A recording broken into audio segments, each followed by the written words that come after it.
2 months prior, Chen Yang, the illustrious heartthrob of the finance department at Modi University, was working part-time at a bar. By a twist of fate, he spent a passionate night entangled with the campus goddess, Yi Qingya. 2 months later, the campus Belle arrives at his door, pregnant, prompting Chen Yang to activate the super all-purpose system. Ding! Detection of a bloodline intimately connected to the host. Activating the super all-purpose system. This system will assist the host in becoming a multifaceted champion across various domains.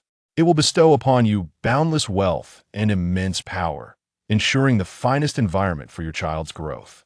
As this is the host's initial activation of the system, a novice gift package will be awarded. Congratulations, host!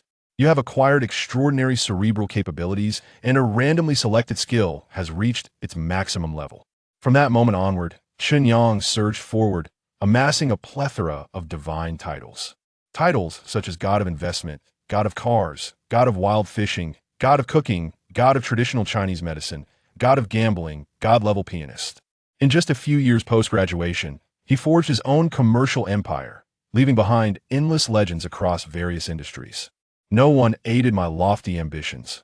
I shall ascend the snowy peaks on my own. Chapter 1. The campus goddess Yi Qingya arrives, pregnant, activating the super all-purpose system. Modi University.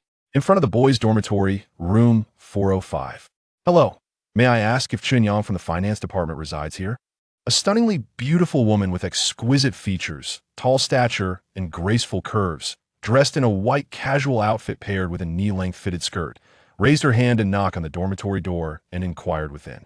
Hearing the knock, Shui Kai, who was seated by the door, casually opened it. In the next moment, his eyes widened, his face brimming with surprise and excitement, gazing at Yi Qingya with a near-obsessive admiration. You are Yi Qingya, the goddess of the foreign languages department, universally acknowledged by all the male students as the most beautiful flower of Modi University. Recognized instantly by Shui Kai, Yi Qingya's expression did not betray excessive surprise. After all, her renown within the school had reached extraordinary heights. She smiled gently and inquired softly, "Hello, fellow student. May I ask if Chen Yang is here?" "The campus Belle, you are looking for Chen Yang," Shui Kai exclaimed in astonishment. He found it incomprehensible that his good roommate had somehow entangled himself with Yi Qingya. Nevertheless, he responded truthfully, "I'm terribly sorry. He is not in the dormitory. At this hour, he is usually working part-time off campus. Is there something urgent you need to discuss with him? I have his phone number. I can help you reach him." Chen Yang, the universally recognized heartthrob of the finance department at Modi University. Possessing striking good looks and exceptional academic prowess, he is undeniably a prominent figure within the school. He is recognized as a model student in the eyes of both the school leadership and faculty members. Simultaneously, he is the object of affection for countless girls, including some senior members of the dance club and affluent young ladies. I am indeed in a bit of a hurry. If it is convenient for you, could you please have him return at the earliest opportunity? Yi Qingya recalled the events that had transpired, her expression growing somewhat frigid, and her tone involuntarily took on a more solemn note. Upon hearing this, Shui Kai did not inquire further, yet his actions remained swift. He promptly retrieved his phone to call Chen Yang, taking the initiative to clarify the situation. Just then, Chen Yang had arrived at the school entrance. Within less than 15 minutes, he appeared at the dormitory door. "Chen Yang, can we find a place to talk?" Yi Qingya stood before him, her voice cool and composed. "Sure." Chen Yang gazed at the stunning beauty before him, who was renowned as the most exquisite goddess of Magic City University in a century, Yi Qingya. His mind involuntarily drifted back to 2 months prior, when a series of unforeseen circumstances led to a night of passionate entanglement. That scene was surreal, almost dreamlike. Though he could not comprehend why she had chosen this moment to confront him, Chen Yang had long since steeled himself for the encounter. After all, he was not the kind of man to shirk responsibility or evade his duties. Under Shui Kai's incredulous gaze, Chen Yang and Yi Qingya departed the dormitory. They made their way to a secluded pavilion on the back mountain of the school. Chen Yang, facing this enchanting beauty, found himself momentarily at a loss for words. Yet, as a man, there were certain matters he could not sidestep or evade. Ultimately, he mustered his courage and apologized. "Yi Qingya, I am truly sorry. Although that night was not my intention, we ultimately found ourselves in a relationship. Whether you wish to scold or strike me, or if you require me to take responsibility, I will harbor no grievances. 2 months ago, during her best friend Su Mingyao's heartbreak, she had dragged Yi Qingya to a bar for drinks. The two of them, possessing striking beauty and captivating charm, soon caught the attention of unscrupulous onlookers. Coincidentally, Chen Yang was working part-time at the bar and immediately recognized Yi Qingya. Out of goodwill, he approached to help them out of their predicament and escorted them to a nearby business hotel for check-in. Unexpectedly, it seemed Yi Qingya had been drugged. As Chen Yang prepared to leave, she clung to his hand and engaged in various enticing gestures. Amidst their struggle, her clothing gradually unraveled, revealing alluring glimpses of her form. Chen Yang, being a vigorous young man who had never experienced a romantic relationship, found himself unable to resist the temptation before him. Coupled with the effects of the drug coursing through Yi Qingya's system, she gradually lost her awareness and leaned in to kiss him. The two soon found themselves unable to control their desires, engaging in a deeper exchange. Upon awakening, Chen Yang found the bed empty, save for a vivid crimson stain. This revelation filled him with remorse. He had intended to seek an opportunity to personally apologize to Yi Qingya. However, she had consistently avoided him. Chen Yang had thought the matter would fade away, only to be taken aback when Yi Qingya approached him. I am pregnant. Yi Qingya gazed at Chen Yang with an expression of profound complexity. After a moment, she slowly spoke. This news, however, caught Chen Yang completely off guard. What? You are pregnant? Chen Yang's mind momentarily short-circuited, leaving him utterly stunned. Was this a twist of fate? No. During that night of first experiences, he had inevitably indulged more than once. Yet, wasn't this luck a bit too fortuitous? Chen Yang found himself in a bewildering mix of emotions.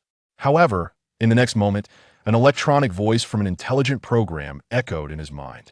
Detection of a bloodline connected to the host, activating the super all-purpose system.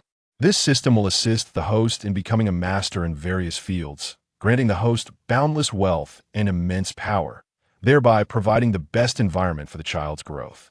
Chen Yang's heart soared with excitement. Was this the emergence of a golden opportunity? He was destined to ascend to the pinnacle of life. With no time to ponder the ramifications of this super all-purpose system, Chen Yang adopted a serious demeanor and met Yi Qingya's gaze.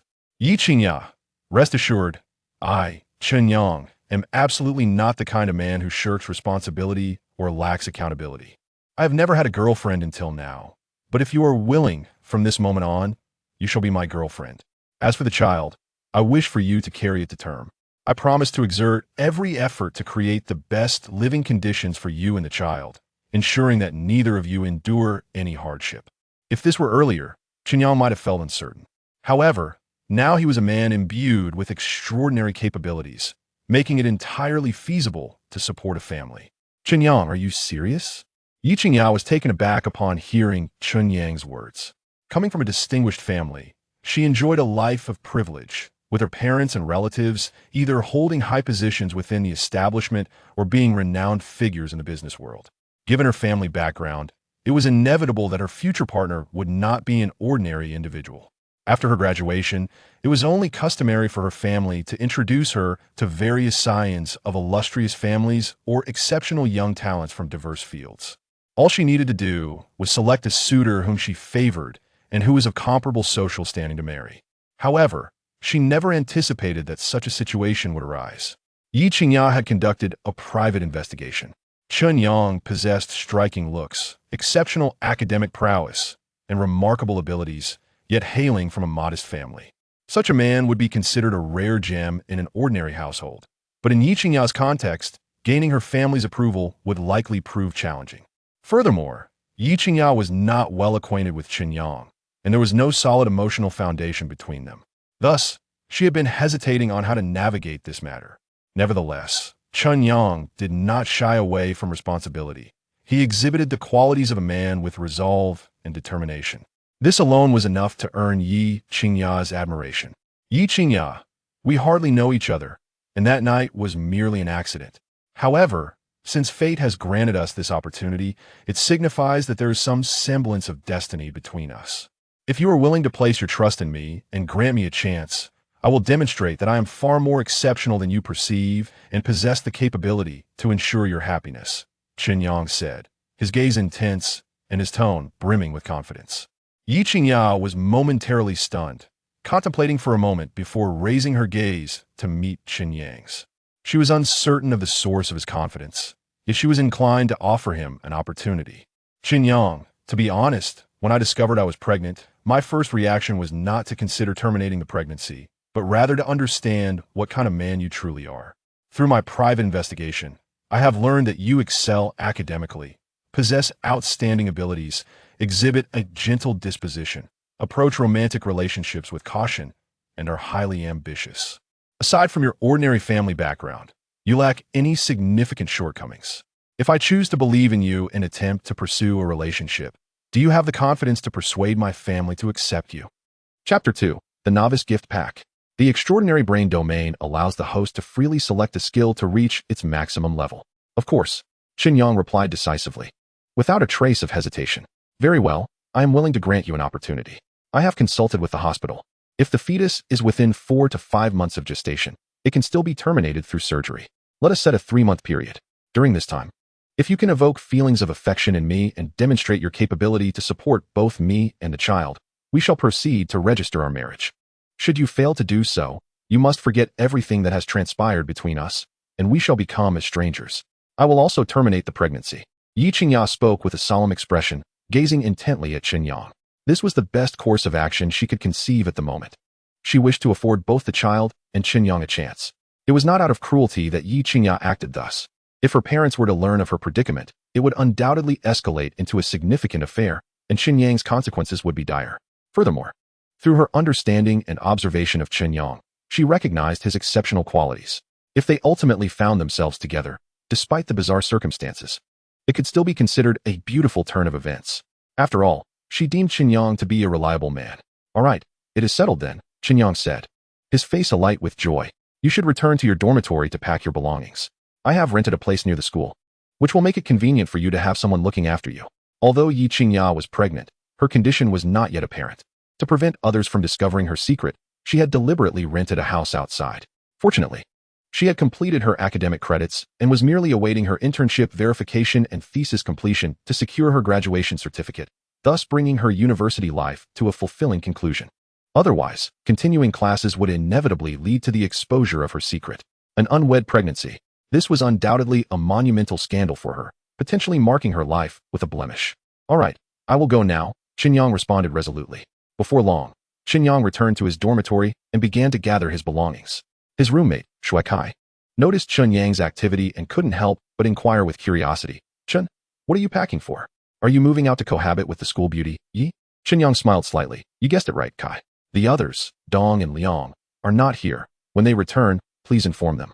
Wow, that is Yi Qingya, the most beautiful campus goddess in a century at Moda University. Stunning, sweet-voiced, and with an enviable figure. Moreover, she is affluent and beautiful. How on earth did you manage to win her over? You must confess, when did you and the school beauty become an item? How do we not notice it all? Shui Kai exclaimed, filled with envy and jealousy. While there had indeed been many beautiful women who had expressed their affection for Chen Yang in the past, none could compare to the caliber of Yi Qingya, who was a goddess in Shui Kai's eyes.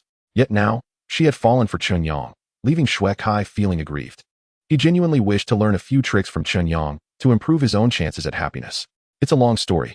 I will explain it to you later when there's an opportunity, Chen Yang replied, focusing back on packing.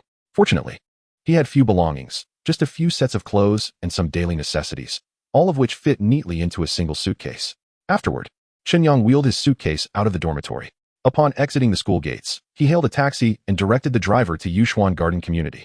In the interim, Chen Yang settled his mind to delve into the recently activated Super All-Purpose System. System, are you still there? Chen Yang mentally inquired. Esteemed host, this system is at your service 24 hours a day. Soon, a digital voice echoed in his mind. Curiously, Chen Yang asked, what functions do you possess? This system will transform the host into an all-knowing, all-capable super talent. Initiating body scan.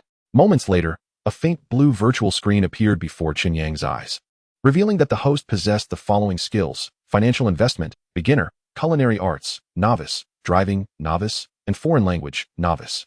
As it was the host's first activation of the system, he would receive a novice gift pack. Would you like to open the novice gift pack? Chen Yang felt a surge of excitement within him. Yes, open it. Congratulations, host. You have gained the extraordinary brain domain, allowing you to freely select a skill to reach its maximum level. As the system's voice faded, a dazzling golden light enveloped him, and a powerful sensation of tearing surged through his brain. In mere moments, a profound transformation occurred within his mind. Chen Yang gritted his teeth and persevered with remarkable willpower. Fortunately, this peculiar sensation did not persist for long, returning to normal within 2 minutes. At that moment, he felt his memory become extraordinarily acute. Those once blurred memories from his childhood were now vividly clear, akin to photographs. Even the people and various things he had encountered left him with an indelible impression. Truly, the extraordinary brain domain not only redeveloped his mind but endowed him with an extraordinary photographic memory, a tremendous asset for his studies and future career. Empowered by the rewards bestowed by the system, Chen Yang was filled with exhilaration. What are the levels of the skills I possess? Novice, beginner, advanced, master, and divine. After receiving the system's response, Chen Yang was nearly overwhelmed with excitement. Considering the novice gift pack's reward of freely selecting a skill to reach its maximum level, he swiftly made a decision based on his current circumstances. System, elevate my financial investment skill to the maximum level. As you wish, host. In the next instant, Chen Yang felt a slight pressure in his brain, followed by a torrent of financial investment knowledge and operations flooding his mind. Fortunately, with the extraordinary brain domain, his mental capacity was vast enough to accommodate this wealth of information. Otherwise, he would surely be overwhelmed. Congratulations, host. Financial investment, beginner, has been elevated to divine level, earning you the title of investment god. Investment god. In the realms of financial markets, stock markets, and any commercial investment activities, you are a divine presence. Upon entering the investment domain, you will possess godlike analytical abilities and judgment, enabling you to execute the most accurate operations at the most opportune moments. After perusing the text on the screen, Chen Yang felt an immense surge of confidence regarding his future endeavors. 15 minutes later, following the address provided by Yi Qingya, Chen Yang arrived at the door of room 506. He knocked gently. Knock, knock. Moments later, the door swung open, revealing Yi Qingya before him. Chen Yang, I didn't expect you to arrive so quickly. I haven't even had time to tidy up the house, she said, a hint of embarrassment on her face. It's all right. I can help with the cleaning, Chen Yang replied with a gentle smile. Please, come inside. I shall guide you through the house, while also discussing the essential points we must consider regarding our cohabitation. Yi Qingya gracefully stepped aside, promptly inviting Chen Yang into the residence. Chapter 3. The Dragon's Garden Community, embarking on a shared living experience with the campus Belle. Observing this, Chen Yang shed any reservations and strode confidently into the house, wheeling in his suitcase. The Dragon's Garden Community is situated a mere 5 to 6 kilometers from Moda University, requiring only a 10-minute drive. Its prime location offers convenient transportation, with a subway station just a few hundred meters away. Surrounding amenities include various supermarkets and lifestyle shops, making it a well-equipped neighborhood. Given its proximity to the city center, property prices are steep, with desirable layouts costing around 70 to 80,000 per square meter. Even less favorable options still command prices of 50 to 60,000 per square meter. Yi Qingya's apartment features 2 bedrooms and a living room, spanning over 80 square meters, complete with a private bathroom and a balcony. The design embodies a modern minimalist aesthetic with a touch of understated luxury, highly favored by the youth. Upon inquiry, it became evident that Yi Qingya had rented this apartment for 6,000 yuan per month, with a deposit of 2 months' rent and 3 months' payment in advance, settled quarterly. She promptly produced 30,000 yuan to cover the rent in one go, a testament to her affluent background, marking her as a veritable young heiress. After all, the average university student typically manages with a monthly allowance of merely 1 to 2,000 yuan. Even those from somewhat privileged families rarely receive more than 4 to 5,000. Yi Qingya, having settled the 30,000 yuan rent, clearly possesses considerable savings, indicating her ability to afford such a luxurious residence. Her evident appreciation for quality of life, coupled with a personal financial cushion, speaks volumes about her exceptional circumstances. However, given Chen Yang's current relationship with Yi Qingya, it would be rather inappropriate to delve deeper into her family background. Chen Yang, would you care for a drink? Mineral water or juice? After finishing the house tour, Yi Qingya inquired as she noticed Chen Yang seated on the living room sofa. I'm fine with either, Chen Yang replied with a smile. Upon hearing this, Yi Qingya retrieved a bottle of mineral water from the refrigerator and handed it to him. Thank you. Chen Yang promptly accepted it, expressing his gratitude. You're welcome. I just moved in less than a month ago, and I haven't stocked up on purified water yet. So I bought a few cases of mineral water from the supermarket. This is what I usually drink. I hope you don't mind, Chen Yang explained, her gaze drifting to Chen Yang as she scrutinized him closely. He possessed striking features and an exceptional aura, his eyes deep and expressive, radiating intelligence. Furthermore, he exuded a blend of masculinity and youthful charm. Chen Yang had encountered many handsome men and so-called talented youths, yet none had ever truly stirred her heart. Otherwise, she wouldn't still be single as graduation approached. As the campus goddess of Moda University, she was never short of admirers. Be they wealthy scions driving luxury cars worth millions or academic prodigies excelling in their fields. In comparison to her suitors, Chen Yang did not stand out significantly. However, an unexpected connection had formed between them, elevating his status in her mind to something rather special. Not at all, Chen Yang shook his head, then inquired. You mentioned cohabitation guidelines. What are they specifically? Chen Yang offered a faint smile, refraining from verbal explanation. Instead, she turned back to her room and retrieved a pre-prepared list of cohabitation guidelines, presenting it to Chen Yang. Chen Yang accepted it and examined it attentively. Cohabitation guidelines. 1. The male party must not enter the female party's room without prior consent. 2. Neither party shall share a bed until their relationship is officially established. 3. During cohabitation, the male party must take responsibility for the female party's daily needs. 4. The male party must not bring strangers into the home nor disclose their cohabitation status. 5. The male party is prohibited from smoking, drinking excessively, or staying up late to disrupt the household routine. The list extended over a dozen points. Although there were numerous considerations, they did not strike Chen Yang as particularly onerous. Is that all? Are there any more? Chen Yang asked, lifting his gaze to Chen Yang with a smile after perusing the guidelines. Chen Yang, you don't think I'm being unreasonable, do you? Chen Yang's expression displayed a hint of anxiety, fearing that her cohabitation stipulations might displease him. In that moment, she was no longer the aloof goddess in the eyes of Moda University's male students, but rather an ethereal being who had descended into the realm of human emotion, capable of feeling nervousness, shyness, and various other sentiments, becoming more genuine and multidimensional. Chen Yang instinctively shook his head, replying with a smile, not at all. Your stipulations are entirely reasonable. I can easily adhere to them with a bit of mindfulness. That's a relief. Chen Yang felt a wave of relief wash over her upon receiving Chen Yang's affirmation. Chen Yang, we need time to get to know each other. And cohabitation is the best way to achieve that. When issues arise, I hope we can sit down and communicate effectively. What do you think? Chen Yang proposed. I wholeheartedly agree with your perspective, Chen Yang nodded. Through their interactions, his fondness for Chen Yang was steadily increasing. He discovered that she was not only beautiful and charming, but also possessed a remarkable character. Most importantly, her thinking and maturity surpassed that of her peers. Analyzing these factors, Chen Yang speculated that Chen Yang's family background was likely extraordinary. After all, her eloquence and insights far exceeded those of women from ordinary families. Should he manage to secure such an outstanding partner, Chen Yang felt his life would undoubtedly be significantly enriched. He silently resolved that within the next 3 months, he would exert every effort to pass Chen Yang's test and marry her. A wife and children, a warm hearth. If Chen Yang could achieve this in one fell swoop, he would undoubtedly be well ahead of his contemporaries. Chen Yang, can you cook? Chen Yang suddenly inquired. Having been raised in comfort, Chen Yang had never lifted a finger in the kitchen. Since moving out of the university, she had relied on restaurants or takeout, never having turned on a stove. As she prepared to cohabitate with Chen Yang, she naturally wished to avoid relying on takeout. It wasn't due to the cost, but rather a simple preference for the hygiene of home-cooked meals. Thus, this question weighed heavily on her mind. Of course. Are you hungry? What would you like to eat? I can cook for you and let you sample my culinary skills. Chen Yang nodded, immediately turning to Chen Yang with enthusiasm. Having grown up in a modest household, where both parents worked as farmers earning meager wages to support the family, Chen Yang had learned independence from a young age. Since middle school, he had taken on responsibilities such as cooking, doing laundry, and caring for his younger brother. Consequently, he appeared more mature compared to his peers.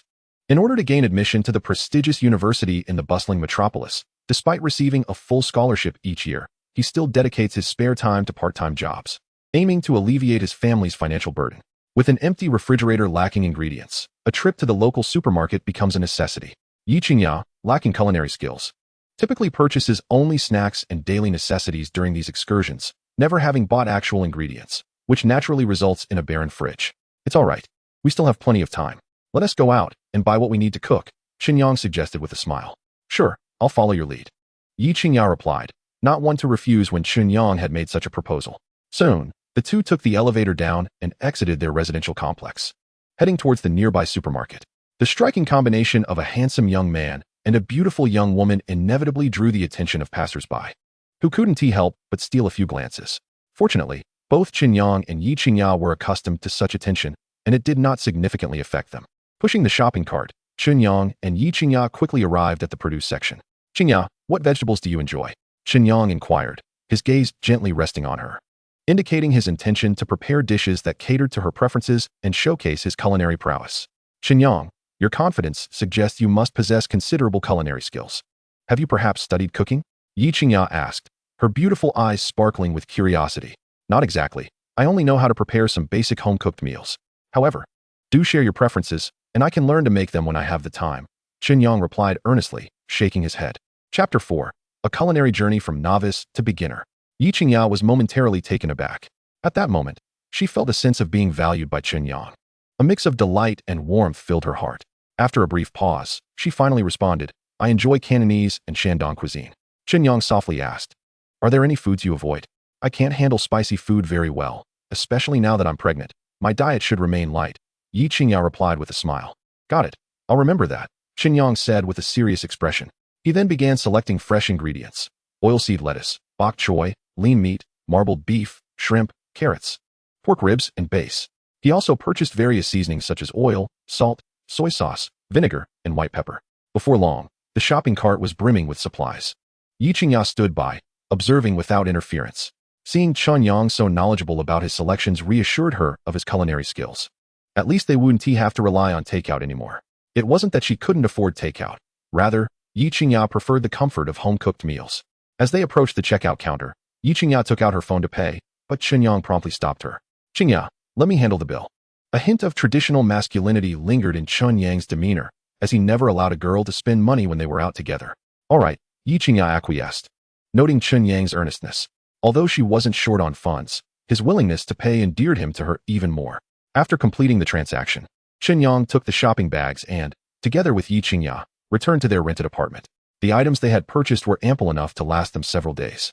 Chen Yang took out some ingredients to prepare for cooking while placing the rest in the refrigerator for preservation. "Why don't you take a seat on the sofa in the living room to rest? I'll let you know when the dishes are ready," Chen Yang suggested. Noticing Yi Qingya standing beside him, seemingly eager to assist. Considering her pregnancy, he was mindful that the smoke and fumes might not be suitable for her or the baby. "No, I'd like to witness your culinary skills firsthand," Yi Qingya insisted, shaking her head to refuse Chen Yang's offer. For her, watching him cook was a rare delight. "All right, but please stand back. If you start to feel uncomfortable, step outside," Chen Yang relented, unable to dissuade her. He then carried the ingredients into the kitchen. He began by washing and preparing the vegetables, then rinsed the beef and placed it on the cutting board, knife in hand, ready to slice the meat into thin pieces. As he commenced cooking, a system notification echoed in his mind. Culinary skills level 1000. Knife skills level 1000. Host knife skills upgraded from novice to beginner. Culinary skills upgraded from novice to beginner. Friendly reminder. Higher proficiency leads to elevated skill levels. At that moment, Chen Yang was pleasantly surprised. "Oh, slicing meat can actually enhance my knife and culinary levels?" he thought gleefully, quickly inquiring, "System, are culinary skills categorized by levels?" Any skill mastered by the host is inherently divided into novice, beginner, intermediate, advanced, and master levels. Proficiency of 0-100 signifies a novice level. Exceeding 1000 elevates one to beginner. Above 5000 to intermediate. Above 10,000 to master. The divine level can only be attained through system enhancement. In essence, mastering a skill at the novice level would become considerably easier for Chen Yang, and he could swiftly elevate his proficiency through practice. However, reaching the divine level could only be achieved through the system's assistance. Merely increasing proficiency would max out skills at the master level. Truly, the super versatile system allowed Chen Yang to acquire any skill in a short span of time simply by engaging in practice to enhance proficiency, an extraordinary advantage. While the average person would require years of diligent practice to master a skill, Chen Yang faced no such barriers. Comparatively, the disparity was evident. Though Yi Qingya lacked culinary expertise, she possessed a discerning eye. She could clearly perceive Chen Yang's exceptional knife skills, which were on par with a seasoned chef. In the blink of an eye, the beef was expertly sliced into translucent, delicately thin pieces. Not stopping there, Chen Yang's speed increased, leaving Yi Qingya struggling to keep up with his movements. Soon, he had prepared all the ingredients. Heating the oil in the pan, He tossed in scallions, garlic, and bay leaves to sauté until fragrant. After a while, he removed the aromatics with a spatula and added the sliced beef to the pan. Holding the pan handle with one hand, he skillfully tossed the beef into the air, allowing it to flip gracefully.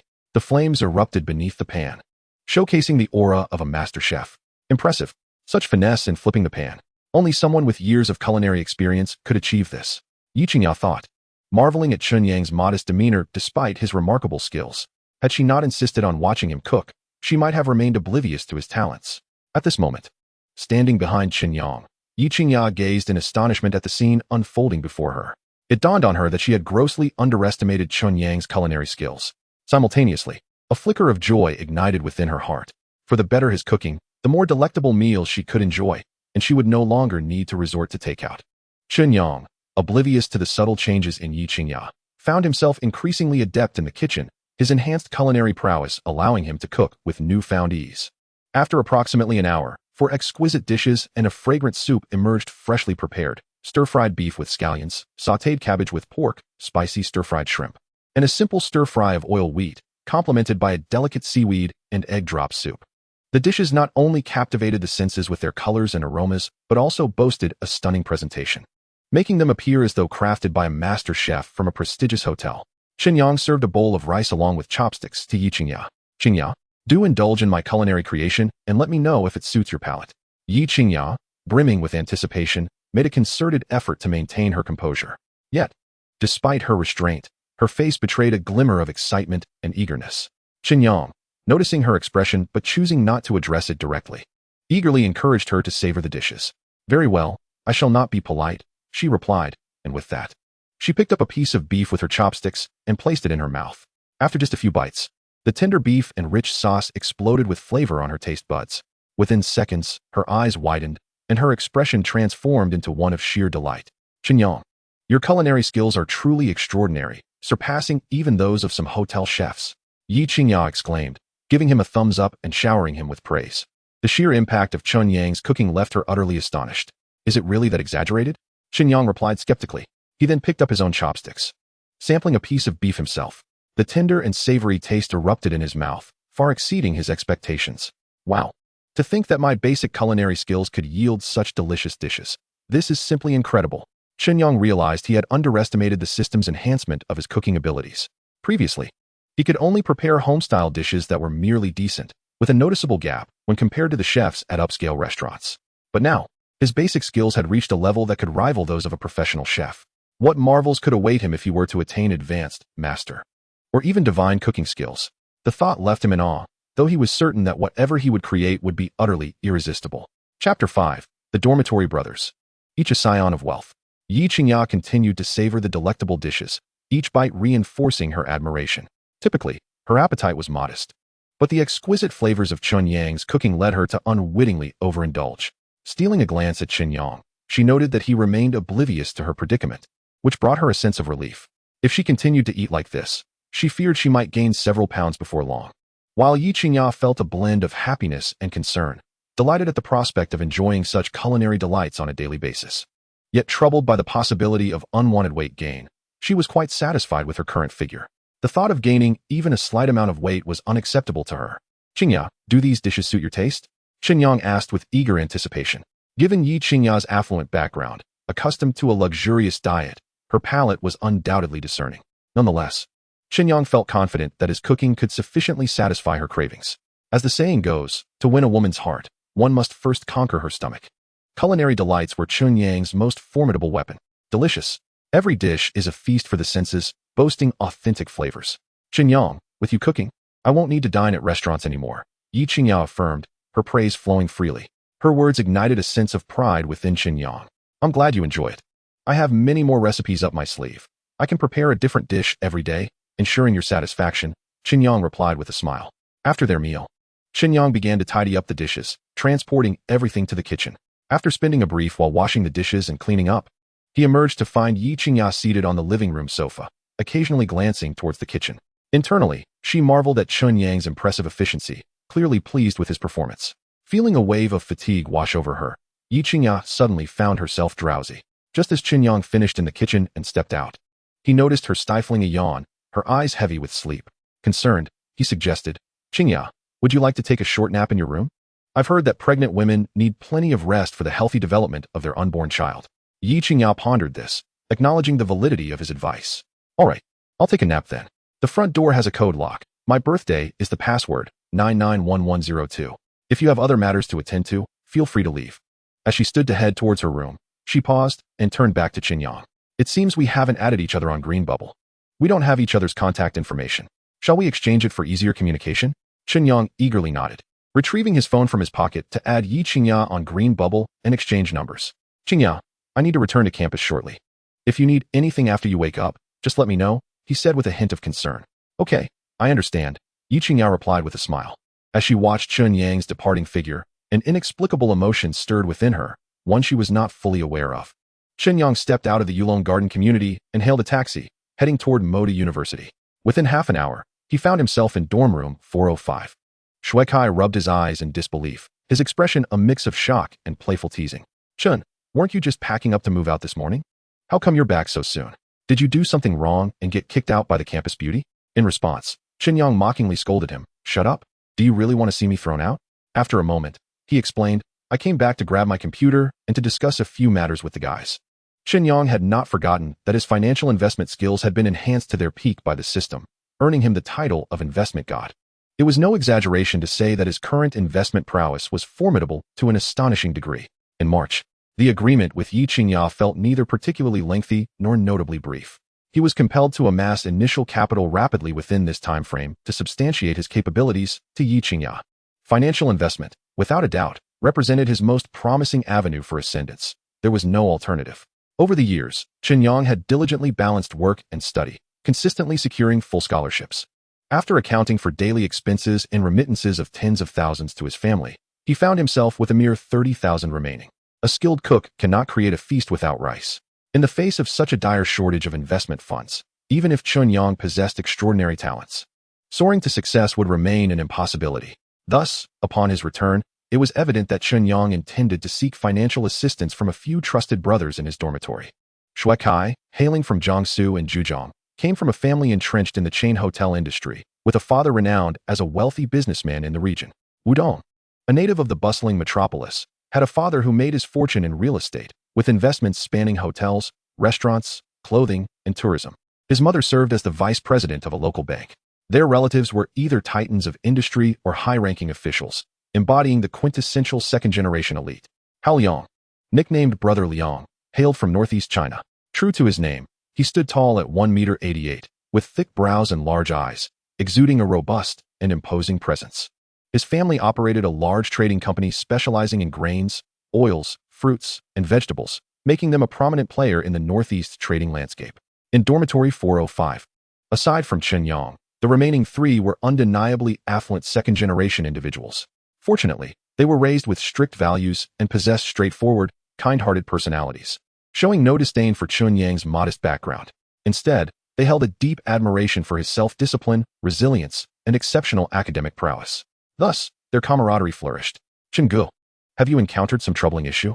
Shui Kai, having known Chen Yang for quite some time, had a fair understanding of his character. He was typically averse to troubling others, preferring to confront challenges alone. Chen Yang's unusual demeanor immediately alerted Shui Kai to the likelihood of significant difficulties, prompting him to seek help from his dormitory brothers. "I suppose so. On my way back, I spoke with Dong Gu and Liang Gu. I'll explain once they arrive." Chen Yang nodded, acknowledging the situation. Although surprised, Shui Kai refrained from pressing further. Approximately 15 minutes later, Wu Dong and Hao Liang returned to the dormitory in succession. Upon seeing everyone gathered, a flicker of curiosity crossed their faces. "Yangzi, what sort of dilemma have you encountered? Just tell us directly." Having shared 4 years as classmates, we forged a strong bond. "If you're genuinely in trouble, we will certainly assist you and not stand idly by." Among the four, Hao Liang was the eldest. He promptly broke the ice, directing his inquiry at Chen Yang. Chapter 6, requesting a loan for stock market investment. Under the attentive gazes of his companions, Chen Yang took a deep breath before slowly articulating, "Liang Gu, Dong Gu, Kai Zi, I would like to borrow a sum of money from you." The moment the words left his lips, expressions of astonishment appeared on the faces of Hao Liang, Wu Dong, and Shui Kai. They had always assumed Chen Yang to be financially secure. Firstly, he had gained admission to the prestigious Shanghai University with high marks. which granted him full tuition waivers and annual scholarships. Secondly, he frequently engaged in part-time work during his spare time, cumulatively over 4 years. The amount he earned must have been substantial. Furthermore, Chen Yang had not been in a romantic relationship and lived frugally, with minimal expenditures. Given these factors, it was reasonable to assume he should have at least several tens of thousands saved. Thus, to hear him claim a lack of funds suggested something unusual must have transpired, necessitating an urgent financial influx. Yangzi, we have been classmates for years. We know what kind of person you are. If it weren't for genuine difficulties, you wouldn't reach out for help. I wouldn't pry further. Just tell me how much you need, Hao Liang asked, his expression serious. He had complete faith in Chen Yang's integrity. With Chen Yang requesting a loan, he was willing to assist within his means. Chen Yang was aware that Hao Liang and the others were from affluent backgrounds, yet they might not possess readily available cash, so he hesitated to make an exorbitant request. After a moment of contemplation, he replied, 500,000. This figure was chosen because the three of them received monthly allowances exceeding 6 figures. With their savings, pooling together 500,000 should pose no significant challenge. Although this amount was not excessively large, it would serve as the essential capital for Chen Yang's entry into stock market investments. With the title of investment god to his credit, he was confident he would reap substantial profits from the stock market in due time, enabling him to repay them with interest. Upon hearing this, Hao Liang immediately retrieved his phone from his pocket to check his bank account balance. I currently have just under 300,000 in savings. With more than half the month remaining, and deducting my daily expenses, I can spare a maximum of 250,000. He then turned his gaze toward Wu Dong and Shui Kai, inquiring if they could contribute the remainder. Shui Kai sheepishly rubbed his nose and admitted, Liang Ge, I can only manage 10,000 at the moment. Meanwhile, Wu Dong pulled a sleek silver bank card from his wallet and handed it to Chen Yang with a generous smile, saying, Yangzi, this card contains 1 million. I don't need it urgently, so feel free to use it. If it's insufficient, just let me know, and I'll find a way to help you. Wu Dong, living up to his reputation as a wealthy second-generation individual from Shanghai, effortlessly offered a substantial sum. Wow, Donggu, I didn't expect you to be this extravagant. Shui Kai's eyes nearly bulged in disbelief at Wu Dong's generosity. Dongzi, while I knew you came from affluence, I never imagined your family would provide you with such a hefty sum. Frankly, I can't help but envy you. Hao Liang, though not entirely familiar with Wu Dong's family background, understood that he was not lacking in financial resources. After all, he had owned a BMW worth 560,000 during his university years, and his clothing, gadgets, and electronic devices were all from top-tier brands. For him to casually part with several 100,000 was hardly a concern. However, to lend 1 million in one go, particularly to Chen Yang, was entirely unexpected for Hao Liang. What's there to envy? We've always valued our friendship over backgrounds and wealth, right? Now that Yangzi is in a bind, it's only natural for us as good brothers to offer our help to the best of our abilities. Moreover, I have great faith in Yangzi. I've heard that several reputable financial investment firms have extended offers to him. I believe, given his capabilities, he will undoubtedly rise to prominence in the financial sector in a few years, perhaps even becoming a new titan in the industry. At that point, we might find ourselves relying on him for support. Wu Dong spoke with sincerity. Among the four of them, despite Chen Yang's humble origins and ordinary background, he was undeniably the most academically gifted and capable individual. If given the opportunity and time, he could very well become a distinguished figure in the financial realm. In contrast, the three of them might find themselves returning to their family businesses after graduation, as expected, despite the fact that their future accomplishments may far surpass those of Chen Yang. The comparison between the wealth derived from family heritage and the fortunes earned through one's own toil is fundamentally incongruous. Thus, it is no wonder that Wu Dong, with a sense of righteousness, extends a benevolent hand, wishing to forge a bond of goodwill with Chen Yang. Brother Dong, Brother Liang, Kai, I shall never forget your kindness. When I achieve success, I will remember you all. A rare seriousness enveloped Chen Yang's visage.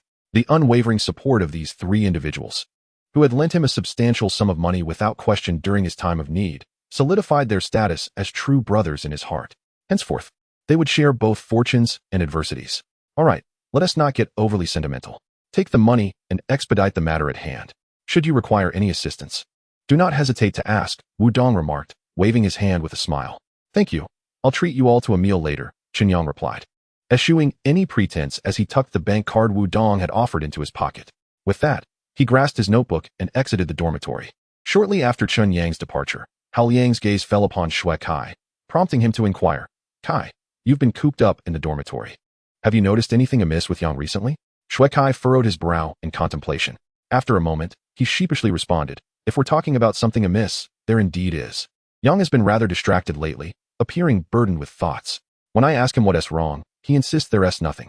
Moreover, astonishingly, our school's most beautiful goddess, Chen Yang, personally came to our dorm today, specifically asking for Yang. They conversed for half an hour, and soon after, Yang returned to pack his belongings, stating he intended to move in with the goddess. In less than half a day, he had returned to request a loan. I suspect this situation is intricately connected to Chen Yang, Shui Kai concluded. His words struck Wu Dong and Hao Liang like a thunderclap, leaving them utterly astonished. What? Such a thing occurred? Why didn't you mention it sooner? Wu Dong exclaimed, his expression one of eager curiosity. You never asked. Besides, I didn't find the opportunity to bring it up. Shui Kai shrugged, chuckling helplessly. It seems Yang and Chen Yang must have experienced something we are unaware of. Since he hasn't chosen to confide in us, we shall act as if we know nothing. When the time is right, I trust Yang will not keep secrets from us, Hao Liang mused after a moment of deliberation. Were Chen Yang to overhear the conversation among his dorm mates, he would undoubtedly liken them to contemporary detectives, deducing the truth from mere hints with uncanny accuracy. A rather chilling thought indeed. Chapter 7 at Dingfeng Securities Company. Chen Yang stepped out of the school gates, not heading directly to his rental apartment, but rather intending to establish an investment account at a securities firm. Even though we live in an age of the internet, where one can download a stock trading app for market investments, visiting a securities company not only allows for account creation, but also offers the opportunity for margin trading, thereby leveraging greater profits. While the risks are considerable, the potential returns are exceptionally promising. For instance, if Chen Yang were to invest 1 million in the stock market, after paying a margin to the securities company, he could access 10 times the leverage on the remaining funds. Consequently, a 1% increase in stock value would yield a 10-fold profit. Conversely, a 1% decline would result in a 10-fold loss. Generally, few dare to take such risks without sufficient confidence. However, endowed with the title of investment god from the system, Chen Yang possessed unwavering assurance in his investment prowess, believing himself invincible in this arena. Therefore, his visit was not only to validate his investment capabilities, but also to swiftly accumulate the initial capital needed to earn his first pot of gold. After approximately half an hour, Chen Yang arrived at the Global Financial Center in the Pudong district of Shanghai, a hub for the city's premier financial and securities firms. After conducting some online research, he ultimately chose to open an account at Dingfeng Securities Company. Good day, sir. I am Wang Zhong, the manager at Dingfeng Securities. How may I assist you today? Wang Zhong greeted warmly as Chen Yang approached the service window. I would like to open an investment account, Chen Yang stated plainly. No problem. Do you have your identification with you? Wang Zhong inquired with a friendly smile. I do. Chen Yang nodded affirmatively. Please hand your identification to the staff. They will assist you in filling out the necessary documents. Once you confirm that everything is in order, you can sign. And it won't take long to complete the process, Wang Zhong explained, following his professional instincts. All right, Chen Yang readily agreed. Once the staff member received the identification, they began to fill out the necessary forms, an uncomplicated process that was completed within minutes. After Chen Yang signed, the information was entered into the computer. In less than 10 minutes, the investment account was successfully established. Manager Wang, can this account be used for trading Hong Kong and U.S. stocks? Chen Yang, a finance major with a solid grasp of the subject, was well aware that the domestic stock market operates on a T1 basis, where stocks purchased on the same day can only be traded the following day. In contrast, Hong Kong and U.S. stocks follow a T0 system, where stocks can be bought and sold on the same day. The advantages of T0 trading include high flexibility. Investors can buy and sell stocks at any time on the same day without waiting for the next trading day. Lower risk. Selling stocks on the same day reduces the uncertainty risk associated with holding stocks overnight, allowing for better risk management. Higher capital utilization. T0 trading significantly increases the utilization of funds, potentially doubling capital quickly. Increased confidence in operations. Immediate selling options allow investors to rectify mistakes promptly, enhancing confidence in stock trading. Increased opportunities for substantial profits. The T0 system enables extensive trading, including both long and short positions. For Chen Yang, the T1 trading model would likely hinder his ability to fully leverage his investment skills. Therefore, to maximize his potential, he intended to invest entirely in Hong Kong and U.S. stocks. Of course, the domestic market also holds investment value, but it tends to favor long-term investments and requires a significant capital outlay to yield substantial profits. Sir, our company's accounts are qualified for trading Hong Kong stocks. The account you have opened can indeed trade Hong Kong stocks. However, if you wish to invest in U.S. stocks, you will need to open a separate account, as the funds will be managed independently. If you would like, I can have the staff assist you with that. Wang Zhong responded to Chen Yang's inquiry with clarity. In that case, please assist me in opening an account for trading U.S. stocks as well, Chen Yang replied without hesitation. Wang Zhong readily agreed. And within a matter of minutes, all the necessary paperwork was completed, granting Chen Yang 2 independent investment accounts. Without delay, he deposited 1 million using the bank card provided by Wu Dong, along with an additional 100,000 from Shui Kai, 25,000 from Hao Liang, and his personal savings of 30,000. In total, he amassed 1,380,000. Wang Zhong looked on in surprise at this remarkable scene. From the perspective of Chen Yang's attire, he certainly did not resemble an individual capable of effortlessly producing a sum exceeding 1 million for investment. However, he quickly regained his composure. Sir, as your investment exceeds 1 million, you are entitled to our company's VIP services, which include a personal financial manager, professional traders, and a dedicated trading room, Wang Zhong said with a respectful expression towards Chen Yang. Very well, let us proceed to the trading room. Chen Yang proposed decisively upon hearing this. After all, it was only 2 o'clock in the afternoon, and there remained ample time before the stock market closed. Chen Yang sought to seize this opportunity to ascertain the true extent of the prowess associated with the title of investment god. Wang Zhong nodded and led Chen Yang to the exclusive trading room. As they entered, a massive screen mounted on the wall caught their eyes, vividly displaying stock prices and dynamic graphs of the market. Nearby were several computers, manned by professional traders. Should any VIP require assistance, they could engage in stock market transactions instantaneously. Manager Wang, one of the traders, greeted as they saw Wang Zhong entering with a guest. Wang Zhong nodded in acknowledgement and promptly introduced Chen Yang. Mr. Chen, this is our company's trader, Su Zhong. If you wish to invest in the stock market, he is available to assist you with your transactions. Typically, securities firms provide their clients with exceptional traders, thereby enhancing the convenience of their investment experiences. After all, clients opening accounts with securities companies must pay a proportionate commission and incur various fees with each transaction in the stock market. This, in essence, constitutes the profit model of securities firms.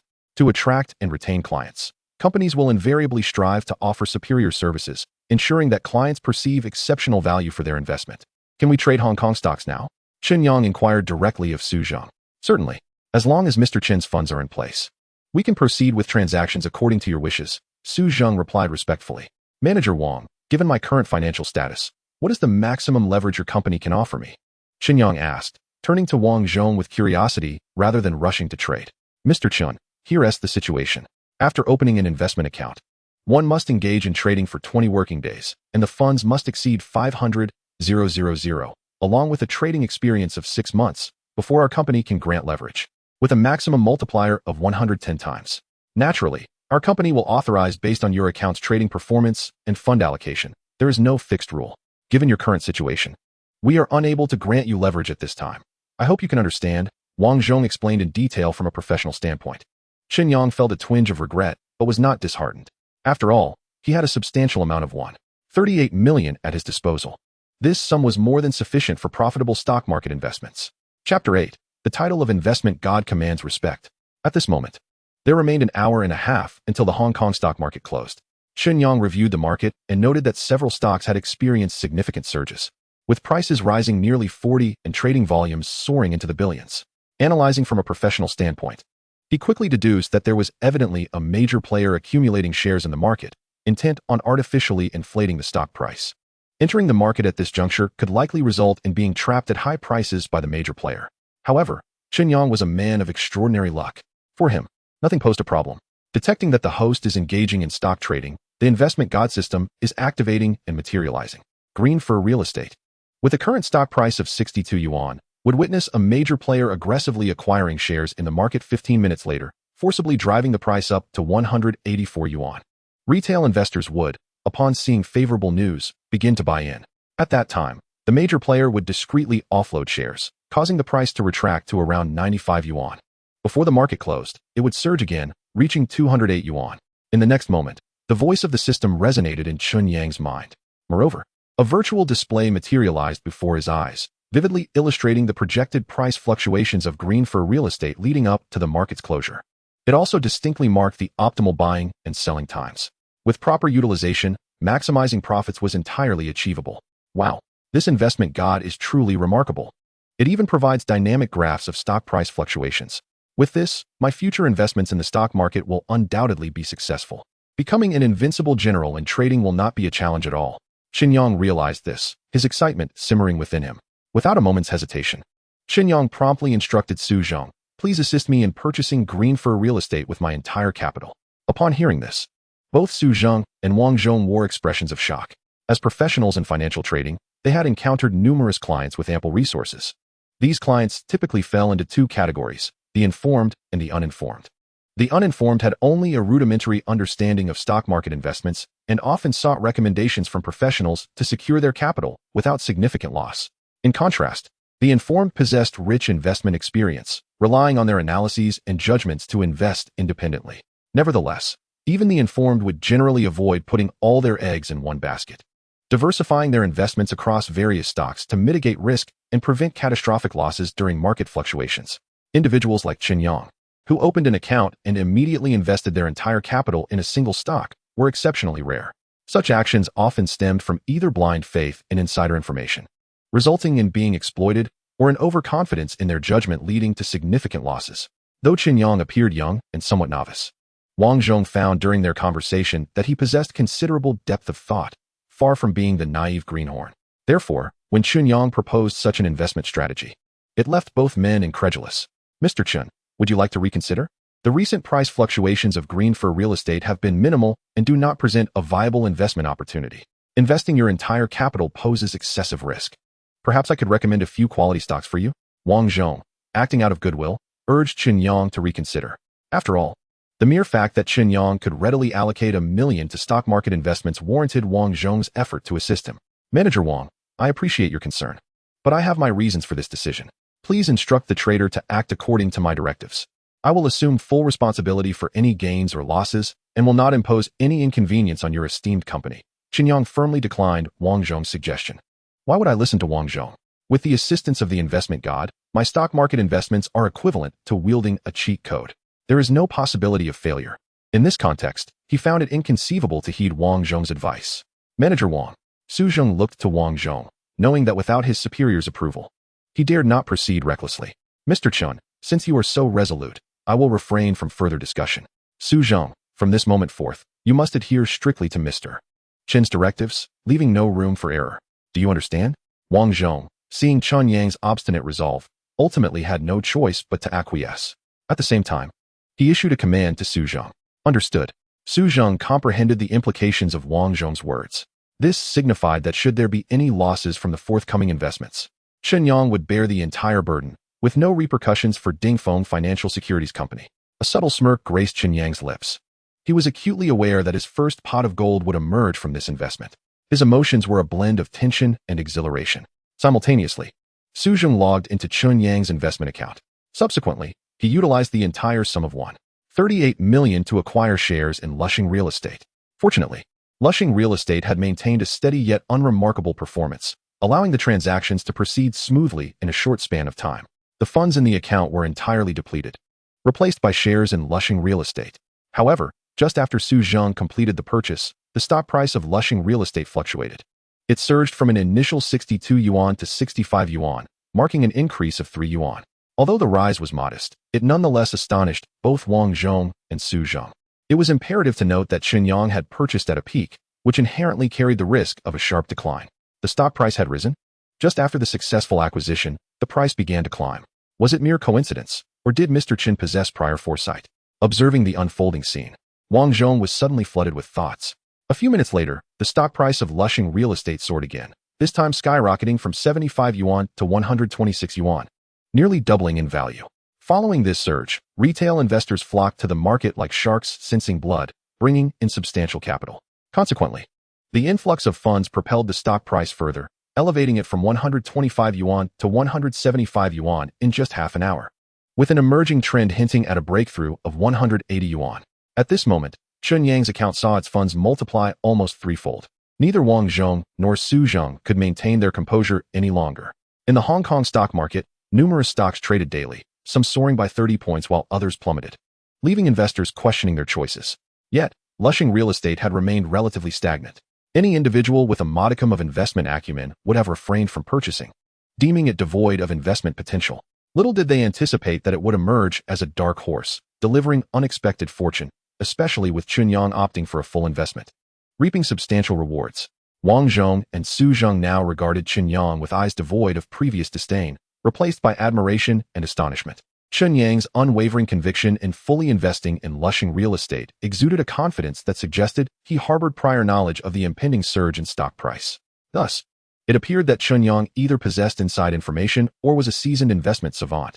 Having discerned through his own analysis that Lushing real estate was poised for a remarkable rise, allowing him to position himself advantageously and profit handsomely. Regardless of the scenario, it was evident that Chen Yang was no ordinary individual. Chapter 9. Capital tripled. Merely an ordinary university student. At this moment, Chen Yang maintained an outwardly calm demeanor.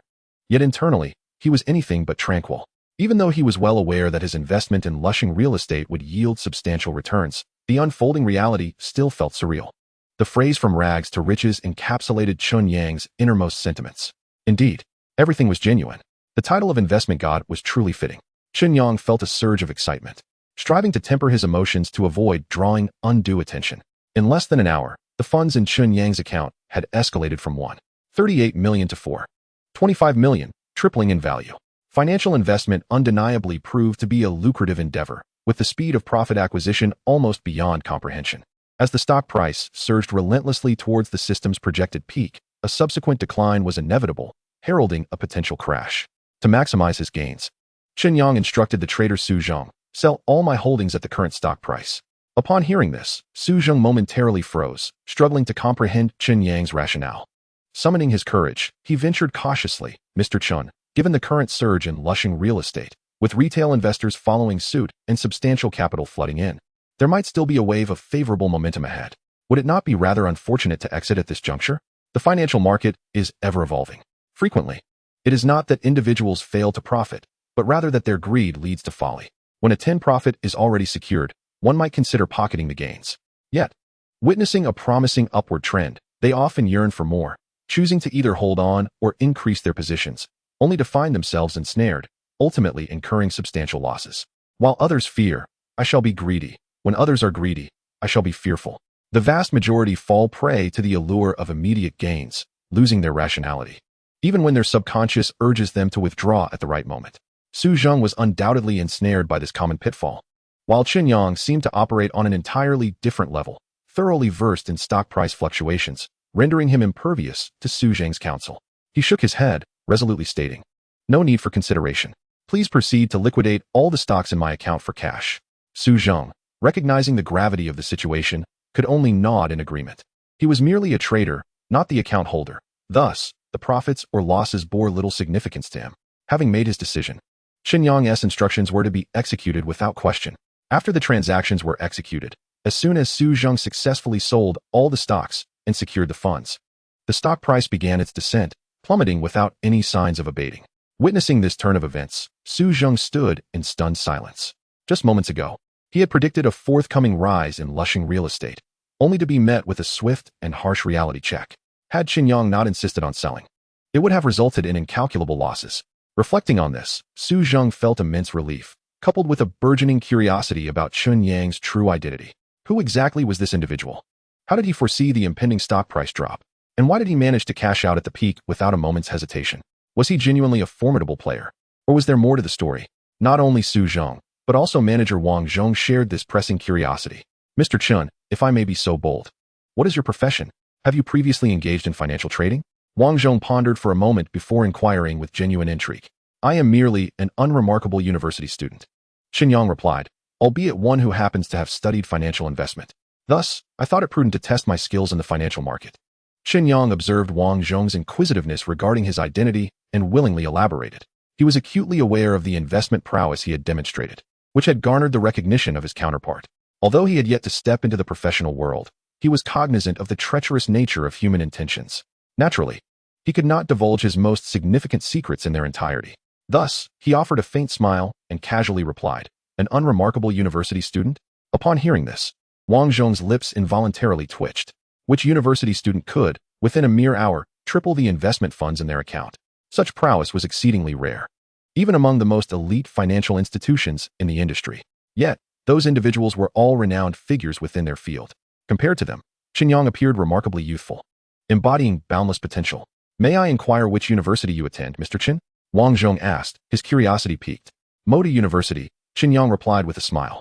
It turned out that Mr. Chen was indeed an academic prodigy. Given such capabilities, it was hardly surprising. The finance department of Modi University ranks among the top in the nation, with many executives and traders in prominent financial firms hailing from its esteemed halls. It could be said that graduates from this prestigious institution typically fared well, with some exceptional students destined to achieve great success in their future endeavors. Such gifted individuals possessed abilities far beyond the ordinary imagination. During their conversation, Chen Yang's gaze remained fixed on the stock market dynamics. Wang Zhong, noticing this, refrained from interrupting. Approximately half an hour later, the stock price of Lushing Real Estate plummeted to around 90 yuan per share, recognizing it as the opportune moment to buy at the bottom. Chen Yang instructed Su Zhong, invest all the funds in my account into Lushing Real Estate. The moment these words left his lips, both Su Zhong and Wang Zhong stared at Chen Yang in utter astonishment. They had anticipated that Chen Yang would sell his stocks, opting to secure his profits and cease trading. Who could have imagined that he intended to buy into Lushing Real Estate at this juncture, and with his entire capital? Such a move was exceedingly audacious. However, recalling the earlier example, Su Zhong, though shocked, did not hesitate in his actions. In the next instant, his fingers raced over the keyboard and mouse, executing the buy order with remarkable speed, voraciously acquiring Lushing Real Estate stocks from the market. Due to the sharp decline in Lushing Real Estate stock price, panic ensued, prompting many retail investors to sell off their shares frantically. Chen Yang's capital of over 4 million was swiftly consumed, converted into stock shares. 1 minute, 2 minutes passed, and the stock price began to stabilize, gradually trending upward. At that moment, a substantial influx of capital entered the market, aggressively purchasing shares. Within mere minutes, the stock price soared. It dawned on everyone that the previous plunge in stock prices had been orchestrated by market manipulators, deliberately driving out the indecisive investors to reap the rewards for themselves.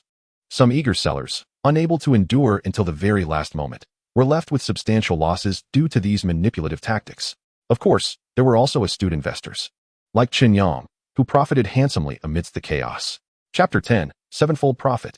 Total capital, 52 million. Stock investment, in essence, revolves around buying low and selling high to extract profit from the differential.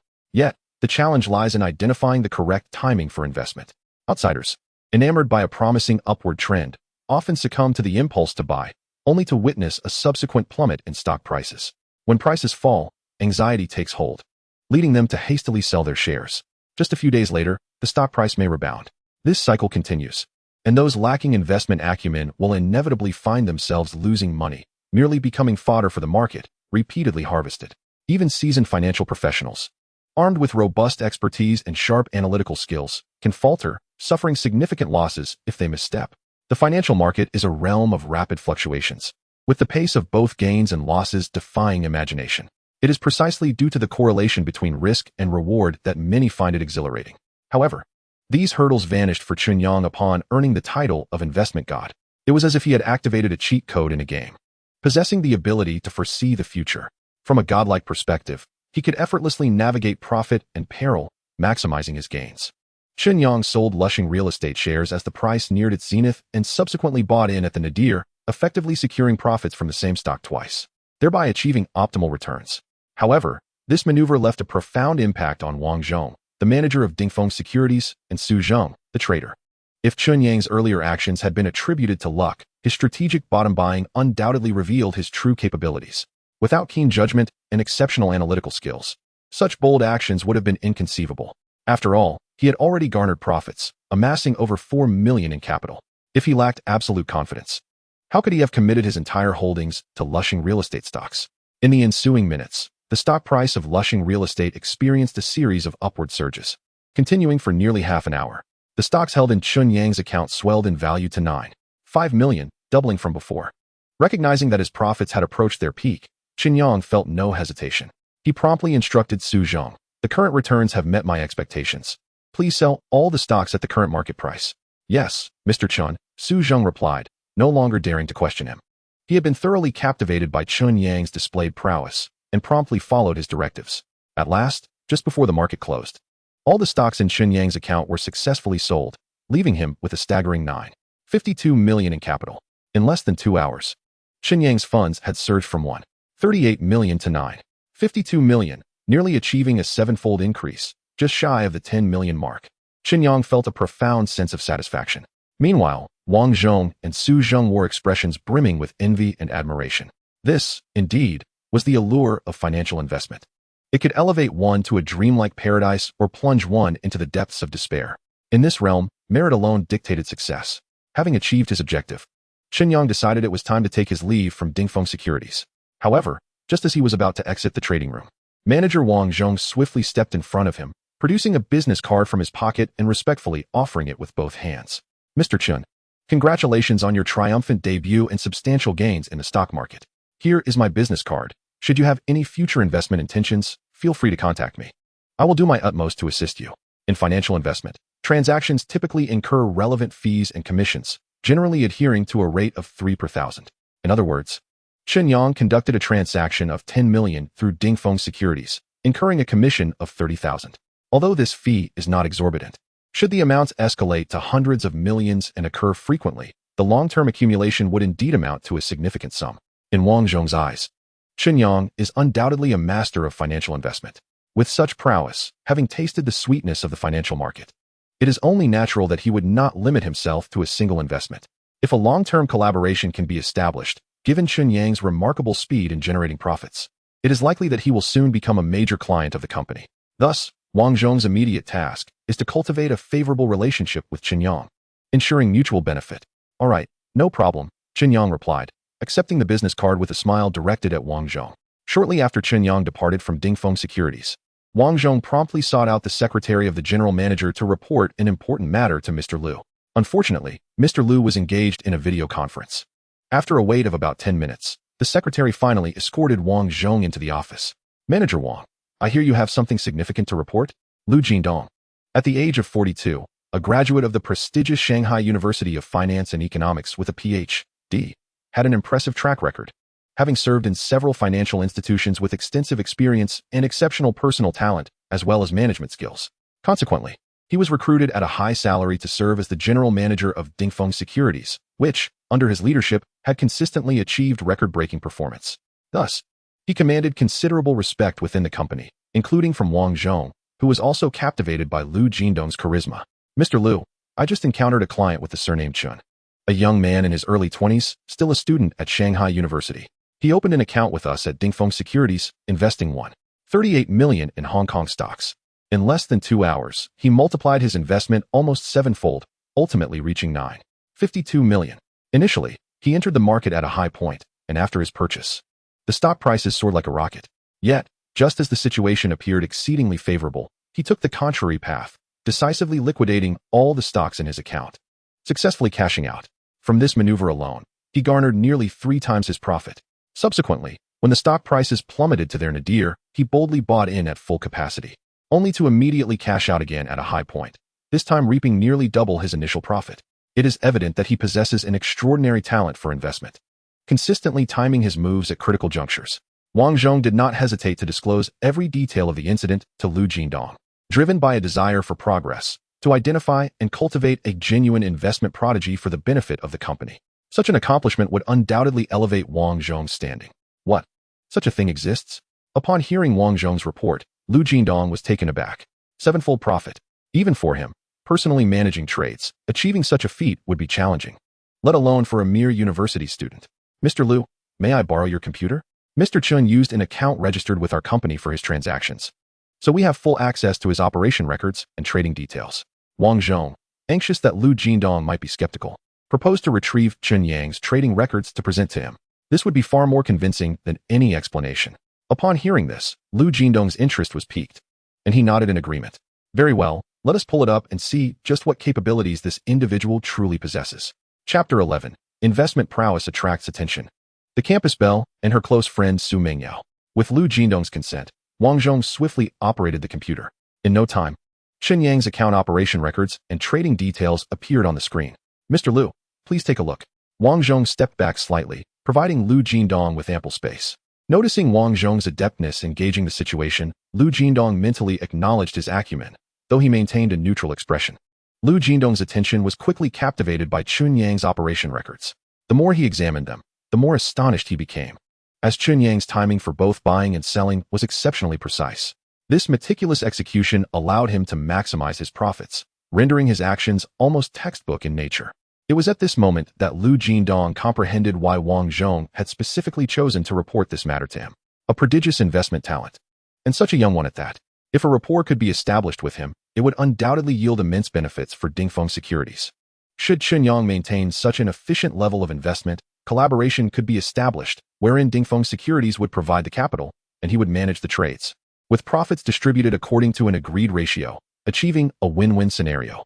The mere thought of this filled Lu Jindong with exhilaration. A genius. This individual is truly a rare gem among investors. Manager Wang, I am entrusting you with a task. Should Mr. Chen return to conduct transactions with us at Dingfeng Securities in the future, you must inform me at once, Lu Jindong stated with resolute authority, casting a significant glance at Wang Zhong. Rest assured, Mr. Lu, this matter is in my hands, Wang Zhong replied.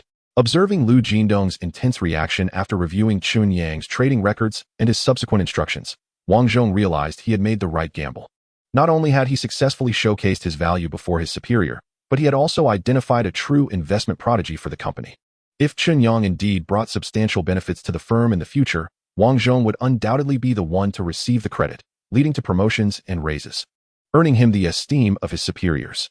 Little did Chen Yang know that his initial foray into stock market investment would capture the attention of the general manager of Dingfeng Securities. After leaving the company, he hailed a taxi heading toward the Yulong Garden community. Meanwhile, within Yulong Garden, in the residence rented by Yi Qingya, she had been feeling quite drowsy due to her pregnancy and had slept through the afternoon. Upon emerging from her room, she discovered that Chen Yang was not present, and a sense of relief washed over her. After all, they had barely met, and familiarity was non-existent. Had it not been for the unexpected pregnancy, she would never have envisioned living with a man whom she scarcely knew. Reflecting on it now, Yi Qingya couldn't help but admire her own courage in deciding to cohabitate with Chen Yang. Fortunately, she had taken the initiative to learn about him beforehand, understanding his cheerful disposition and kind-hearted nature, assuring her that he was not a bad person. Otherwise, she would never have dared to share a living space with him. Yi Qingya poured herself a bottle of mineral water and settled down on the sofa in the living room. Just as she contemplated calling Chen Yang to inquire about his whereabouts and when he would return, her phone rang. To her surprise, the caller ID revealed that it was her close friend Su Mengyao. Qingya, I heard you've left the dorm and moved out. What is going on? Did someone bully you in the dormitory? Su Mengyao, upon learning that her friend Yi Qingya had quietly vacated the school dormitory to rent a place outside, was concerned. As her closest confidant, Yi Qingya's secret kept from Su Mengyao left her feeling quite indignant. Thus, she promptly called Yi Qingya, eager to uncover the truth of the matter. Yao, have you found out about this? I knew I couldn't keep it from you, Yi Qingya said, her voice laced with urgency. It's too complicated to explain over the phone. Let me give you an address. Come over, and we can discuss it face to face. Yi Qingya and Su Mengyao shared a deep bond akin to that of sisters, despite lacking any blood relation. They had been classmates and desk mates since middle school and high school. Yi Qingya excelled academically and, due to her parents' job relocation, enrolled at the prestigious Magic City University. In contrast, Su Mengyao, with slightly lower grades, had a passion for dancing and aspired to become a star in the entertainment industry, leading her to attend the Magic City Academy of Arts. Although they were not at the same university, the distance was manageable, allowing Su Mengyao to frequently visit Yi Qingya. Over time, she became acquainted with Yi Qingya's dormitory mates and even exchanged contact information with them. Thus, Yi Qingya's decision to move off campus was bound to be discovered by Su Mengyao. It was merely a matter of time. All right, just wait for me. I'll be there shortly, Su Mengyao replied, her impatience palpable as she hung up the phone. After receiving the address from Yi Qingya, she quickly hailed a taxi and rushed over. Minutes later, the doorbell rang. Yi Qingya, peering through the peephole, saw Su Mengyao standing outside. She eagerly opened the door, a bright smile illuminating her face. Yao, you've arrived. Come in. Without hesitation, she took Su Mengyao by the arm and ushered her inside. Qingya, you must come clean. What on earth is going on? Why have you moved out? It couldn't be that you're secretly dating someone, wanting to create a private world with your boyfriend. Could it? Su Mengyao pondered, utterly perplexed. She could not fathom why Yi Qingya would take such a step. After all, Yi Qingya was a fourth-year student, nearly finished with her major and elective credits. In the coming semester, she only needed to secure an internship certificate and finalize her thesis before graduating. Given Yi Qingya's affluent background, it was clear she wouldn't need to struggle to lead a comfortable life. Thus, it was likely she wouldn't remain in Magic City after graduation. Su Mengyao was acutely aware of all these factors. Despite her musings, Su Mengyao failed to find a reasonable explanation for Yi Qingya's actions. The only possibility she could conceive was that Yi Qingya had found a boyfriend, seeking a discreet place to nurture their relationship. However, her casual remark elicited an unexpected response. Yi Qingya readily nodded in affirmation, smiling as she replied, "Yao Yao, you're quite astute. You guessed it right away." Su Mingyao's smile faltered, leaving her momentarily speechless. "Qingya, stop joking. This isn't funny at all. You, of all people, should know that I understand your character well. Over the years, you've had countless admirers, scholarly elites topping the charts, dashing campus heartthrobs, and affluent young masters with charm and wealth. Various types of men at your disposal. Yet you've never shown the slightest interest in any of them. What kind of man could possibly capture your heart? I refuse to believe it." After a brief moment, Su Mingyao emerged from her shock, her initial reaction one of disbelief. It was inconceivable that the pure-hearted, discerning Yi Qingya would engage in a romantic relationship, let alone go so far as to move out for the sake of it. Just then, the door swung open with a sudden force. A tall, striking young man with a handsome visage and long legs appeared at the threshold, exuding an air of confidence. Chapter 12. Su Mingyao thought to herself, "Oh no. The culprit is none other than myself." Upon hearing the commotion behind her, she instinctively turned around and was met with the sight of a handsome young man, whose appearance aligned perfectly with her aesthetic preferences, standing awkwardly at the door. "Who are you? Trespassing is illegal. You'd best leave now, or I will call the police." Su Mingyao, undeterred by the young man's good looks, immediately positioned herself protectively behind Yi Qingya, her expression wary. "Yao Yao, you're mistaken. He is not a bad person." Yi Qingya quickly interjected, sensing Su Mingyao's heightened anxiety. "Qingya, do you know him?" Su Mingyao asked, momentarily taken aback. "Yes," Yi Qingya nodded. Just as she hesitated to introduce Chen Yang, Su Mingyao's impatience got the better of her. With a sharp gaze directed at Chen Yang, she questioned, "What is your name? What do you do? What is your relationship with my friend Qingya?" Chen Yang, having previously met Su Mingyao at a bar, recognized her as Yi Qingya's closest friend. However, he hadn't expected her to appear here. Moreover, judging by Su Mingyao's reaction, it was clear that Yi Qingya had not disclosed her pregnancy or their cohabitation. "My name is Chen Yang, a fourth-year finance student at Magic City University. As for my relationship with Qingya, I can't disclose that at the moment," he replied, meeting Su Mingyao's gaze with calm composure. "Magic City University? A finance student in his fourth year? So you attend the same university as Qingya?" Su Mingyao's expression shifted to one of surprise and confusion, leading her to fix her gaze back on Yi Qingya. In that instant, she began to realize that perhaps what Yi Qingya had just said was indeed true, although she had previously dismissed it. "Qingya, you must be honest with me. What is your relationship with him? Are you hiding anything else from me?" Seeing that the truth could no longer be concealed, Yi Qingya's face betrayed a hint of guilt. She grasped Su Mingyao's arm and led her toward her room, casually shutting the door behind them. Inside the room, Su Mingyao crossed her arms, her expression serious as she awaited Yi Qingya's explanation. After gathering her thoughts, Yi Qingya finally spoke. "Yao Yao, I'm pregnant. The father of the child is Chen Yang." Those words struck Su Mingyao like a thunderbolt, leaving her utterly stunned, her mind racing to comprehend the revelation. After a prolonged silence, she finally managed to regain her composure. "How is this possible? Qingya, have you truly fallen for that male gold digger? And you engaged in relations with him before marriage? You're even pregnant out of wedlock. Qingya, you've made a grave mistake. If your family finds out about this, do you have any idea how much trouble it will cause?" Su Mingyao's face suddenly displayed an expression of frustration, as if she were lamenting a lack of ambition in others. In her heart, she firmly believed that Yi Qingya was not the kind of woman who would disregard everything for the sake of love. There must be some underlying secret. Yi Qingya softly reassured Su Mingyao. "Yao Yao, please don't be anxious. Let me explain. Do you remember 2 months ago when you were heartbroken and insisted on going to the bar with me?" Su Mingyao paused slightly, her mind involuntarily recalling the events of that day. "I remember I seemed to have drunk too much and was then taken to a nearby budget hotel by you. After that, I slept soundly until dawn. Could this incident somehow relate to you and Chen Yang?" Yi Qingya bit her lip tightly and nodded vigorously. "That night, someone secretly slipped drugs into my drink. Coincidentally, Chen Yang was working part-time at that bar and recognized me immediately, which is why he gallantly intervened to rescue me from those nefarious individuals. Before I lost consciousness, I specifically asked him to take us back to school, but by then, it was already late and the dormitories had closed. In desperation, I allowed him to book 2 rooms at a nearby hotel. Chen Yang intended to leave, but the effects of the drug began to take hold.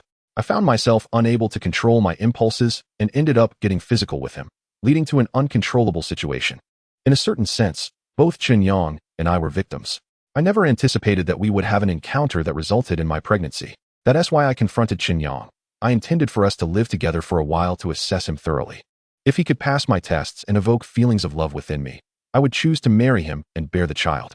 However, if he failed to meet my expectations, I would terminate the pregnancy and vanish from his life entirely, treating everything that transpired as a mere dream.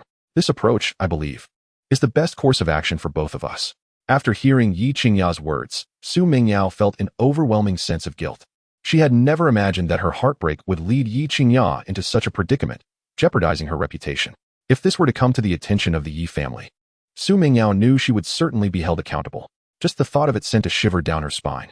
Qingya, I'm so sorry. It's all my fault. I should have just accepted my heartbreak instead of dragging you to the bar. If I hadn't you wouldn't have encountered this nightmare.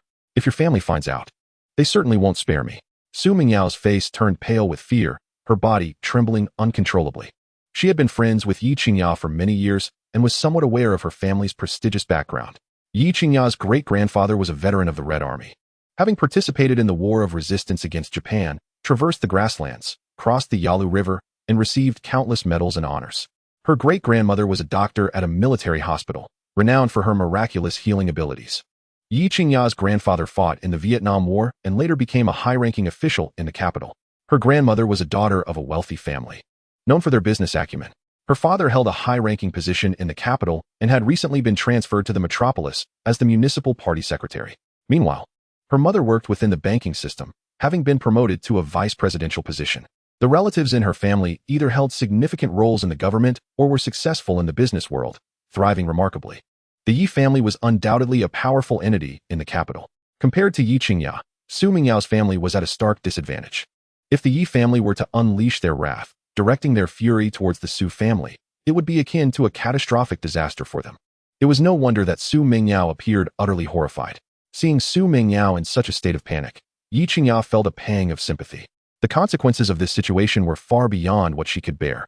If the Yi family were to delve deeply into the matter, it was unlikely that it would end easily, potentially causing immense trouble for both Su Mingyao and her family. Yao Yao, do not fear. As long as I am here, this matter will not implicate you or the Su family. Besides, currently, only you and Chen Yang know about this incident. As long as we maintain confidentiality, my family will remain oblivious. Moreover, if Chen Yang fails to meet my expectations, I will terminate the pregnancy directly. After a period of recuperation, I will return to my former self, and no one will ever know that I had an unexpected pregnancy. Yi Qingya managed to maintain a semblance of calm. After all, she had carefully considered that this approach would minimize the impact. Upon hearing Yi Qingya's reassurances, Su Mingyao felt a wave of relief wash over her. She then resignedly said, "At this point, it can only be this way. However, I must admit, Chen Yang is quite handsome, standing at 188 centimeters, with long legs. A tall and upright posture, striking features, and exuding the masculine energy inherent to men. Having a relationship with him is certainly preferable to any other undesirable man. Not to mention, the child we would conceive together is likely to possess a far superior appearance than the average infant." At this, Yi Qingya's cheeks flushed with a rare hue. It was evident that she felt somewhat bashful. After all, she had never had a boyfriend before, nor had she ever engaged in close contact with a male. And now, Chen Yang had unexpectedly entered her life, and in the coming 3 months, they would be living together. The mere thought of it made Yi Qingya feel both anxious and nervous. Moreover, she wholeheartedly agreed with Su Mingyao's assessment of Chen Yang's looks. "Yao Yao, once you step out, please be a bit more cordial towards Chen Yang. I've had someone investigate his background. Although he comes from a modest family, his academic performance is exceptionally outstanding. He has received full scholarships for several consecutive years, possesses a cheerful disposition, treats others kindly, and often takes on part-time jobs in his spare time. He is truly a driven and capable individual. I do not wish for my situation to impose undue pressure on him." To be honest, although Yi Qingya did not know Chen Yang well, her impressions of him throughout the day had been quite positive.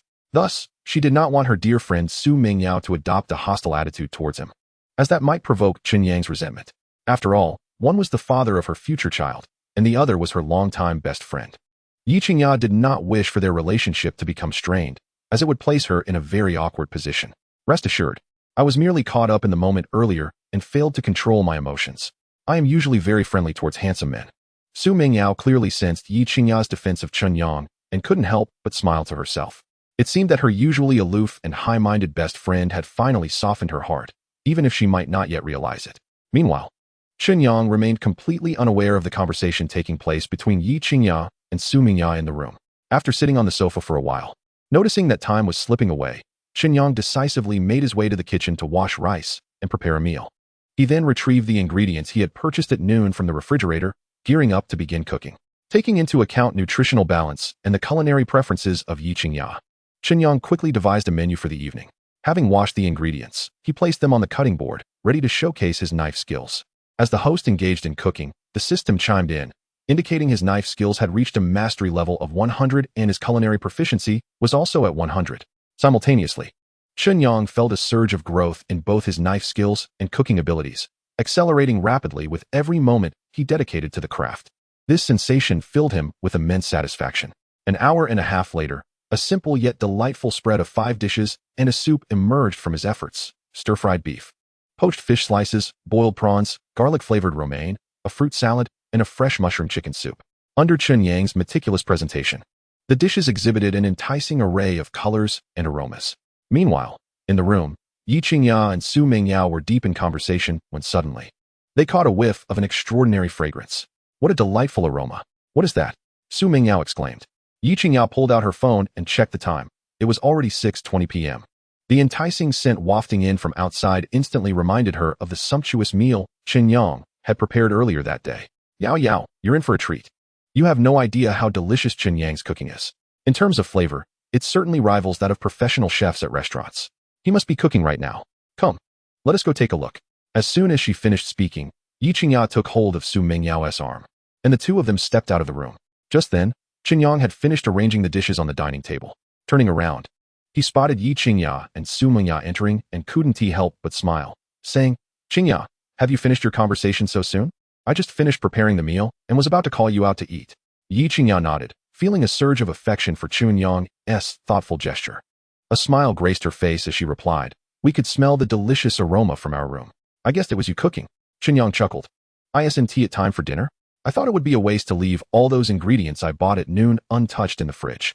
Plus, with your friend here, I figured our 3 appetites would perfectly clear out the ingredients. So I made a few dishes to save us the trouble of going out to eat." Yi Qingya felt increasingly appreciative of Chen Yang's meticulous nature and his keen sense of balance, which made her feel exceptionally comfortable. "Thank you for your efforts," she expressed gratefully. "Not at all. It's the least I could do," Chen Yang replied, shaking his head dismissively.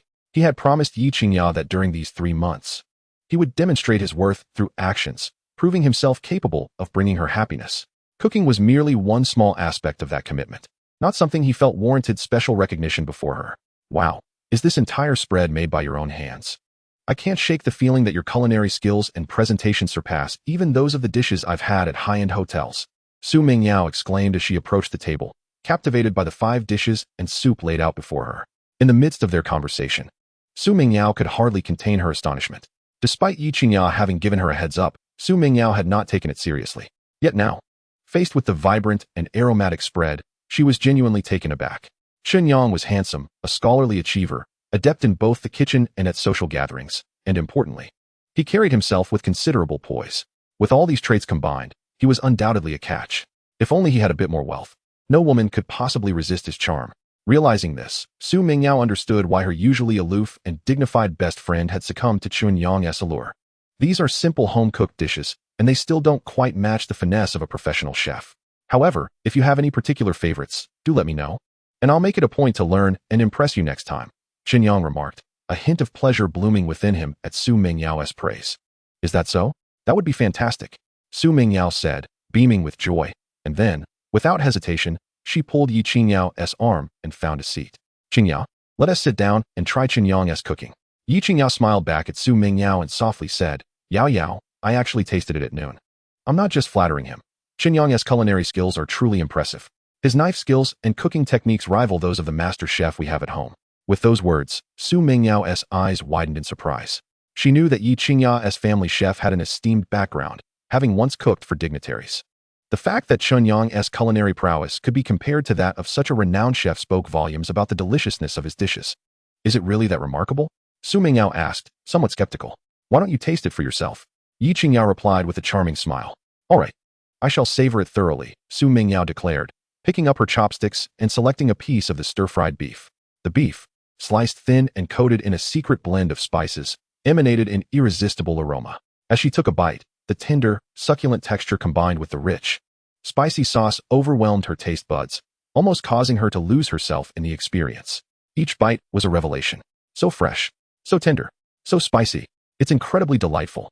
This is the best beef I've ever tasted. Su Mingyao couldn't help but express her admiration, giving Chen Yang a thumbs up in praise. Enjoy it. I made plenty. More than enough for the three of us. Chen Yang laughed, seeing Su Mingyao reveling in her meal. Yi Qingya could no longer contain herself and joined in the culinary battle at the table. The dining table soon fell silent, filled only with the sounds of enthusiastic eating. In less than 15 minutes, the 5 dishes and soup were completely devoured. Su Mingyao leaned back, a satisfied expression gracing her features as she rested against her chair. Her right hand resting on her round, full belly, she felt pleasantly stuffed, not from simply filling her stomach, but from the sheer joy of indulging in exquisite food for its own sake. Meanwhile, Yi Qingya felt a bit more at ease, enjoying the moment as well. After all, this was her second occasion savoring the culinary delights prepared by Chen Yang himself. Thus, she exercised a degree of restraint. Chen Yang, on the other hand, was determined not to waste any food, so he tidied up all the leftover dishes. After the meal, he collected the bowls and chopsticks, thoughtfully washed some fruit, then sliced it into a plate and presented it before Yi Qingya and Su Mingyao, allowing them to indulge in a taste. He then promptly returned to the kitchen to clean up. Observing Chen Yang's diligent figure, Su Mingyao couldn't help but feel a twinge of envy at that moment. Qingya, your fortune seems exceedingly good, doesn't it?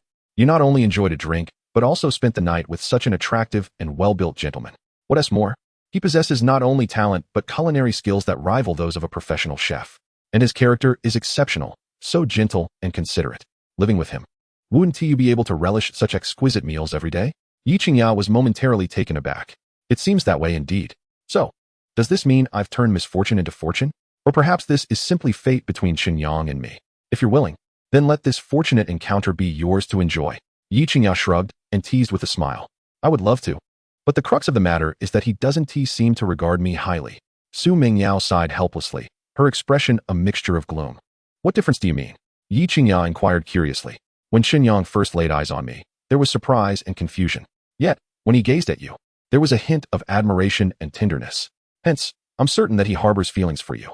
Otherwise, given his standing, while he may not find a girlfriend as extraordinary as you, he could certainly attract women of the school goddess caliber with ease.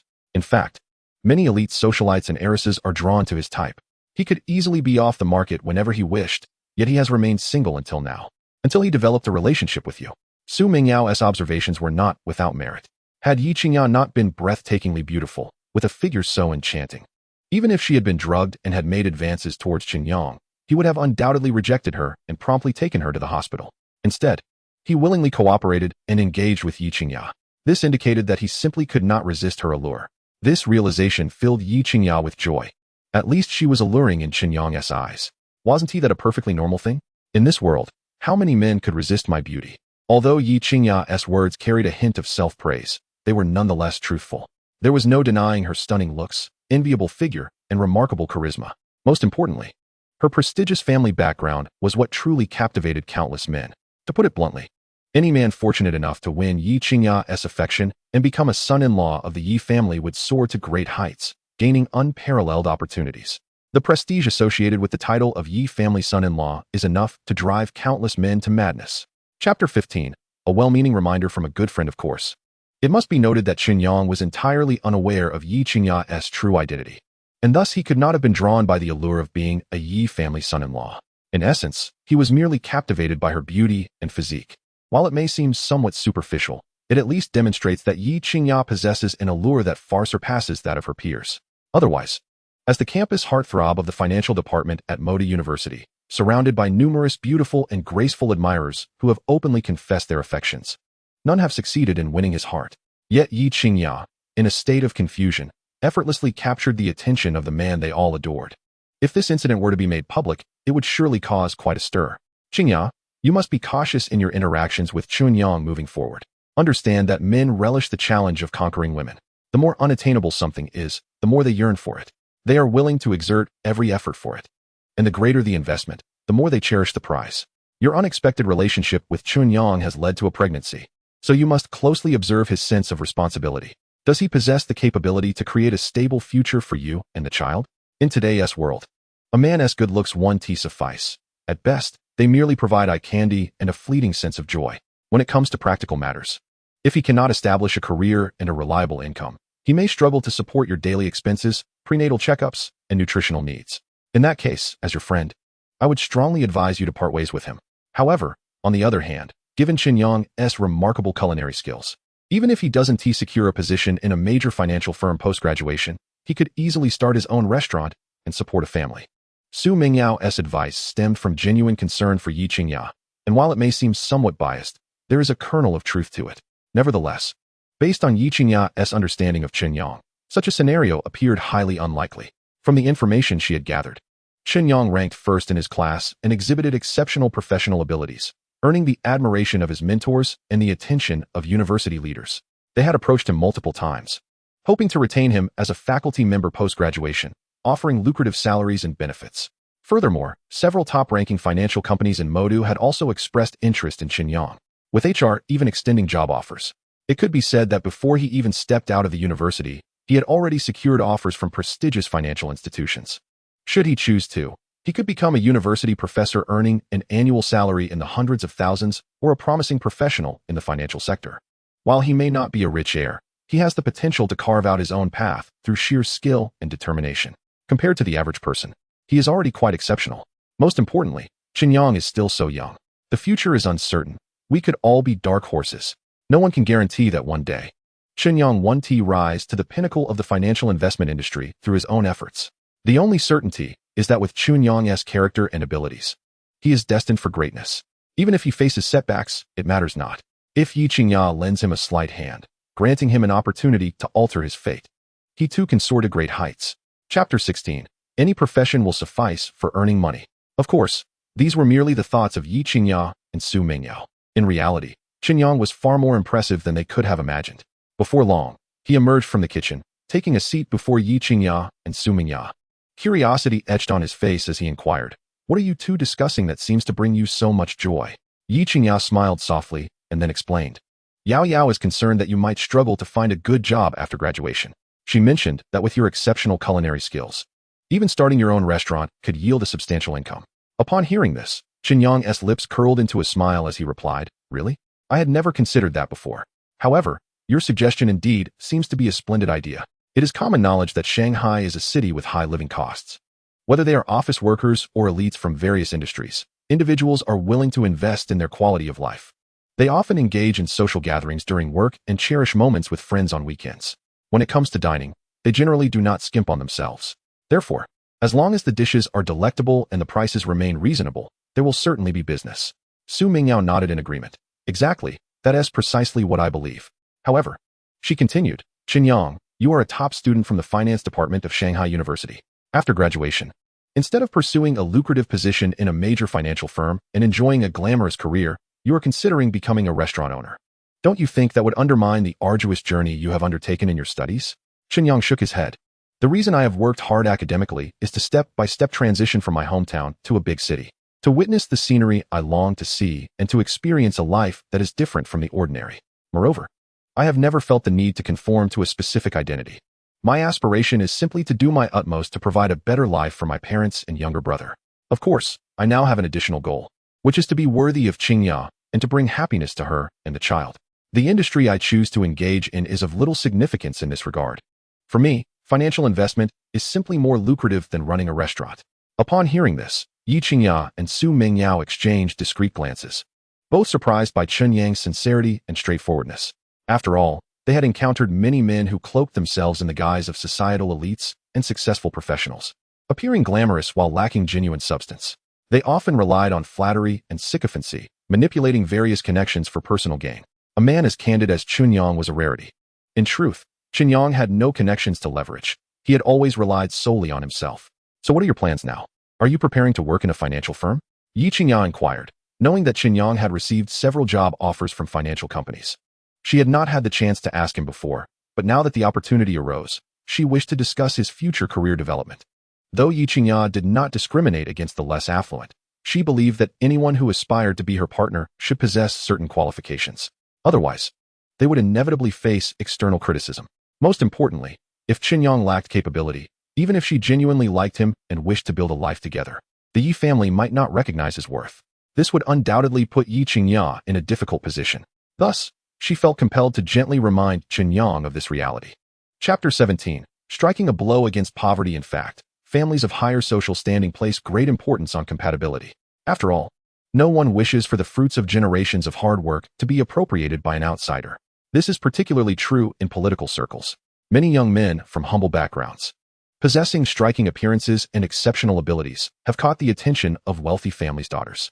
With the backing of influential in-laws, they ascend the ranks and ultimately wield power. Logically, once they benefit from their family's political resources, they ought to contribute to the family's prosperity. Yet often, the first thing they do upon gaining power is to betray their partners. As tales of such ungrateful behavior proliferate, many affluent families have gradually realized that it is more prudent to invest their efforts in nurturing their own children rather than an outsider, even if the latter might be exceptionally talented. Thus, many sons-in-law from prominent families, regardless of their capabilities, receive scant resources, fearing that should they gain power, they might develop a rebellious mindset. One could say that these so-called phoenix men have narrowed the paths for future generations, effectively closing doors that were once accessible. Chen Yang, while fully qualified in this regard, had been educated in a manner that precluded him from taking such shortcuts. Moreover, he had recently activated a super omni system, which bestowed him with numerous abilities sufficient to forge his own path to success with integrity. Of course, Yi Qingya was unaware of this. Yet, as she expressed concern over Chen Yang's post-graduation employment, he felt a warmth in his heart. With a gentle smile, he said, "Qingya, to be honest, I have already received offers from several financial firms, each with attractive salaries and benefits. Truthfully, I was quite tempted. However, your presence has led me to reconsider." Yi Qingya raised her brows slightly in surprise, her curiosity piqued. "What does that have to do with me?" Chen Yang continued. "Qingya, you are stunningly beautiful, with an exquisite figure and an air of nobility about you. The clothes you wear are designer and worth a fortune. Anyone who sees you can tell you hail from a wealthy family. If I were to simply work at a financial firm, no matter how talented I am, it would be challenging for me to prove my worth to you and your family in a short time. Therefore, after careful consideration, I have decided against joining a financial firm and instead choose to embark on my own entrepreneurial journey. Initially, I plan to leverage my professional skills to earn my first pot of gold in the stock market, then establish a company and create my own career as per my plan." Facing Yi Qingya's questioning gaze, Chen Yang revealed his thoughts and plans without hesitation. After hearing his words, Yi Qingya fell into a momentary silence, fully aware that Chen Yang's reasoning was quite sound. In school, he was the finance department's heartthrob, an academic achiever with top marks. Yet, upon entering the workforce, he lacked both family background and connections, relying solely on his capabilities to carve out his future. According to Chen Yang's plan, he would typically join a financial firm to gain experience and enhance his professional skills. With a bit of luck, after a few years of hard work, he could expect promotions and salary increases, accumulating connections and capital before considering other opportunities. However, the presence of Yi Qingya and the child she bore compelled Chen Yang to accelerate that plan exponentially, placing even greater pressure on his shoulders. Yet, despite these challenges, Chen Yang never voiced his struggles. Instead, he embraced his responsibilities as a man and pressed forward with determination. Chapter 18. Shocking news of nearly 10 million in funds. Yi Qingya's gaze towards Chen Yang softened, acknowledging the immense burden he carried, a burden stemming from her family's expectations. Had Yi Qingya come from an ordinary family, Chen Yang's capabilities would have sufficed to earn her family's approval without much effort. However, the Yi family was part of the elite in the capital. In the realms of military, politics, and commerce, there exists a formidable influence. Given such prestigious backgrounds, it is apparent that Chen Yang faces immense pressure in his quest to pass the trials ahead. Although Chen Yang remains oblivious to Yi Qingya's true identity, it does not diminish his conjecture regarding the affluent status of the Yi family. Nevertheless, he has chosen to endure this burden silently. This alone illustrates that Chen Yang is a man of responsibility and fortitude. "Chen Yang, is it not a tad impulsive of you to act this way?" Yi Qingya expressed her concerns. After all, embarking on an entrepreneurial journey requires not only initial capital, but also entails significant risks. A slight misstep could result in devastating losses. Yet, with your qualifications and capabilities, if you were to work at a financial firm and successfully complete your probationary period, you could easily secure a monthly salary of at least 10 to 20,000. Accumulating work experience and networking would undoubtedly present you with abundant opportunities in the future. In comparison, the probability of success would be considerably higher, saving you from unnecessary detours. Yi Qingya's expression revealed her worry as she analyzed Chen Yang's situation, aiming to guide him towards what she believed to be the most prudent choice. Ultimately, Her intentions stemmed from a desire to protect him from making hasty decisions that he might later regret. Chen Yang, I understand that you are looking out for me, which is why you offer such thoughtful advice. However, I am fully aware of my actions and the decisions I am making. This choice has not been made on a whim. Rather, it is the result of careful contemplation. In the past, Chen Yang would have undoubtedly heeded Yi Qingya's counsel and methodically pursued employment at a financial company, striving to excel in his position and achieve notable accomplishments. Yet now, empowered by the title of God of Investment bestowed upon him by the system, he has successfully secured his first significant earnings in the financial market. Presently, his investment account boasts nearly 10 million in assets. With this initial capital, Chen Yang is confident that, with steady and calculated efforts, he will carve out a name for himself in the financial circles of the metropolis, establishing a venture that is uniquely his own. This would also serve as a testament to his capabilities before Yi Qingya.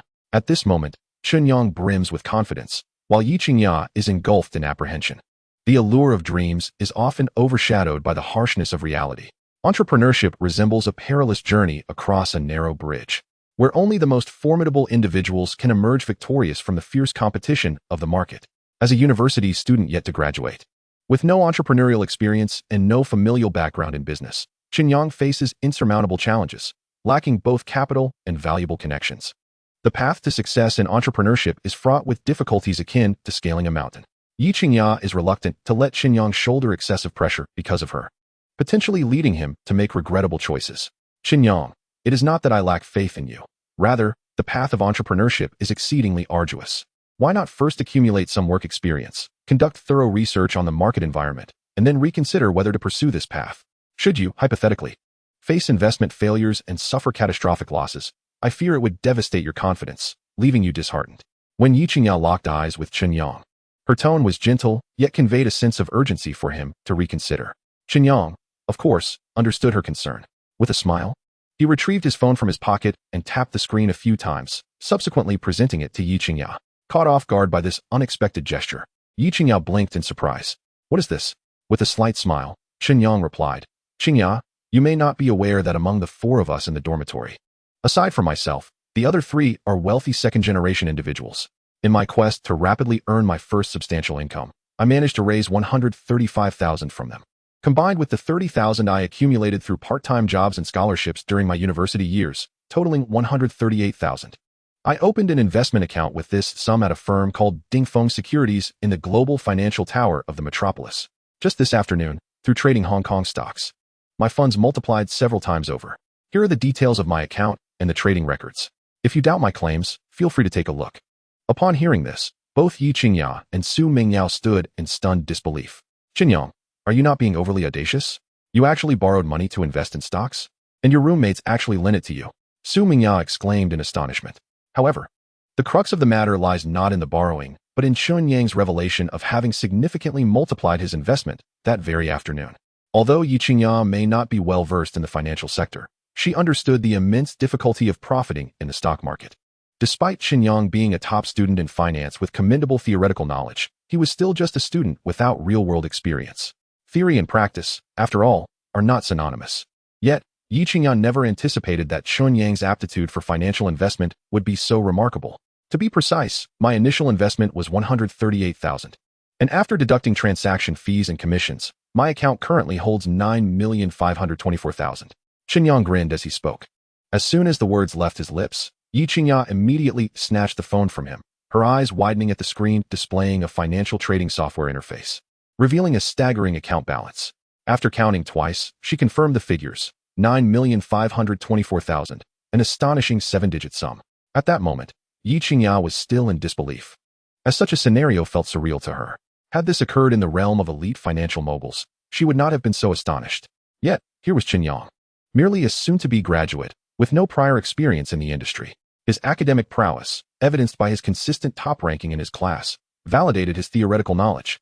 But she had never imagined that his practical skills would match this excellence. Yao, this is all genuine. Chen Yang truly has over 9 million in his investment account. After a moment of silence, Yi Qingya turned to Su Mingyao, her voice filled with incredulity. Let me see that. Su Mingyao, regaining her composure, swiftly seized the phone from Yi Qingya's grasp.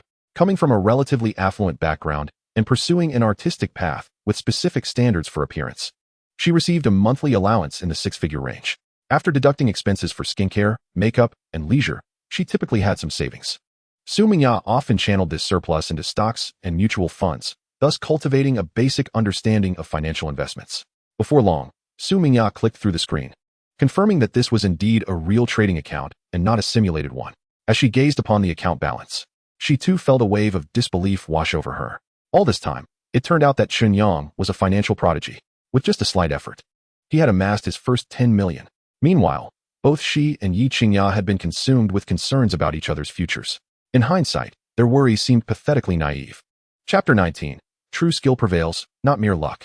After a considerable while, Su Mingyao finally managed to suppress her inner excitement and cast a glance at Chen Yang. Her eyes filled with a complex mixture of emotions. She could hardly fathom that Chen Yang possessed such formidable talents. Taking a deep breath, she turned to Yi Qingya and said, "Qingya, I have examined this matter. This is not a simulation software. The trading records and profits from this account indicate transactions occurring this afternoon. Therefore, what Chen Yang stated is indeed true. He has genuinely earned his first pot of gold in the financial market through his own abilities." Upon receiving this definitive confirmation, Yi Qingya was left utterly astonished, her expression brimming with disbelief. It was evident that she had never anticipated Chen Yang's investment prowess in the financial realm to be so remarkably exceptional. Although her investigation revealed Chen Yang to be a genius scholar, consistently topping the finance department, such achievements were merely theoretical. The tangible results garnered from real-world trading in the financial markets were an entirely different matter.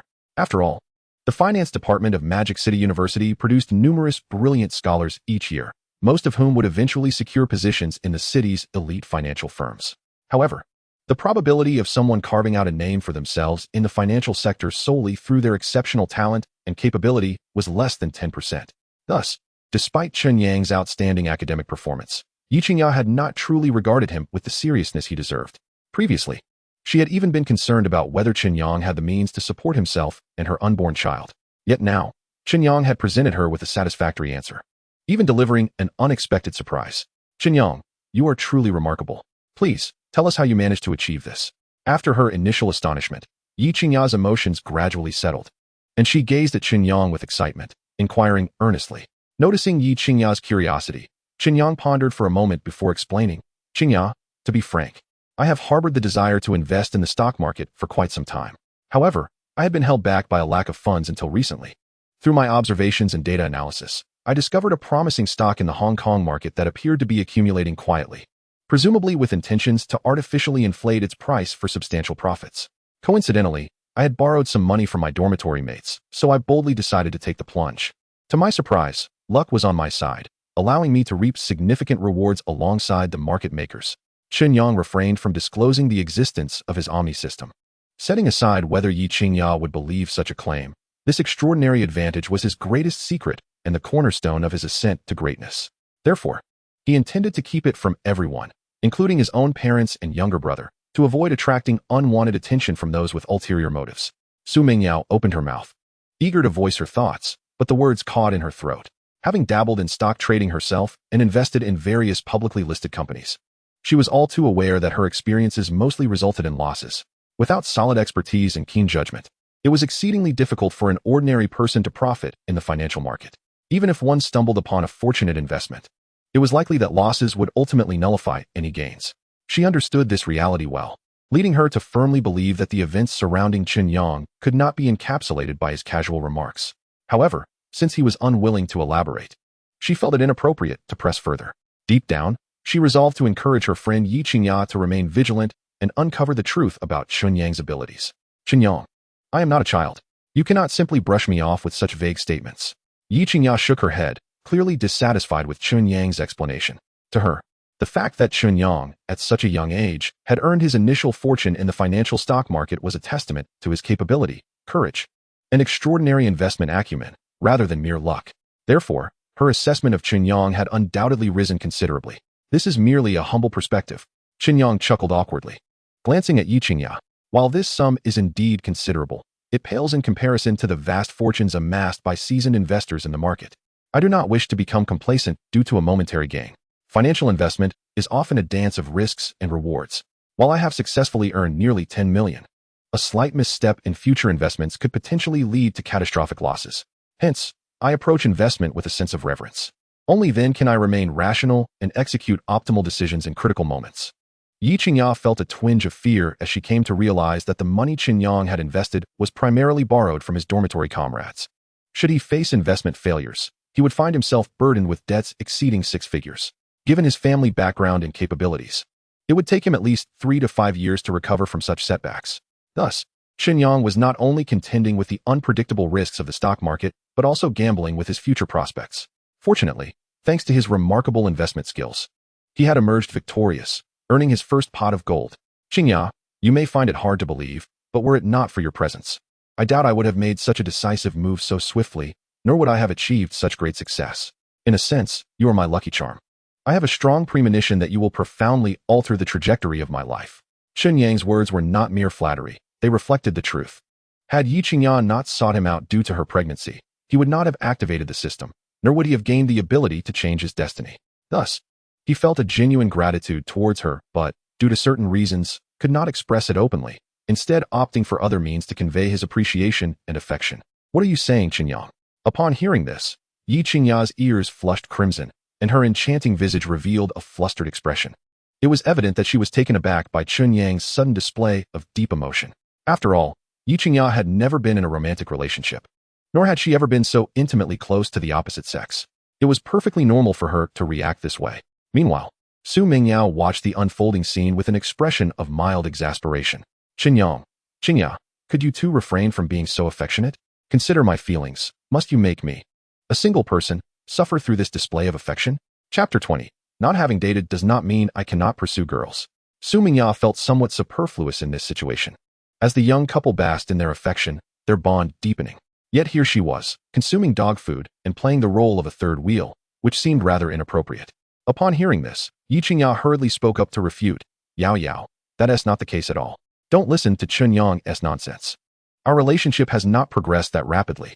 Observing this, Su Mingyao stifled a laugh and remarked, Qingya, while you manage to maintain your composure, Chen Yang may not be able to do the same. You must realize, you are the universally acknowledged goddess of Magic City University. Your beauty, figure, and grace drive men to madness. Chen Yang is young and vigorous, brimming with energy. Furthermore, you two will be living together soon, and there will inevitably be moments where sparks might fly. Yi Qingya instantly felt her cheeks flush, casting an annoyed glare at Su Mingya. Although Su Mingya's words held a kernel of truth, knowing it was one thing, but having it laid bare was quite another. By saying so, didn't it make things even more awkward for both Yi Qingya and Chen Yang? Qingya, I must admit, you are incredibly beautiful, which stirs my heart. But rest assured, I would never force you into anything, Chen Yang said, his gaze fixed on Yi Qingya, his expression utterly earnest. It was evident that his words were spoken from the depths of his heart. Chen Yang, perhaps I would have had some reservations before. But your success in the stock market, amassing such a fortune, demonstrates that your capabilities exceed my expectations. Therefore, I look forward to your future endeavors, Yi Qingya replied softly, meeting Chen Yang's gaze. A smile crept onto Chen Yang's lips. Though Yi Qingya had not made any promises, her attitude had improved significantly compared to before. Frankly speaking, this came as no surprise.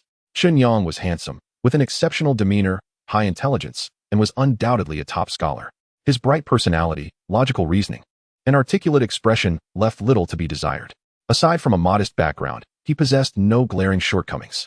In the eyes of most women, he was already a quality man, one that they would not easily overlook. Even Yi Qingya had to concede that, compared to the talented young men she had encountered before, Chen Yang was equally impressive in every regard, disregarding family background. Moreover, he had just graduated, young, vibrant, and with an unlimited future ahead. Faced with such a potential partner, it would be disingenuous for Yi Qingya to claim she was not moved. Rest assured, I will ensure that you come to accept me, Chen Yang declared confidently. There are myriad ways to capture a woman's heart, and most women are drawn to strength. As long as Chen Yang consistently showcased his abilities before Yi Qingya, she would undoubtedly be enchanted by the aura he exuded. Additionally, Chen Yang had noticed that Yi Qingya had a penchant for good looks. With his striking appearance, he held a significant advantage in this regard. At the very least, he also had the ace up his sleeve, his culinary skills. If he showcased his cooking talents and prepared delicious meals for Yi Qingya, that alone would be enough to gradually win her over. Although Chen Yang had never had a girlfriend before, it did not mean he was clueless about pursuing women. He had simply prioritized earning a living over seeking love due to personal financial constraints. Yet fate had played a trick on him, intertwining his life with the campus goddess. Yi Qingya, After a brief acquaintance, Chen Yang found himself quite fond of her. He secretly resolved to pursue Yi Qingya wholeheartedly and ensure she felt secure enough to carry their child to term. This was, without a doubt, the most important task on Chen Yang's agenda at this stage, nothing less. Chapter 21. Since I'm moved, let us engage seriously. As the old saying goes, when one meets a good person, one should marry. When one meets a benefactor, one should establish a career. Establishing a family and a career has been an inescapable topic for men throughout the ages. Presently, Chen Yang and Yi Qingya had inadvertently formed a bond, leading to Yi Qingya's pregnancy. It was evident that fate was conspiring to provide Chen Yang with an opportunity. If he did not seize this chance to solidify his relationship with Yi Qingya, it would be a disservice to this serendipity. Moreover, with Chen Yang activating the super all-purpose system and acquiring extraordinary cognitive abilities along with the title of God of Investment, he was no longer the same person. Wealth is the courage of a man. Through stock market investments, Chen Yang had transformed over $1 million in capital into nearly 10 million, netting a profit of over 8 million. And this was merely from one investment. He would undoubtedly re-enter the stock market, where he would amass even greater wealth. Once he was no longer troubled by financial concerns, his confidence would become remarkably robust, and his image and demeanor would undergo a profound transformation. Thus, Chen Yang felt entirely confident in his ability to win Yi Qingya's affection. Soon after, Su Mingya pulled Yi Qingya into a room, and they sat on the bed. With an envious look, she slowly said, "Qingya, it seems that you might be turning misfortune into fortune this time." Hearing this, Yi Qingya was taken aback, instinctively asking, Yao, what do you mean by that? Qingya, over the years, you have had countless admirers, outstanding juniors and seniors, scions of wealthy families, and offspring of the elite. You have encountered a myriad of men from various walks of life.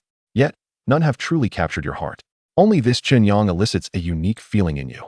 Perhaps it's because of your relationship, or because he is the biological father of your child.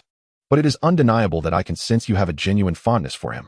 After all, Chen Yang is not only handsome and tall, but he also possesses sound values, impeccable character, intelligence, and culinary prowess, along with the ability to earn.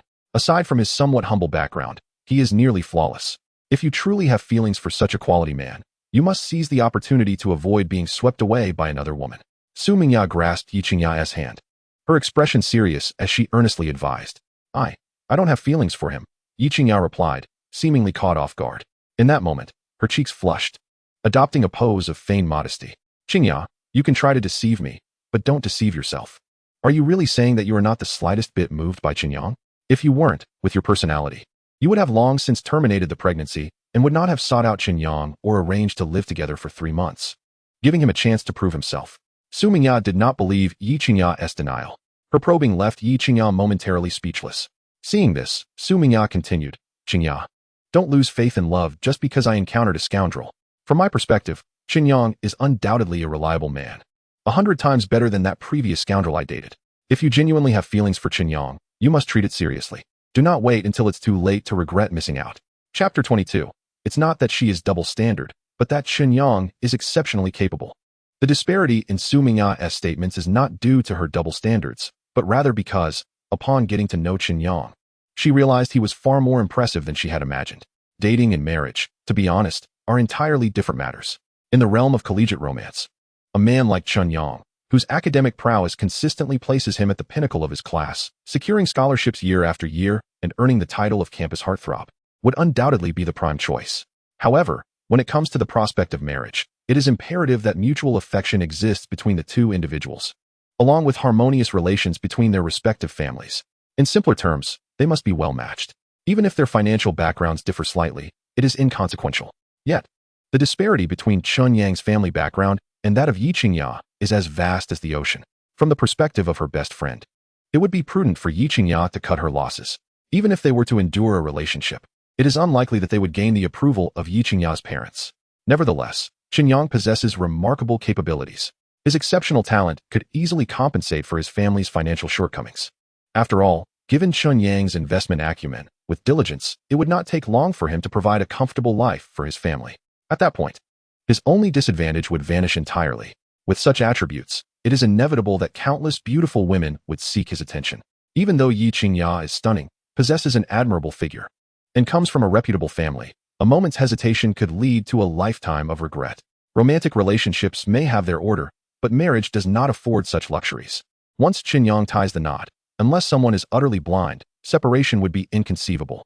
By then, Yi Qingya would find herself bereft of solace. Currently, with Chen Yang's child growing within her, and the circumstances of their relationship being rather muddled, he would likely harbor a tinge of guilt towards Yi Qingya. Faced with these inherent advantages, coupled with Yi Qingya's beauty and charm, winning Chen Yang's heart would be a matter of relative ease. Su Mingyao, mindful of Yi Qingya's situation, took it upon herself to share these thoughts. Were it not for their bond as best friends, she might have found herself irresistibly drawn to Chen Yang. After all, a man of his caliber is truly a rarity, and encountering such an individual may deplete a lifetime's worth of fortune. As she pondered this, Su Mingyao could not help but envy her dear friend Yi Qingya. Here was an exceptional man practically at her doorstep, requiring no elaborate schemes to attain. In contrast, she had thought she found her own Prince Charming, only to discover he was a notorious playboy with years of experience in the field of romance.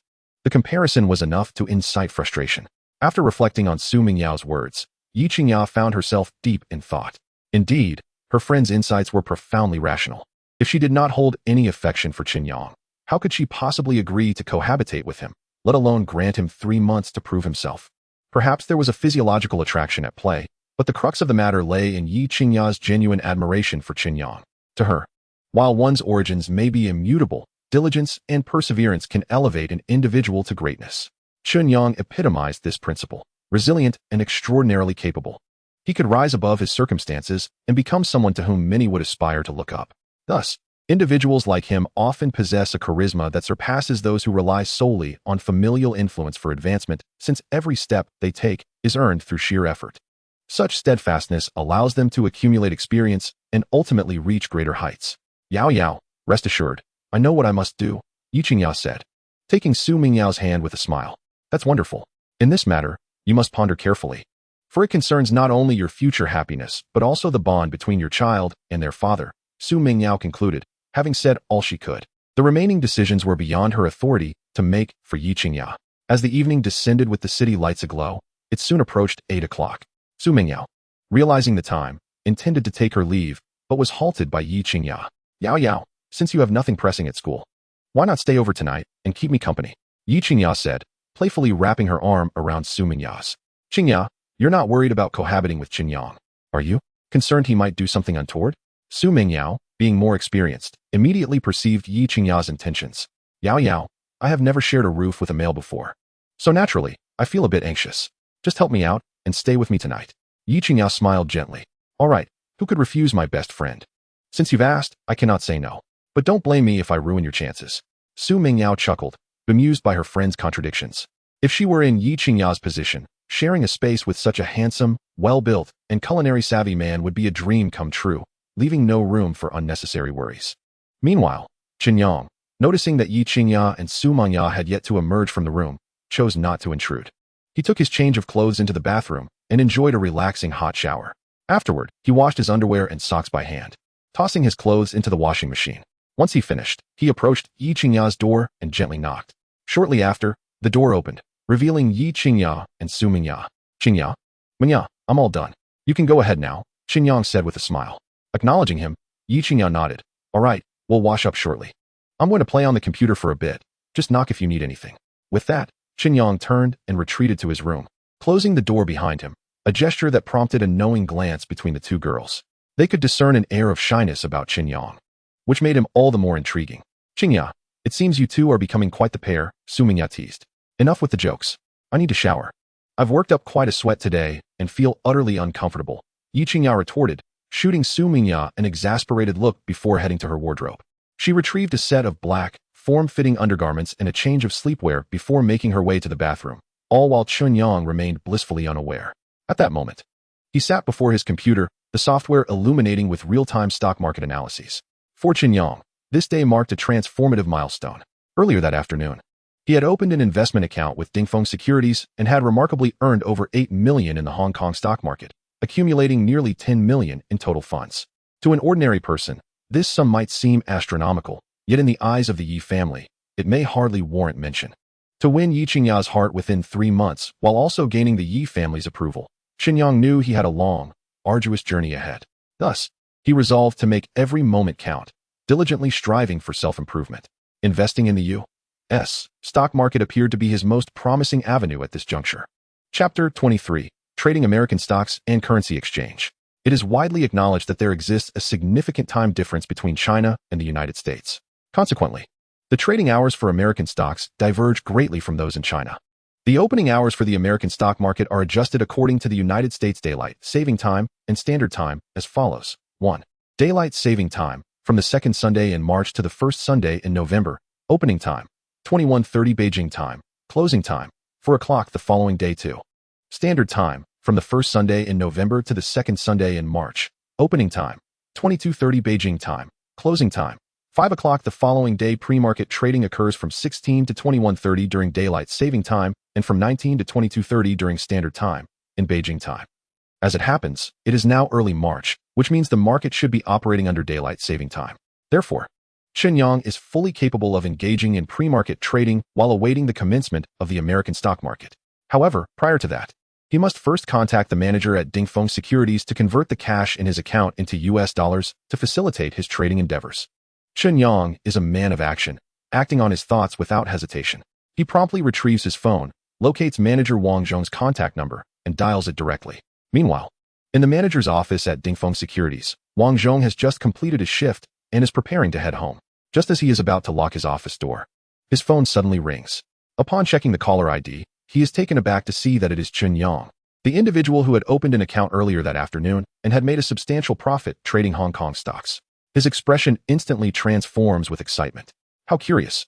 Wang Zhong muses, why would Mr. Chen contact me at this hour? Could something have transpired?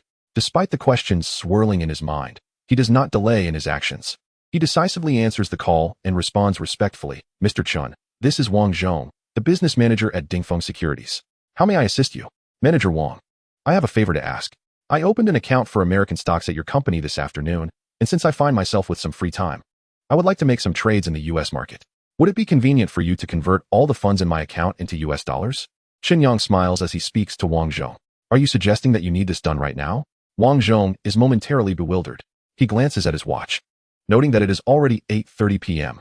Most bank employees have long since left for the day, and the majority of Dingfeng security staff have also departed, leaving only a few individuals working late. In such circumstances, assisting Chen Yang with the currency exchange poses a significant challenge. Indeed, the market is about to open, and I am preparing to trade.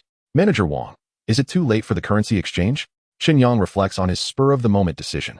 Had he anticipated this, he would have converted his funds into US dollars before leaving Dingfeng Securities earlier that afternoon, thus sparing Wang Zhong the trouble of this late-night call. Mr. Chen, to be frank, most of our personnel have already clocked out. It is indeed quite difficult to facilitate a currency exchange at this hour. However, I can report this situation to our general manager, Liu. I will call you back shortly with an update. Would that be acceptable? Were it any other client, Wang Zhong would undoubtedly have deferred the matter until the following day, as that is the standard procedure. However, Chen Yang is different. He is an undeniable investment prodigy and has garnered high praise from General Manager Liu. Naturally, Wang Zhong wishes to extend a favor to such an exceptional talent. Furthermore, Liu had previously instructed Wang Zhong to closely monitor Chen Yang's activities. Thus, seeking Liu's guidance at this juncture would not only be justifiable, but also commendable. Of course, regardless of how your superior responds, Manager Wang, please know that I appreciate this favor, Chen Yang replies. He believes in reciprocating kindness, adhering to the principle that if someone treats him well, he must return the courtesy. Therefore, he feels a deep sense of gratitude for Wang Zhong's efforts. Upon hearing Chen Yang's words, Wang Zhong is filled with excitement. After hanging up, he immediately dials General Manager Liu Jindong's number. The phone rings for several seconds before being answered. Wang Zhong, the office is closed at this hour. Is there something you cannot wait until tomorrow to discuss? You better have a good reason for calling now. Otherwise, you'll see how I handle this when we're back in the office. Liu Jindong's displeasure is palpable. Wang Zhong feels a wave of embarrassment and quickly responds, General Liu, please calm down. The reason I called is to report an urgent matter. This afternoon, I mentioned the investment prodigy, Mr. Chen Yang. He just contacted me, requesting assistance in converting all the funds in his account into US dollars, as he is planning to trade in the American market shortly. How should I proceed? Liu Jindong's expression shifts from irritation to surprise. He pauses, and then in a composed tone, he questions Wang Zhong. Are you saying that Mr. Chen is requesting US dollars to trade in the American market? Yes, General Liu. As you know, at this hour, our staff has already left for the day, and I lack the authority to execute the transaction on my own. Mr. Chen is in urgent need, which is why I am seeking your guidance. Wang Zhong speaks softly. Lu Jindong's eyes flicker with contemplation as he considers the situation. He has personally reviewed Chen Yang's trading records and recognizes him as an investment genius, particularly given his youth.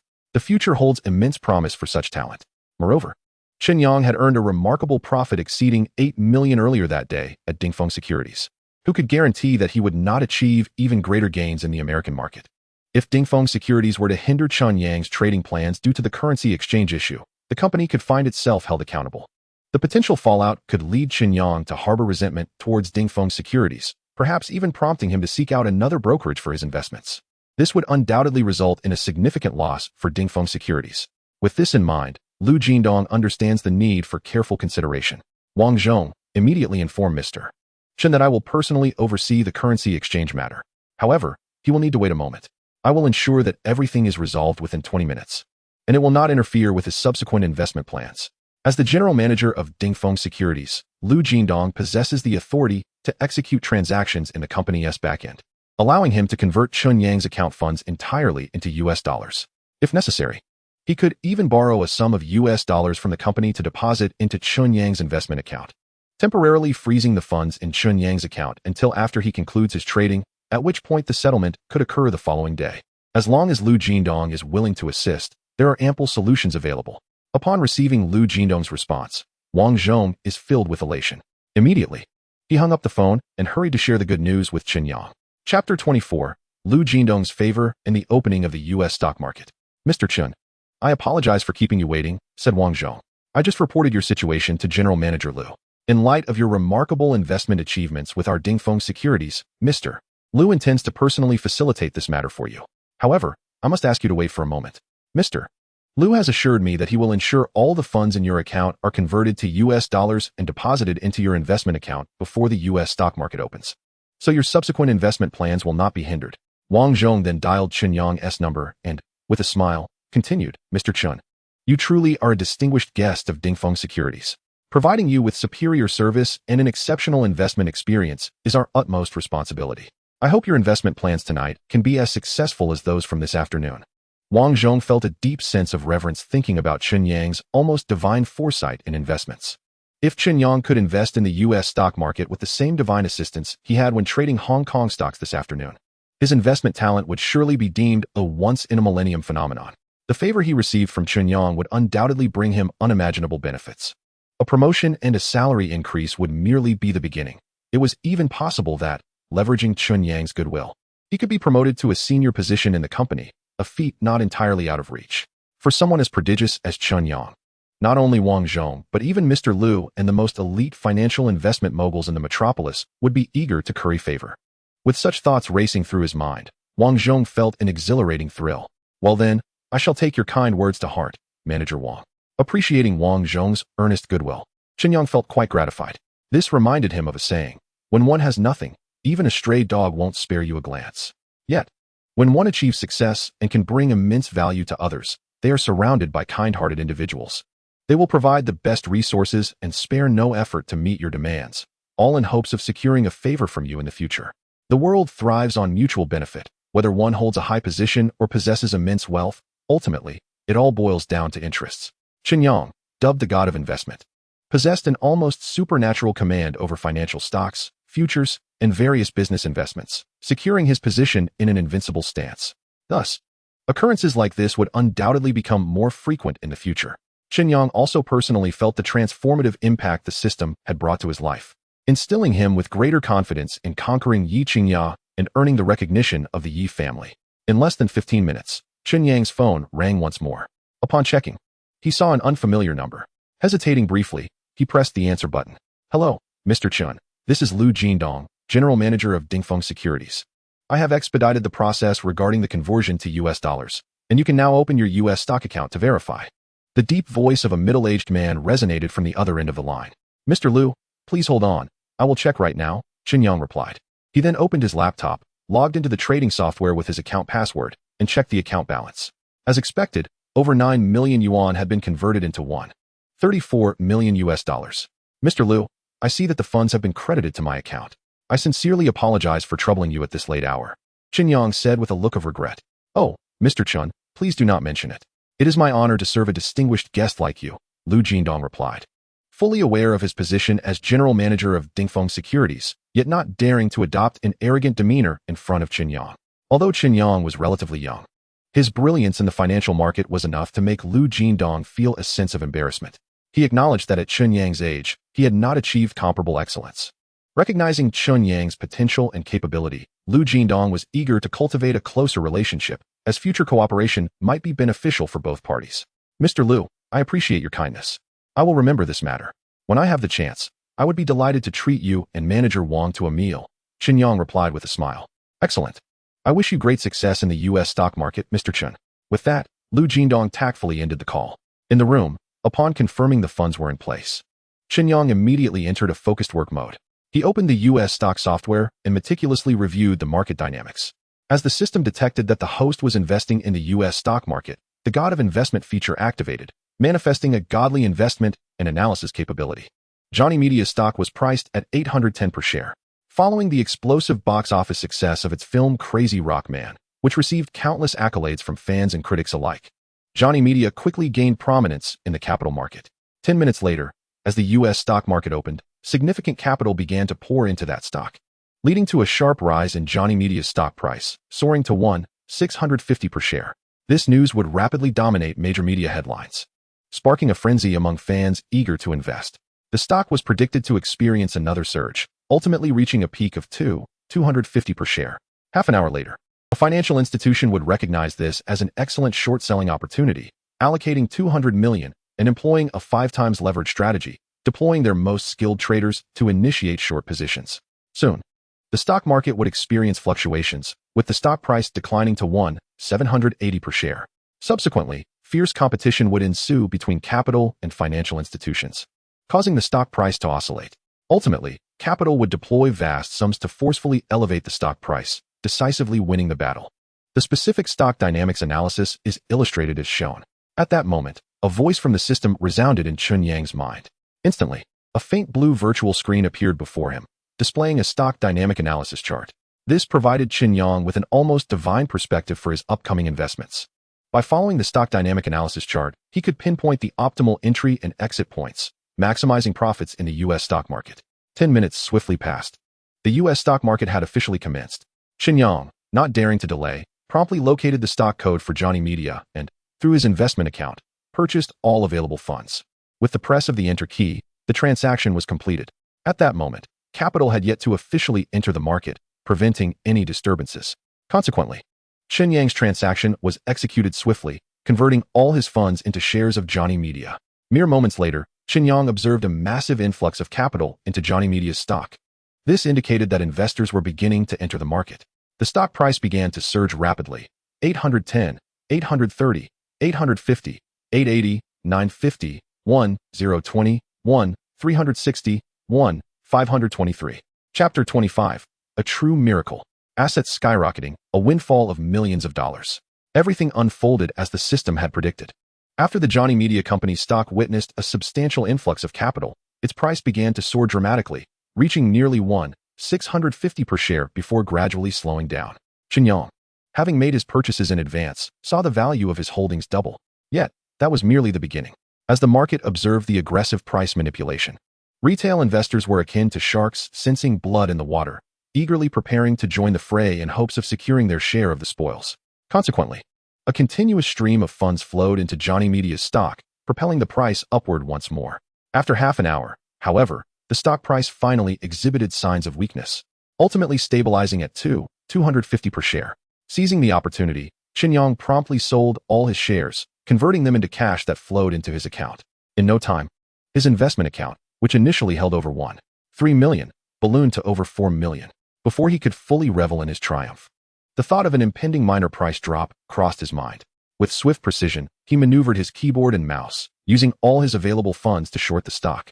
Just as his order was executed, a financial institution mobilized capital to enter the market and short the stock, aiming to profit from the anticipated downturn. With this institution's efforts, Johnny Media's stock price began to plummet at a visible rate, inciting panic among retail investors. The market experienced violent fluctuations as prices began to decline. Fortunately, the capital firms soon detected the deliberate short selling and, in a fit of rage, rallied their resources to counteract the downward pressure. This fierce contest led to further volatility in the stock price. Meanwhile, Chen Yang adeptly utilized the dynamic stock analysis provided by the system to buy low and sell high, effortlessly amassing a fortune. As the market turbulence gradually subsided, he sold all his shares at a favorable price, and his account swelled to an impressive 12.5 million, nearly a tenfold increase in his initial investment. It was nothing short of miraculous. To think that with the assistance of the god of investment, profiting in the financial market had become so remarkably effortless. Just that morning, he had borrowed over $1 million from his dormitory friends, and by the afternoon, he had made an astonishing profit of over $8 million. By evening, trading in the U.S. stock market, his funds had surprisingly surpassed $10 million. The speed of this financial gain was faster than robbing a bank. Were it not for his own eyes witnessing it, he would scarcely believe it himself. Gazing at the sum displayed in his investment account, Chen Yang felt a surge of excitement and joy. As the clock struck 10 at night, he was not the least bit tired. Rather, he felt an exhilarating rush. Just as he contemplated continuing his victorious streak in the U.S. stock market, a knock echoed from the door. In the next moment, he heard Yi Qingya's voice. "Chen Yang, are you asleep?" "Not yet," he called back as he set aside his work and approached the door to open it. There stood Yi Qingya, clad in a black lace-trimmed nightgown, revealing her fair and slender legs, captivating Chen Yang's attention. "Qingya, it's quite late. Haven't you rested yet? Is there something you need?" Chen Yang's gaze inadvertently lingered on her attire and figure, though he maintained a sense of decorum, keenly attuned to her expressions, wary of provoking any annoyance. Yi Qingya observed Chen Yang's cautious demeanor and couldn't help but smile. "Chen Yang, I couldn't sleep with Meng Yao, so I stepped out for some fresh air. I saw you alone in your room and thought to chat. Am I disturbing you?" she explained softly. Chen Yang quickly shook his head. "Not at all.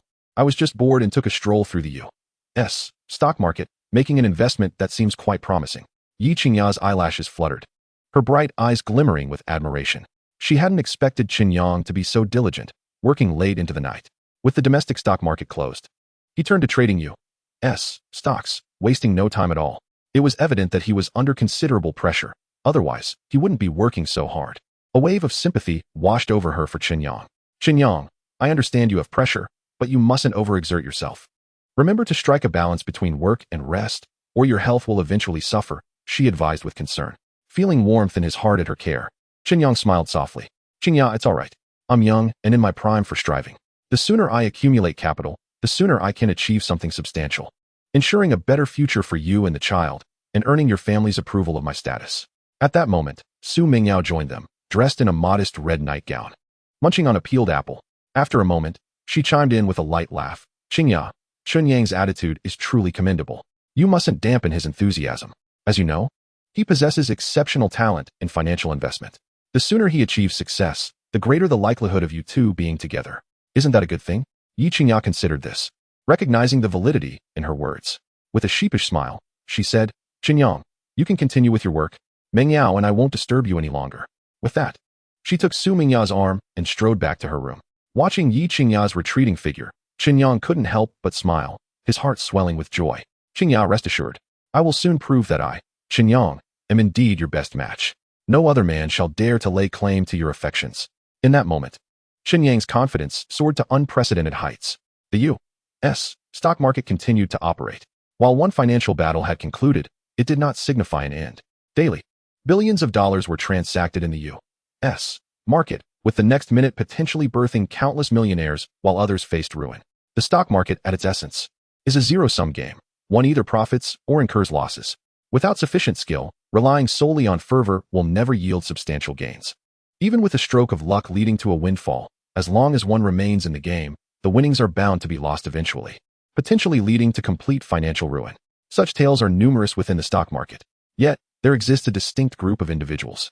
They possess a solid foundation of theoretical knowledge, superior analytical capabilities, and an acute judgment of market fluctuations.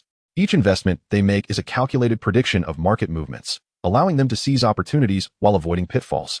Ultimately, through their exceptional abilities, they thrive in the stock market, amassing great wealth. Such top-tier talents are relentlessly sought after by major financial firms. Capital may even invite him to become the chief strategist, crafting a bespoke investment team solely to better assist him in the fierce battleground of the stock market.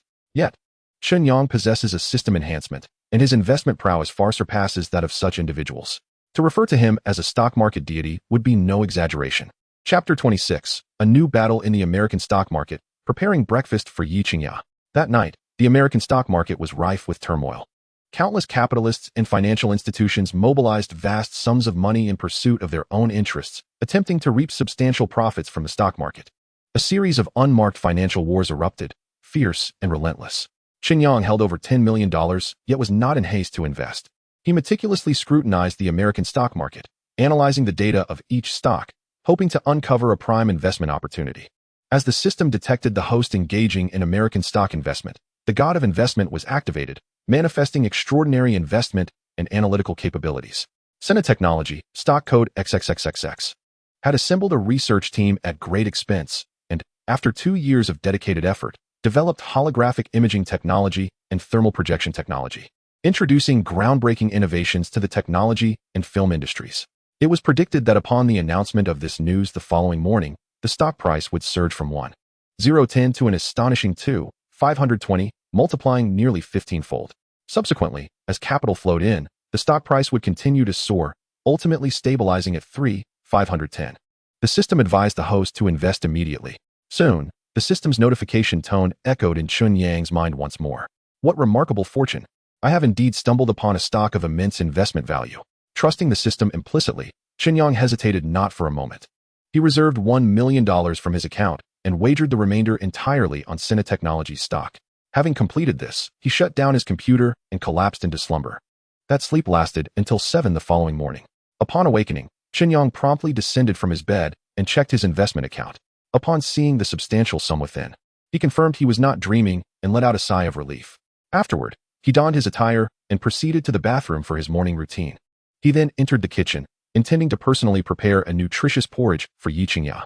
He retrieved lean meat, mushrooms, shrimp, vegetables, ginger, and scallions from the refrigerator, rinsing all the ingredients thoroughly in preparation. He then wielded the chef's knife with finesse, slicing the meat into translucent, delicate pieces. As the system detected the host engaged in cooking, it noted his knife skills were at a mastery level of 100, and his culinary expertise was similarly rated at 100.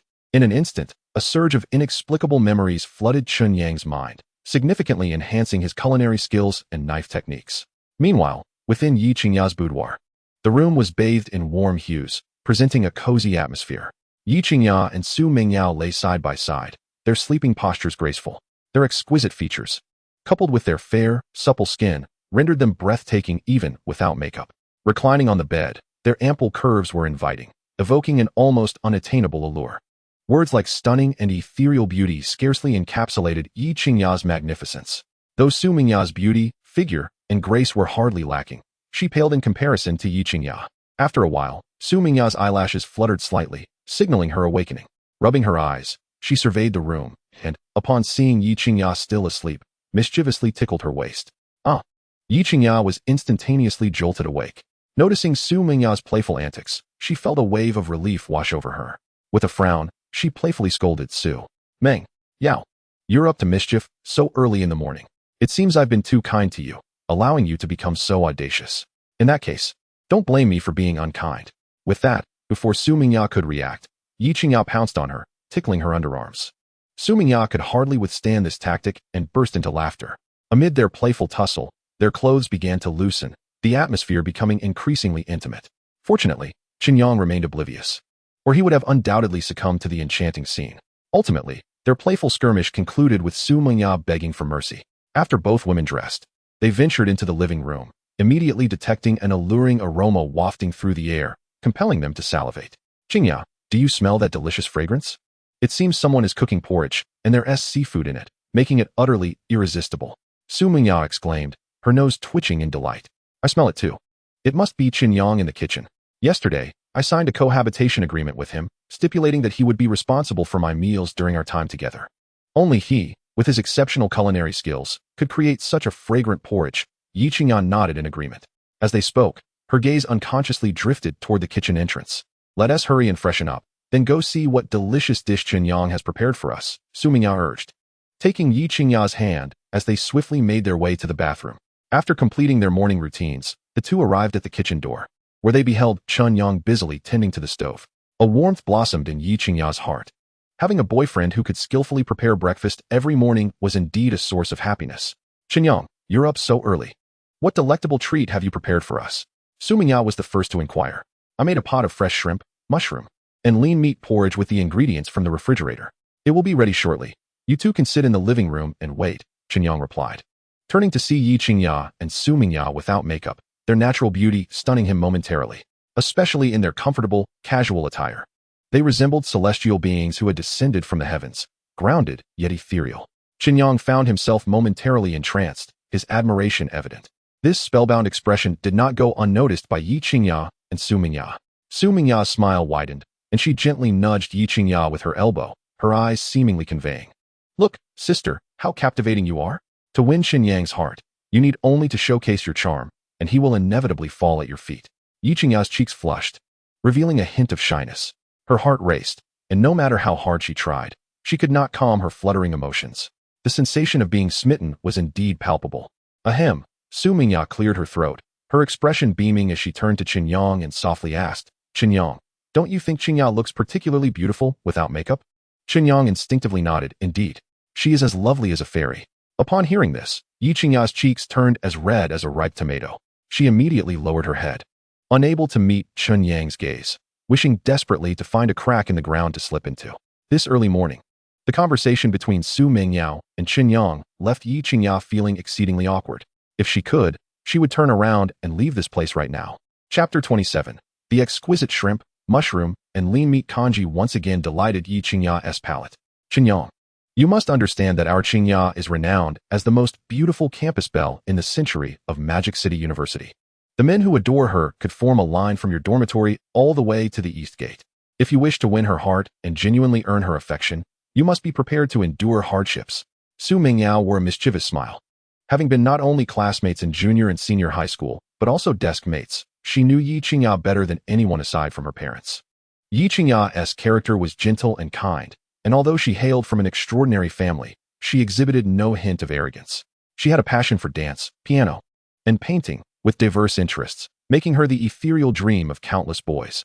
From junior high to high school, she received an unceasing stream of love letters, snacks, and various exquisite and expensive gifts. There were even grand confession ceremonies that reverberated throughout the school. Among her suitors were exemplary students with outstanding academic records, key players from the basketball team, handsome young men who had been crowned campus heartthrobs multiple times, and wealthy scions from affluent families. Yet, without exception, their pursuits ended in failure. The reason was not that Yi Qingya held herself in high regard, but rather that she approached love with great conservatism and caution. Until she encountered a man who could stir her heart or compel her to abandon all reservations, she would never hastily embark on a romantic relationship. Fate, however, played a trick on Yi Qingya. A night of revelry led to an encounter between her and Chen Yang, who were initially strangers, and more crucially, resulted in Yi Qingya becoming pregnant. Thus, it was destiny that intertwined the fates of Yi Qingya and Chen Yang. Yet, this did not imply that Yi Qingya would willingly accept Chen Yang as her boyfriend. The revolution was far from successful. A long journey lay ahead before Chen Yang could earn Yi Qingya's recognition. I am well aware of this. However, I am confident that I can make Qingya fall for me and become my true girlfriend, Chen Yang proclaimed, a self-assured smile gracing his lips. Go for it. I believe in you. After all, with your remarkable culinary skills, you can certainly win both my and Qingya's hearts through our stomachs. I sincerely hope you can become Qingya's boyfriend, as that would grant me the rightful opportunity to partake in your culinary creations. Su Mingya, eager for the chance to indulge in Chen Yang's culinary delights, unabashedly offered up her longtime best friend. Witnessing this scene, Yi Qingya felt an overwhelming surge of anger. She immediately shouted at Su Mingya, her face flushed with indignation. Mingya, if you keep babbling nonsense, do you believe I want to tear your mouth apart? You shall never set foot in my home again. Seeing her friend genuinely enraged, Su Mingya awkwardly touched her nose, refraining from further comments. Chen Yang, observing the unfolding situation, found it immensely amusing, a subtle smile playing on his lips. As the congee simmered gently, a few minutes later, the shrimp, mushroom, and lean meat congee was ready. Chen Yang carefully wrapped the clay pot and brought it to the dining table in the living room. As he lifted the lid, a plume of white steam burst forth, releasing an enticing aroma that tantalized the senses. Chen Yang retrieved bowls and utensils, ladled a bowl of congee, gently fanned it, and presented it to Yi Qingya. Qingya, do try it and see how it tastes. With a slight blush on her cheeks, Yi Qingya nodded with a smile. Under Chen Yang's expectant gaze, she picked up a nearby spoon and took a mouthful of congee. The thick rice congee exuded the delightful essence of shrimp and mushrooms, complemented by finely minced lean meat, bursting with an unprecedented texture in her mouth. These were merely ordinary ingredients, yet under Chen Yang's masterful culinary touch, they transformed into a dish that rivaled the finest delicacies.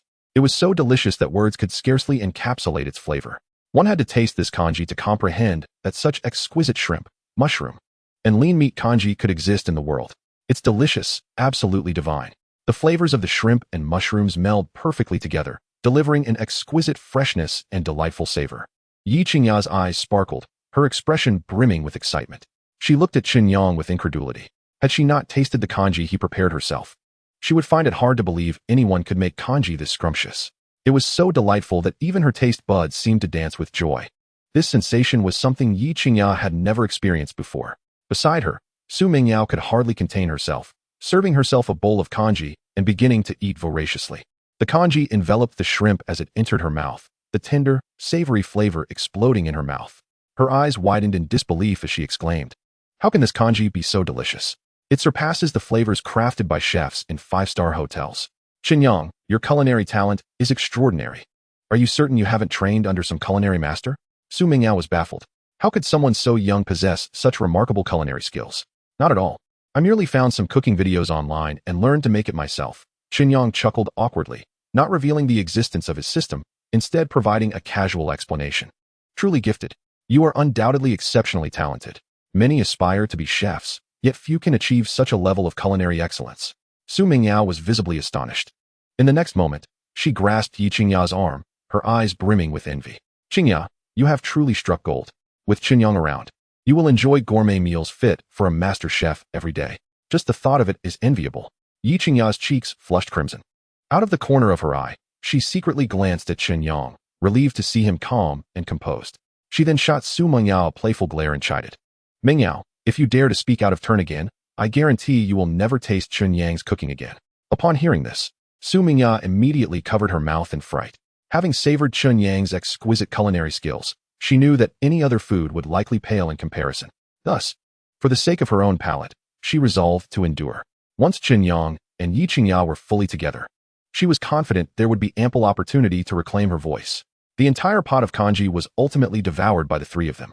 Meanwhile, Chen Yang silently resolved to dedicate more time to elevate his culinary skills to the highest level. By that time, with his extraordinary culinary skills, he might easily win the heart of the ethereal goddess of the campus, Yi Qingya. Chapter 28. Inviting Yi Qingya for a shopping outing at Zhuiyue car dealership. Su Mingyao had to attend to matters at school, so after exchanging pleasantries with Yi Qingya, she departed from the rented apartment. Inside the room, only Chen Yang and Yi Qingya remained seated on the sofa. "Qingya, are you free this morning?" Chen Yang inquired, his gaze fixed upon her. "Yes. What do you have in mind?" Yi Qingya, a fourth-year student at Shanghai University majoring in foreign languages, had already completed her course credits. At this stage, she merely needed to finalize her thesis and prepare for her defense, awaiting her internship to obtain her diploma. Therefore, she no longer needed to attend classes, leaving her with ample free time. Although she was currently pregnant, the fetus was just 2 months along, and her belly was not noticeably swollen, which did not hinder her movements.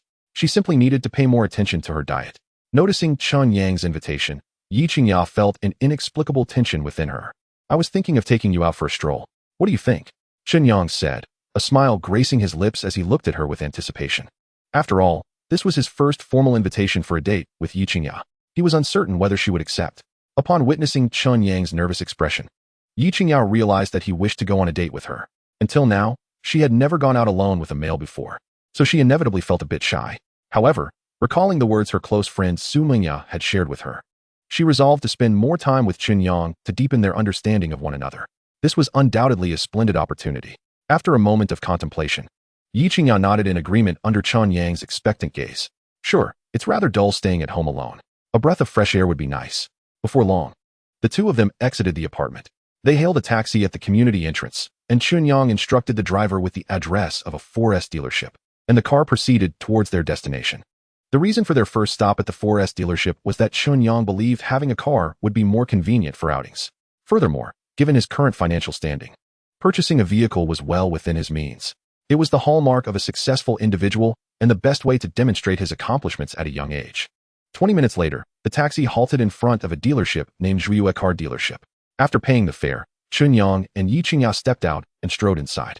Zhuiyue Car Dealership was a renowned 4S store in the Pudong district, covering over 2,000 square meters. In this prime location, the annual rent alone was a considerable sum, showcasing the substantial strength of the owner behind the scenes. At that moment, the first floor's lobby displayed a variety of mid to high-end vehicles, including sedans, coupes, and SUVs. Brands such as Mercedes, BMW, Audi, Maybach, and Land Rover were represented, with prices ranging from hundreds of thousands to millions. Chen Yang, what are we doing here? Are you planning to buy a car? Yi Qingya asked curiously as she followed him. Yes, I thought about purchasing a vehicle. So it would be much easier for us to go shopping, buy groceries, or take you to the hospital for checkups, Chen Yang replied, nodding at her. He had several friends in his dormitory whose families were affluent, and they all had their own cars for outings. Honestly, Chen Yang felt a twinge of envy. However, his family was average, and his parents could not provide him with a privileged lifestyle. Therefore, everything he possessed was earned through his own hard work. But now, having activated the super versatile system and, with its assistance, earned the title of investment god, he had managed to amass tens of millions in the stock market within a single day, becoming wealthy overnight. Thus, he was now more than capable of fulfilling his desires. He had invited Yi Qingya along for two reasons. First, to seek her opinion, as he was not particularly knowledgeable about cars. Second, he intended to present the vehicle as a gift for her, although she was unaware of his true intentions. As they entered the lobby, they surveyed their surroundings. Shortly, a sweet-looking and perceptive female sales representative approached them with a warm smile. Sir, Madam, welcome to Zhuiyue Car Dealership. I am sales representative Lu Jia. May I ask if you have an appointment? Chen Yang shook his head and replied with a smile, no. I just decided on a whim to come and buy a car. Upon hearing this, Lu Jia's smile brightened even more, as it indicated that she had the opportunity to assist these two customers. Although Chen Yang was dressed rather plainly, his demeanor was composed, exuding an extraordinary aura. In contrast, Yi Qingya was adorned in designer attire, with each piece costing thousands. Most notably, her beauty and exceptional grace indicated that she was not a product of an ordinary upbringing. Thus, Lu Jia harbored no doubts about their financial capabilities due to their youth. Sir, if you don't mind, I would be delighted to assist you from here. May I? Lu Jia offered with a professional smile. Sure, Chen Yang replied nonchalantly. He then turned to Yi Qingya with a soft gaze and gently asked, Qingya, what car brands do you like? Yi Qingya appeared taken aback. She did not understand why he was asking for her opinion when he was the one purchasing a car. Though puzzled, she still had some knowledge of car brands, having seen several vehicles at her uncle and aunt's home. I particularly like Mercedes. Their design, interior, ambient lighting, and attention to detail are all exceptional. Coupled with the Burmester sound system, it creates an unparalleled experience for those in the driver and passenger seats. Of course, that's merely my personal preference, Yi Qingya replied thoughtfully. In response, Chen Yang nodded approvingly and then addressed Lu Jia. Miss Lu, could you please show us the Mercedes series vehicles? Lu Jia beamed with delight. Certainly, no problem. The scene shifted as Chen Yang and Yi Qingya were led to the Mercedes sales section. Lu Jia pointed to a silver-gray coupe and enthusiastically introduced, Sir, Madam, this is the latest model of the Mercedes C-Class, priced between $300,000 and $350,000. Please, feel free to sit inside and experience it. Or, if you wish to test drive, I can arrange that immediately. Without a hint of hesitation, Chen Yang shook his head in refusal. This one won't do. The price is too low. Miss Lu, I recall that the highest-end model in the Mercedes series is called Maybach, right? Lu Jia was momentarily taken aback, her face displaying a look of astonishment. However, her excellent professionalism allowed her to quickly regain composure as she responded in an extremely respectful tone. Yes, that is correct. The Maybach is part of the Mercedes S-Class, with prices starting at a minimum of $1 million. Sir, are you certain that you wish to purchase a Maybach? Chapter 29. The Mercedes S-Class, the Mercedes Maybach. Both belong to the Mercedes family, yet the distinction between the C-Class and the S-Class is starkly pronounced. Some individuals, in a bid to project an image, might strain their finances to acquire an entry-level Mercedes costing $200,000 to $300,000, yet it is still a mere Mercedes. Others, however, opt for the opulence of the S-Class, which can easily exceed $1 million, with some configurations costing several million. The Maybach represents the pinnacle of the S-Class. It transcends the realm of mere transportation, evolving into a symbol of prestige and status. Those who possess a Maybach are invariably either magnates of corporations, senior executives of conglomerates, or scions of affluent families. Each of these individuals is a prominent figure in society, endowed with resources and connections. It is a rarefied privilege that ordinary individuals, even through a lifetime of toil, may never attain. After all, those who can afford to drive a Maybach must possess a net worth that far exceeds $1 million, if not $10 million. Such elite automobiles are typically a birthright or the hard-earned reward of enduring numerous trials and tribulations before one can rightfully claim them. For the common man, this remains an awe-inspiring yet unattainable luxury. Thus, when Chen Yang expressed his intention to purchase a Mercedes Maybach, Lu Jie was taken aback. What? Do you think I cannot afford it? Chen Yang's expression remained impassive, his gaze flickering toward Lu Jie. Realizing her faux pas, Lu Jie hastily offered her apologies. Sir, I sincerely apologize. That was not my intention. Please do not take it to heart. Allow me to escort you and your esteemed girlfriend to the Maybach section. Before long, Chen Yang and Yi Qingya were led by Lu Jie to another area, where the atmosphere was distinctly quieter and more subdued. The starting price for a Maybach is a staggering million, thus the clientele with such purchasing power is exceedingly scarce. When the striking duo of Chen Yang and Yi Qingya entered this space, they immediately drew the attention of those nearby. Fortunately, the onlookers merely cast glances in their direction. Lacking the inclination to approach, Lu Jie took a deep breath and stopped before a sleek black Maybach S680. After guiding Chen Yang and Yi Qingya into the vehicle, she began her comprehensive presentation. Ladies and gentlemen, this Mercedes Maybach S680 is this year's most sought-after model. It spans 5.47 meters in length, 1.92 meters in width, and 1.51 meters in height, powered by a 6.0L engine delivering a maximum output of 612 horsepower, 450 kilowatts, with a top speed of 250 km/h and an acceleration time of 4.6 seconds from 0 to 100 km/h, consuming 13.2 liters per 100 kilometers. It is equipped with comprehensive automotive radar, a 360-degree panoramic camera, a full-speed adaptive cruise control system, and an automatic parking feature. Moreover, it boasts a segmented panoramic sunroof. The interior is the epitome of the Mercedes series, featuring heated seats and an intelligent central console. After a detailed exposition lasting several minutes, Chen Yang gained a clear understanding of the Mercedes Maybach. As the system detected his intent to purchase a vehicle and following the salesperson's explanation, his foundational knowledge of automobiles advanced significantly. In the blink of an eye, Chen Yang transitioned from an automotive novice to an amateur enthusiast. The benefits of having a system became evident. As learning was expedited, Chen Yang felt a surge of joy within. He then placed his hand upon the steering wheel, maneuvering the central touchscreen and running his fingers over the leather seats. The tactile experience was undeniably superior to that of ordinary vehicles. After a moment, he turned to Lu Jie and inquired, "What is the total cost of this vehicle?" Noticing Chen Yang's serious demeanor and the unmistakable intent to purchase reflected in his eyes, Lu Jie felt a thrill of excitement. "Sir, the official suggested retail price for this Maybach is $2.98 million. However, our dealership is currently running a promotional event. So if you decide to proceed with the purchase, you will be eligible for a 2 discount. Additionally, we will provide complimentary UV protective glass, the first year of insurance, and a luxurious car gift package." Upon hearing this, Chen Yang did not rush to finalize his decision. Instead, he immediately turned to Yi Qingya and asked, "Qingya, do you like this Maybach?" Yi Qingya was momentarily taken aback, eventually nodding in agreement. The Maybach, being a model from the S-Class, is undoubtedly a high-end offering from Mercedes. I believe it is safe to say that no one would be indifferent to such a lavish vehicle. After hearing this, Chen Yang smiled and remarked, "Since you like it, I shall gift you one." Reflecting on that night with Yi Qingya at the hotel, he still felt a twinge of guilt. He had always sought an opportunity to make amends, yet Yi Qingya had been evasive. Now, with their paths crossing once more and having achieved financial independence through the stock market, he felt compelled to treat Yi Qingya with the utmost care. A Mercedes Maybach was merely a trifle. A few million, in light of Chen Yang's current wealth, was insignificant. If Yi Qingya desired it, he would not hesitate to purchase not just one, but even 10 if she wished. "A gift for me? Chen Yang, are you joking?" Yi Qingya was taken aback by Chen Yang's gesture, her face reflecting sheer astonishment. "Of course not. Qingya, this is the first gift I am presenting to you since we met, and I hope you will cherish it." Chen Yang's lips curled into a subtle smile. In Yi Qingya's eyes, his already handsome features appeared even more striking at that moment. To be honest, Yi Qingya had never anticipated such generosity from Chen Yang. After all, this was a Mercedes Maybach, a standard for every successful individual, a luxury car that ordinary people dream of. Yet here was Chen Yang, offering it so readily. Even though Yi Qingya was aware that Chen Yang had recently earned nearly 10 million from the stock market, he was now prepared to spend a substantial sum on a car solely to please her.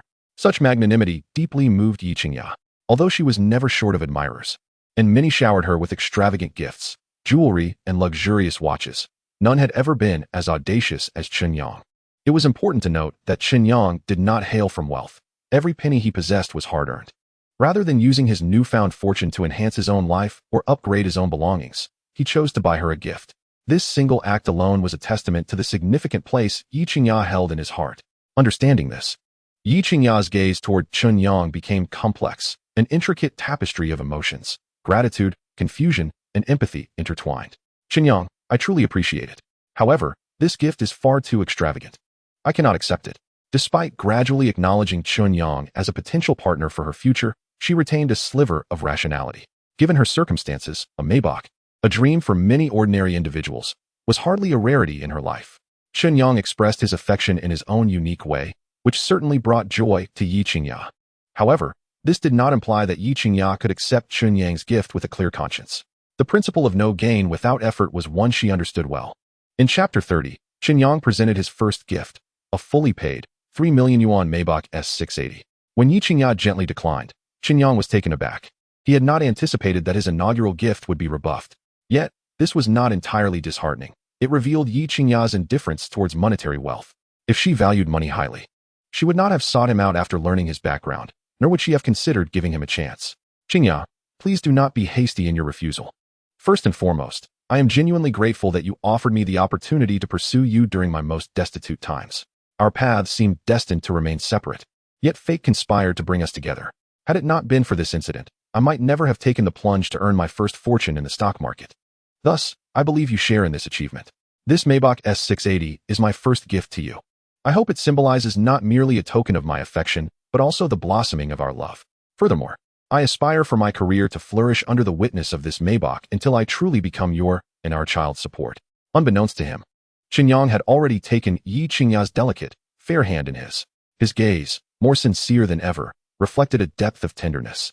Although their acquaintance had spanned merely a day, Chen Yang found himself irresistibly drawn to her captivating charm. He silently vowed to win her heart, to become her lawful husband, and to ensure she would be the happiest woman in the world. Upon hearing Chen Yang's heartfelt declarations, Yi Qingya felt a stirring within her. She may not have realized that her actions would profoundly alter the course of Chen Yang's life. Fortunately, everything appeared to be unfolding positively. At that moment, Yi Qingya began to recognize that Chen Yang truly harbored feelings for her. Otherwise, he would not have made such significant sacrifices.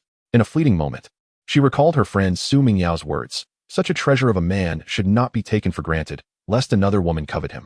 Chen Yang, since this S680 is a manifestation of your affections, I shall graciously accept it. The car may be registered in my name, but you shall retain the rights to use it, as my driving skills are rather unrefined.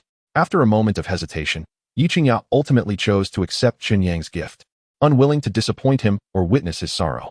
All right, I will defer to your wishes.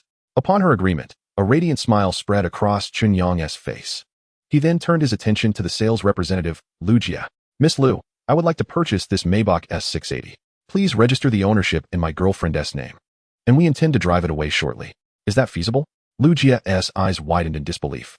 Having worked at the dealership for several years and encountered numerous clients, including young couples like Chen Yang and Yi Qingya, she had never witnessed such swift decision-making regarding a purchase. What struck her as particularly enviable was that Chen Yang was gifting this 3 million yuan Maybach S680 to his girlfriend. This was no trivial matter. It was a symbol of success, not merely a commodity from a street market. Did he not fear that they might part ways, leaving him unable to reclaim the vehicle? However, one must consider that the ability to purchase such a luxurious car indicated that this handsome young man hailed from an extraordinary background. Any woman with sense would not be foolish enough to end such a relationship. After all, the value of a Maybach pales in comparison to the prospects of marrying into a wealthy family. Of course, there will be no issues, Lu Jia replied decisively. In today's world, wealth reigns supreme. As long as the funds were sufficient, all procedures would proceed smoothly. How do you plan to settle the payment? Will it be in cash or via card? Would you like us to assist with a loan application? Lu Jia maintained a cheerful demeanor, suppressing her excitement. Chen Yang gently shook his head, declining the offer for a loan. He had set aside $1 million while investing in the U.S. stock market, anticipating this very need. Converted into renminbi, that amounted to a substantial 7 million. The 3 million required for the purchase was well within his means. He personally preferred not to incur debt or pay additional interest. "I will pay by card. No need for a loan. My balance can cover the price of a Maybach." With that, Chen Yang produced a simple black wallet he had purchased for 30 yuan at a night market during his freshman year. He extracted an ordinary bank card and handed it to Lu Jia. Lu Jia accepted the card with both hands, and then led Chen Yang and Yi Qingya to a sofa. She promptly brewed a pot of tea and brought some snacks. Please, have a seat and enjoy some tea and snacks while I retrieve the purchase contract and related documents. I will also arrange for my colleague to perform a basic inspection and cleaning of your new vehicle. If all goes well, we should complete the paperwork within an hour, and you can drive your new car away. Chen Yang was quite pleased with Lu Jie's attitude and efficiency. He nodded, please do it as swiftly as possible. Lu Jie bowed respectfully, certainly, no problem. After she departed, Chen Yang took Yi Qingya's hand, sitting on the sofa, relishing his coffee and snacks. After a while, Yi Qingya turned her gaze to Chen Yang, concern evident in her eyes. Chen Yang, while you have earned your first fortune through the stock market, it is essential to exercise restraint in your spending. The financial market is fraught with risks, and there are no perpetual victors. Today, one may reap a bountiful harvest, yet tomorrow could witness a catastrophic loss. Thus, it is imperative to judiciously manage one's resources during prosperous times, acquiring a variety of assets to mitigate risks. Chapter 31. Congratulations to both of you on becoming the esteemed owners of a Mercedes-Maybach S680. The affluent remain prosperous because they adeptly harness a wealth-oriented mindset, judiciously allocating their assets. A portion of their surplus funds is invested to generate further wealth, while another portion is reserved for acquiring fixed assets, effectively hedging against inflation. It is wise not to place all eggs in one basket. Only in this manner can one witness the continuous growth of their fortune. With a stroke of luck, a single sound investment can exponentially increase one's assets, ultimately achieving financial independence. Yi Qingya hails from a wealthy background, surrounded by uncles and aunts engaged in commerce. Growing up in such an environment, her perspective and mindset are significantly more mature than those of her peers. Her well-intentioned caution towards Chen Yang stems from a fear that he may squander his newfound wealth. After finally making a profit from the stock market, he might indulge excessively, leading to potential ruin if an investment falters, thus plunging him into a low point in life. The early success and accolades can breed arrogance, and a fall from grace may extinguish one's spirit, creating a cycle of despair. This, above all, concerns Yi Qingya. However, Yi Qingya remains oblivious to the fact that her worries are entirely unwarranted in Chen Yang's case. It is essential to recognize that he is a man of extraordinary fortune. His wealth is destined to multiply, and the notions of failure or bankruptcy are foreign to him. Chen Yang perceives that Yi Qingya is not reprimanding him for his spending habits, but rather expressing concern for his future investments, fearing he may lack the means to recover should misfortune strike. Thus, she urges him to maintain prudent control over his cash flow. Qingya, I understand your sentiments, but I am confident in my ability to amass greater wealth, ensuring a better life for you. Chen Yang replied with a serene smile, his words imbued with unwavering confidence. Upon witnessing Chen Yang's earnest demeanor, Yi Qingya nodded with a smile. Chen Yang, I believe in you. In a mere day, Chen Yang earned over 8 million in the stock market, a testament to his exceptional investment acumen. Therefore, Yi Qingya harbored no doubts regarding his words. As they engaged in light conversation, Lu Jie busied herself with the car purchase formalities. An hour swiftly passed, and soon, Lu Jie appeared before Chen Yang and Yi Qingya, holding the stamped purchase contract, car keys, and vehicle ownership documents. Sir, madam, the purchase formalities are now complete. From this moment onward, the Maybach S680 officially belongs to you. We have prepared a special delivery ceremony. Please proceed to the vehicle, Lu Jie said respectfully. Chen Yang took Yi Qingya's hand and approached the Maybach S680. A staff member presented a bouquet of flowers, while others stood at attention, readying pre-arranged fireworks. Exquisite luxury, honoring the esteemed owners of the Mercedes-Maybach S680. May the brilliance of the three-pointed star illuminate your endeavors and future. With that, the fireworks erupted, bang, bang, bang. Colorful streamers floated through the air, cascading down in a festive display. The delivery ceremony brimmed with emotional value. From this moment forth, Chen Yang and Yi Qingya were officially recognized as distinguished owners of a Mercedes-Maybach. Goodness, are young people today really this wealthy? Purchasing a Mercedes is one thing, but a Maybach S680 worth nearly 3 million? This couple, handsome and beautiful, appears to be mere university students. I initially thought they were just browsing the dealership, yet they quietly paid in full for a Maybach S680. If their family isn't wealthy, they wouldn't dare spend like that. Just look at their demeanor. They clearly aren't ordinary people. Shanghai is teeming with second-generation rich. For these young masters and misses, a Maybach, something others toil a lifetime to afford, is merely a means of transportation. I genuinely envy them. Good-looking and affluent, and the girlfriend is stunning. What a fortunate lad he must be. Others live their lives. We merely dream. I feel that their purchase signifies not just a Mercedes Maybach, but also our yearning for love. Within the dealership, several customers observed Chen Yang and Yi Qingya's vehicle delivery ceremony, their eyes filled with envy. They admired not only their youthful affluence and the full cash purchase of a Maybach, but also their ability to experience love at such a beautiful age. After a moment, Chen Yang turned to Lu Jie and inquired, "Miss Lu, can I take the car now? The temporary license plate has been applied for. Once affixed, you may drive the car at any time. The official license plate must be applied for in person at the vehicle management office." Lu Jie respectfully nodded, responding with a smile. "All right, I understand." Chen Yang planned to handle the license plate matter in the coming days. "Sir, may I have your contact information? For any future inquiries regarding the vehicle, or if you wish to purchase other models, feel free to reach out to me. I will ensure you receive the best service." Lu Jie recognized that Chen Yang's ability to purchase a 3 million yuan Mercedes Maybach S680 indicated his extraordinary status. She aimed to establish a rapport with him, potentially leveraging his connections for her own professional gain. "Sure." Chen Yang nodded nonchalantly and shared his phone number with Lu Jie. She promptly entered the number into her contacts, adding a special note. Ding ding. In the next moment, Chen Yang's phone rang. "Sir, here is my contact information. I am available 24 hours a day. Feel free to reach out with any questions," Lu Jie said with a bright smile. At that moment, Chen Yang felt an unprecedented warmth, all due to the allure of wealth. Without further ado, he opened the passenger door and smiled at Yi Qingya. "My princess, please get in." Yi Qingya was taken aback by Chen Yang's sudden gesture, her cheeks flushing with shyness. Unable to suppress a playful glare at him, she took her seat in the passenger position. Chen Yang then entered the driver's seat, pressed the ignition button, and began shifting gears while gently accelerating. Thus, the Maybach S680 glided out of the dealership, drawing the gaze of onlookers, and eventually merged into the flow of traffic, gradually fading from view. Inside the car, Chen Yang focused ahead, steering the wheel. Upon detecting that the host was driving, the system announced, "Driving skill proficiency, 1000. Skill level upgraded from novice to beginner." At that moment, a surge of automotive driving memories flooded into Chen Yang's mind like a surging tide. He quickly assimilated this knowledge, fully absorbing it within mere seconds. Chen Yang felt as if he had suddenly acquired over a decade of driving experience out of thin air. Transforming from a novice driver into a seasoned expert with years of mastery, his driving skills had undergone a remarkable enhancement. He could effortlessly execute various advanced and dazzling techniques, including intricate turns and drifting maneuvers, showcasing them at will in mere moments. In Chapter 32, at Tianhong Commerce, Chen Yang, despite having obtained his driver's license, found himself feeling somewhat rusty after a long hiatus from driving.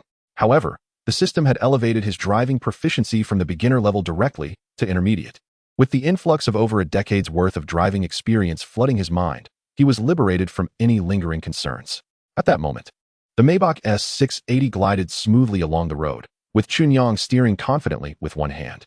Seated in the passenger seat, Yi Qingya discreetly observed Chen Yang's movements, her surprise mounting at his impressive driving skills. After all, based on her knowledge, Chen Yang had scarcely touched a car during his university years, spending most of his time either in class or working part-time jobs. It was common for an ordinary person to feel unfamiliar after such a lengthy absence from driving. Yet Chen Yang exhibited no signs of this at all. "Chen Yang, did you work as a driver before?" Yi Qingya inquired, curiosity lacing her voice. Chen Yang, understanding the reason behind her question, smiled gently and replied, "Indeed, not only as a driver, but I've also taken on various roles such as a tutor, bartender, waiter, and swimming coach. Before activating the system, I undertook numerous part-time jobs to cover my living expenses and save up some funds. Most of those jobs had been labor-intensive, but to conceal the abilities granted by the system, Chen Yang provided a casual explanation to avoid arousing Yi Qingya's suspicions. "No wonder your driving skills are so exceptional. You hardly seem like a novice. By the way, where are we heading next?" Yi Qingya asked, a hint of curiosity in her eyes. "To Tianhong Commerce. I wish to procure a few outfits and shoes, and since your sense of aesthetics is quite refined, I could use your advice," Chen Yang replied with an easy smile.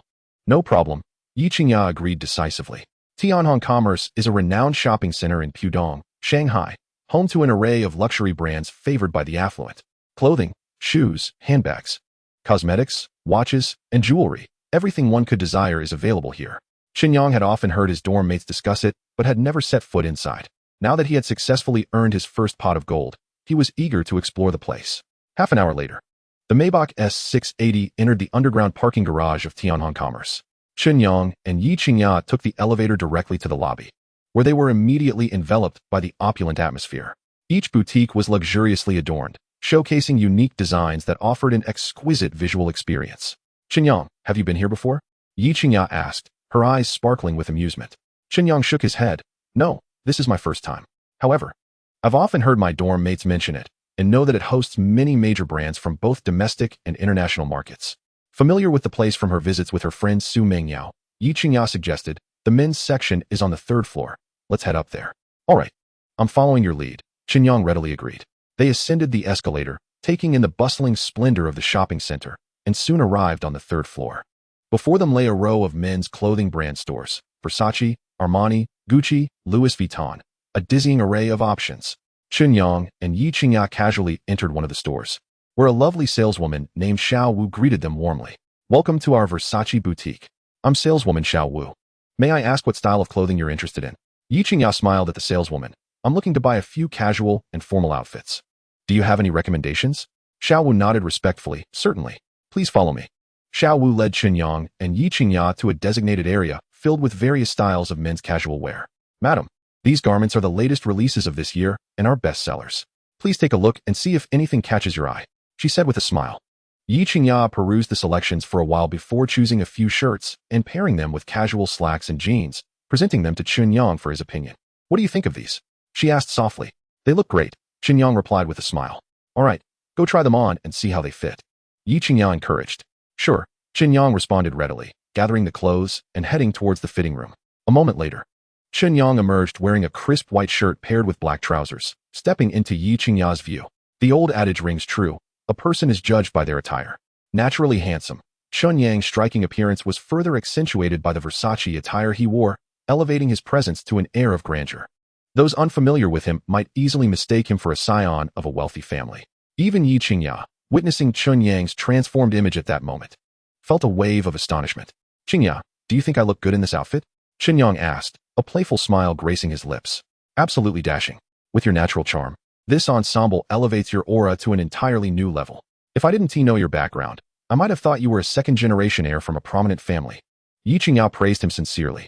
Standing before the full-length mirror, Chen Yang assessed his appearance and finally grasped the essence of the saying respect the clothes before respecting the person. Merely donning high-end brand attire had significantly transformed the aura he exuded. It was no wonder that in certain situations, individuals could command attention merely by their presence, regardless of their actions, such as the allure afforded by wealth and power. Qingya, I owe this look to your discerning eye. Without you, I wouldn't have had the chance to wear such fine clothing, Chen Yang said with a grin. Don't flatter me too much. The credit primarily belongs to your own impressive appearance. No matter the style, with your looks and charisma, you could effortlessly pull it off. Honestly, you are a natural model. It's a pity you aren't pursuing that path, Yi Qingya dismissed, downplaying her role in his transformation. Her aesthetic sensibility is reasonably commendable, yet it does not reach extraordinary heights. This self-awareness is something Yi Qingya possesses. The stark contrast in Chen Yang's appearance and demeanor can be primarily attributed to his inherent qualities. Standing at over 6 feet tall, he possesses an upright posture and elongated physique, particularly accentuated by a captivating visage that could easily be deemed the epitome of allure. Countless young women and admirers find themselves entranced, unable to resist the temptation to bask in his charm. Even someone as stunning as Yi Qingya occasionally harbors various thoughts regarding Chen Yang. Chapter 33, A Narrow Path Between Rivals. Slandering and clinging to the wealthy. As the adage goes, it is indeed challenging for a hero to navigate the allure of beauty. This holds true for women as well. Merely by changing his attire, Chen Yang's image and charisma skyrocketed to unprecedented levels. Yi Qingya was instantly captivated by the unique aura radiating from him, which is hardly surprising. After all, Chen Yang was already quite handsome, and coupled with his well-fitted attire, he appeared invigorated and exuded charisma. Is it really that exaggerated?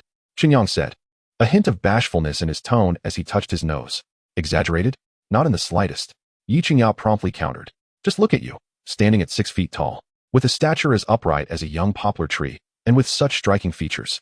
Your elongated physique makes you the quintessential clothing model. She added, moreover, with your remarkable appearance and commanding presence, you could easily be mistaken for a male model with just a few styled looks. And with your current outfit, you look exceptional from every angle. I dare say, if you were to grace the cover of a magazine, you would undoubtedly captivate a large audience. Chen Yang chuckled softly, not taking Yi Qingya's words too seriously. All right, I'll take that as a compliment. Since you believe this outfit suits me, let's purchase it.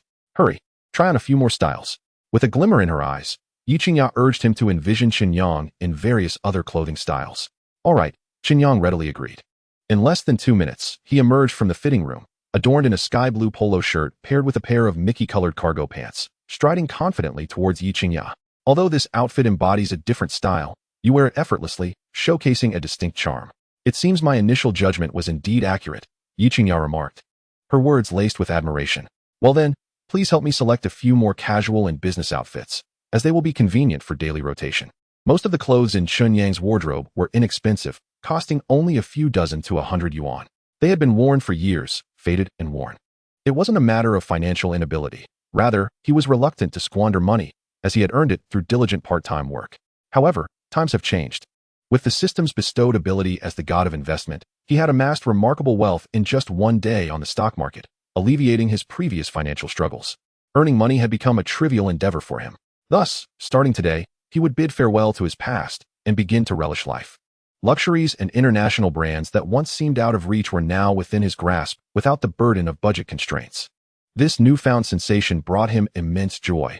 The experience of a former pauper suddenly turned affluent. Yi Qingya understood Chen Yang's mindset. She selected several casual outfits and formal business attire for him, even requesting the sales associate to find suitable leather shoes in his size. After this endeavor, Chen Yang underwent a striking transformation, akin to upgrading from a shotgun to a cannon. Isn't that Chen Yang, the academic prodigy from the finance department at Magic City University? What's this? Skipping work to shop at a Versace outlet? A voice interjected, dripping with sarcasm. Chen Yang, let me remind you. The price of just one item here could cover several months of your part-time earnings. With your income, how could you afford to shop here instead of purchasing cheap clothes from discount stores? Have you perhaps latched onto a wealthy benefactor, living off her generosity? At that moment, a young man and woman approached, both appearing to be in their early 20s, presumably university students. The young man, Tan Yong, immediately noticed Chen Yang, dressed in casual Versace attire, and couldn't suppress a mocking laugh, his words oozing derision and contempt. Tan Yong was the class president of the finance department's senior class at Magic City University. His academic performance was mediocre, yet he hailed from affluence, driving a BMW X6, embodying the quintessential rich second generation. He was somewhat good-looking and, coupled with his generous demeanor, attracted many female admirers, earning a reputation as a notorious playboy within the finance department. His animosity towards Chen Yang stemmed from the latter's consistent position atop the academic rankings, recognized by teachers and peers alike as the top scholar. Additionally, Chen Yang's striking appearance and towering stature earned him the title of the campus heartthrob, garnering admiration from many young women, effectively overshadowing Tan Yang's presence, which irked him greatly. However, the real reason for Tan Yang's lingering resentment towards Chen Yang was his infatuation with the class beauty, Lu Rian, who had long harbored feelings for Chen Yang and rejected Tan Yang's advances for that very reason.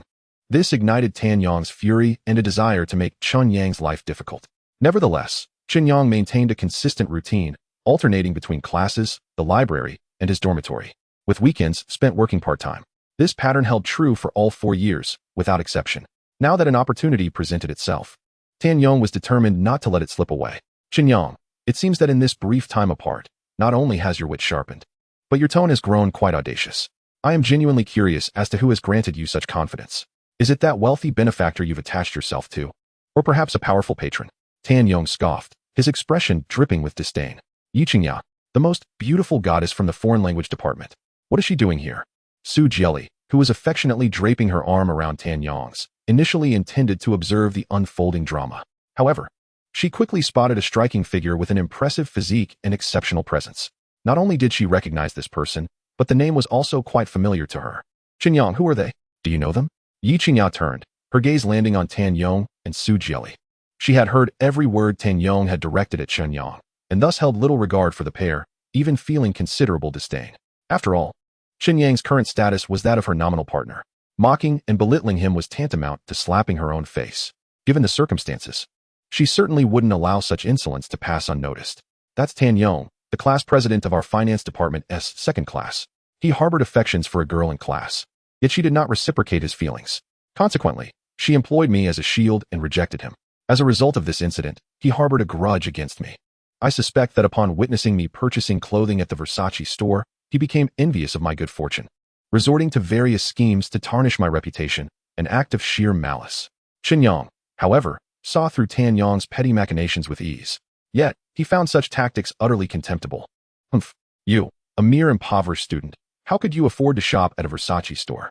Apart from peddling your charms and courting wealthy women, how could you possibly amass such wealth in such a short span? Tan Yang sneered derisively. Chapter 34. Tan Yang's Mockery and Threats. Tan Yang, how I earn my money is of no concern to you. Chen Yang's voice was cold and resolute, as if every word bore a chilling bite. His gaze was piercing, fixated intently on Tan Yang, radiating an undeniable authority. Do not presume that a little wealth allows you to strut before me. I assure you, should you dare provoke me today, you will face dire consequences. Chen Yang's words fell like thunder, carrying an unmistakable threat. As he spoke, he took deliberate steps towards Tan Yang, each stride firm and powerful, as if treading upon Tan Yang's very heart, causing his pulse to quicken uncontrollably. Standing at an imposing height of 6 feet 2 inches, Chen Yang's physique was robust, honed by years of diligent exercise, exuding a formidable sense of strength. As Chen Yang closed the distance, Tan Yang felt an unprecedented weight bearing down upon him. A sense of unease crept over him, his voice trembling involuntarily. Chen Yang. What do you intend to do? What do I intend to do? A slight smirk curled Chen Yang's lips, revealing a disdainful smile. I merely wish to make it clear that not everyone can be bought by your filthy lucre. Mark my words, do not act recklessly. Otherwise, I will ensure you pay dearly. Tan Yang blustered, attempting to cloak his inner trepidation with bravado. However, Chen Yang was unfazed by his bluster. He continued to advance until they were mere inches apart. What makes you think you possess the right to threaten me? Chen Yang's voice was deep and magnetic. Is it merely your family background and your insipid means? Tan Yang's expression darkened, turning grim. He never expected that this individual, whom he deemed a lowly member of society, a mere academic from a small town, would dare speak to him in such a manner.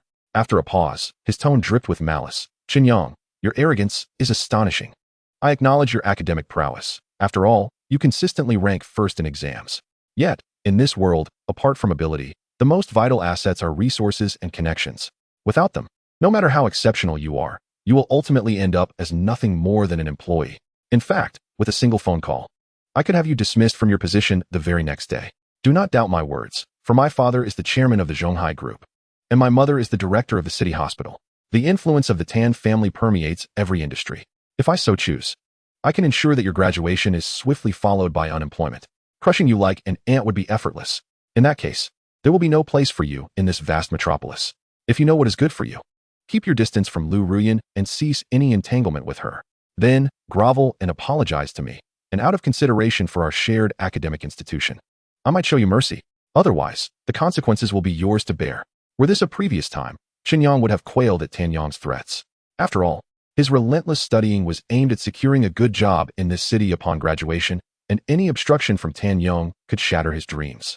Yet now, Chen Yang possessed an extraordinary advantage. He would not submit to the whims of others. He envisioned a future where he would be an entrepreneur, a self-made man, and a capital elite.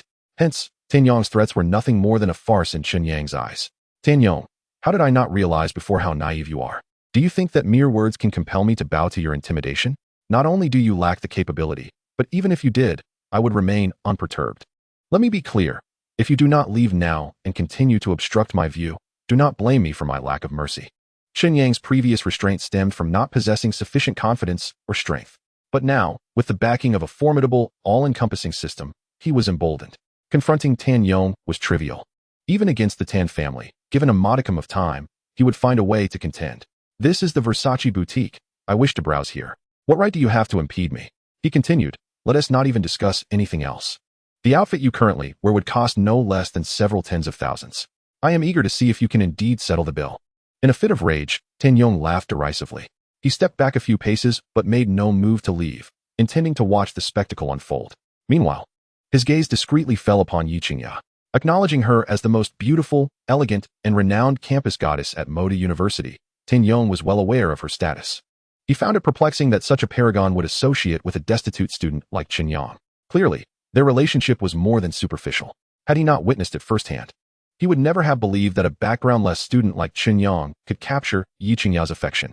Feeling increasingly irritated by Tan Yang's persistent presence, Chen Yang turned to Yi Qingya and softly inquired, Qingya, we've browsed enough.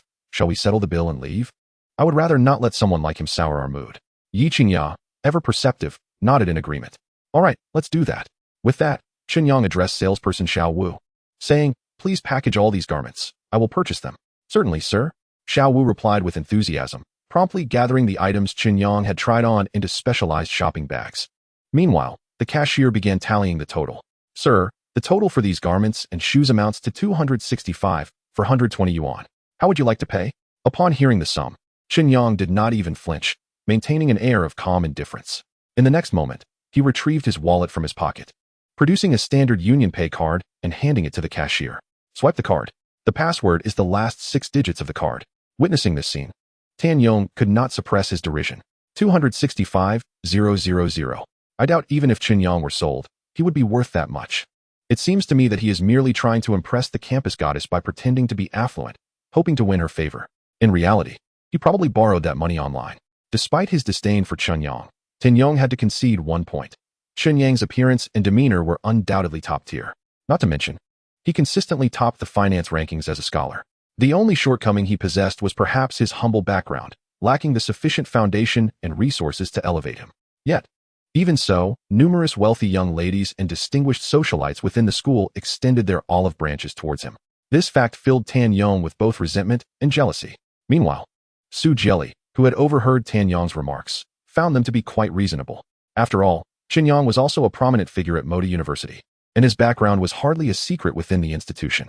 Previously, he had to take on part-time jobs to make ends meet, yet now he frequented high-end luxury boutiques, purchasing designer clothing. The stark contrast between his past and present was evident, hinting at some undisclosed secret. Chapter 35, Payment Successful. To the astonishment of the onlookers, the cashier at the store was oblivious to the fact that Tan Yong and Su Jelly were eagerly anticipating a spectacle at Chen Yang's expense. She gently swiped Chen Yang's UnionPay card through the POS machine, entered the payment amount and card password. Beep. The next moment, the system confirmed the successful transaction, and the receipt was printed. To their utter disbelief, the payment had indeed gone through. Where did this fellow acquire such wealth? Witnessing this scene, Tan Yong was left utterly astounded, his face displaying an expression of incredulity. Su Jili felt similarly flabbergasted. The expressions of the cashier and salesperson Xiao Wu shifted towards Chen Yang, tinged with a complex mix of envy, admiration, and ultimately, profound respect. To spend hundreds of thousands in a high-end luxury brand store was enough to signify that Chen Yang's status was anything but ordinary. Not to mention, he was young, wealthy, and exceptionally handsome. A young man with both wealth and looks was irresistible to any woman. Amongst the crowd, the only one remaining relatively composed was Yi Qingya. She was well aware that Chen Yang had made over 8 million from stock trading the previous day. After deducting the 3 million spent on the luxury Maybach S680, Chen Yang still had at least 5 to 6 million in his account, making the purchase of several prestigious garments a mere trifle. "Sir, here are your bank card and receipt. As you have spent over 200,000 in our store, you have been automatically upgraded to a VIP customer. On your next visit, you will enjoy a 5% discount, and we will offer complimentary delivery to your doorstep." The cashier respectfully handed Chen Yang his bank card and receipt, a smile gracing her face. "Sure, I'll come back when I have time." Chen Yang nodded, casually tucking the card and receipt into his pocket. He then took hold of his shopping bags with one hand and grasped Yi Qingya's fair, delicate hand with the other, striding confidently out of the store. Yi Qingya was somewhat taken aback by Chen Yang's gesture, but, after a moment's contemplation, chose not to withdraw her hand. Their relationship was rather unique. They were not officially a couple, yet shared an intimate bond, with her expecting a child. Fortunately, they had reached a mutual understanding to develop their relationship with the purpose of marriage in mind. Tan Xiao, Chen Yang, and the campus belle, Yi Qingya, have left. What should we do now? Should we follow them, or continue shopping? Su Jelly snapped back to the present, quickly wrapping her arm around Tan Yong's, deliberately brushing her ample bosom against his arm. Her original plan had been to have Tan Yong buy her a limited edition handbag and a few high-end clothing items. But she hadn't anticipated running into Chen Yang and the ensuing commotion. "Of course, we should follow them. That little brat not only spoke back to me in public, but did so shamelessly. I want to see what stroke of luck he has encountered that has made him so extravagant. And let us not forget, Yi Qingya is the most beautiful goddess at Moda University. Every suitor vying for her attention is from a prestigious family. Even my Tan family wouldn't dare offend them.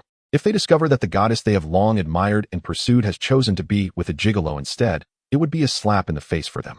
For this reason alone, they let Chen Yang off easily." Tan Yong's lips curled into a smirk as he watched Chen Yang and Yi Qingya depart. Without further ado, the two hastened their steps to follow. Meanwhile, after walking a few dozen meters from the store, Chen Yang released Yi Qingya's hand. "Qingya, I'm truly sorry for making you witness that earlier." Yi Qingya shook her head, her voice gentle. "Chen Yang, Those who look down on you merely lack discernment. In my eyes, you excel academically, possess remarkable talent, and are strikingly handsome. Not only can you earn money, but you also cook exceptionally well. With these qualities, you easily surpass the majority of fine gentlemen. Therefore, you must have confidence in yourself." Upon hearing her words, Chen Yang's gaze softened as he looked at Yi Qingya. Truth be told, Yi Qingya was truly wonderful, gentle, kind, and resolute in her views. Most importantly, she had an exceptional ability to recognize the merits in others. Though Chen Yang had only spent a brief 2 days with her, he felt immensely comfortable in her presence, further solidifying his resolve to pursue her and make her his own. "Indeed, I will," Chen Yang replied. "You've helped me select so many outfits and shoes. As a token of my gratitude, let me take you to a women's clothing store and buy you a few more outfits." As soon as Chen Yang finished speaking, Yi Qingya instinctively wanted to refuse, as she was hardly in need of more clothes. Her wardrobe was already filled with various styles and brands. However, before she could voice her thoughts, Chen Yang interjected, "No refusals. This is not only my heartfelt gesture, but also a reward for you." Yi Qingya was momentarily taken aback. It was the first time she had noticed Chen Yang's assertive side. However, in this instance, his demeanor was rather charming. "All right, I'll go along with your wishes." Yi Qingya ultimately agreed. The two ascended to the second floor, exploring the women's fashion boutique, where the selection of brands was even more extensive: Chanel, Prada, Louis Vuitton, Gucci, Hermes, Armani. It must be noted that in this prime commercial shopping center, global luxury brands had established physical stores to capture market share and enhance competitiveness. Here, if you had the funds, you could purchase any top-tier luxury brand and enjoy unparalleled service and experience. As Chen Yang and Yi Qingya strolled and browsed, they found themselves approaching the Chanel store. "Qingya, let us go inside and take a look," Chen Yang said, grasping Yi Qingya's hand and striding confidently towards the exhibition hall. Yi Qingya's cheeks flushed slightly, but with her previous experience, she was not overly surprised this time. However, her heart inexplicably raced a few beats faster. "Sir, madam, welcome to the Chanel flagship store. I am your sales associate, Wang Mei, and I will be at your service throughout your visit." Before long, a staff member dressed in a professional suit, clad in black stockings and high heels, approached them with a warm smile. "Please help me select a few outfits that would suit my girlfriend," Chen Yang instructed the sales associate. "Ensure they are the latest and most fashionable styles." "Certainly. Right this way, please," Wang Mei nodded, her demeanor respectful as she gestured for them to follow. Chen Yang and Yi Qingya, under the guidance of Wang Mei, arrived at a spacious area. Before them, rows upon rows of clothing racks displayed a myriad of styles and designs. Each garment was priced at no less than several thousand yuan. Adjacent to this was an elegant sofa set paired with a tea table. In front, a full-length mirror stood, allowing guests trying on outfits to see their appearance and demeanor at first glance. The facilities and layout here had all been meticulously designed by a professional, creating an aesthetically pleasing environment that exuded an air of sophistication and elegance. Chapter 36, Pure as the Lotus, Naturally Unadorned. Before long, Wang Mei pointed towards several racks ahead. Smiling as she said, "Sir, madam, these garments are the latest seasonal styles and the most popular selections of the year. You are welcome to browse at your leisure. And should you find anything to your liking, feel free to select them for trying on in the fitting rooms to see how they look on you." Chen Yang nodded and turned to Yi Qingya. "Qingya, why don't you pick out a few to try on?" Without hesitation, Yi Qingya approached the racks and, guided by her own aesthetic sensibility, carefully selected 2 innovative jumpsuits along with several shirts and pants. She then made her way to the fitting room. Chen Yang settled onto the sofa, idly flipping through a fashion magazine that lay on the table. After a few moments, the fitting room door swung open. Yi Qingya emerged clad in a black, voluminous jumpsuit. Her exquisite makeup complemented her angelic visage, showcasing her breathtaking beauty. Her graceful figure and long, slender, fair legs became the focal point, offering Chen Yang a bewitching allure. Although he was aware that Yi Qingya was renowned as the most beautiful campus goddess at Magic City University, her transformation in this outfit delivered an unprecedented visual impact. Pure as the lotus, naturally unadorned. In the north, there is a beauty, unparalleled and independent. Chen Yang found himself at a loss for words to describe Yi Qingya's beauty. "Chen Yang, do you think I look good in this dress?" Yi Qingya noticed Chen Yang's dazed expression, clearly captivated by her charm, and she felt a secret delight within. However, she strove to maintain her composure as she inquired. "Beautiful. Absolutely stunning. You look like a celestial being," Chen Yang affirmed, nodding decisively, his voice resonating with conviction. "Madam, your figure and grace are perfectly complemented by this dress. In my eyes, you are not at all inferior to any high-fashion model. Just look at the way your boyfriend gazes at you, as if he wishes to devour you whole." It is evident how great your allure is. The sales assistant nearby was also earnestly praising her. Though her enthusiasm might have stemmed from a desire to make a sale, her words rang true. It was clear to any discerning eye that Yi Qingya's beauty and figure were certainly on par with those of top-tier celebrities. Having garnered the approval of both Chen Yang and the sales assistant, Yi Qingya's mood lifted considerably. She proceeded to try on several more dresses of varying styles, each one receiving accolades. Thus, Chen Yang waved his hand, instructing the sales assistant to package all the clothes Yi Qingya had tried on. I'll take all of these. Here is my card. The password is the last 6 digits of the card number. Sir, you are truly wonderful to your girlfriend, exclaimed the sales assistant, overjoyed. Completing this sale would significantly boost her monthly bonus, and she might even qualify for the title of top salesperson in the store. As she spoke, the sales assistant swiftly packed Yi Qingya's selections into shopping bags. Subsequently, she processed the transaction, ultimately calculating a total expenditure of 354,800 yuan. With Chen Yang's bank card swiped through the POS machine and the password entered, a beep signaled the successful payment. Sir, here is your bank card and receipt. Please keep them safe. We look forward to your next visit to our Chanel store. Chen Yang nodded slightly, helping Yi Qingya carry the shopping bags as they prepared to leave. Half an hour earlier, Tan Yong and Su Jelly had followed Chen Yang and Yi Qingya to the second floor of the mall, witnessing them enter the Chanel store. Tan Yong was taken aback. Has Chen Yang struck it rich? Just moments ago, he spent 260,000 yuan at the Versace store without batting an eye. And now he has turned around to enter the Chanel boutique, seemingly intent on purchasing clothes for the campus goddess. Realizing this, Tan Yong immediately pulled out his phone, scrolled through his contacts, and eventually found one named Li Xiao, dialing the number directly. Who is this? A cold voice answered after a moment. The speaker was Li Bo, the current president of the student council at the Business Administration Department of Magic City University. Li Xiao, this is Tan Yong, class monitor of Class 2 in the finance department, a friend of Yin Xiao. We had drinks together at Yu's Huxuan previously. I wonder if you remember me? Tan Yong spoke in a hushed tone, his demeanor humble. Speak, what is it you want? Li Bo cut to the chase, not pursuing Tan Yong's identity further. After all, it was unusual for someone from a different social circle to intrude so boldly. Sensing the gravity of the situation, Tan Yong cleared his throat and asked, Li Xiao, I've heard you are pursuing Yi Qingya, the campus goddess from the foreign languages department? What do you mean by that? Li Bo's voice turned icy, causing Tan Yong to feel a shiver run down his spine. Please don't misunderstand, Li Xiao. The reason I called is to share some news. I am currently at the Tianhong Commercial Shopping Center, and I have seen Yi Qingya shopping with Chen Yang from our neighboring class. They seem to be quite intimate. Possibly in a relationship, Tan Yong managed to say, striving to maintain his composure. What? Impossible. Li Bo's reaction was immediate, a roar escaping him. Yi Qingya is an incredibly proud woman. She has many suitors, not just me, but also Wu Jinghao from Hanhai Group, Xie Chen from the Xie family of Yuhang Group, and the son of the vice mayor, among others. We have all pursued her with every means possible since her freshman military training, yet none have succeeded. Now you tell me she is dating someone? Moreover, someone from a humble background who relies on scholarships to get by?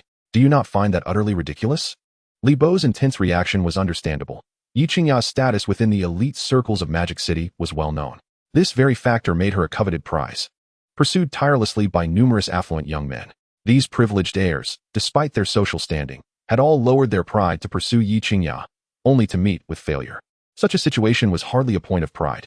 However, now emerges an obscure man, a mere impoverished student from a desolate town who has gained admission to the prestigious university in the magical city. Not only is he drawing close to Yi Qingya, but there are also suspicions of a budding romance between them. Losing to someone within the same social circle could at least be considered a matter of pride despite defeat. Yet, they are on entirely different rungs of the societal ladder compared to Chen Yang. His audacity is akin to a resounding slap in the face to these elite science. Chapter 37. Tan Yang's Betrayal. The campus goddess's admirer appears. Li Xiao, I comprehend everything you've mentioned. It is precisely for this reason that I felt compelled to relay this news to you at the earliest opportunity. What one hears may be mere rumor, but what one sees is reality. If you harbor doubts, you are welcome to come and witness it for yourself. Tan Yong understood that a man of Li Bo's pride would never allow a poor student like Chen Yang to attach himself to Yi Qingya. Once Li Bo arrived, given his temperament, there would surely be a spectacle to behold. Very well, continue to keep an eye on them. I shall arrive shortly. Li Bo could hardly contain his impatience. Upon hanging up, he immediately drove to the Tianhong Commercial Shopping Center. 20 minutes later, Li Bo met Tan Yong across from the Chanel store. Li Xiao, you have finally arrived. Tan Yong smiled slightly, his tone respectful. Li Bo nodded curtly and then coldly inquired, Tan Yong, where are they? Li Xiao, Chen Yang and the campus goddess are currently shopping inside the Chanel store. They should be emerging soon, Tan Yong replied honestly. Let us proceed inside and take a look. Li Bo, unable to contain his eagerness, strode forward. At that very moment, Chen Yang and Yi Qingya were exiting the Chanel store, shopping bags in hand, and they bumped directly into Li Bo, Tan Yong, and Su Jieli. Qingya, what a coincidence. I never expected to find you shopping here. Li Bo's gaze fell upon Yi Qingya, his tone gentle. Li Bo, what brings you here? Upon seeing Li Bo, Yi Qingya's expression shifted dramatically. I heard from a friend that you were shopping with a poor student and appeared rather intimate. So I made a special trip to see what manner of person could capture your attention. Li Bo's eyes then scrutinized Chen Yang, taking him in with a discerning gaze. In just a moment, he formed an assessment. Quite handsome, with good looks. I've heard from Tan Yong that this lad ranks first in the finance department. He is not a local, hailing from a small, obscure city with an ordinary background. It's astounding that someone like him could win Yi Qingya's favor. To be candid, Li Bo found this hard to believe. Li Bo, I do not require your permission regarding with whom I associate. Furthermore, I have expressed on numerous occasions that I have no feelings for you. So I kindly ask you to cease your entanglements with me. Yi Qingya's expression remained impassive, her voice carrying a coldness that repelled.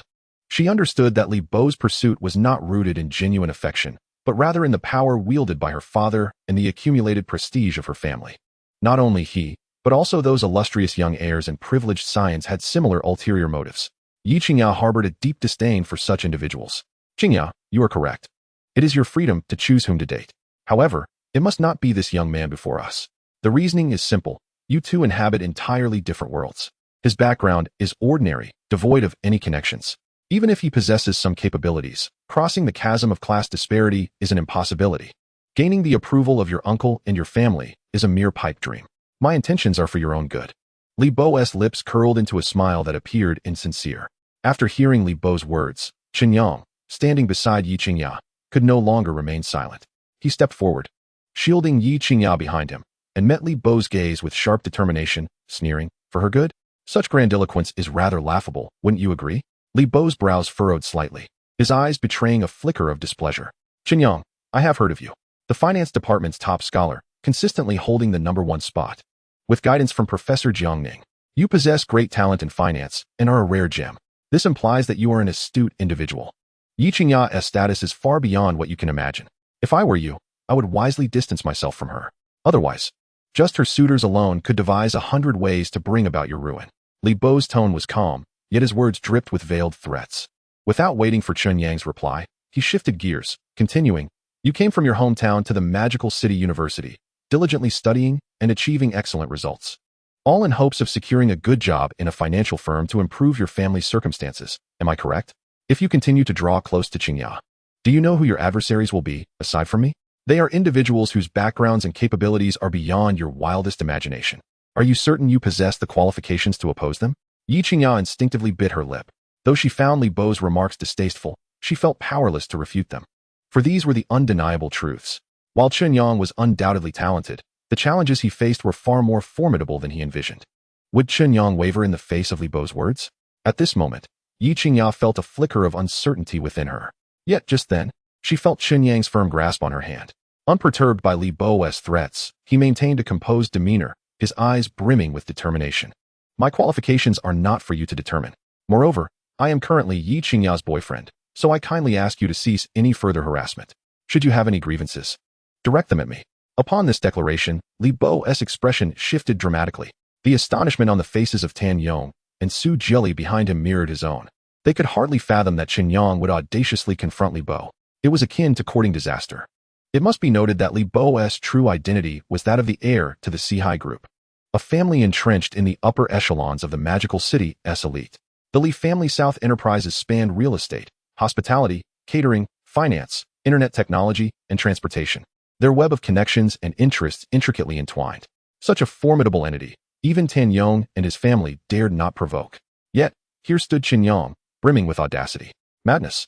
Utter madness. This was the singular thought echoing in the minds of Li Bo, Tan Yong, and Su Jieli. Even Yi Qingya, who was somewhat familiar with Chen Yang, found herself taken aback by his bold declaration. Chen Yang, you must not speak so recklessly. You cannot involve yourself in this matter. The consequences could be dire. While Yi Qingya voiced her concerns, she understood all too well that should Chen Yang persist in his determination to be with her, he would inevitably incur the wrath of Li Bo and others, becoming a thorn in their side. This conflict was ultimately unavoidable. This was precisely why she had gone to such lengths to keep their relationship a secret. For once word spread, the repercussions would be unimaginable, and Chen Yang would bear an even greater burden. Chapter 38. With me around, no one can bully you. Chen Yang, from the moment I decided to make you my woman, I anticipated that such an event would unfold. Rest assured, I am fully aware of my actions. With me by your side, no one will dare to bully you. Chen Yang gently patted Yi Qingya's arm, his gaze softening as it met hers, his tone calm and reassuring. Chen Yang. Yi Qingya hesitated, words caught in her throat. Witnessing Chen Yang's sense of responsibility filled her heart with joy, yet this was not the moment to showcase bravado. For what Chen Yang was about to confront was the formidable assault from the scions of the elite in the City of Magic. It is no exaggeration to say that with a single phone call, Li Bo could obliterate Chen Yang's prospects in the financial sector of the metropolis. This exemplifies the power and influence of family lineage. Despite Chen Yang's exceptional talent and remarkable abilities, he paled in comparison to the might of capital. Chen Yang, our statuses are worlds apart. I do not wish to bully you with my influence. If you are wise, do not refuse my offer. If you agree to distance yourself from Qingya, not only will I refrain from causing you trouble, but I will also introduce you to the top financial institutions in the city, ensuring you secure a coveted high-paying position. What do you say? Li Bo was convinced that when faced with the dichotomy of love and career, Chen Yang would make the prudent choice. I'm sorry, but I must decline. Chen Yang resolutely rejected Li Bo's proposal without hesitation. Setting aside whether Li Bo had any genuine goodwill, given Chen Yang's current investment acumen, he would never settle for a subordinate role, toiling away for these financial institutions. Tan Yong, witnessing this scene, felt his heart nearly leap from his chest. This was a promise made personally by young Master Li. Yet, it was coldly rebuffed by Chen Yang. How dare he? Did he not understand that such defiance would undoubtedly infuriate young Master Li? Tan Yong had already sensed a change in Chen Yang. He had transformed into someone brazen and exceedingly arrogant. Yet, he could scarcely fathom that Chen Yang would dare to cross young Master Li. However, since this fool was courting disaster, he need only stand back and watch, for young Master Li would surely not let him off the hook. When the time came, Chen Yang's fate would be nothing short of tragic. Once he faced unemployment and encountered obstacles at every corner in the city, his pride and dignity would be trampled underfoot, rendering him a defeated wretch. At that point, even if Lu Rian were to harbor feelings for Chen Yang, a relationship would be out of the question. After all, people aspire to ascend, while water flows downward. No woman would choose to remain with a man who amounted to nothing, no matter how tender he might be. Chen Yang, you are courting death. Li Bo's patience had evidently reached its limits. Chen Yang's demeanor, reminiscent of a young calf unafraid of tigers, incited fury within Li Bo. Do not engage in verbal sparring. I have stated it clearly. I will not part ways with Qingya. Qingya, let us go. Chen Yang, disinterested in further discourse with Li Bo, took Yi Qingya's arm and headed toward the parking garage. Young Master Li, should we stop them? Tan Yong inquired softly as he approached Li Bo. No need. Qingya clearly harbors special feelings for Chen Yang. Persisting in this confrontation would only undermine our composure. Let us follow them and see where they head next. Li Bo's expression darkened as he watched their retreating figures. Having said that, he stepped forward to follow. Ding! The elevator descended directly to the underground garage. Chen Yang approached the Maybach S680, then opened the trunk to stow away the shopping bags held by both him and Yi Qingya. Afterward, they settled into the car, starting the engine, shifting gears, and gently pressing the accelerator as they drove toward the garage exit. Just then, Li Bo, Tan Yong, and Su Jili emerged from the elevator, brushing past Chen Yang and Yi Qingya seated within the Maybach. The top-tier Maybach S680 commands a market price nearing 3 million. Tan Yong exclaimed instinctively. Moreover, this car appears to be brand new. Could it be that Chen Yang just purchased it? Li Bo furrowed his brow, clearly taken aback by the unexpected turn of events. I recall that this fellow comes from an ordinary background. How could he possibly afford such a luxury vehicle? Tan Yong shook his head, replying, Young Master Li, I am also uncertain. Just moments ago, I witnessed Chen Yang spending 260,000 at the Versace store, and afterward, he took the campus beauty on a shopping spree at Chanel. This means he has spent at least several $100,000 today. With the addition of this Maybach S680, his net worth must exceed 4 million. Li Bo pondered for a moment before speaking sternly. Have someone investigate in detail how this fellow acquired such wealth. Then, assign a few individuals to keep a close watch on him. Report to me immediately if there is any movement. If you execute this task well, I shall reward you handsomely. Tan Yong's eyes widened in surprise, his face lighting up with excitement. Young Master Li, you can count on me for this matter. As the lights began to twinkle and night fell, The streets of the city of magic flourished with vibrant nightlife. Tianfu Feast, a renowned restaurant in the metropolis, attracts only the affluent and elite. Chen Yang had made a reservation in advance and drove Yiqingya there. Upon providing the last digits of his phone number to the front desk attendant, they were escorted to a window-side table. The elegant furnishings paired with soft beige lighting created an ambience that was simply perfect. Gazing out the window, they could see the bustling street below, teeming with people and vehicles. This setting was ideal for a romantic rendezvous. "Qingya, what would you like to eat?" Chen Yang inquired, handing the restaurant menu to Yiqingya. After perusing the menu, Yiqingya selected a few of her favorite dishes and returned it to Chen Yang. He then added 2 main courses, along with desserts and beverages. Once the waiter departed, Yiqingya spoke up. "Chen Yang, your earlier display in the mall was rather impulsive. That Li Bo is the scion of the prestigious Li family in the metropolis. His father is the current head of the family, and as the eldest son, he wields significant influence within the household. Li Bo is petty and vengeful. Having been publicly humiliated by you, he will undoubtedly seek retribution." Chen Yang chuckled. "Qingya, I am well aware of what you are saying. However, given the circumstances, we must confront challenges head-on. While the Li family is indeed powerful, they cannot dominate the city unopposed. Just grant me a little more time, and I will ensure that the Li family recognizes that I, Chen Yang, am not easily trifled with. Anyone who dares to provoke me shall face consequences." His words resonated with conviction, brimming with confidence. This piqued Yiqingya's curiosity. "Chen Yang, do you have a plan?" Her beautiful eyes sparkled as she suddenly asked. "I do, but it is not the right time to share it with you. I assure you, my motivations are not born of mere impulse. My actions are guided by reason. If I do not present a steadfast front before Li Bo today, your suitors will certainly perceive me as a pushover, someone easily bullied." Chen Yang maintained a calm demeanor as he spoke. Chapter 38, Tianfu Feast, Dining Together. Chen Yang's assertions were not without merit. Li Bo hailed from an illustrious lineage, exuding an air of arrogance and superiority. From the outset, he regarded Chen Yang with disdain, believing he could easily manipulate him. However, the outcome was far beyond his expectations. Li Bo would not act rashly without first understanding the foundation of Chen Yang's confidence. During this period, Chen Yang found his optimal opportunity to breathe. With the possession of a super versatile system, he could acquire any skill without barriers.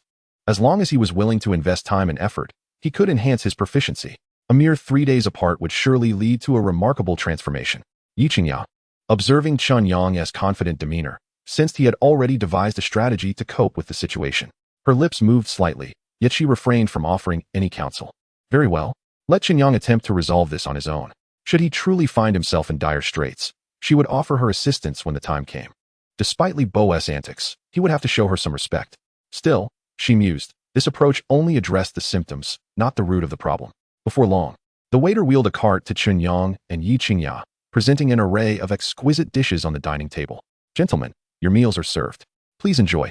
Should you require anything, do not hesitate to call for me." With that, the waiter bowed and withdrew. Chen Yang did not rush to dig in. Instead, he gazed at Yiqingya with tenderness. "Qingya, do take a moment to savor the flavors." Yiqingya nodded with a smile, picking up her chopsticks to sample a piece of scallion beef. As she bit into the meat, the juices enveloped her palate with a spicy kick, perfectly showcasing the tenderness, smoothness, aroma, and softness of the beef. The taste was utterly irresistible. The beef was remarkably fresh, with a delicate texture and satisfying chewiness, clearly indicative of the chef's exceptional culinary skills. After finishing her tasting, Yiqingya offered high praise. "I have researched this establishment online. Tianfu Feast is a renowned hotspot in the Magic City, celebrated for both its dishes and unique ambience.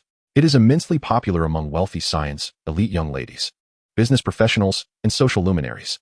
One could say that patrons dining here are either affluent or of noble birth. Were it not for my gains in the stock market, I might not have dared to indulge here," Chen Yang remarked with a smile. "Chen Yang, you have toiled tirelessly to earn your first pot of gold in the stock market, and yet today, you've spent nearly half of it in a single day. At this rate, not even a fortune of $1 billion would suffice for your extravagant ways. You must learn to be more frugal and avoid excessive waste." Yiqingya suggested after some contemplation. The phenomenon of the newly affluent lavishly spending their newfound wealth is often observed, and if one fails to cherish it, such fortune may be fleeting. Time waits for no one, and the financial market harbors hidden risks.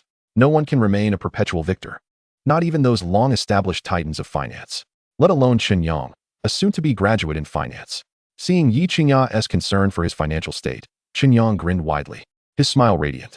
"Qingya, you are utterly unaware of my prowess in wealth generation. My current fortune far surpasses your imagination. Today, I have spent less than 4 million.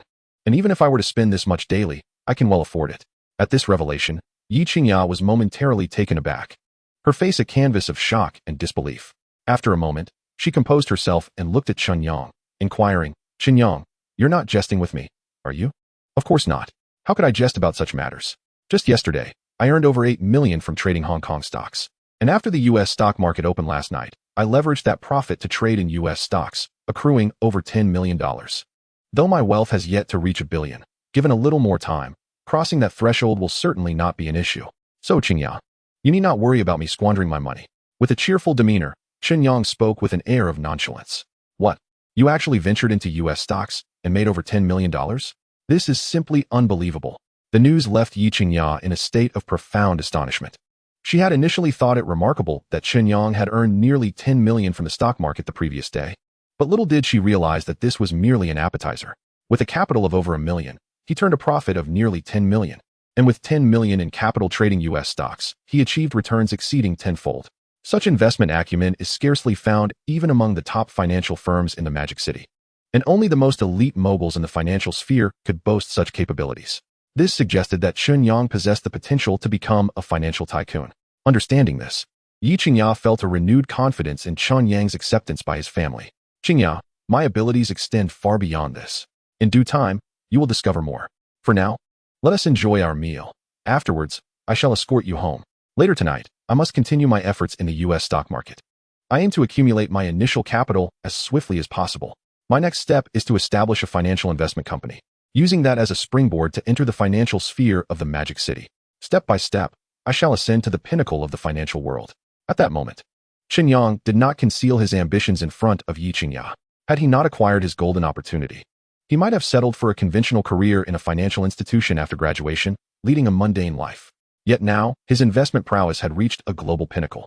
Ordinary circles were unworthy of him. His aspirations should not be confined to the domestic financial market, but should encompass the international stage, where his investment skills could truly flourish. However, it must be noted that one must eat gradually, until he fully spreads his wings. Revealing too much would only attract the scrutiny of capital and the powerful, creating unnecessary complications. Therefore, Chen Yang's current course of action should be to proceed with discretion, accumulating capital.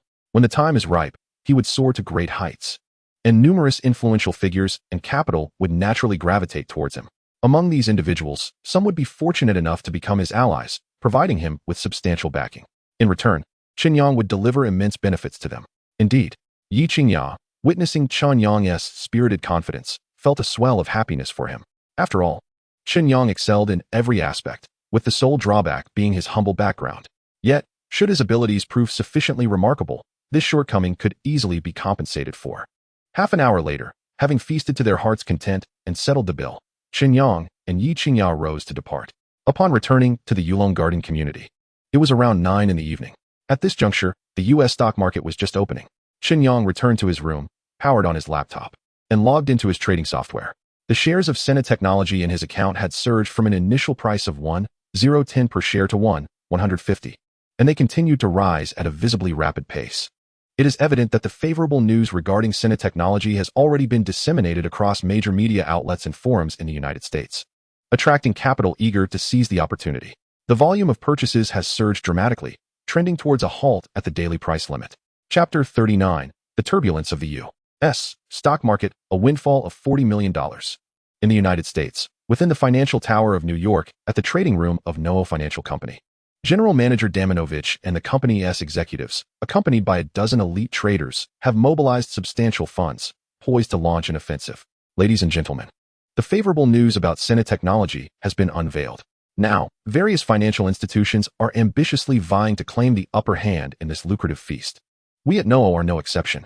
In this battle, we must establish the renown of Noah. I pledge that the company will allocate 30% of the profits from this operation to each of you present here. For our glory, for our fine wines and wealth. Everyone must be invigorated and give their utmost effort. Damanovich's gaze swept across the assembly. Moments later, he announced a piece of news that ignited immense excitement among those present. Rest assured, Mr. Damon, we have made ample preparations for this operation. We await your command to launch an immediate assault and seize a substantial share of Sena Technology. The top trader, Candy, remarked with palpable enthusiasm. Excellent, excellent. I hereby declare the Wolf Hunt initiative officially commenced.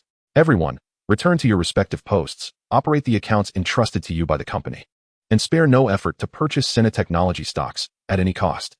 With Damanovich's command, the team swiftly entered battle mode. In the trading room, the only sounds were the rhythmic clicking of mice and keyboards.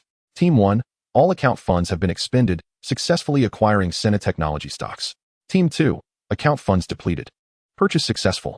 Team 3, account funds cleared, acquisition successful.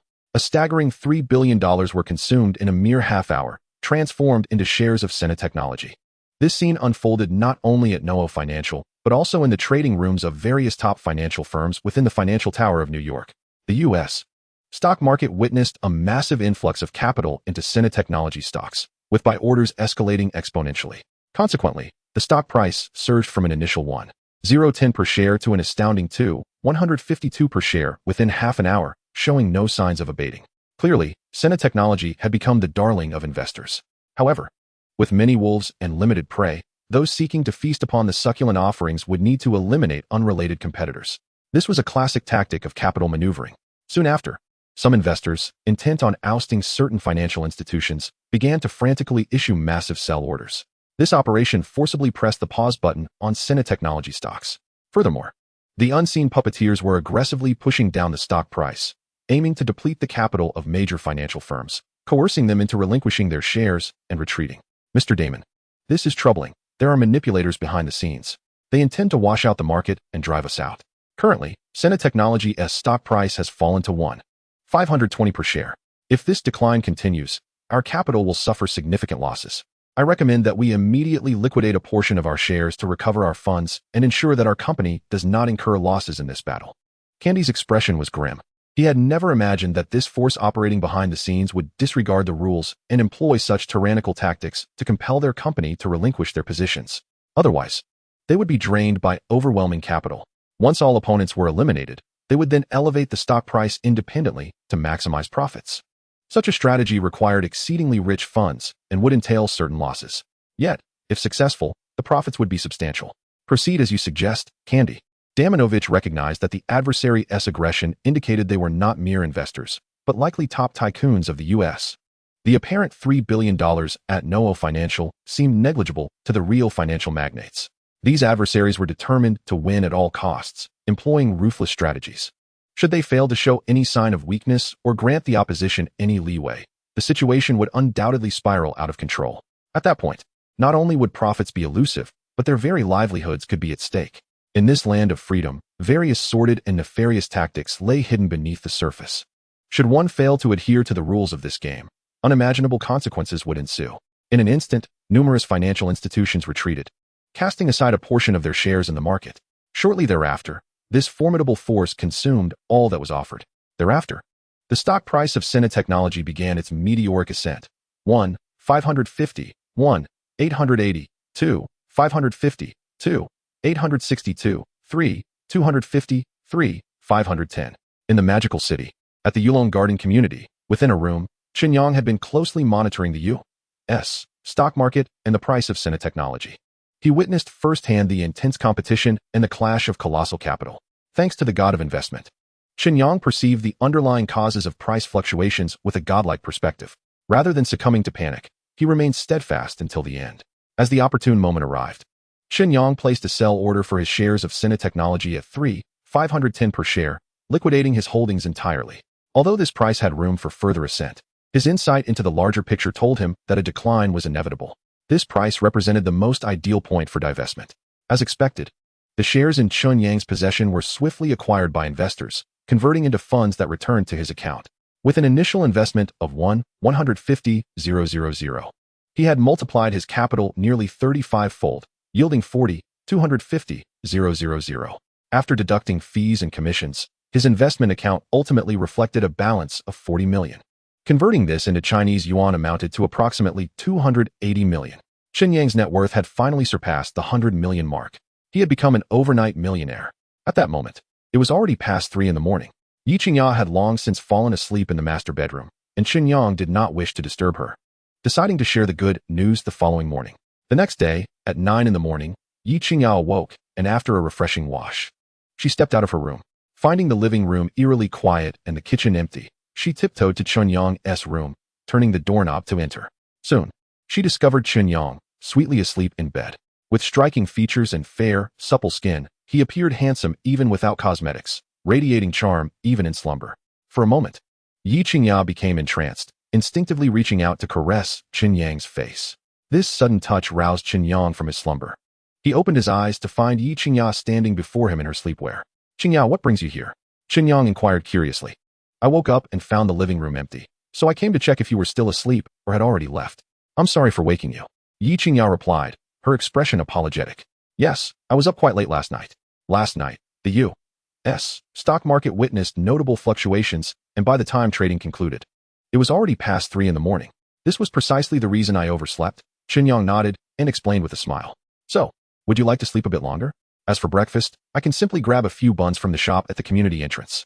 Yi Qingya pondered for a moment, feeling somewhat reluctant to trouble Chen Yang to prepare breakfast for her. "No need. I've had enough sleep. You can sit in the living room for a while. I'll wash up and prepare breakfast for you shortly." Chen Yang declined Yi Qingya's suggestion. Without waiting for her response, he had already gotten out of bed and made his way to the bathroom. Just before leaving the room, Chen Yang turned to Yi Qingya and said, "By the way, I made quite a fortune in the U.S. stock market last night. I have detailed transaction records in my notebook. Qingya, you might want to take a look. It will surely surprise you greatly." Chapter 40. Yi Qingya's Astonishment. "I want you to prove it to me." Inside the room, upon hearing Chen Yang's words, Yi Qingya felt a surge of curiosity. Thus, she approached the desk and opened his laptop. As the screen illuminated, the stock trading software appeared in the lower left corner of the application bar. She grasped the mouse and opened the software. Instantly, Chen Yang's investment account materialized before her eyes. The U.S. stock account displayed an astonishing figure, 40,000,000. Yi Qingya rubbed her eyes, almost believing she was hallucinating. After confirming repeatedly, she realized the balance in the account was indeed authentic. Units, tens, hundreds, thousands, 10,000s, 100,000s, millions, tens of millions, $40 million, and that was in U.S. currency. When converted to Chinese yuan, it amounted to a staggering 2.8 billion. Even though Yi Qingya came from a wealthy family, she was profoundly shocked by this astronomical figure.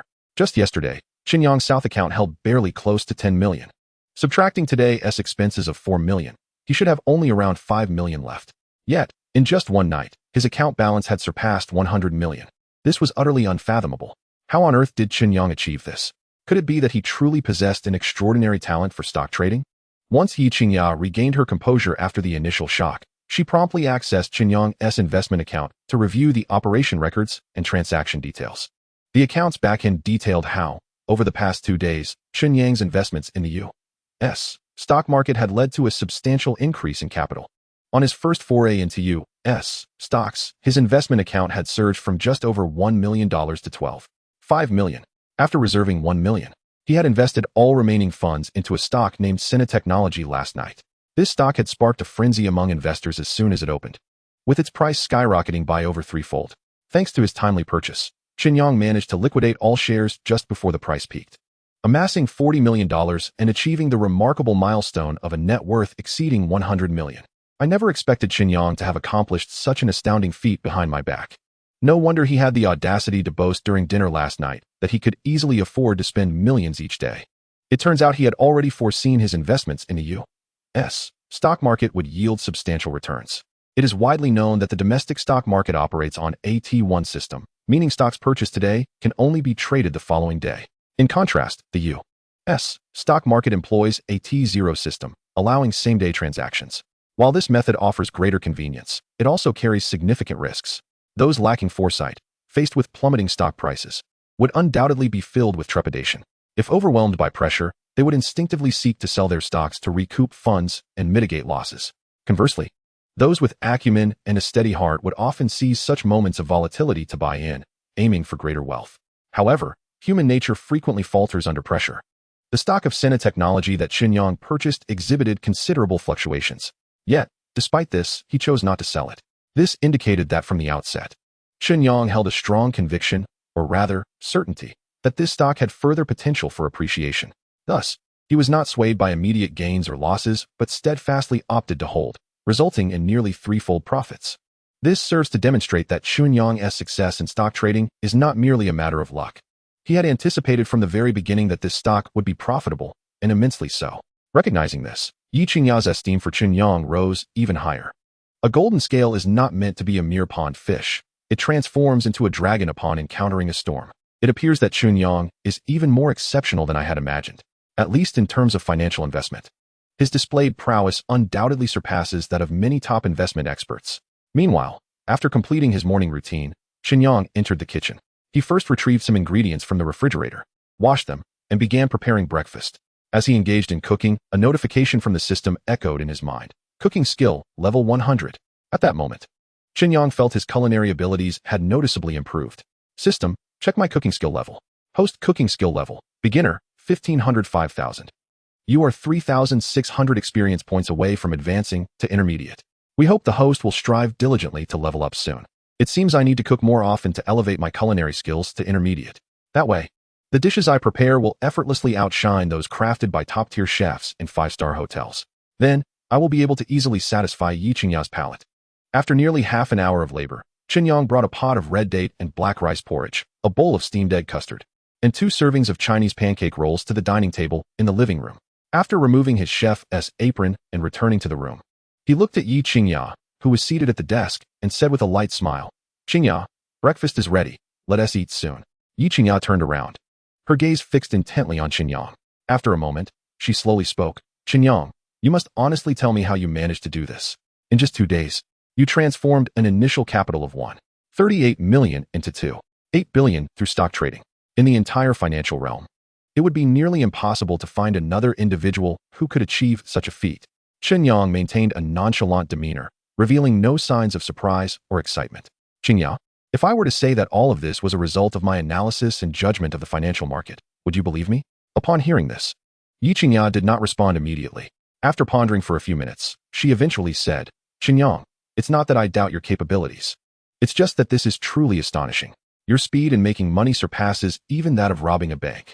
Frankly, had I not checked the operation records of your investment account, I would never have believed that someone could turn a mere million in capital into over 100 million in such a short time." Even the so-called genius of the financial world, Su Lisan, who has now become a financial tycoon, achieved his most impressive record of 345 million in profits within 10 days, utilizing an investment capital of 50 million, 36 times yours.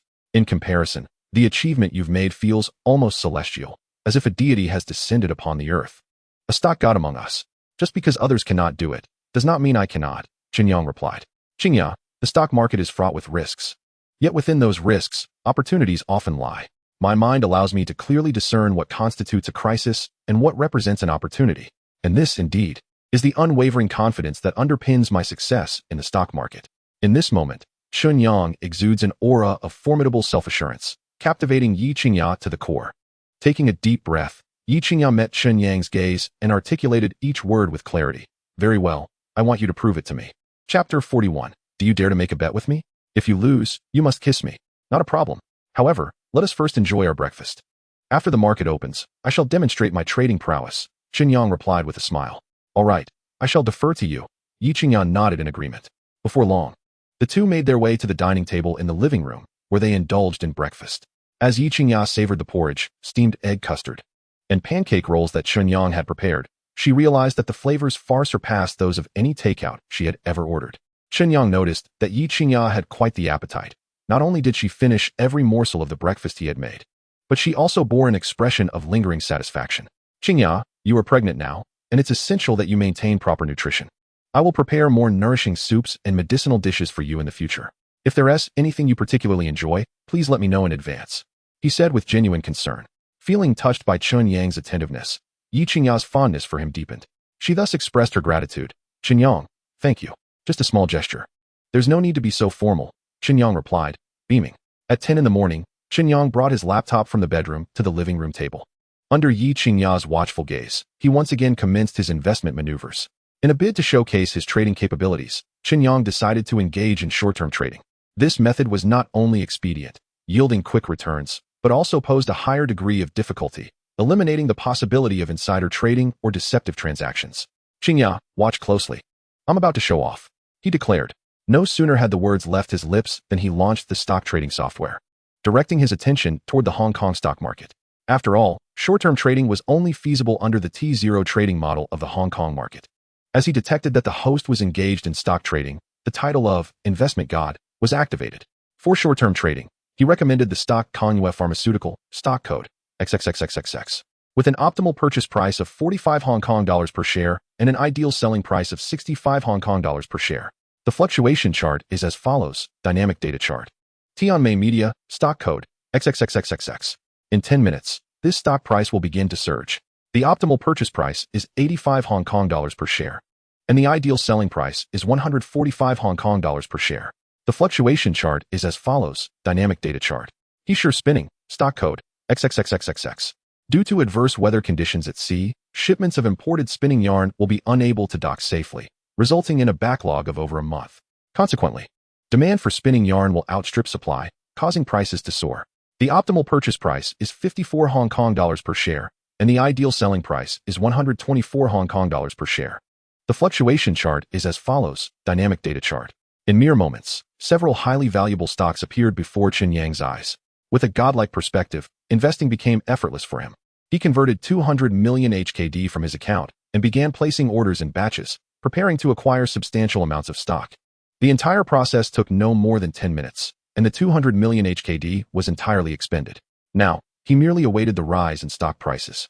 Once they reached his anticipated levels, he would sell and cash out. Leaning back on the sofa, he remarked with a relaxed demeanor, "Now we wait for the stock prices to climb." Chen Yang, are you so certain that these stocks will rise and not plummet? Despite witnessing Chen Yang's trading in action, Yi Qingya remained skeptical. After all, his trading process seemed alarmingly brisk, bordering on frivolous. Of course, I possess absolute confidence in my analysis and judgment.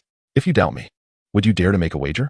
Chen Yang, noting Yi Qingya's skepticism regarding his investment acumen, raised the corners of his lips and suddenly conceived a bold idea. A wager on what? Yi Qingya instinctively inquired. If I profit from my investments, then I win. Conversely, if I incur a loss, I shall unconditionally agree to do one thing for you. However, if fortune favors me and I win, I want you to kiss me. So what do you say? Dare to take this bet?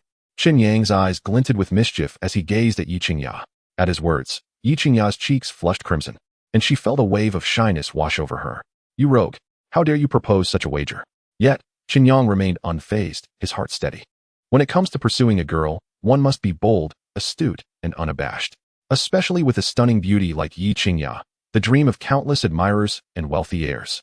To win her heart, one cannot rely on conventional methods. This seemingly reckless and unserious approach leaves a profound impression on her.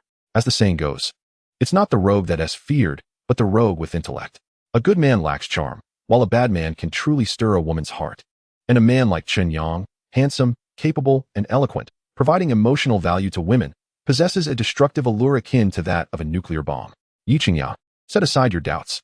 Just tell me, do you dare to take this wager? Chen Yang beamed with anticipation. Very well, I shall see just how formidable you truly are. Yi Qingya deliberated for some time before resolutely deciding to accept the bet. She could hardly believe that Chen Yang, having merely glanced at a stock trading software, could discern which stocks would rise and which would fall. If he truly possessed such extraordinary skills, he would undoubtedly become a stock market deity, and the financial realm would become his personal ATM. If Chen Yang truly had such prowess, she could never let him slip away. She must hold on to him tightly. Thus, a mere kiss would be a trivial price to pay, even if it meant giving herself entirely to him. Of course, deep down, Yi Qingya did not believe she would lose. She reasoned that while Chen Yang might have some skill in stock trading, he could not possibly win every time. Even the most elite financial magnates are prone to misjudgments, let alone a university student yet to graduate from a finance program. Very well, let us await the outcome. Chen Yang's smile blossomed brilliantly. While earning money brought him joy, receiving a kiss from the enchanting Yi Qingya made him feel happier than if he had won $1 billion. Time ticked by, and soon the Hong Kong stock market began to fluctuate. The stocks Chen Yang had purchased started to experience slight increases. 5, 10, 20, 30. In just a quarter of an hour, the stock prices soared as if invigorated, showing no signs of abating. Simultaneously, retail investors and Hong Kong merchants recognized the favorable trends and began to increase their investments, fervently purchasing these stocks. The stock prices rocketed as if propelled by a rocket.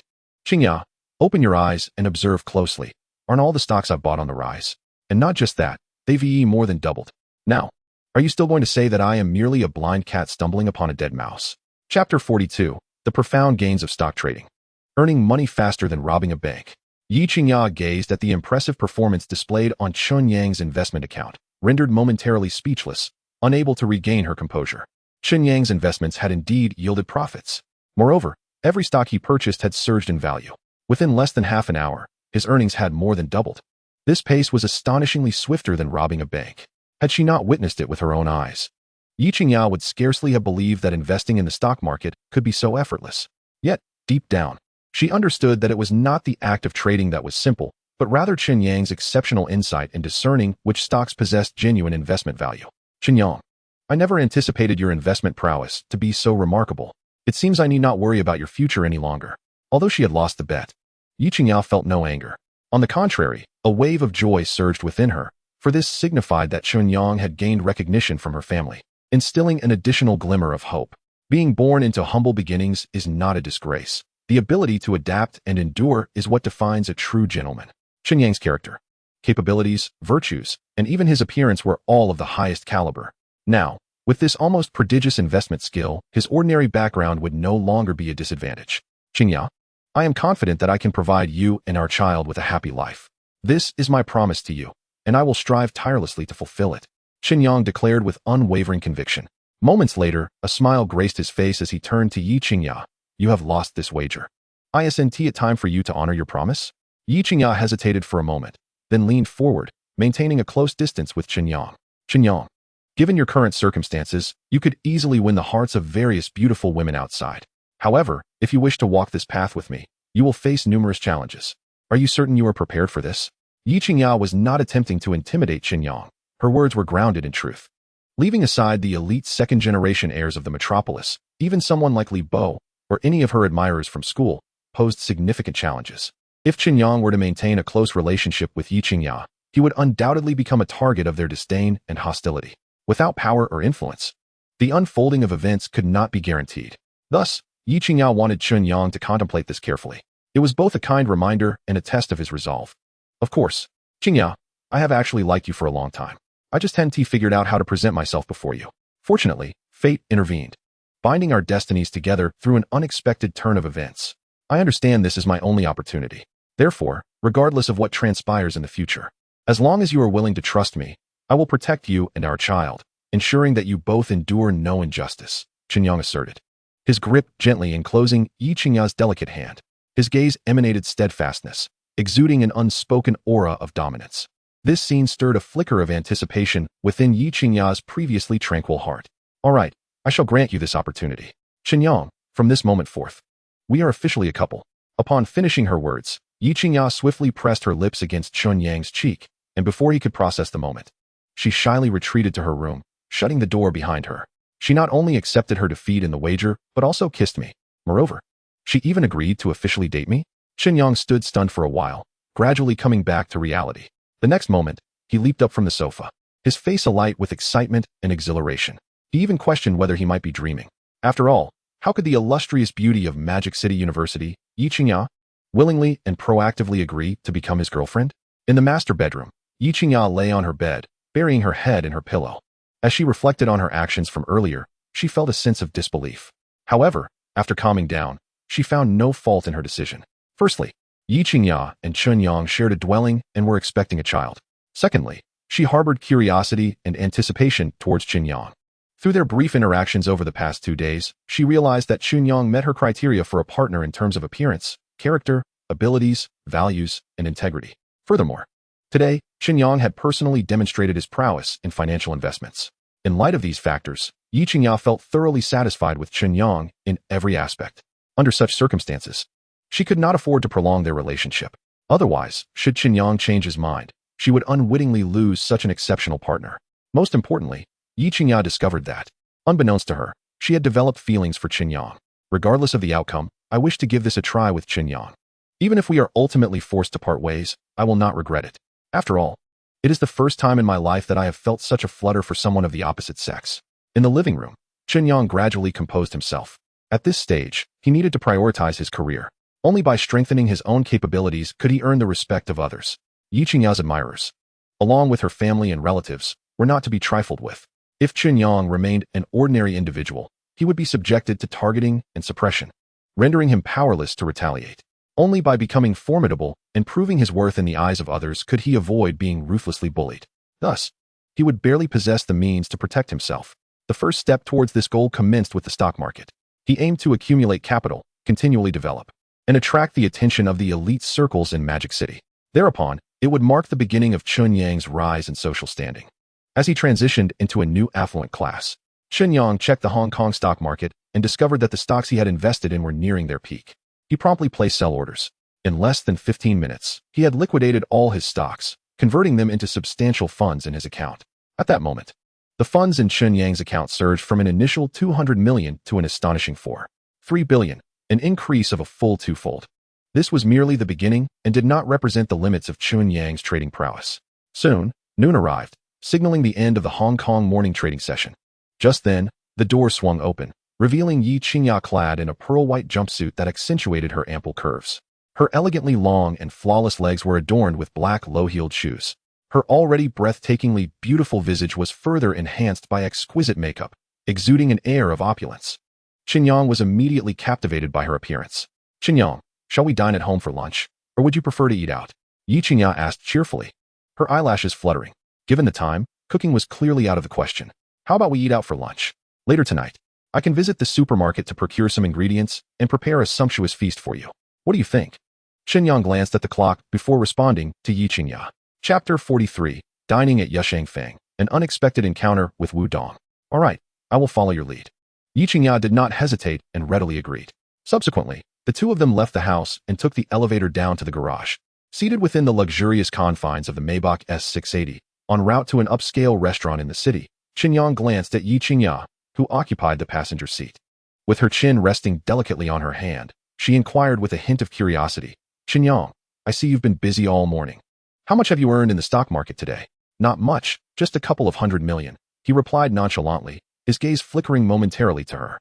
The Hong Kong stock market performed well this morning, with several stocks showing promising gains. Furthermore, my current capital is quite ample, making operations considerably easier." Yi Qingya raised an eyebrow, pondering the enormity of his earnings. Indeed, the financial industry is notoriously lucrative. The speed at which one can amass wealth here rivals that of bank heists. It's no wonder so many rush into finance to profit. After all, this sector bears minimal costs and relies solely on acumen and skill. With the right resources and channels, insider trading can lead to instant financial freedom with just one transaction. Yi Qingya appeared astounded, eventually shaking her head in reflection. The greater the storm, the more valuable the fish. The financial market is inherently a zero-sum game, rife with both risks and opportunities. You see others profiting, yet fail to recognize the countless individuals who have lost everything overnight due to stock market crashes, leading to ruin and despair. In truth, stock trading is a form of gambling, betting on the information at your disposal, your analytical prowess, and your courage to take decisive action. Those who thrive in the financial world invariably possess both talent and audacity. With a faint smile, Chen Yang responded, "So, do you plan to devote yourself full-time to stock trading from home?" "For the time being, yes," she replied. "In a few days, I intend to establish an investment company, focusing on finance, internet technology, manufacturing, and service industries."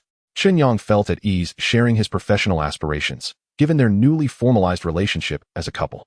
"It seems you have it all mapped out. Should I start addressing you as President Chen?" Yi Qingya teased playfully. "Let us not be so formal between us," Chen Yang countered, shaking his head firmly. As their light-hearted banter continued, the Maybach S680 soon arrived at a private dining establishment named Yushang Fong.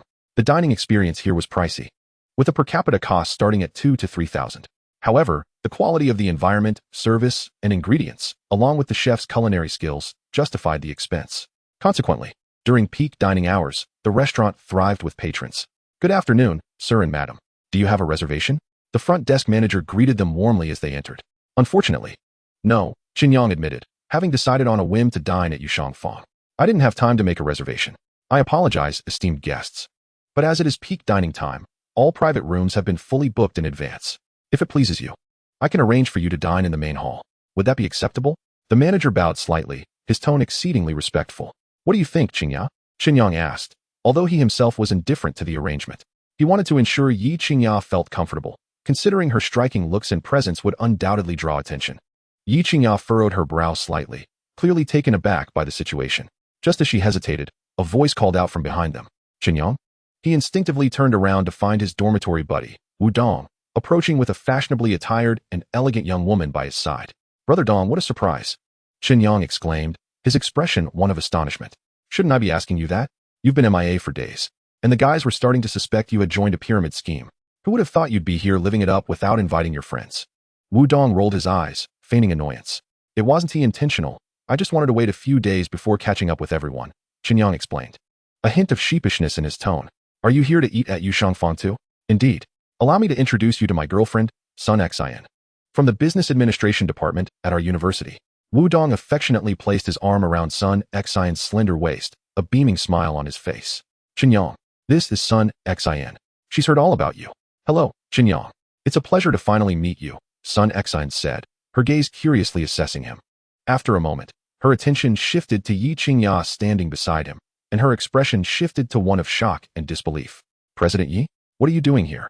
"Sun Xin, what a coincidence. I didn't expect to see you here," Yi Qingya remarked, her smile widening as she greeted her. "You two know each other?" Chen Yang asked. Intrigued. "Yes, we participated together in the International English Exchange Society. I was the president, and she was a core member. We worked together for 2 semesters, Yi Qingya explained, nodding slightly. At that moment, Wu Dong realized that the stunning woman beside Chen Yang was none other than the renowned goddess of the foreign language department. The most beautiful flower of MO University, Yi Qingya. Previously, he had dismissed rumors about Chen Yang moving out of the dormitory to live with her. However, this unexpected encounter confirmed the truth of the matter. "President Yi, your name is well known. Today's meeting proves that the forum's praises were not mere exaggerations," Wu Dong said with a light-hearted smile directed at Yi Qingya. In response, Chen Yang introduced Yi Qingya to Wu Dong, saying, "Qingya, this is Wu Dong, my dormitory mate and a true brother to me." Chapter 44, Wu Dong's Persuasive Words, 5. 2 billion profit astonishes all. Chen Yang's introduction of Wu Dong seemed succinct, but hinted at a deeper bond beyond mere dormitory camaraderie.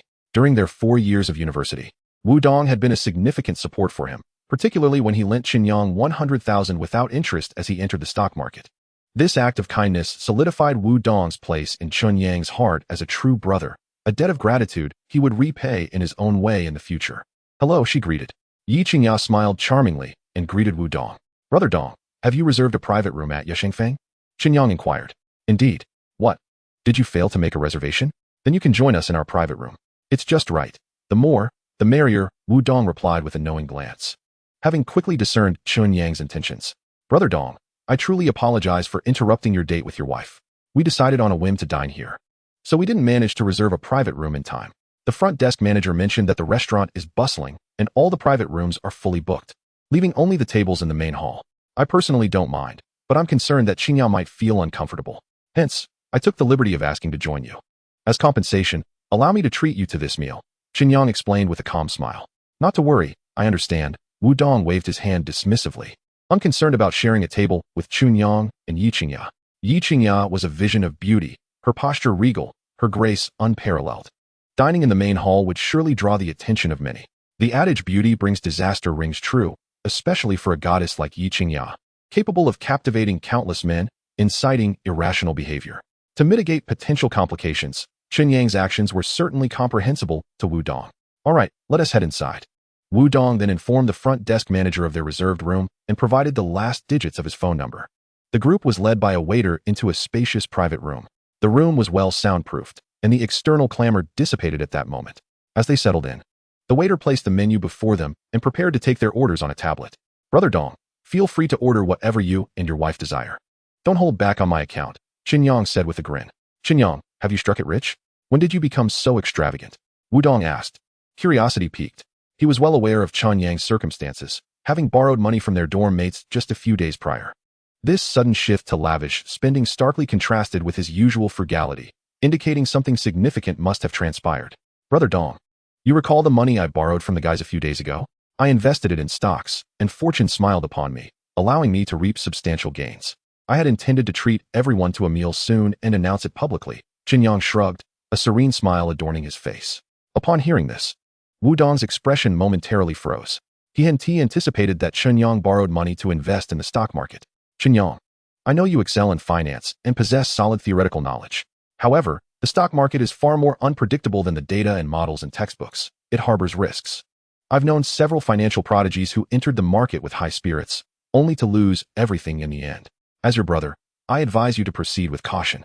Wu Dong understood Chen Yang's modest background, recognizing that he couldn't provide him with resources or connections.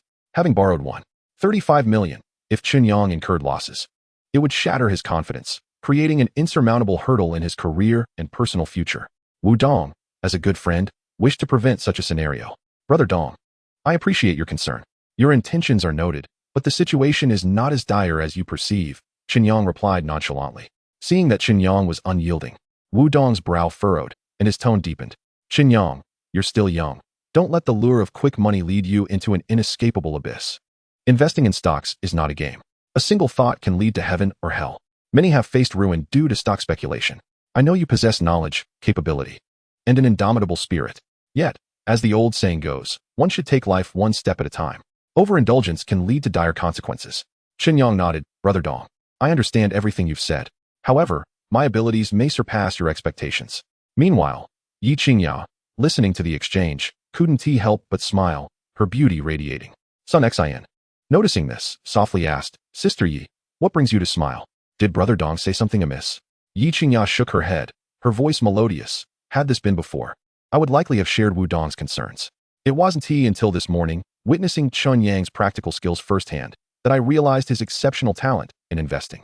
Wu Dong, your worries are not unfounded, but they seem excessive in Chen Yang's case. With these words, both Wu Dong and Sun Xin turned their curious gazes toward Yi Qingya. What do you mean, Yi Xiaohua? Are you suggesting that Chen Yang has made a considerable sum in the stock market? Wu Dong pondered aloud. Indeed, Chen Yang made more this morning than what an ordinary person might earn in a lifetime. Yi Qingya confirmed with a nod, though she refrained from disclosing the exact figure. Respecting Chen Yang's privacy, Wu Dong's eyes lit up with interest, and he immediately pressed Chen Yang. Chen Yang, is what Yi Xiaohua said true? Be honest. How much have you made in the stock market? Chen Yang chuckled lightly before responding, Brother Dong, I borrowed a total of 35 million from my friends. And with my own savings of 30,000, my total capital was 38 million.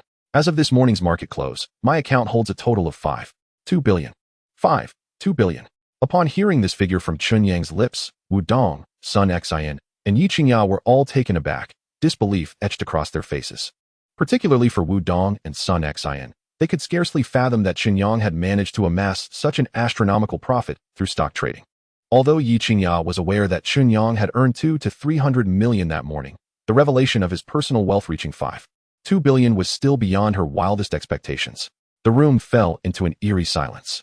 All eyes were fixed on Chen Yang, as if they were beholding a prodigy. No, rather, he was the stock god of the great Xia. Chapter 45. A stunning revelation. Success in love and career. In the financial market, achieving a single-day profit exceeding 10 million is a feat that, even among the top financial firms in the metropolis, would be regarded as exceptional. Such talents are invariably the core strength of leading financial companies, earning annual salaries in the millions, along with company bonuses as a baseline. More importantly, they attract the attention of company directors and influential figures from higher echelons, paving the way for illustrious careers. Typically, these individuals have endured years of trials in the financial sector, advancing steadily to attain such accomplishments. Only a select few financial prodigies are afforded the opportunity for meteoric success.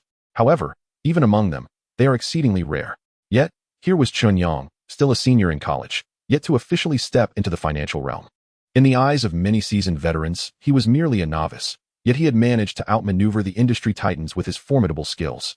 Such an occurrence is not only hard to believe, but resembles a fairy tale, a miracle. Chen Yang, are you certain you are not jesting with me? Wu Dong inquired, swallowing hard, his expression one of disbelief. Brother Dong, having known me for so long, you should be aware of my character. Do you truly think I would frivolously joke about such matters? Or do you believe that with my abilities, I am only destined to suffer losses in the stock market? Chen Yang's demeanor was as calm and deep as an ancient well. He understood Wu Dong's skepticism, yet the truth remained undeniable. Only Chen Yang knew in his heart that had he not activated the system and acquired the title of God of Investment, his knowledge gleaned from textbooks would have allowed for some profits in the stock market, but certainly not to the tune of 2 billion. No, Chen Yang, that is not my implication. I am simply utterly astounded by your talent. You must understand that every year, countless financial prodigies graduate from the nation's top universities, all vying for positions in premier financial firms. As far as I know, there is no one else your age who has achieved such extraordinary results apart from you. Wu Dong's gaze toward Chen Yang was laden with complexity, admiration, envy, and a hint of reverence. From long ago, Wudong recognized Chen Yang as a remarkable individual, a hidden dragon in the depths, poised for flight. Yet, he never imagined that this day would arrive so swiftly and unexpectedly, leaving him feeling somewhat incredulous. Brother Dong, you must refrain from such excessive flattery. I merely had the fortune of encountering a few extraordinary stocks. Chen Yang responded humbly. Luck is indeed a component of skill. Without sufficient courage, one cannot seize opportunities, let alone accrue profits of 5.2 billion. Before your own brother, you need not be so modest. Wudong was aware of Chen Yang's penchant for humility and thus did not take his words to heart. Knowing that Chen Yang not only avoided losses in trading, but had also reaped substantial gains, Wudong's initial worries evaporated, replaced by pride and contentment. He was not so petty as to begrudge Chen Yang's success. On the contrary, he hoped more than anyone for Chen Yang to thrive, so he could comfortably ride on his coattails. Brother Dong, please keep this matter under wraps for now. Tomorrow, I will treat you, Shui Kai, and Liang Gu to dinner.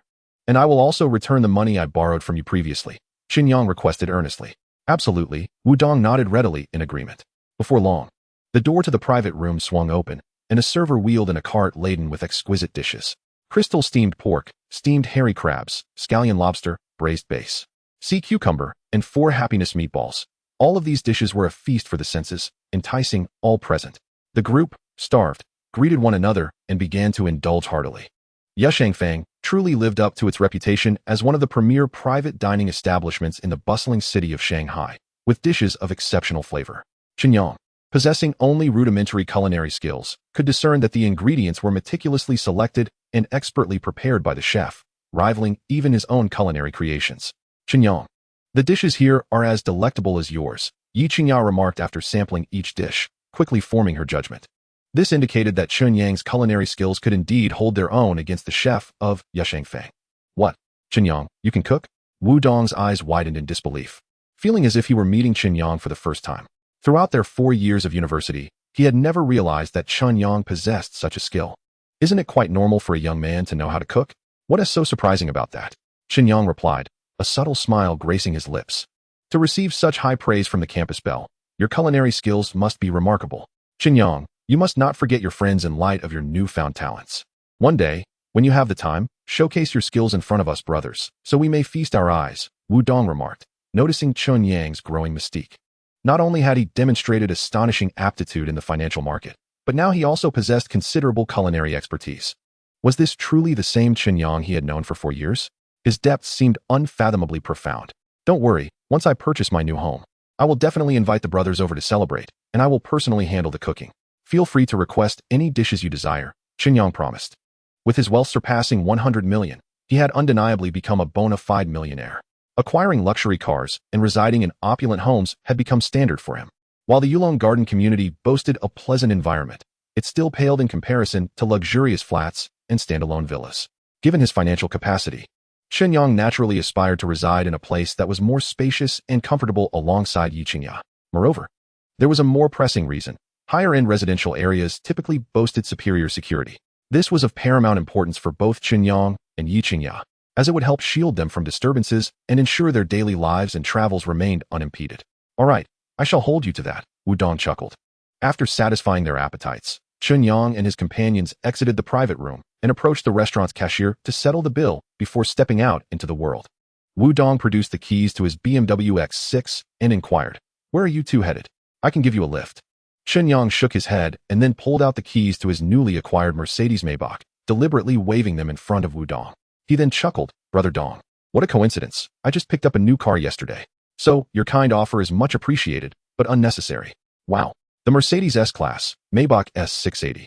Given the current market, it must cost no less than 3 million, right? Chen Yang, I feel like my BMW X6 has suddenly lost its charm, Wudong admitted. His gaze toward Chen Yang filled with a mixture of envy and admiration. He envied Chen Yang's remarkable success, not only for owning his own Maybach, but also for being accompanied by the stunning Yi Qingya. It was truly a dual triumph in love and career. Chapter 46, Wang Zhong in shock. A call from General Liu, an invitation. Chen Yang offered an awkward smile, refraining from excessive words. Under the watchful eyes of Wudong and Sun Xian, he made his way to the parked Mercedes Maybach S680. With a click of the key, the door swung open, allowing Yi Qingya to take her seat in the passenger side. He then slid into the driver's seat, starting the engine with practiced ease as he shifted gears. The Maybach S680 glided away gently, gradually melding into the flow of traffic. At the same time, at Dingfeng Securities Company, manager Wang Zhong had been diligently following General Lu's instructions to monitor Chen Yang's investment activities. After lunch, he returned to his office, utilizing his back-end privileges to examine Chen Yang's transaction records. The moment he looked, he was taken aback. In just 2 days, Chen Yang's investment account had astonishingly transformed from nearly 10 million to 5.2 billion. Am I seeing things? Just the day before yesterday, Mr. Chen's investment account held only about 9 million. How could it have soared to over 1 billion in such a short span? What on earth has he done to achieve such extraordinary profits? Wang Zhong was left utterly flabbergasted, rendered almost speechless by the astonishing revelation. Fearing that his eyes were deceiving him or that a glitch had occurred in the system, he diligently verified the information. Ultimately, he accessed the back-end permissions and discovered that Chen Yang had been on an unprecedented winning streak in the American stock market over the past 2 days. On the first day, he had amassed profits exceeding $10 million, equivalent to over 70 million yuan. The following day, which was just a few hours ago, he had achieved an astonishing profit of $40 million, translating to an astounding 2.8 billion yuan. Furthermore, this morning, after the Hong Kong stock market opened, he engaged in short-term trading with 200 million yuan and, within a mere half-day, earned an additional 2 to 300 million yuan. The magnitude of these achievements and the efficiency with which they were executed were nothing short of miraculous. Wang Zhong couldn't help but ponder whether Chen Yang had received some insider information, as it seemed implausible that he could predict which stocks would surge with such precision and reap such immense profits. Having worked in the financial sector for 6 or 7 years, transitioning from a trader to the position of business manager, Wang Zhong had encountered numerous so-called investment prodigies. Yet, regardless of their performances or techniques, they paled in comparison to Chen Yang. Even the most elite traders in Shanghai's premier financial institutions could scarcely match Chen Yang's level of accuracy and efficiency. This was a matter of utmost significance. He felt compelled to report this to General Manager Lu immediately. With that thought in mind, Wang Zhong swiftly retrieved his mobile phone and dialed Lu Jindong's number. The phone rang for several seconds, but no one answered, which caused a sense of impatience to well up within Wang Zhong. Just as he feared he could not reach Lu, the call was answered. "Manager Wang, what can I do for you?" came Lu Jindong's deep voice on the other end. "Apologies for disturbing you at this hour, but I urgently need to report something significant," Wang Zhong replied, striving to steady his nerves. After a brief pause, he continued, "Do you recall Mr. Chen Yang, who opened an account with our Dingfeng Securities 2 days ago and turned a million yuan investment in Hong Kong stocks into nearly 10 million profit?" Wang Zhong inquired cautiously. "Of course. I trust this is related to your urgent matter?" Lu Jindong deduced, his tone turning inquisitive. "Indeed, General Manager. You had asked me to monitor his investment activities closely. I just accessed Mr. Chen's investment account and trading records, and the results have utterly shattered my understanding of stock trading. This is a matter of great importance, and I wish to present my findings to you in person," Wang Zhong said with utmost respect. "Wait, I will return to the office immediately," Lu Jindong responded and promptly ended the call. 15 minutes later, the door to Wang Zhong's office swung open abruptly, and Lu Jindong strode in confidently. Wang Zhong hurriedly rose from his seat and moved to the corner where the water cooler was located. He filled a disposable cup with water and presented it to Lu Jindong with a beaming smile. "General Manager, please have a seat. Here, have some water to soothe your throat." Lu Jindong nodded slightly and accepted the cup, taking a sip before fixing his gaze on Wang Zhong, his tone serious. "Wang Zhong, what did you wish to discuss over the phone?" With a sheepish grin, Wang Zhong replied, "General Manager, allow me to show you something, and you will understand why I felt it necessary to alert you." He then opened his computer screen to reveal Chen Yang's investment account and trading history. Upon witnessing the astonishing figures before him, Lu Jindong's expression transformed dramatically, nearly causing him to tumble from his chair. "Is this real? In just 2 days and a handful of trades, he has achieved profits that defy belief. Even the legendary stock gods could scarcely match this." Wang Zhong nodded in agreement. "General Manager, this Mr. Chen is quite young, yet his abilities are extraordinary. I suspect he must have received some insider information to execute such precise trades and maximize his gains." Lu Jindong meticulously examined the trading records and the data of the stocks that Chen Yang had invested in. He noted that Chen Yang's methods were remarkably sophisticated, far from those of a novice in the stock market. Each time, he managed to purchase at the lowest price and sell just before reaching the peak. The margins he achieved transformed his investment account into a veritable gold mine, a textbook case of trading excellence, almost akin to a miracle. "Wang Zhong, you have done exceptionally well. I shall commend you for this." Your bonus for this quarter will be doubled on my authority, Lu Jindong said, regaining his composure and displaying an expression of clear appreciation for Wang Zhong's efforts. Thank you, General Manager, Wang Zhong exclaimed, his face lighting up with joy at this unexpected reward. Now, let us keep this matter discreet. You shall act as if you know nothing, Lu Jindong instructed firmly. Understood. Wang Zhong nodded. Before long, Lu Jindong departed from Wang Zhong's office and returned to his own. After pondering for a moment, he retrieved his phone, found Chen Yang's contact number, and dialed. Meanwhile, Chen Yang and Yi Qingyao were on their way back to the Yulong Garden community. Just then, Chen Yang's phone buzzed in his pocket, steadying the steering wheel with one hand. He retrieved the phone with the other and saw that it was General Manager Lu from Dingfeng Securities calling. Without hesitation, he pressed the answer button. General Manager, is there something you need? Chen Yang inquired curiously. Mr. Chen, do you have a moment? I would like to invite you for a cup of coffee so we can have a proper discussion, Lu Jindong suggested. As the esteemed General Manager of Dingfeng Securities, Lu Jindong held a position of great influence and prestige. Typically, anyone wishing to meet with him had to schedule an appointment in advance. Yet here was a figure of such high standing, extending an invitation to Chen Yang, even lowering himself to do so. If this moment were to be witnessed by outsiders, it would undoubtedly create a stir. General Manager Lu's voice resonated clearly in Chen Yang's ears, causing him to furrow his brow slightly in contemplation about Lu's intentions. After a brief moment of reflection, he recalled the adage that having more friends opens more doors, realizing he would inevitably have to interact with Lu Jindong in the future. Ultimately, he nodded. Given your gracious invitation, I shall make time to meet with you, regardless of my busy schedule. Seeing Chen Yang acquiesce, Lu Jindong's face brightened with a smile, his mood lifting significantly. Mr. Chen, let us meet near the Huamao Financial Tower at a cafe called Cuban Romance. How does that sound? Lu Jindong proposed. Sounds perfect, General Manager. I look forward to seeing you shortly, Chen Yang replied readily. Until then, Lu Jindong said before hanging up. Chen Yang placed his phone in the compartment of the car's gear shift. He then glanced at Yi Qingyao, who wore a curious expression and seemed hesitant to speak. He took the initiative to explain, the person who just called me is Lu Jindong, the General Manager of Dingfeng Securities. He has invited me to meet at a cafe, likely regarding investment matters. Qingyao, would you like to join me? Upon hearing this, Yi Qingyao immediately understood. Since Chen Yang had opened an investment account with Dingfeng Securities, his trading records could not be concealed from the firm. Financial institutions like this were primarily focused on performance and talent.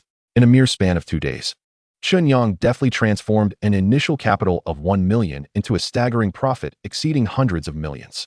Such remarkable prowess naturally evaded the notice of those entrenched in the financial realm. Lu Jindong sought a meeting with Chen Yang, partly to cultivate goodwill and possibly with the intent of exploring collaborative ventures.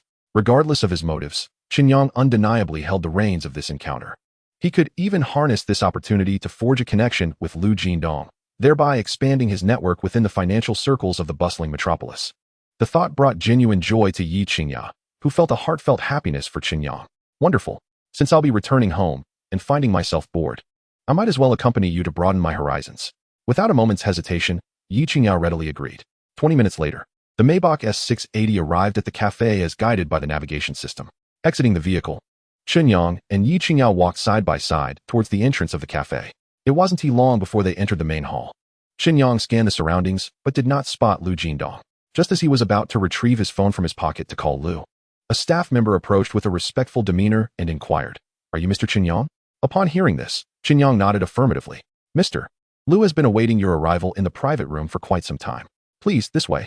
After the staff gestured for them to proceed, they followed him down a quiet corridor, ultimately arriving at the door of a secluded private room. The staff knocked gently before opening the door. Once Chen Yang and Yi Qingyao entered, he quietly closed the door behind them. The private room was somewhat spacious, adorned with luxurious decor and an elegant layout, making it an ideal setting for business discussions. A man in his early 40s, clad in a tailored black suit, immediately rose from his seat with enthusiasm as he approached Chen Yang, extending his hand. He was none other than Lu Jindong, the general manager of Dingfeng Securities. Lu Jindong had a square face, with a countenance marked by a hint of excess flesh, complemented by silver-framed glasses. His physique conveyed a sense of affluence, clearly a result of frequenting various social gatherings. "Mr. Chen, you are indeed a remarkable young talent. It is a pleasure to meet you. I am Lu Jindong, the general manager of Dingfeng Securities," he said, scrutinizing Chen Yang with admiration upon realizing that such a young individual had amassed billions in the stock market. "You flatter me.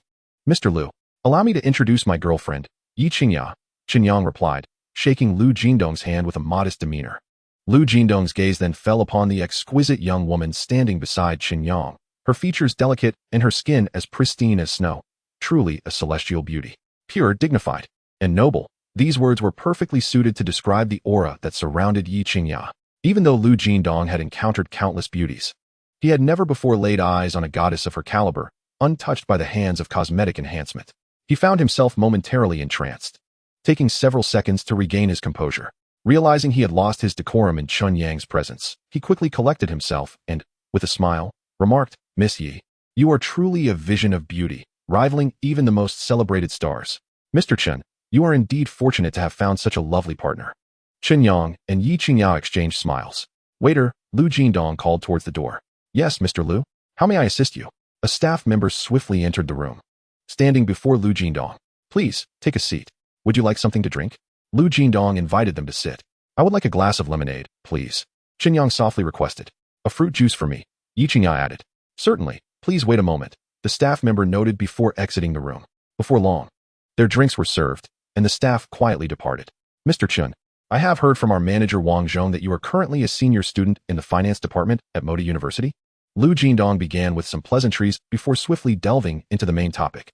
Chen Yang nodded, responding with a calm demeanor. "Indeed." Lu Jindong's expression shifted subtly, a hint of seriousness flickering in his eyes. "If I may be so bold, what are your plans post-graduation?" Chen Yang shrugged. "I have yet to consider my options." "What does Mr. Lu mean by that?" "Mr. Chen, after opening an account with Dingfeng Securities, you plunged into stock market investments, earning substantial profits. Frankly, that is quite an accomplishment. If possible, I would like to extend an invitation on behalf of Dingfeng Securities for you to join our firm. I can offer you an annual salary of 5 million, along with a 30% share of the net profits from each investment project."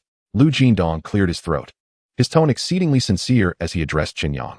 This compensation package, even among the prominent financial institutions in Modu, was undeniably generous. Moreover, considering Chen Yang was merely a senior student, news of such an offer would undoubtedly stir up a sensation in the industry. After all, such precedents were virtually unheard of. However, if they were to discover Chen Yang's practical achievements in the stock market, they would not deem Dingfeng Securities reckless. Rather, they would consider it overly modest. The top-tier financial firms are particularly inclined to invest any amount necessary for talented individuals like him. Chapter 48. Chen Yang declines. Aspiring to become capital and seize control of his destiny. Despite the impressive offer of a 5 million annual salary and a 30% profit share from investment projects presented by Dingfeng Securities, Chen Yang's worth far exceeded such conditions.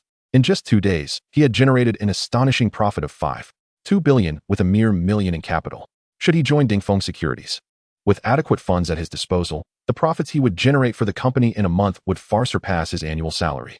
Thus, while Lu Jindong's terms might seem unfathomably lucrative to an ordinary individual, for someone as gifted as Chen Yang, they could only be described as acceptable, not extraordinary. "Mr. Lu, I appreciate your recognition, but I currently have no intentions of joining a financial firm," Chen Yang stated calmly, locking eyes with Lu Jindong. Having earned billions through stock market investments, money had become merely a sequence of digits in Chen Yang's eyes. He understood that with his capabilities, amassing wealth in the stock market was akin to plucking fruit from a tree. Therefore, he did not wish to be a mere tool for someone else's profit, but rather aspired to be the true capital, firmly grasping the reins of his own destiny. "Mr. Chen, if you find this offer unsatisfactory, we can certainly discuss it further. There is no need to decline so swiftly." Lu Jindong was taken aback by Chen Yang's forthrightness. He was accustomed to the subtleties of negotiation in the business realm, yet Chen Yang had provided him with no opportunity for such maneuvering. A simple statement had effectively closed off any avenues for further discussion. Lu Jindong felt as though he had thrown a punch into cotton, making no impact whatsoever. "Mr. Lu, it is not a matter of whether your offer is favorable or not. Rather, I value my freedom and prefer not to be constrained by others. Additionally, my astute investments in the stock market have led me to achieve complete financial independence. Thus, there is no longer any necessity to impose hardships upon myself." Chen Yang gently shook his head. Once he set his mind on something, he would never waver easily. Had this been before he activated the system, faced with such a lucrative salary, he would have undoubtedly agreed without a second thought, subsequently showcasing his competitive nature to ascend the corporate ladder and reach the pinnacle of success. However, now that Chen Yang had activated the system and acquired the title of God of Investment, amassing wealth in the hundreds of billions was merely a matter of time. Therefore, he ought not to submit himself to the drudgery of corporate life, but rather take command of his own destiny and live the life he desires. Upon hearing this, Lu Jindong could not help but reveal a wry smile. Even he found Chen Yang's reasoning quite compelling. The average person would never spend 2 billion in a lifetime. This sum was more than sufficient for Chen Yang to live a life of considerable comfort, even with extravagant expenses. It posed no challenge given his earning capacity. Realizing this, Lu Jindong recognized the absurdity of his invitation for Chen Yang to join Dingfeng Securities. Mr. Chen, I apologize for my abruptness, Lu Jindong expressed with a hint of regret. No harm done. Mr. Lu, your appreciation for talent is commendable, and I understand your intentions for the company, Chen Yang replied with a serene smile, flattering Lu Jindong. Upon hearing this, Lu Jindong's spirits lifted, feeling that Chen Yang possessed a high emotional intelligence. Though his invitation had failed, he did not mind cultivating a friendship with Chen Yang, as future collaboration might still be possible. Yi Qingya, seated beside Chen Yang, listened intently to their conversation. At that moment, she realized that a serious man exudes an unintentional charm that captivated her deeply. After a while, as the meeting drew to a close, Chen Yang rose to shake Lu Jindong's hand before departing with Yi Qingya. Qingya, I do not intend to work this afternoon. Since it is still early, shall we take a look at some properties? He suggested while inside the Maybach S680. Chen Yang glanced at the clock. It was 2:22 p.m., and the real estate agents were at work. Given that he was contemplating purchasing a house, he made the proposal to Yi Qingya. I have already leased a unit in the Yulong Garden community for 6 months, and we have barely been there for 3 months. Is it not a bit premature to buy a house now? Besides, did you not mention that you plan to start your own business soon? It would be wise to reserve some funds for any unforeseen circumstances, wouldn't it? Yi Qingya did not rush to agree. In her view, their current rented apartment was entirely adequate for the two of them, and there was no pressing need to spend extravagantly on a new home. Absolutely not. No matter how nice the community is, nothing compares to the comfort of a luxurious flat or a standalone villa. Moreover, with my current financial standing, purchasing a property is hardly a challenge. The most critical factor is that luxury properties offer superior security and management, Chen Yang countered, holding an entirely contrary perspective to Yi Qingya's. He understood that Yi Qingya did not dislike the idea of living in a more luxurious and comfortable home. Rather, she was reluctant for him to spend excessively, considering that all this money was earned through his hard work. Qingya, please do not feel distressed about my expenditures. I have mentioned before that you and our unborn child are the motivation behind my endeavors.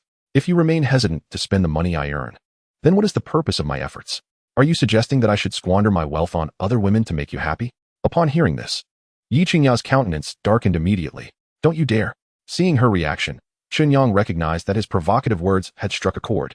Seizing the moment, he continued, Qingya, even if you do not think of yourself, you must consider our child.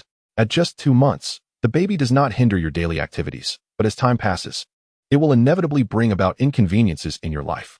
The apartment we are currently renting is spacious for 2. But if we were to hire a nanny, or if your friends come to visit, where would they stay? Since we must purchase a property eventually, why not do so sooner and enjoy it? Yi Qingya fell into silence, for even she found Chen Yang's arguments to be quite persuasive. Moreover, his perspective was comprehensive and forward-thinking.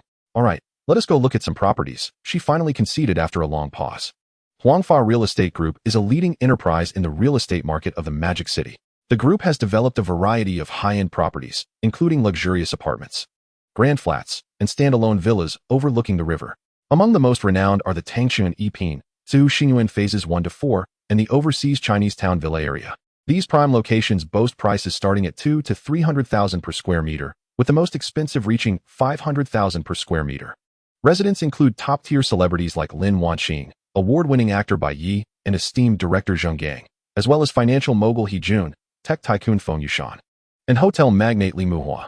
It can be said that anyone residing in these opulent residences is a leader in their respective fields, wielding connections and wealth beyond the imagination of ordinary individuals. Thus, these properties represent not merely homes, but symbols of wealth and status. Chapter 49. A standalone villa in overseas Chinese town, a top-tier luxury residence worth 2.5 billion. Half an hour later, the Maybach S680 arrived at the Huangfa Group Sales Center. Yi Qingya linked her arm with Chen Yang's as they entered the grand hall together. At that moment, the hall was bustling with people of all ages viewing properties. The sales areas for ordinary residences and developments were bustling with crowds, while the corner featuring luxury apartments and standalone villas had only a handful of clients. This was, of course, a normal occurrence. After all, most individuals are ordinary, and with their assets, they can only afford standard housing. Families with better financial strength might opt for properties in superior locations. but even they often need to apply for bank loans. In reality, there are very few who can afford luxury homes priced at hundreds of thousands per square meter. Chen Yang and Yi Qingya made their way toward the luxury property sales area. The combination of such a handsome man and beautiful woman, especially at such a young age, immediately caught the attention of the sales staff as they entered the section for grand flats and standalone villas. Before anyone could react, sales manager Lin Xiu approached them briskly in her high heels, her demeanor exuding warmth. "Hello, handsome and beautiful. I am Lin Xiu, the sales manager at Huangfa Real Estate Group. Are you here to view properties?" Chen Yang nodded slightly and replied, "Manager Lin, do you have any ready-to-move-in properties?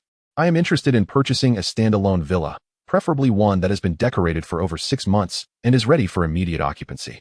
I would prefer a location closer to the financial center of the Magic City, with nearby amenities such as large shopping centers, supermarkets, and hospitals."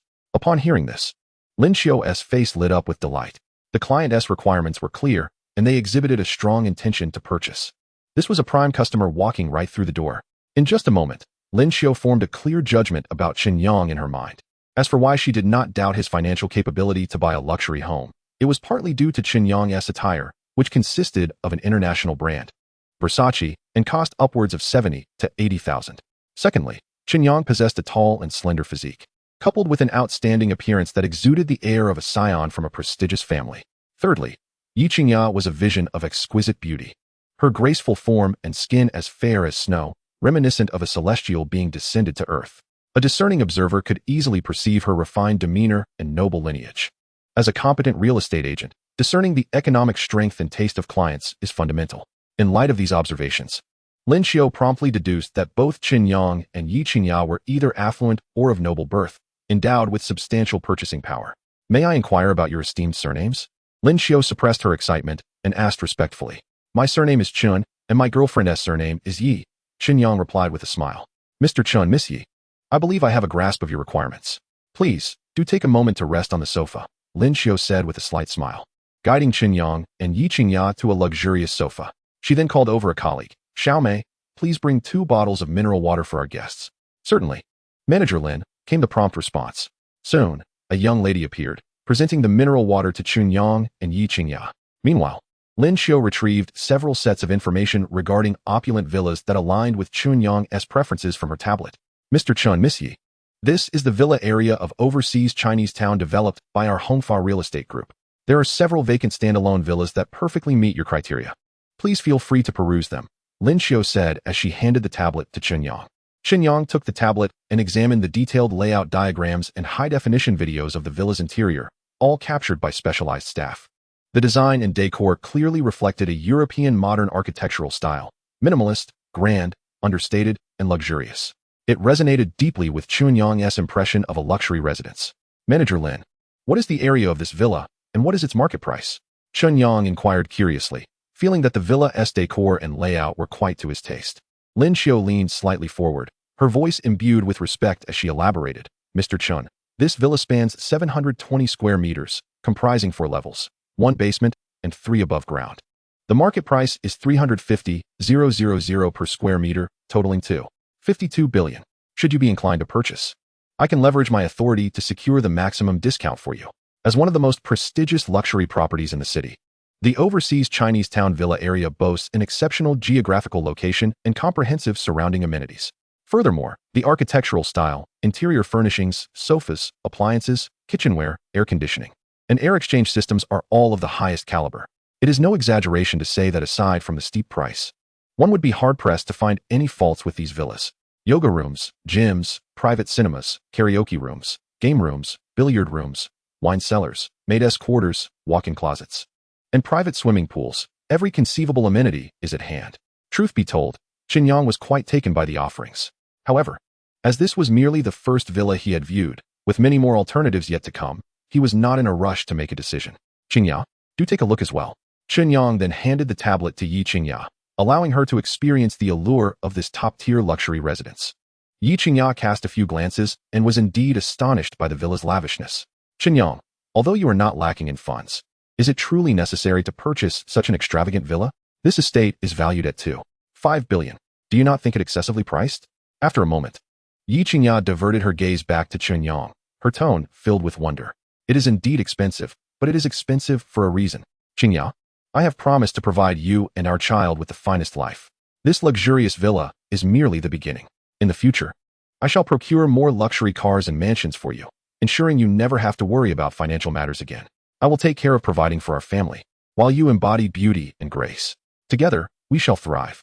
Chen Yang took Yi Qingya's delicate, fair hand in his eyes brimming with affection and tenderness as he spoke with unwavering resolve. Upon hearing this, Yi Qingya felt a mix of joy and shyness. Despite their brief acquaintance, she understood Chen Yang to be quite resolute. Once he made a decision, he was unlikely to waver. Very well, I shall defer to your judgment regarding the purchase of the house, Yi Qingya replied gently. Manager Lin, I find this villa quite appealing and it aligns perfectly with my aesthetic. There is no need to view other properties. Please inquire with your superiors about the maximum discount available if I were to pay in full for this villa. Chen Yang smiled and addressed Lin Xiu. Certainly, Lin Xiu responded, her mind racing with the prospect of this significant transaction. She promptly made her way to her superior's office to report on Chen Yang's intent to purchase the property outright. Soon, she received the necessary approval, granting the maximum allowable discount within company policy. Originally priced at 2.52 billion, if Chen Yang were to pay in cash, the price could be reduced to 2.45 billion, saving him a remarkable 7 million. This was already their utmost sincerity. In a short while, Lin Xiu hurried back to Chen Yang, her demeanor respectful as she stated, Mr. Chen, I have consulted with my superior. They have indicated that if you purchase this standalone villa outright, the maximum discount we can extend is 2.45 billion. Would this price be satisfactory for you? Lin Xiu's expression was one of nervous anticipation, as Chen Yang's response would directly impact the successful completion of this high-end property transaction. It would be disingenuous to claim that she was not excited. Chen Yang, upon hearing this, nodded inwardly. While the profits from selling luxury residences were substantial, the willingness to lower the price by 7 million was indeed a show of goodwill. Furthermore, having already invested 2 billion, the additional funds were of little consequence to him. That sounds reasonable. Manager Lin, please take us to see the actual property. If there are no significant issues with the house, we shall sign the contract and proceed with payment on the spot. Chen Yang deliberated before addressing Lin Xiu. Of course, Lin Xiu exclaimed, her face lighting up with joy, her lips curving into a smile. The successful sale of this luxury residence would also entitle her to a handsome commission. It is well known that real estate salespersons receive a base salary supplemented by sales commissions each month. Selling just one or two of these top-tier properties in a month is considered commendable. Not to mention, the standalone villa Chen Yang intended to purchase was valued at 2.45 billion. If the sale were successful, her commission would amount to several hundred thousand, equivalent to her basic salary for 1 or 2 years. Mr. Chen, Miss Yi, I will retrieve the keys and the purchase contract. Additionally, I will arrange for a company vehicle to transport you to the overseas Chinese-town villa area. Lin Xiu said respectfully, slightly bowing her head. The chauffeur is unnecessary. We have our own vehicle. Chen Yang waved his hand, politely declining Lin Xiu's kind offer. Lin Xiu nodded with a smile.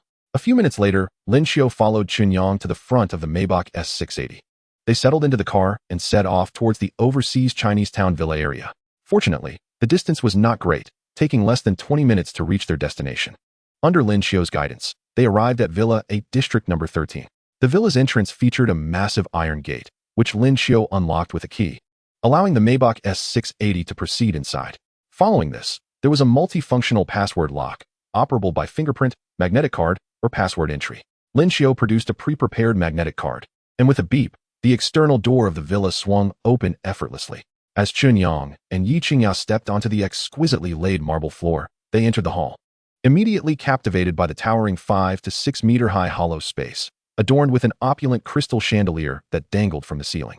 Below, there were European-style high-end sofas and a reception table fashioned from rosewood, complemented by an approximately 80-inch embedded plasma LCD television.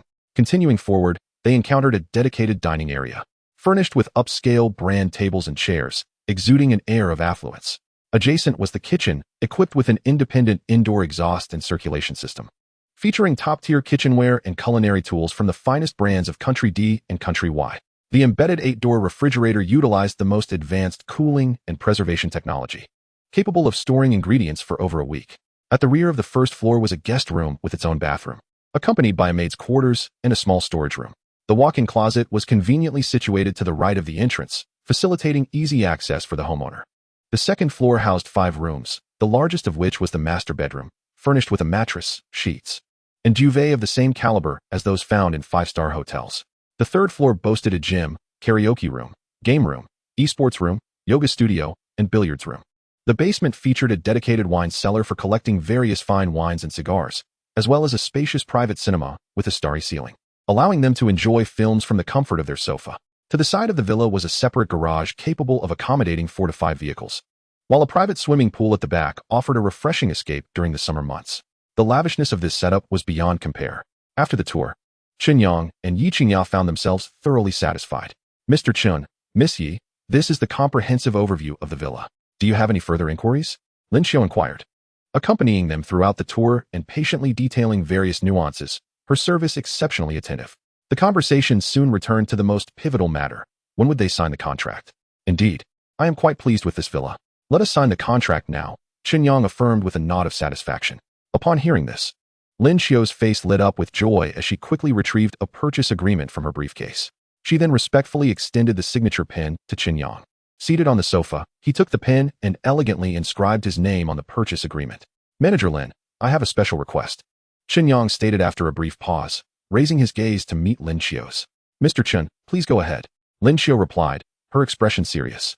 I would like your esteemed group to include both my name and my girlfriend's name on the property deed when processing the transfer of ownership. Chen Yang smiled as he articulated his request. What? Lin Xiao exclaimed, astonished. Did I hear correctly? You wish to add your girlfriend's name to the deed of this luxurious property valued at 24.5 billion. She was taken aback, having encountered such a request for the first time in her years of experience. Most men would go to great lengths to prevent their wives or girlfriends from claiming a share of their assets. Yet, Chen Yang was uniquely proactive in wanting to include his girlfriend's name.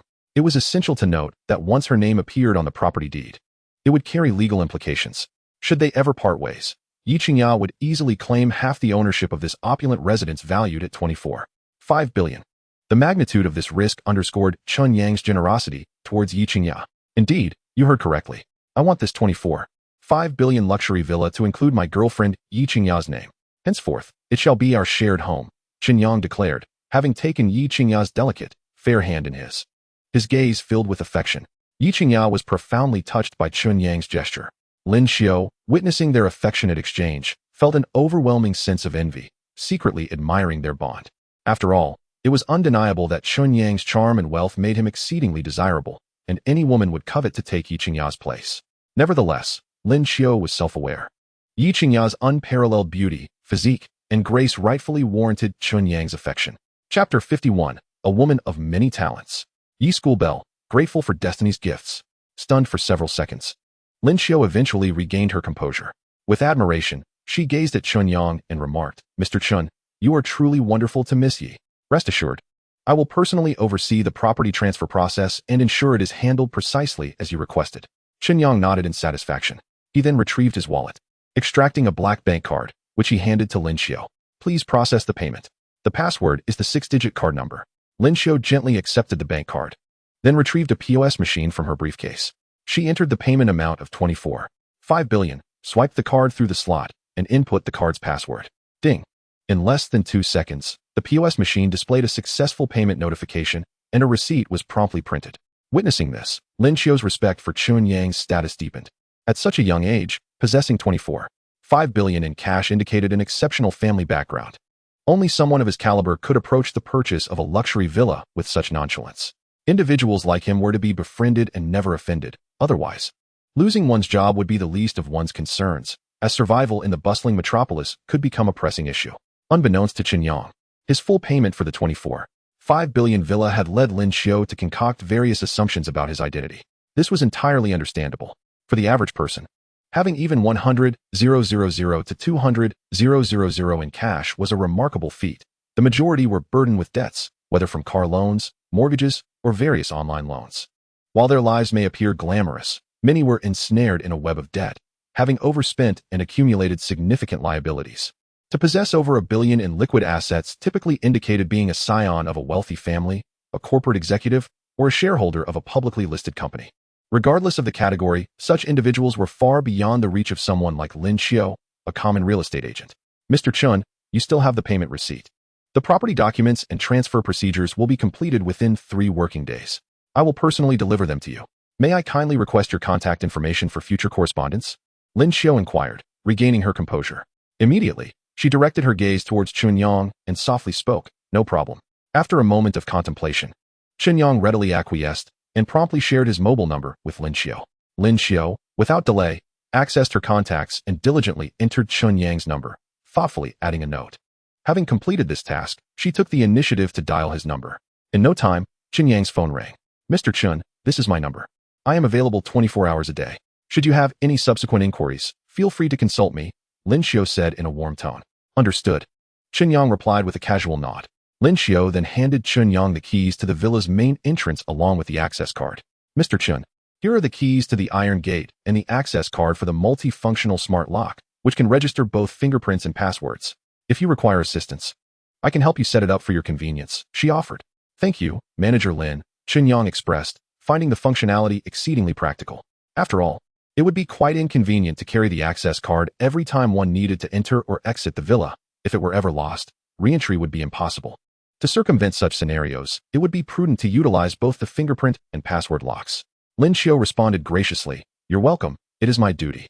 Subsequently, she spent several minutes registering the fingerprints of both Chen Yang and Yi Qingya, also assisting them in changing their passwords. Once all these tasks were completed, Lin Xiu kindly inquired, "Mr. Chen, the villa has remained untouched since its renovation. Although the company sends personnel monthly for cleaning, it has been a while since the last service. If you are not in a hurry to move in, I can arrange for a cleaning crew to thoroughly tidy up the villa, ensuring it is ready for your arrival. What do you think?" Chen Yang's eyes brightened, feeling warmed by Lin Xiu's consideration. He then replied, "All right, let's proceed as you suggested, Manager Lin. Please take care of the cleaning, as we plan to move in at the latest by the day after tomorrow." Lin Xiu nodded respectfully, smiling as she responded, "Certainly, no problem." In the blink of an eye, the sun began to set, casting a golden hue over the horizon.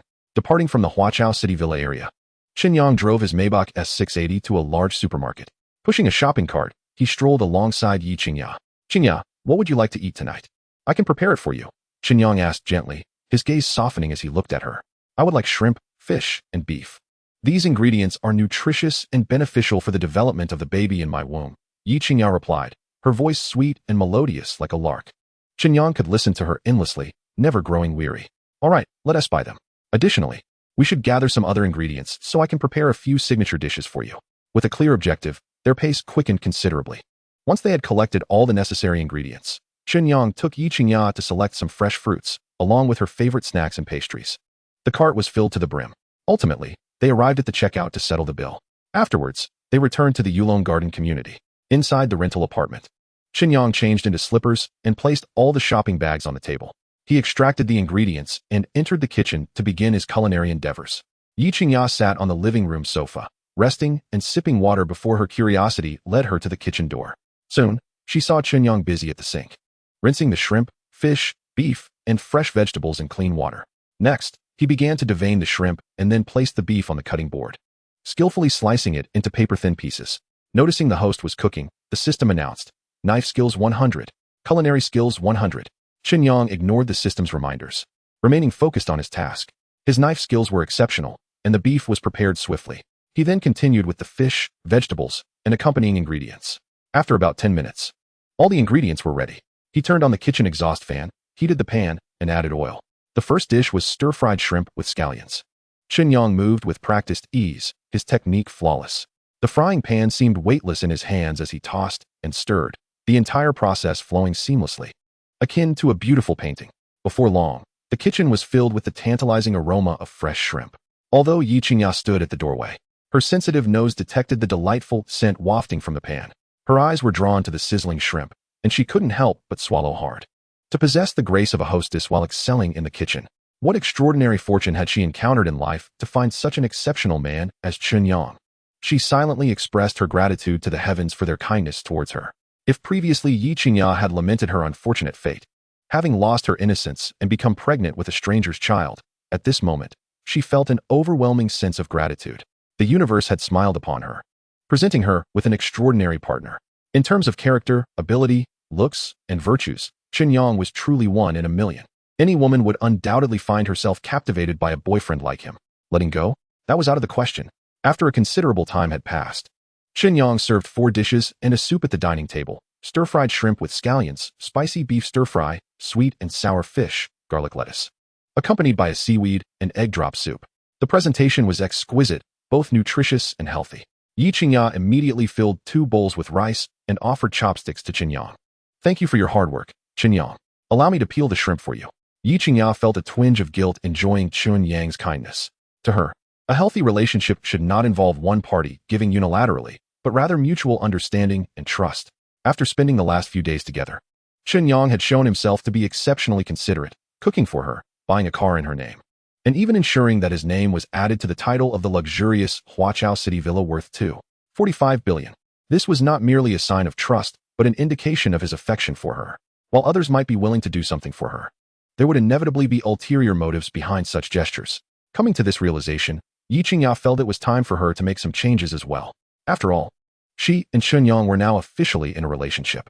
It was only natural for couples to engage in some intimate actions, wasn't it? "Thank you." Chen Yang found himself pleasantly surprised by Yi Qingya's gesture. However, after a brief moment, he adjusted his mindset. Everything he did for Yi Qingya stemmed from his genuine affection for her, a heartfelt desire for her acknowledgement. While it might appear as if he were being overly accommodating, Chen Yang understood that Yi Qingya also harbored deep feelings for him. Thus, she was responding in her own unique way. A mutual pursuit was far more fulfilling than a one-sided devotion, wasn't it? It seemed Yi Qingya was also willing to take that step. For Chen Yang, this marked the true beginning of Yi Qingya's acceptance of him. That evening, Chen Yang and Yi Qingya relished their meal together. Before they knew it, the clock struck 21:36. Yi Qingya entered the bathroom, clutching a change of clothes, preparing for a shower. Meanwhile, Chen Yang sat on the sofa, engrossed in his mobile device, yet his thoughts were evidently elsewhere. The sound of water cascading in the bathroom stirred the youthful, impetuous Chen Yang's imagination. Gradually, he sensed an ardent fire igniting within him, especially after that night when he and Yi Qingya first tasted forbidden fruit, a memory that lingered vividly in his mind. Now that they cohabited, a flicker of hope resided deep in his heart. "Chen Yang, what are you truly contemplating?" Regardless of whether Yi Qingya would acquiesce, the fact remained that she was currently pregnant and should not engage in intimacy. To do so would jeopardize the life growing within her. The pursuit of fleeting pleasure should never compromise the safety of the child. Let us not forget, the existence of the system is to ensure a nurturing environment for the child's future. Should a miscarriage occur, who could assure that the system would not vanish alongside it? Coming to this realization, Chen Yang promptly shook his head, extinguishing the sordid thoughts that had surfaced in his mind.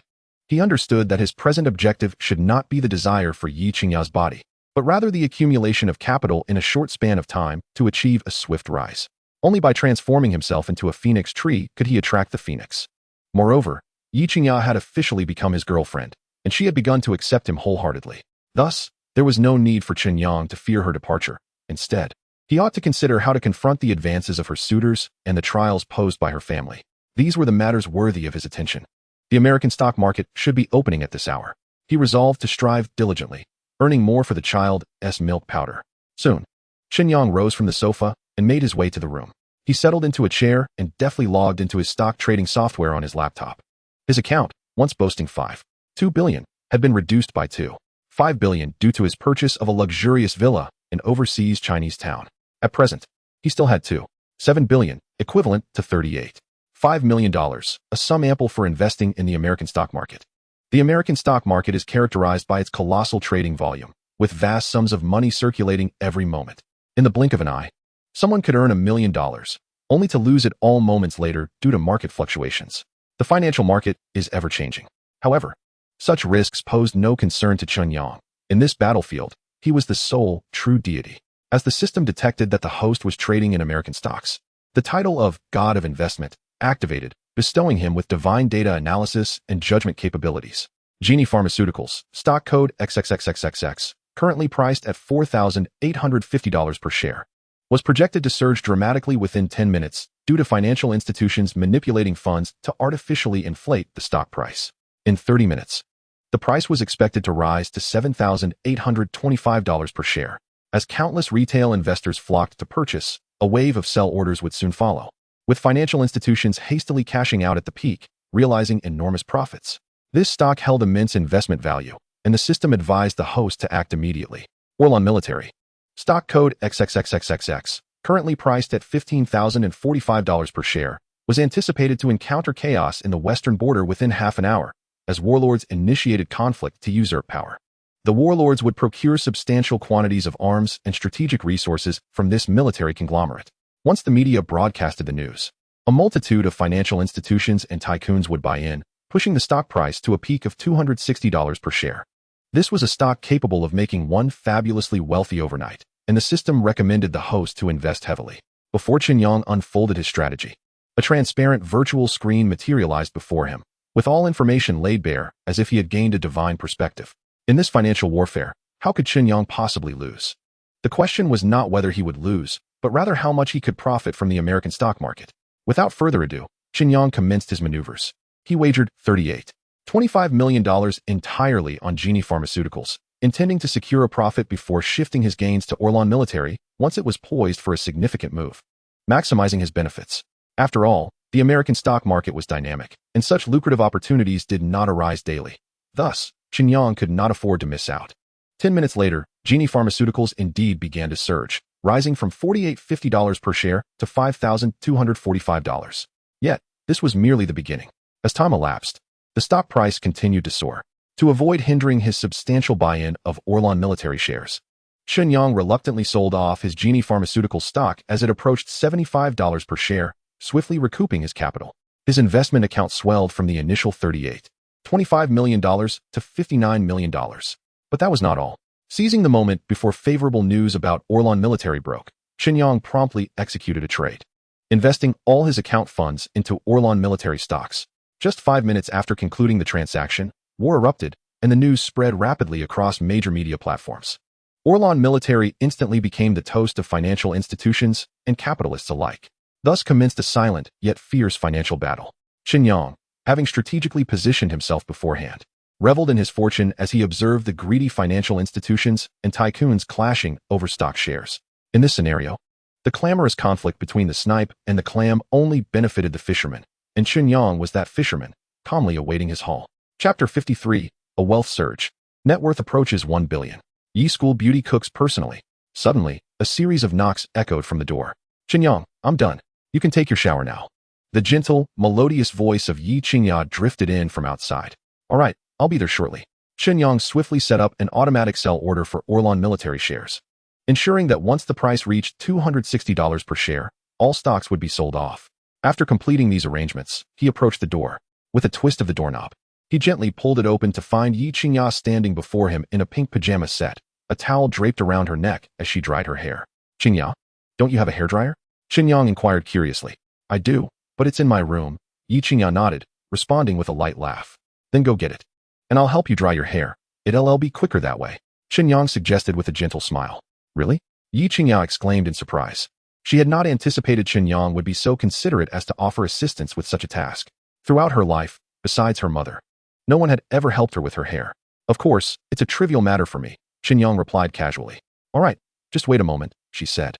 And with that, Yi Qingya gracefully returned to her room, emerging moments later with a pink hairdryer, which she handed to Chen Yang. Beside the sofa, there was an electrical outlet. Just sit in that spot and don't move. Leave the rest to me, Chen Yang said with a smile. Okay, Yi Qingya obediently nodded.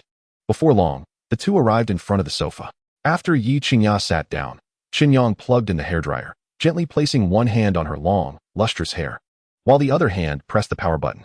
In the next instant, the hairdryer released a warm breeze, transforming Chen Yang into a master stylist as he meticulously dried Yi Qingya's hair section by section. As he detected that the host was drying hair, the stylist's skill upgraded to a beginner level with a score of 1,000. At that moment, a torrent of memories surged into Chen Yang's mind, detailing intricate techniques related to hairstyling, perming, dyeing, design, and drying. Once he fully absorbed this knowledge, he discovered that he had become quite adept at styling design. At that moment, even his gestures while drying hair appeared remarkably professional. If he wished, he could create several hairstyles for Yi Qingya in just a matter of seconds, maximizing her facial features and charm. Truly, the system was extraordinarily powerful. At this rate, it was only a matter of time before I become an all-round genius proficient in various fields. Wouldn't Qingya then fall hopelessly in love with me? Chen Yang's heart cried out in excitement. Of course, his hands did not slow down in the slightest. A few minutes later, Yi Qingya's hair was nearly dry, and Chen Yang had crafted a hairstyle for her. Her long, straight hair transformed into soft waves under his deft touch. Although it couldn't hold a firm shape, the outline complemented Yi Qingya's face beautifully, exuding a unique allure. After finishing, Chen Yang turned off the hairdryer, retrieved a set of clean clothes from his room, and headed toward the bathroom. Meanwhile, Yi Qingya returned to her room, preparing to begin her skincare routine. After all, to become an exquisite beauty, daily maintenance was essential. The skincare products on her vanity were all high-end brands. The Lancôme series, the iconic little black bottle essence, La Mer from Estee Lauder Group, known for its deep-sea algae extract focusing on repair and anti-aging, and the classic cream revered as the king of moisturizers. SK2, a representation of skincare technology, was renowned for its live cell essence and miracle water, covering anti-aging, whitening, and more. Most people could hardly afford such luxurious skincare products, yet Yi Qingya possessed several sets, showcasing her commitment to preserving her skin and beauty. Wait, when did I change my hairstyle? As Yi Qingya sat down in front of the vanity, she was startled by her reflection in the mirror. Her hair, which had previously fallen naturally over her shoulders, now appeared distinctly curled, resembling soft waves with a voluminous flare. Her overall beauty and temperament had also ascended to a new level, presenting her as more mature and sophisticated. Could it be that Chen Yang had intentionally styled my hair while drying it? Yi Qingya quickly deduced that this was likely related to Chen Yang. On the other side, Chen Yang enjoyed a hot shower, washing his clothes simultaneously and hanging them out on the balcony. Afterwards, he returned to his room, where the U.S. stock market was still in fierce contention. In that short span, Orlan Defense stock had risen to 192 per share, just a step away from surpassing the 200 mark. Chen Yang resembled an experienced hunter, patiently lurking, awaiting the perfect opportunity to maximize his profits. He waited for over 2 hours. At 2:30 a.m., Orlan Defense's stock surged amidst the fierce battles between financial institutions and tycoons, ultimately reaching 260 per share. Without a moment's hesitation, Chen Yang placed a sell order, liquidating his entire stock holdings. Those who believed in Orlan Defense's continued rise, including financial institutions and tycoons, eagerly bought up all the shares he sold. Consequently, Chen Yang's account was replenished with a substantial sum. His initial 59 million had dramatically surged to an astonishing 10.2 billion, equivalent to 71.4 billion renminbi. Coupled with his acquisition of a top-tier villa in overseas Chinese town valued at 24.5 billion, Chen Yang's total fortune approached a staggering 1 billion. In just a few days, Chen Yang transitioned from an ordinary youth with humble beginnings to a diamond bachelor at the A10 level, a true self-made success. Such an achievement, if known, would undoubtedly create a tremendous stir within the elite circles of Modu. Chen Yang was unaware and uninterested in such matters. After shutting down his laptop, he retired to bed. The following morning, around 9 o'clock, Chen Yang was awakened by Yi Qingya calling him for breakfast. This young lady, who had never lifted a finger in the kitchen, had voluntarily entered the kitchen and prepared a breakfast for Chen Yang herself, a bowl of egg and ham noodles, garnished with chopped green onions. Though simple, it looked quite appealing. To be honest, this surprised Chen Yang immensely. "Qingya, did you really make this for me?" Chen Yang asked, astonished as he gazed at Yi Qingya. "Yes, I figured you must have stayed up late last night and would struggle to get up this morning. So I tried to make you a bowl of noodles. Give it a taste and let me know how it is." Yi Qingya replied, her head bowed, her demeanor exceedingly shy. This was her first time cooking in her life, a privilege that even her father had never experienced, now bestowed upon Chen Yang. This alone demonstrated how significant Chen Yang had become in Yi Qingya's heart.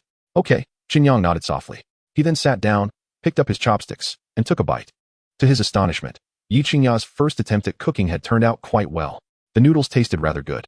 After a moment, Chen Yang looked up, meeting Yi Qingya's gaze, and smiled gently. "Really? Let me try," Yi Qingya exclaimed, eagerly picking up her chopsticks to sample the noodles. However, her expression of anticipation quickly turned into one of despair. "Salty. So salty." The taste of the noodles made her grimace in agony, and in the next moment, she spat it out. "Chen Yang, you tricked me.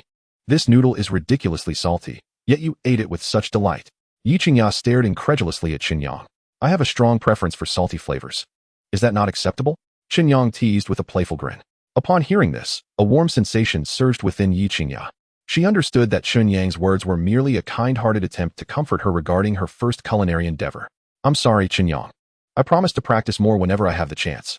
I may not be able to master cooking, but as long as I dedicate time to it, I believe I can learn to boil noodles," Yi Qingya said earnestly. "I believe in you," Chen Yang reassured her. "However, Qingya, it is not imperative for you to learn these things. As long as I am here, I assure you that you shall never go hungry." Chen Yang felt confident in his promise. "I do not wish to merely be a decorative vase. In the event that you find yourself working late into the night, I wish to prepare breakfast for you, sparing you from unnecessary hardship," Yi Qingya, perceptive and empathetic, remarked. Upon hearing this, Chen Yang was deeply touched. He could unmistakably sense that Yi Qingya was showing her concern for him in her own way. Very well, I shall guide you through the process step by step. You are exceptionally bright. I am certain you will grasp it immediately. With that, Chen Yang took Yi Qingya's hand and strode confidently into the kitchen. Qingya, pay close attention. The first step is to turn on the exhaust fan. Next, add some water to the pot and place it on the gas stove to bring it to a boil. In the meantime, let us retrieve a few eggs from the refrigerator. Crack them open and pour the yolks and whites into a bowl. Take some scallions and finely chop them. Be very careful during this step. Remember not to cut yourself. Afterward, add the chopped scallions to the bowl and mix thoroughly with chopsticks. As the water in the pot nears a boil, we will add the noodles. A drizzle of cooking oil, then pour in the eggs, adding a pinch of salt, stirring evenly with a ladle. If you desire a richer flavor, you may also add a small amount of lean meat or peeled shrimp. Allow the pot to simmer for another 3 to 5 minutes, and the noodles will be ready. Chen Yang patiently explained each step, ensuring that Yi Qingya could fully comprehend his instructions. Detecting the host engaged in cooking, the system chimed in. Knife skills, 100. Culinary experience, 100. Chen Yang had long since grown accustomed to these notifications. Rather than slowing his pace, he quickened his movements. Before long, a pot of egg and scallion noodles was ready, filling the air with a tantalizing aroma that made one's mouth water. He brought the pot to the dining table, deftly retrieved a bowl and chopsticks, filled a bowl to the brim, and presented it to Yi Qingya. Here, Qingya, give it a try and see how it tastes. As Chen Yang's words faded, Yi Qingya's attention swiftly fixed upon the bowl before her. Truth be told, watching Chen Yang's effortless execution made her realize that cooking noodles was not as daunting as she had imagined. With knowledge of the process and a bit of practice, her culinary skills would undoubtedly flourish. Yet, the immediate priority was to sample Chen Yang's creation and gauge how it compared to her own efforts. With this thought in mind, Yi Qingya picked up her chopsticks and began to eat. The noodles, al dente and tender, were enveloped in the rich aromas of egg and scallions. Furthermore, the seasoning was perfectly balanced. A touch more would have made it too salty, while a touch less would have rendered it bland. At that moment, her taste buds erupted in delight. Compared to her own bowl of egg and scallion noodles, this was 100 times more delectable. Yi Qingya's eyes widened in astonishment as she recognized the vast chasm between her culinary skills and Chen Yang's. This is delicious. Truly exquisite, she exclaimed. Chen Yang, your culinary prowess is simply extraordinary. Even a simple bowl of noodles can taste this magnificent. Suddenly, I find myself no longer wanting to eat my own cooking. In this comparison, the disparity was glaringly apparent, and Yi Qingya couldn't help but feel a pang of frustration. Enough. No one is born with innate talent, she reassured herself. A novice must learn from repeated failures, gradually honing their skills until they achieve mastery. Cooking noodles is not as difficult as one might think.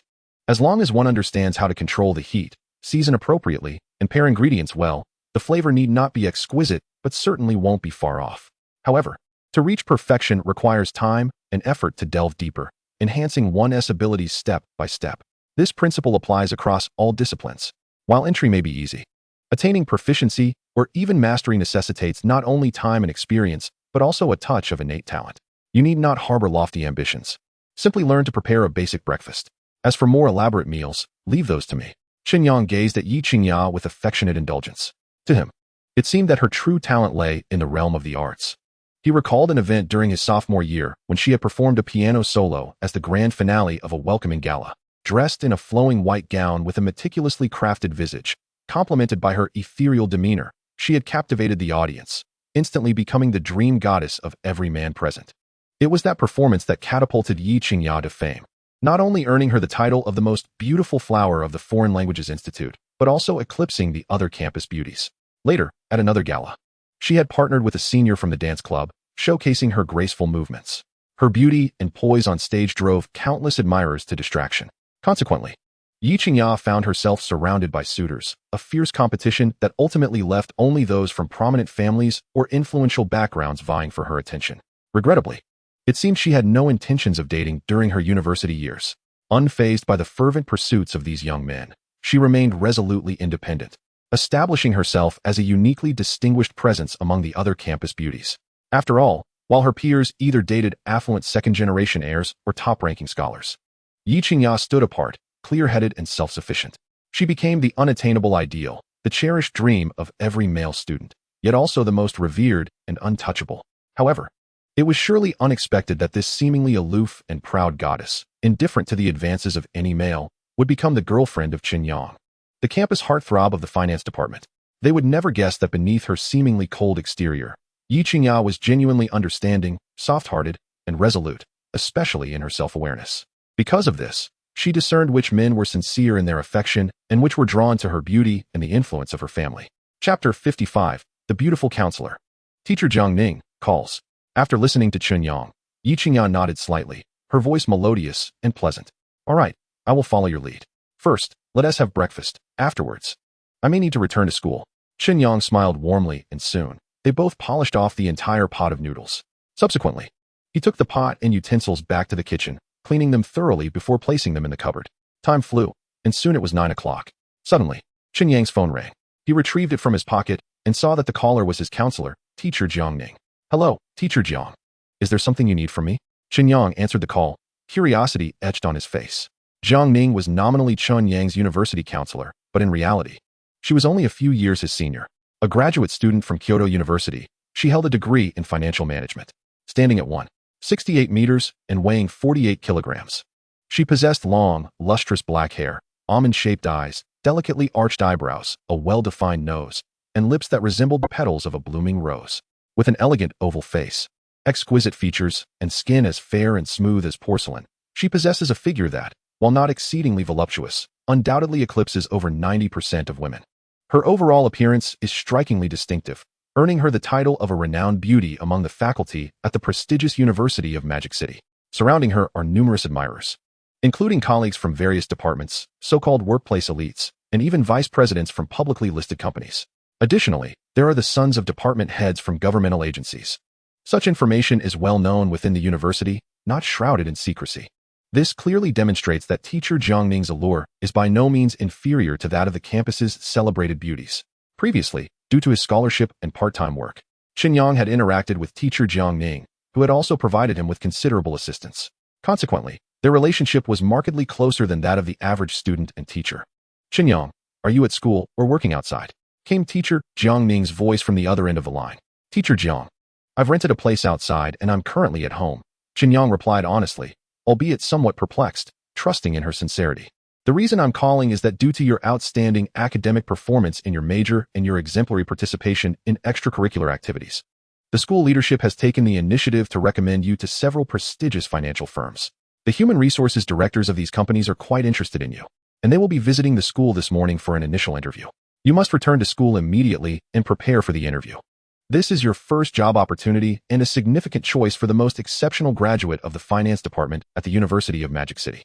The school places great importance on this matter, so you must take it seriously. It is crucial for both the university and your personal career development. Teacher Jiang Ning took a deep breath and succinctly outlined the situation. Upon hearing this, Chen Yang felt a warmth in his heart. He understood that Teacher Jiang Ning must have exerted considerable effort on his behalf. Otherwise, why would the school leadership show such concern for his employment prospects? Reflecting on her consistent support, he could not bear to refuse her goodwill.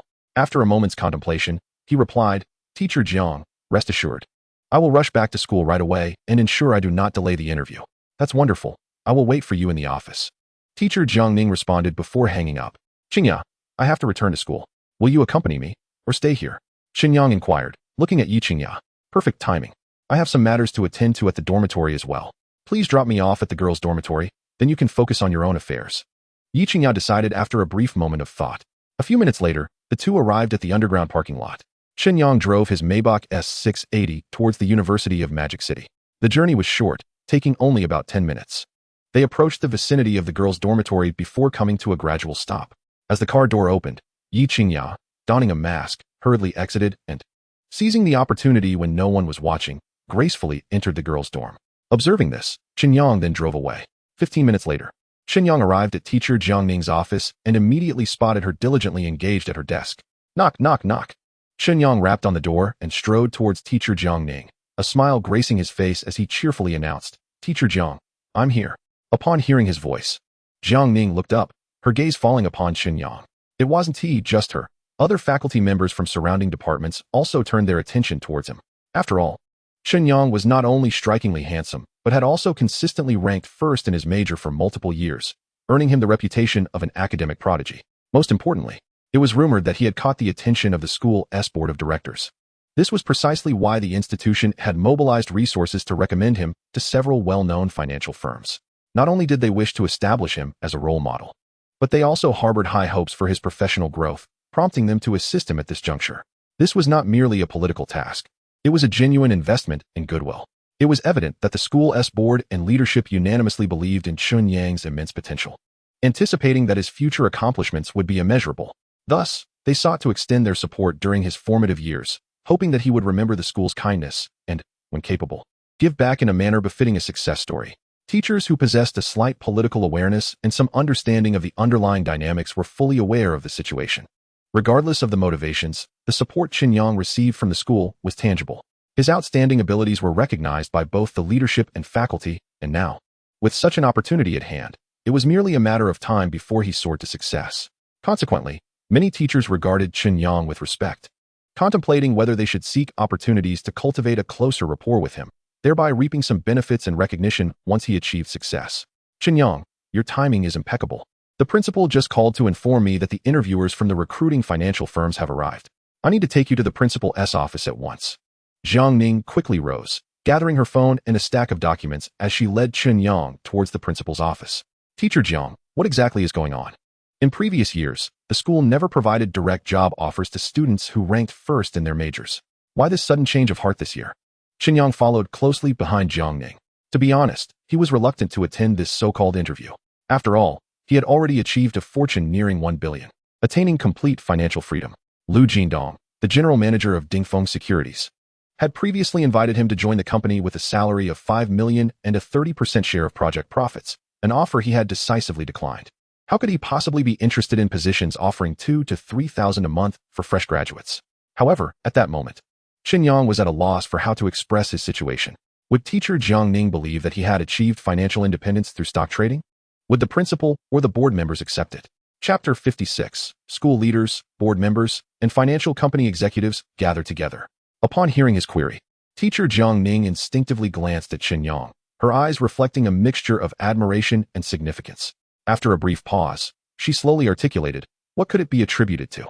It is simply due to your exceptional academic performance. You have dominated the rankings for 4 consecutive years, leaving the second best far behind. Chen Yang, your intelligence and acumen are extraordinary, and your knowledge and theoretical understanding in the field of finance surpass that of your peers. This is something I, as well as the principal and the board members, are fully aware of. Therefore, your potential is destined to be remarkable. Considering that you have been working part-time during weekends and after classes, with limited support from your family in your professional pursuits, the school leadership and board have specifically recommended you to several financial firms. These companies have founders and shareholders with close ties to the school, which certainly gives you an advantage. This is undoubtedly a tremendous opportunity for you, so you must present your best self during the upcoming interview. Upon hearing the words of teacher Jiang Ning, Chen Yang felt a surge of warmth in his heart. Years ago, he ranked among the top 10 in the province in his college entrance examination, emerging as the science champion of Nanyang City with an impressive score of 703, which earned him admission to the prestigious Magic City University. The institution extended generous benefits, not only waiving tuition and accommodation fees, but also granting him a full scholarship along with a substantial bonus of 200,000 yuan. The principal and the director of education personally met with him, promising various perks. It can be said that Chen Yang enjoyed meticulous care during his 4 years at Magic City University. Now, as graduation approached, the principal and the board even mobilized resources to introduce him to financial companies, facilitating job offers. To be frank, Chen Yang felt deeply touched. Had it not been for the activation of the system, his future and prospects would have still been commendable. After all, he possessed solid academic performance and theoretical knowledge, with the university providing robust support. However, Chen Yang now had a superior option. Thus, he could only appreciate the goodwill of the school's leadership and board members with gratitude. Yes, teacher Jiang, I will, Chen Yang replied respectfully, smiling and nodding. As they spoke, their pace remained steady. After about 10 minutes, they arrived at the principal's office. Knock. Knock, knock. Teacher Jiang Ning halted, raising her hand to knock on the door. Come in. A deep voice resonated from within. Subsequently, teacher Jiang Ning strode into the office, accompanied by Chen Yang. At that moment, the office was already filled with numerous individuals. Principal Xue Jun, Vice Principal Lu Neng, Board Member Tang Feng, Director of Academic Affairs Lin Aigua, Deputy General Manager Wang Che from Kaiwei Financial Company, Deputy General Manager Sun He from Donghua Financial Company, and HR Director He Runin from Tianqing Financial Company were all present. Each of these individuals held a significant position, and the atmosphere in the room was so potent that it was almost palpable. Principal Shui, Board Member Tang, I have brought Chen Yang. Teacher Jiang Ning approached Principal Shui Jun, slightly bowing her head, her tone respectful. Simultaneously, Chen Yang took the initiative to greet them. Hello, Principal, Board Member Tang, and esteemed leaders and mentors. Thank you, Teacher Jiang, for your hard work. You are Chen Yang's counselor, and his academic achievements and campus life owe much to your care and attention. Today marks an important day for him as he interviews with several key partner companies of the university. You need not go anywhere. Simply sit here and await the news. Principal Shui said, a warm smile gracing his face as he gazed tenderly at Teacher Jiang Ning. Thank you, Principal Shui. Teacher Jiang Ning felt a surge of joy at the principal's acknowledgement of her work. Chen Yang, don't just stand there. Come and sit by me. Board Member Tang Feng beckoned Chen Yang with a welcoming expression. Chen Yang was not unfamiliar with Board Member Tang. Previously, he had represented the university at several significant economic exchange conferences hosted by major domestic universities, where he presented astute viewpoints, garnering considerable attention. Board Member Tang was among those who took notice.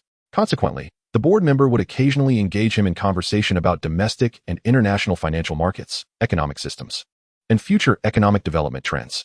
To be honest, Chen Yang had greatly benefited from his discussions with Tang Feng. Theoretical knowledge gleaned from books is ultimately superficial. One must engage in practice to validate it and provide tangible benefits to the nation and its citizens. Tang Feng had imparted a meaningful lesson to Chen Yang, for which he felt a sense of gratitude toward this elder. In response, Chen Yang, undeterred, confidently approached the sofa beside Tang Feng and sat down with poise. In mere moments, Chen Yang keenly sensed that the gazes of those present had quietly shifted toward him, their curiosity piqued. Mr. Wang, Mr. Sun, Mr. He. Allow me to formally introduce you. This young man before you is Chen Yang, an outstanding graduate from the finance department of Magic City University, soon to be graduated. He ranked among the top 10 in the province during his college entrance examination, emerging as the science champion of Nanyang City with a score of 703. Throughout his 4 years at the university, he consistently topped the finance department, excelling in the economic exchange conferences and achieving perfect scores in extracurricular practical activities. His abilities, character, and integrity are truly exceptional. I, being one who cherishes talent, could not bear to see such a gem go to waste. Hence, I took the liberty of inviting you here amidst your busy schedules to conduct a preliminary interview with Chen Yang. Rather than an interview, consider it an assessment. Should Chen Yang impress you, I kindly urge you not to hesitate in offering him a generous salary and benefits package, nurturing our university's finest graduate. Trust me, it won't be long before he becomes a pillar of your company, perhaps even an indispensable anchor. Tang Feng's words conveyed his profound appreciation for Chen Yang's exceptional capabilities and his high regard for the young man. Not only was Tang Feng a board member of Magic City University, but he was also a renowned professor in the field of economics. His disciples and acquaintances spanned multiple industries, many of whom had risen to prominence. His social standing was such that it was hard for the average person to fathom. Yet, Tang Feng typically exuded humility, keeping a low profile, which led many to be unaware of his true influence. However, one common understanding prevailed. It was wise not to offend Tang Feng, and one ought to show him due respect.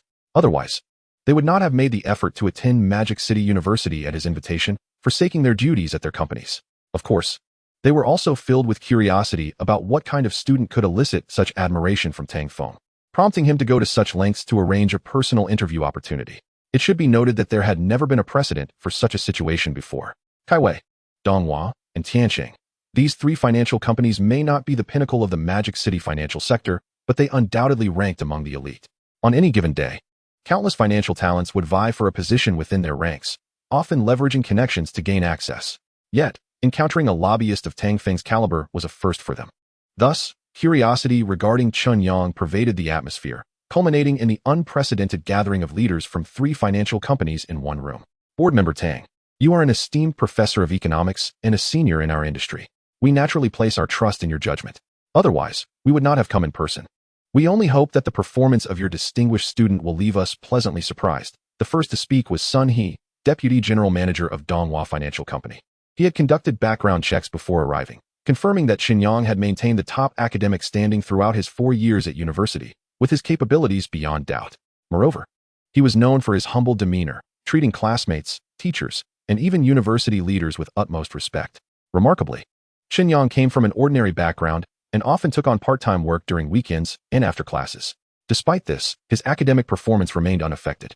This illustrates that Chen Yang possesses not only remarkable learning abilities, but also excels in effective time management, displaying a commendable degree of independence and decisiveness.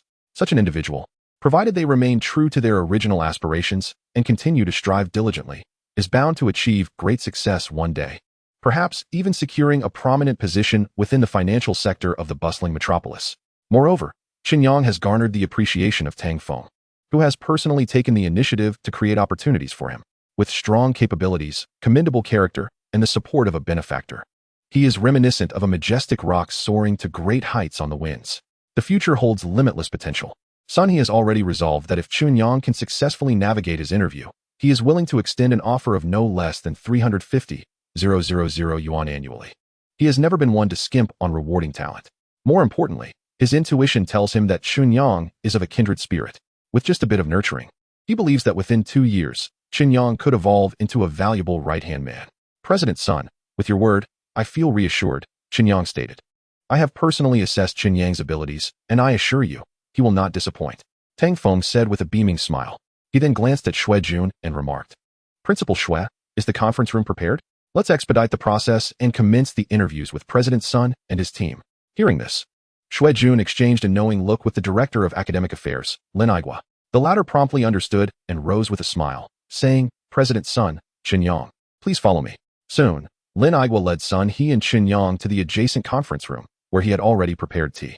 After completing these arrangements, he quietly exited the room, leaving only Sun He and Chen Yang inside. Chen Yang, please take a seat. There's no need to be so formal, just relax. You needn't view our upcoming conversation as an interview. Consider it a casual chat between the two of us, Sun He said with a gentle smile, his demeanor warm and inviting. All right, President Sun, Chen Yang replied, his lips curving into a faint smile. Subsequently, Sun He casually posed several questions pertaining to the financial sector, ranging from the elementary to the profound, each increasingly challenging. Yet, Chen Yang's responses flowed effortlessly, with remarkably brief moments of contemplation. This performance immediately captured Sun He's admiration.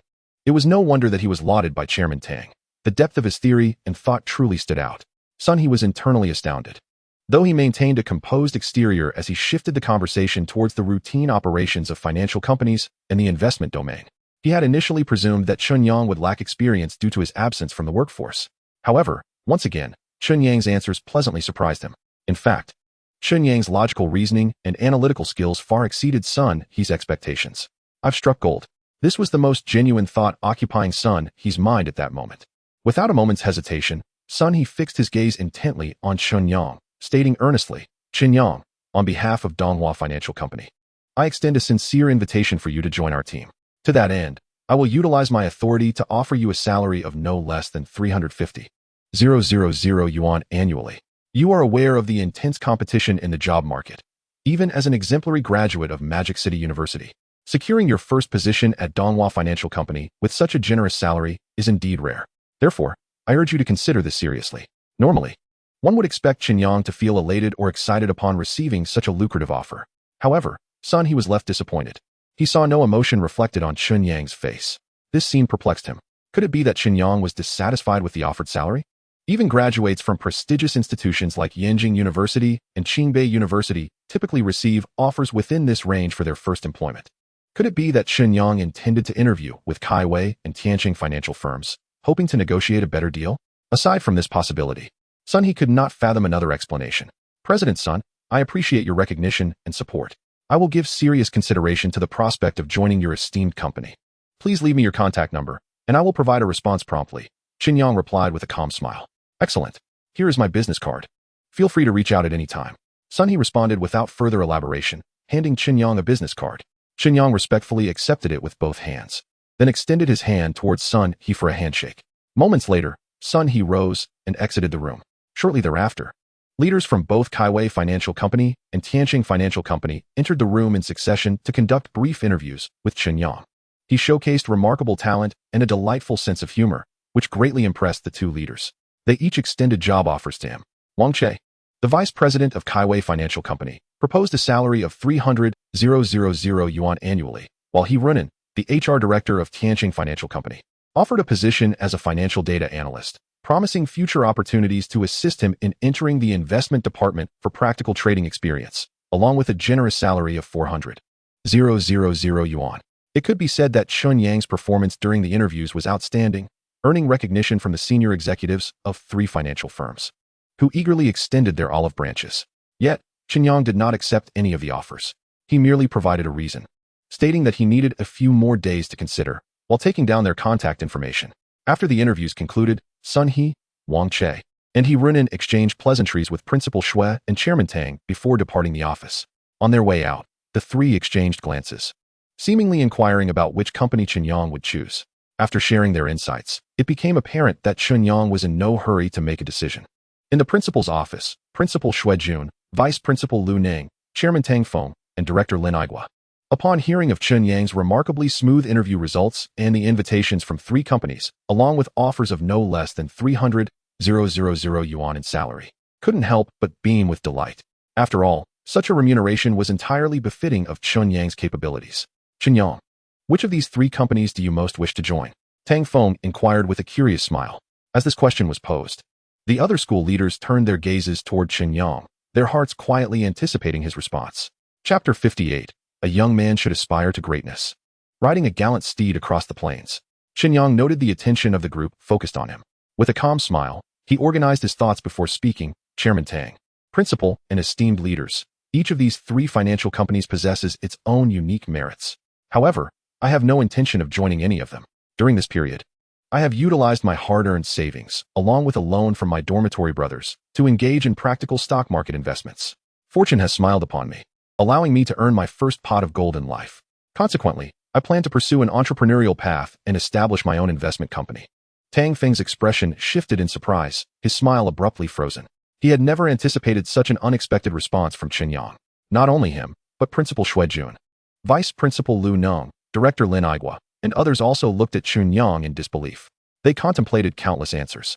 Yet none foresaw that Chen Yang would aspire to venture into entrepreneurship and establish a company. It seemed utterly preposterous. Entrepreneurship? Starting a company? Chen Yang, are you truly serious? This decision pertains to your future career and prospects. It must not be taken lightly. After a moment of reflection, Tang Feng regained his composure. His gaze toward Chen Yang was complex, a blend of appreciation, confusion, and curiosity. Above all, it was admiration for the young man's audacity to dream and act boldly.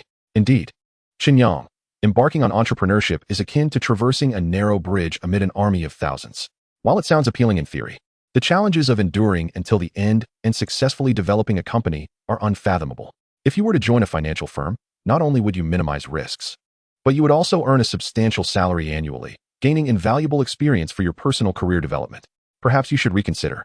Do not act impulsively. Principal Shui Jun, at this moment, also hastily interjected, attempting to persuade Chen Yang to rethink his decision. After all, he had witnessed many so-called prodigies and the privileged, driven by fervor and passion, diving headlong into the waves of entrepreneurship. Yet, in the end, those who truly succeed and achieve renown are but a mere fraction. The odds are indeed harsh, particularly since Chen Yang lacks resources, connections, and initial capital, not to mention a wealthy family to cushion any potential failures. A misstep could plunge him into the depths of despair, clearly squandering a promising opportunity. Shui Jun harbored deep-seated doubts. He believed Chen Yang should remain grounded and take measured steps. It is commendable for young people to have aspirations, dreams, and the courage to venture forth. Yet reality must be considered, and progress should be made steadily and systematically. At this juncture, Chen Yang's priority should be to secure a position in a financial company, accumulate work experience, and foster personal growth. Only when the time is ripe, with sufficient connections and resources, should he consider branching out on his own. This approach would significantly enhance the likelihood of entrepreneurial success, a stage that most successful entrepreneurs must navigate. Mr. Tang, Principal, I understand that your intentions are genuinely for my benefit. However, my decision is not born of impulsiveness, but rather the result of careful deliberation. Moreover, I am confident in my ability to manage a company well. I had already resolved to pursue this path. I simply did not anticipate the school would facilitate a job referral for me, which truly took me by surprise. Chen Yang expressed his gratitude sincerely. Regardless of the motivations of the school leaders and Mr. Tang, they genuinely wished to assist him in securing a brilliant future, for which Chen Yang was profoundly thankful. A drop of kindness should be repaid with a fountain of gratitude. Chen Yang considered that having achieved financial independence, it was time for him to contribute in any way he could to his alma mater that nurtured him. Chen Yang, could you possibly disclose how much you have earned in the stock market? Tang Feng, knowing Chen Yang's character well, understood that once he made a decision, he would not easily waver. Yet, he was not impulsive or reckless, disregarding consequences. The rationale behind this decision must have stemmed from the current circumstances. Thus, Tang Feng was exceedingly curious about the remarkable achievements Chen Yang had attained in the stock market, prompting such an astonishing decision. As Tang Feng posed this question, Principal Shui Jun, Vice Principal Lu Neng, and Director of Academic Affairs Lin Aigua all turned their gazes toward Chen Yang, eagerly anticipating his response. After all, they found it incomprehensible that Chen Yang could have secured an enviable high-paying job, yet he chose to forego it without hesitation, embarking instead on the notoriously challenging path of entrepreneurship. There must be some undisclosed secret behind this choice. Mr. Tang, it seems nothing escapes your keen insight. Very well. Since all of you present are my elders and have consistently cared for me as mentors, I shall not conceal the truth from you. I invested my personal savings, along with a raised capital of 1 million, into the stock market, and I have currently profited over 100 million. To say I have achieved financial freedom would not be an exaggeration. Hence, this is the foundation that empowers me to pursue entrepreneurship with greater confidence.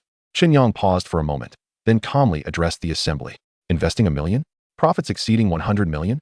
Upon hearing this, everyone's eyes widened, their faces reflecting shock and disbelief. Clearly, these results surpassed their wildest expectations. While they understood Chen Yang possessed considerable talent in finance, as evidenced by his top ranking in his cohort, theory alone is insufficient. Succeeding in the volatile stock market requires not only solid expertise, but also keen insight and courage. Each year, countless top graduates from prestigious universities enter the finance sector, all of whom are undoubtedly gifted. Yet, only a select few manage to carve out a prominent reputation in the stock market. Those with such capabilities have become well-known figures in the financial realm. Chen Yang's million-dollar investment and his ability to generate over 100 million in profit at such a young age were truly astonishing. It is no wonder he viewed high-paying offers from financial firms as shackles, burdensome weights. With such prowess, the only viable path seems to be entrepreneurship. A dragon rising from the depths, soaring into the sky.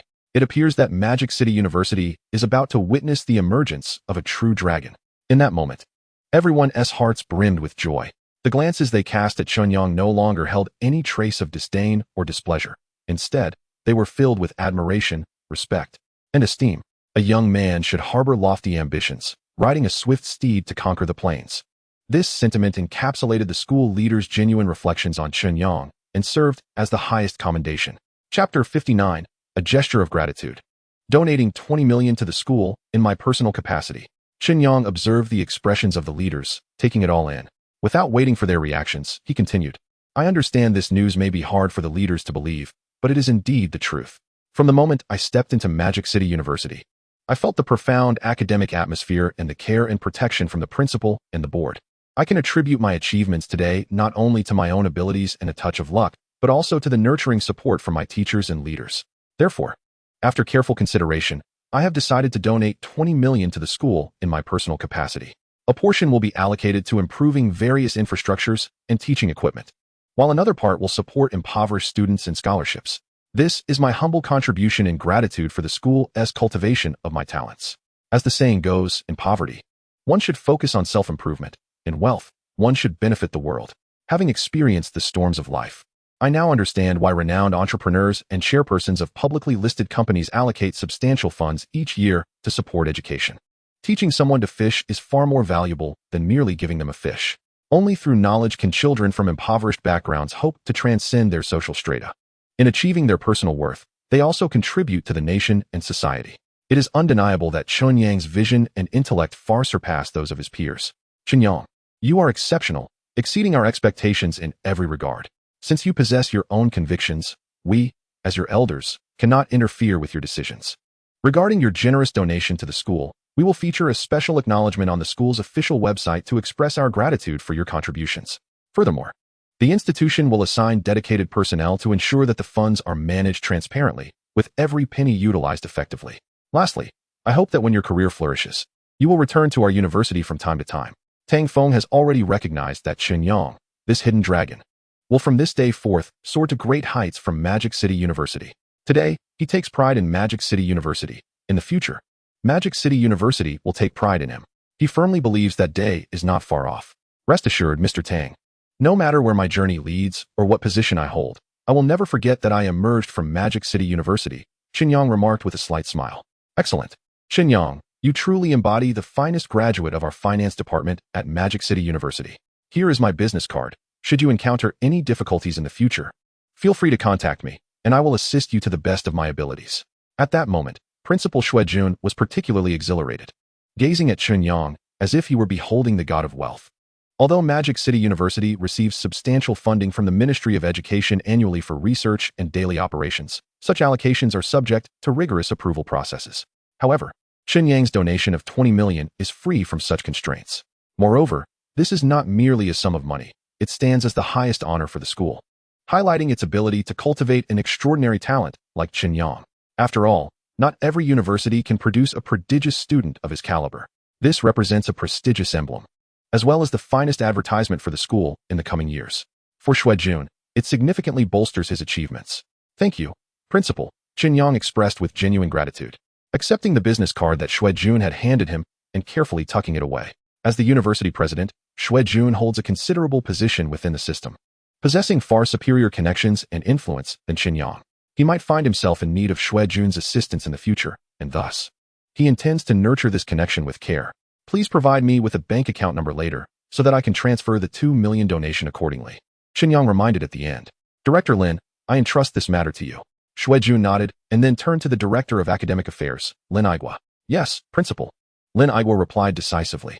After exchanging pleasantries and sipping some tea, Chen Yang excused himself, having noted that it was already 11 in the morning. Just as he stepped out of the office building, his phone buzzed in his pocket. Upon checking, he saw it was a call from his advisor, Teacher Jiang Ning. It turned out that Teacher Jiang had returned to the office after escorting Chen Yang to the principal's office for his interview and was now reaching out to inquire about the results. Chen Yang, how did the interview go? Was it smooth? As soon as the call connected, Jiang Ning's voice came through, marked by concern. It went well, very well. All 3 financial companies were quite impressed with me and offered salaries not less than 300,000 a year. The highest offer was an invitation from Tianqing Financial Company, with an annual salary of 400,000. However, I declined them all. Chen Yang decided to be candid with Jiang Ning, considering her consistent support and care. What? You actually turned them down? Chen Yang, have you lost your mind? Do you have any idea how immense the pressure is to secure employment now? Countless brilliant graduates from the finance department find themselves unemployed right after graduation, desperately seeking decent offers. And yet you, without a second thought, rejected such excellent offers? What on earth are you thinking? Jiang Ning felt as though she might lose her composure over Chen Yang's actions. An offer that others dream of was brushed aside by him. Is it arrogance or ambition that drives Chen Yang? Previous outstanding graduates from the finance department, in terms of talent and capability, cannot compare to Chen Yang. Yet, they all managed to secure decent offers, earning monthly salaries between 15 to 20,000, amounting to less than 300,000 annually. Now, Chen Yang has the opportunity for a 400,000 annual salary offer, yet he remains unsatisfied. Jiang Ning found herself utterly perplexed by Chen Yang's mindset. Teacher Jiang, please don't be upset. There are reasons behind my actions. I won't hide it from you. Both the principal and Mr. Tang are aware of this matter and support my decision.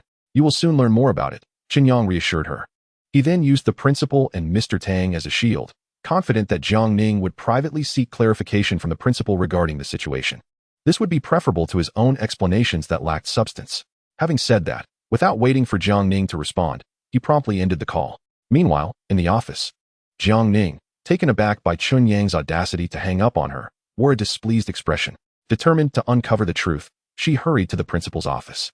Principal Shui, I heard from Chen Yang that his interview went exceptionally well, and several companies offered him attractive positions.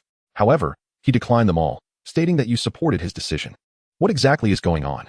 Jiang Ning knocked on the door and strode into the principal's office, her face a mask of confusion as she approached Shuejun. Chapter 60. The shock of beautiful counselor Jiang Ning, inviting dormitory friends for a feast. Teacher Jiang, you arrived at just the right moment. I must express my gratitude for your role in nurturing such an outstanding student. You may not be aware, but your student Chen Yang is an undeniable genius in finance. Not only does he excel academically, but his personal investment talents are astonishingly prodigious. With an initial investment of 1 million, his net worth has now surpassed 100 million.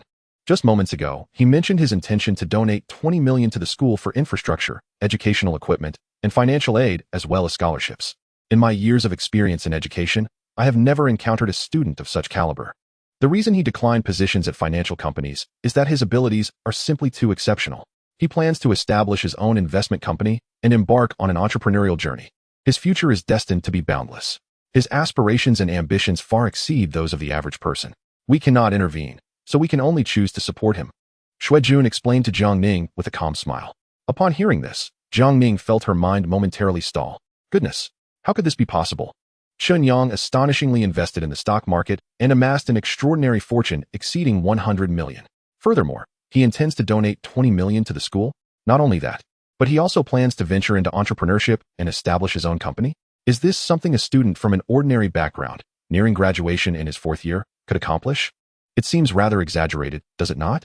After the initial shock, Jiang Ning felt that this development perfectly aligned with Chen Yang's persona as an academic prodigy.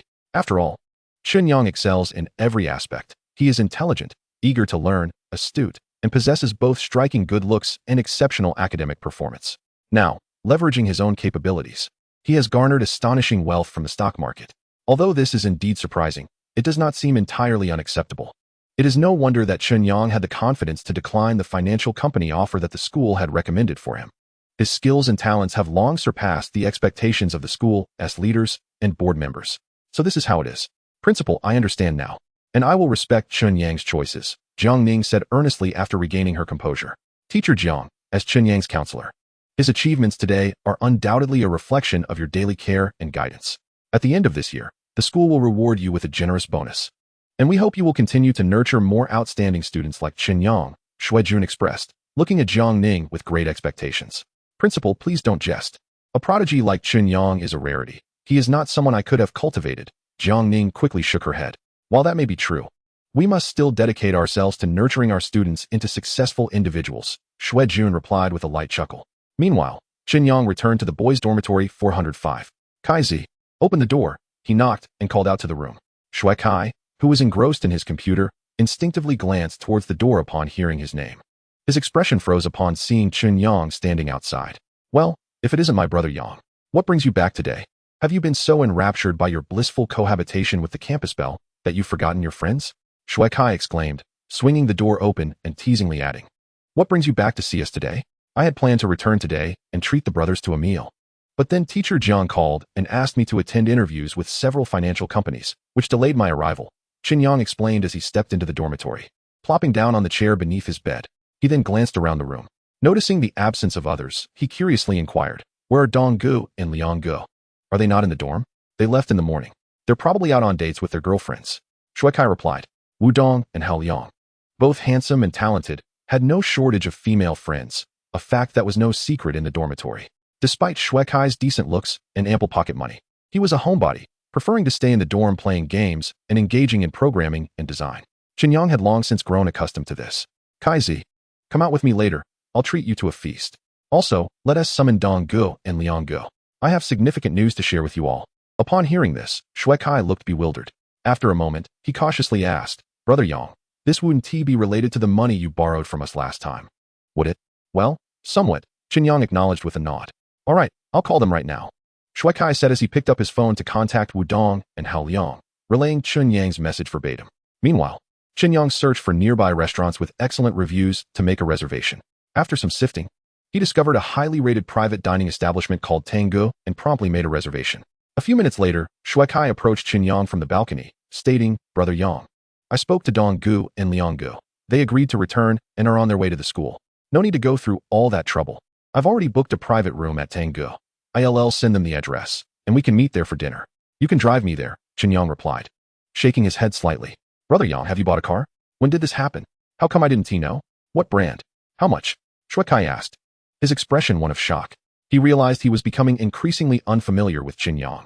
In just a few days' time, Chen Yang had undergone such significant changes, especially evident in his eyes and the aura he exuded, which contrasted sharply with his previous demeanor. Previously, Chen Yang was neither humble nor arrogant, but he harbored a certain insecurity. Now, however, his gaze and manner conveyed a newfound confidence. This transformation stemmed from his wealth and the empowerment he gained after acquiring the system, enabling him to take control of his own life. Money is the courage of heroes, and power, the finest supplement for men. They allow a man to shed his humility, nurture his ambitions, and reshape his worldview. The most evident change was in his magnetic presence and aura. Just a couple of days ago, he acquired a Maybach S680 worth $3 million, perfect for convenience in traveling. Chen Yang shrugged nonchalantly, stating, "It's just a means of transportation." Chapter 61. Straightforward. Shui Kai, take the back seat. The passenger seat is occupied. With that, Chen Yang pulled the keys to the Mercedes Maybach from his pocket, showing them to Shui Kai as a silent confirmation that he was not exaggerating. Shui Kai's eyes widened in disbelief. It was important to note that just days prior, Chen Yang had borrowed a total of $35 million from their dorm mates. Even if he had used that entire sum to purchase a car, it would still be insufficient for a Maybach S680. Moreover, based on Shui Kai's understanding of Chen Yang, he was not the type to borrow money merely to satisfy his vanity. He would only do so in dire circumstances. As for what Chen Yang had done with the borrowed money, Shui Kai speculated it was likely invested wisely. "Brother Yang, did you strike it rich?" Shui Kai finally asked, unable to contain his curiosity any longer. "Remember the money I borrowed from you guys a few days ago? I invested all of it along with my savings into the stock market. I caught a favorable wave and got lucky," Chen Yang replied with a nonchalant smile, recalling how he had run into Wu Dong and his new girlfriend while dining with Qinya at Yushangfang. Seeing Shui Kai's face full of curiosity, Chen Yang decided to be forthright and explained, "Wow, did I really guess correctly? Yang, you are amazing. I knew you were a genius in the financial realm. With just a slight effort, you are bound to reap substantial rewards. From now on, I shall cling to you like a vine," Shui Kai exclaimed excitedly, leaping up in exhilaration. In his eyes, Chen Yang was a hidden dragon, waiting for the winds of fortune to shift, poised to seize his opportunity and soar to great heights. Not only he, but also his dorm mates, Wu Dong and Hao Liang, held Chen Yang in high regard. Otherwise, they would not have so readily lent him money when he had asked. "All right, enough chit-chat. Let's tidy up and prepare to head out." Upon noticing Shui Kai's overly eager demeanor, Chen Yang felt a pang of discomfort and thus deftly diverted the topic. Realizing this, Shui Kai sheepishly smiled and calmed down considerably. The two soon exited the dormitory building and arrived in front of the luxurious Maybach S680. Beep. Chen Yang used the key to unlock the car door and promptly took his seat in the driver's position. Shui Kai, brimming with excitement, was about to open the passenger door when Chen Yang shot him a glare. "You go sit in the back. The front seat is taken." Confused, Shui Kai instinctively asked, "Who's in the front?" "My girlfriend, Yi Qingya," Chen Yang retorted, casting an exasperated look at Shui Kai. He genuinely felt anxious about this guy's lack of social awareness. Thankfully, Shui Kai was quite the introvert and showed little interest in romance. Otherwise, his girlfriend would surely suffer from his obliviousness. "What?" Shui Kai wondered if he had misheard. "Yang, are you saying that the campus beauty Yi is joining us for dinner?" Chen Yang nodded seriously. "What else would it be? By the way, I forgot to mention, Yi Qingya and I are officially dating now. She is my girlfriend, and it's perfectly normal for her to join us for a meal." Upon hearing this, Shui Kai's expression froze in disbelief. "Yang, you actually managed to win over Yi Qingya? This isn't a joke, is it?" Despite having suspected it for some time, the reality of the situation was still hard for him to digest. After all, Yi Qingya was renowned as the most beautiful girl in the foreign languages college and had been hailed as the goddess of the century at MO University. Her admirers could form a line from the east gate to the north gate of the school. Particularly, several well-known scions from prestigious families had publicly declared their intentions to pursue her, leaving many to bury their affections deep within, daunted by their formidable backgrounds. Of course, Yi Qingya had turned down countless suitors and had never been linked to any scandals, even as graduation approached. The only exception was a private meeting she had arranged with Chen Yang a few days prior, which had stirred speculation about their unusual relationship. Shui Kai had hesitated to inquire about it, fearing the answers. Who would have thought that just a few days later, their relationship would be officially confirmed? If this news were to spread, it might incite a considerable uproar. Chen Yang would undoubtedly become the target of envy among the male students. Just imagining that scenario made Shui Kai feel overwhelmed. "Yes, it's true. I'll explain everything in detail later when I have the time. For now, get in the car. I need to pick up my girlfriend," Chen Yang urged. At his words, Shui Kai quickly opened the back door and climbed in. Chen Yang took out his phone and sent a message to Yi Qingya. "Qingya, my interview has concluded. I plan to treat my dorm brothers to a meal at a place I've already reserved. I'm on my way to pick you up now." Just a few seconds later, a notification chimed, indicating Yi Qingya's response. "All right, I've finished my tasks here. I'm heading down now, and will wait for you at the spot where I got off earlier." "Okay, I'll be there shortly." After replying, Chen Yang placed his phone in the car's compartment, started the engine, and drove towards the girls' dormitory. A few minutes later, the Maybach S680 arrived at the foot of the girls' dormitory. Chen Yang immediately spotted the striking figure standing beneath a tree. He slowly maneuvered the car closer. Yi Qingya opened the passenger door, gracefully slid into her seat, and was about to speak when she noticed someone in the back seat. It was none other than Shui Kai. the roommate who had opened the door for her the last time she visited the boys' dormitory. Chen Yang, let me introduce you. This is my roommate, Shui Kai. You met a few days ago, Chen Yang said with a slight smile. Hello, sister-in-law. Shui Kai blurted out, suddenly feeling nervous under her gaze. Hello. Yi Qingya nodded at him, offering a polite greeting. Chen Yang set the destination to Tanggu and initiated the navigation. With a press of the accelerator, the Maybach S680 glided towards the school gate. Inside the car, the atmosphere was notably tranquil. Chen Yang, where are we going for dinner? After a moment of silence, Yi Qingya softly inquired. Tanggu. This private restaurant is not far from our school, and I've seen excellent reviews online. It's the perfect opportunity for us to sample their dishes, Chen Yang replied with a smile. At that moment, Shui Kai in the back seat suddenly recalled an important piece of information, and his face visibly turned awkward. After a moment of hesitation, he finally spoke up. Yang, I've heard that Tanggu is owned by Li Bo's family. Do you think bringing sister-in-law there might stir up unnecessary trouble? Perhaps we should consider another place? Chapter 62. Dining at Tanggu, the Dorm brothers gather. Word of Li Bo's pursuit of Yi Qingya had long circulated throughout the school. Despite Yi Qingya repeatedly rejecting his advances in public, Li Bo had not given up. Instead, he relentlessly pursued her. Although he feared her family's status and refrained from employing any overtly aggressive tactics, he clung to her like a leech. Any male who approached her would face Li Bo's intimidation and cunning strategies to drive them away. After all, no one wanted to offend him and invite trouble into their lives. Now that Chen Yang was dating Yi Qingya, Shui Kai couldn't even begin to fathom the consequences if Li Bo were to find out. No need. Although Tanggu is Li Bo's family establishment, it's unlikely that we would run into him there. Furthermore, I already encountered him a few days ago while out shopping with Qingya. With his capabilities, he poses no threat to me. Chen Yang shook his head, dismissing Shui Kai's concerns. He found the idea troublesome and, in his eyes, Li Bo was simply not a formidable opponent. After all, Yi Qingya was currently carrying Chen Yang's child. The two of them are now officially in a romantic relationship, and their affection for one another grows stronger by the day. Li Bo, disregarding his prestigious lineage, is inferior to Chen Yang in every aspect. Although Li Bo may attempt to leverage his status to undermine Chen Yang, the latter is no pushover. He possesses ample means to contend with his adversary. Brother Yang, it's been 3 days. I now see you in a new light. I have genuinely begun to admire you from the depths of my heart. Shui Kai was momentarily taken aback. After a brief pause, he raised his thumb in approval towards Chen Yang. Such courage and sense of responsibility were enough to earn Shui Kai's respect. It is no wonder that the illustrious school beauty, Yi Qingya, has taken a liking to Chen Yang, even harboring feelings for him. Chen Yang, that Li Bo is narrow-minded and often flaunts his family's wealth, acting arrogantly. If he dares to commit any outrageous acts against you, please inform me at once. I will find someone to help you retaliate, Yi Qingya said, her disdain for Li Bo intensifying. She had no doubts about Chen Yang's ability to withstand Li Bo's retaliation, but was incensed at the latter's persistent harassment directed at her and, by extension, Chen Yang. Rest assured, I am not easily bullied. Should Li Bo have the audacity to employ any underhanded tactics against me, I will ensure he pays dearly for his actions, Chen Yang declared with unwavering confidence. In this digital age, the unsavory secrets surrounding Li Bo and his family can be unearthed with sufficient determination.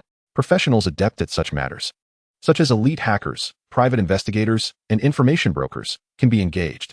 If one is willing to invest financially, Chen Yang has myriad ways to make Li Bo reconsider his actions. Even if, hypothetically, Chen Yang lacked resources and channels, one must not forget that he is a man with a system. By dedicating some time to enhance his hacking skills, nothing overly sophisticated, merely enough to infiltrate Li Bo's phone, personal computer, or even home surveillance, he could undoubtedly uncover vulnerabilities. Alternatively, he could devote time to practicing martial arts, thereby enhancing his physical prowess. Then, on a fateful night, as Li Bo makes his way home, he might receive an unsolicited massage to loosen his muscles, which would not be a difficult task. Ultimately, all of this hinges on Chen Yang's mood. As soon as Chen Yang finished speaking, Shui Kai and Yi Qingya shared a tacit understanding and chose not to continue the conversation on that topic. 20 minutes later, a Maybach S680 came to a halt outside the Tanggu parking lot. Upon opening the door, Chen Yang stepped out and, as he entered the lobby, was warmly greeted by a staff member.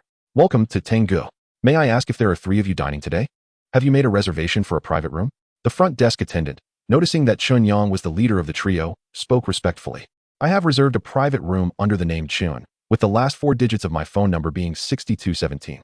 A few friends will be joining me shortly, so I would appreciate it if you could arrange a somewhat spacious room, Chen Yang replied courteously. Please hold on, sir. I will check the information right away. The staff member responded, picking up a tablet to verify the reservation. After confirming the details, he smiled and said, "Sir, please follow me." In no time, Chen Yang, Yi Qingya, and Shui Kai followed the staff member through a corridor and entered the inner hall. They arrived at a tranquil, lavishly decorated private room that could comfortably accommodate a dozen guests. "Sir, here is our paper menu. If you prefer, you can also order directly through our tablet," the staff member said, presenting a menu and tablet to Chen Yang with deference. "Very well, let us order some drinks first. Once everyone arrives, we can decide on the dishes," Chen Yang stated as he glanced at the time, estimating that Wu Dong and Hao Liang would soon be arriving. "I'd like a pot of Longjing tea, a fruit platter, and a few snacks. Qingya, do you think we need anything else?" Chen Yang casually ordered, handing the tablet to Yi Qingya. She quickly scanned the options and replied, "I would like a glass of lemonade." "Brother Yang, I'll have tea with you. No need for anything else. I plan to save room for the main course later." Shui Kai waved his hand dismissively. "Let us stick with these for now." Chen Yang nodded and returned the tablet to the staff member. "Understood, sir." The staff member exhibited remarkable efficiency, bringing the tea and snacks to the table within 3 minutes before courteously exiting the room. Just then, Chen Yang's phone rang. He picked it up to see it was a call from Wu Dong. "Chen Yang, we're here with Liang Gu. Which private room are you in?" Wu Dong inquired as soon as the call connected. "At Rose Garden. Have the staff guide you. I want he come out to meet you," Chen Yang replied. "All right. No problem," Wu Dong agreed readily. A few minutes later, the door to the private room swung open, and Wu Dong and Hao Liang strode in confidently. The boys from dormitory 405 were now all gathered. "Dong Gu, Liang Gu, thank you for making the effort to join us. Please, have a seat and enjoy some tea to relax," Chen Yang said, promptly pouring tea for Wu Dong and Hao Liang. They eagerly accepted the cups and drank heartily. Their eyes soon fell upon the stunning beauty seated in the room alongside them. They instantly recognized Yi Qingya's identity. Wu Dong remained relatively unfazed, having coincidentally encountered Chen Yang and Yi Qingya at Yushang Fong the previous day, aware of their close relationship. However, Hao Liang's expression was one of sheer astonishment. After all, it was the first time he had witnessed Yi Qingya and Chen Yang together. Shock, excitement, curiosity, and confusion all coalesced within him. What on earth was happening? Could someone explain why the illustrious school goddess, Yi Qingya, was present at what was supposed to be a gathering of dormitory brothers? Chapter 63. Bro, are you serious? Are you really dating the school beauty? Liang Gu, why are you so surprised? Chen Yang couldn't help but chuckle at the remarkable look on Hao Liang's face. "Chen Yang, you must be honest with me. What exactly is your relationship with Yi Qingya?" Hao Liang, still stunned for several seconds, finally regained his composure. He stepped closer to Chen Yang and whispered, just loud enough for the two of them to hear. "What relationship? Liang Gu, haven't you already seen it clearly?" Chen Yang replied with a light laugh. "No way. Shui Kai mentioned earlier that you and Yi Qingya were more than friends, and I thought he was just joking. Turns out it's true. You've kept this a secret from us all along." Upon receiving Chen Yang's confirmation, Hao Liang felt as if the sky was falling. After all, Yi Qingya was the most beautiful goddess in the foreign languages department and the epitome of beauty in the eyes of all the boys at school. Many individuals dream of garnering her attention, even if it is merely to exchange a few words, believing that their university experience would be worthwhile. Yet, Chen Yang, without much fanfare, has successfully won over the esteemed Ye Xiaohua. The most remarkable aspect is the exceptional confidentiality he has maintained. It seems that apart from a select few in their dormitory, hardly anyone in the entire university is aware of this development. Liang Gu, this is a long story. In short, Ye Qingya and I are now officially in a romantic relationship. Initially, she wished for discretion to avoid unnecessary repercussions. However, I felt that given our bond as brothers, there was no need for such secrecy. Chen Yang had no intention of concealing this from his dorm mates.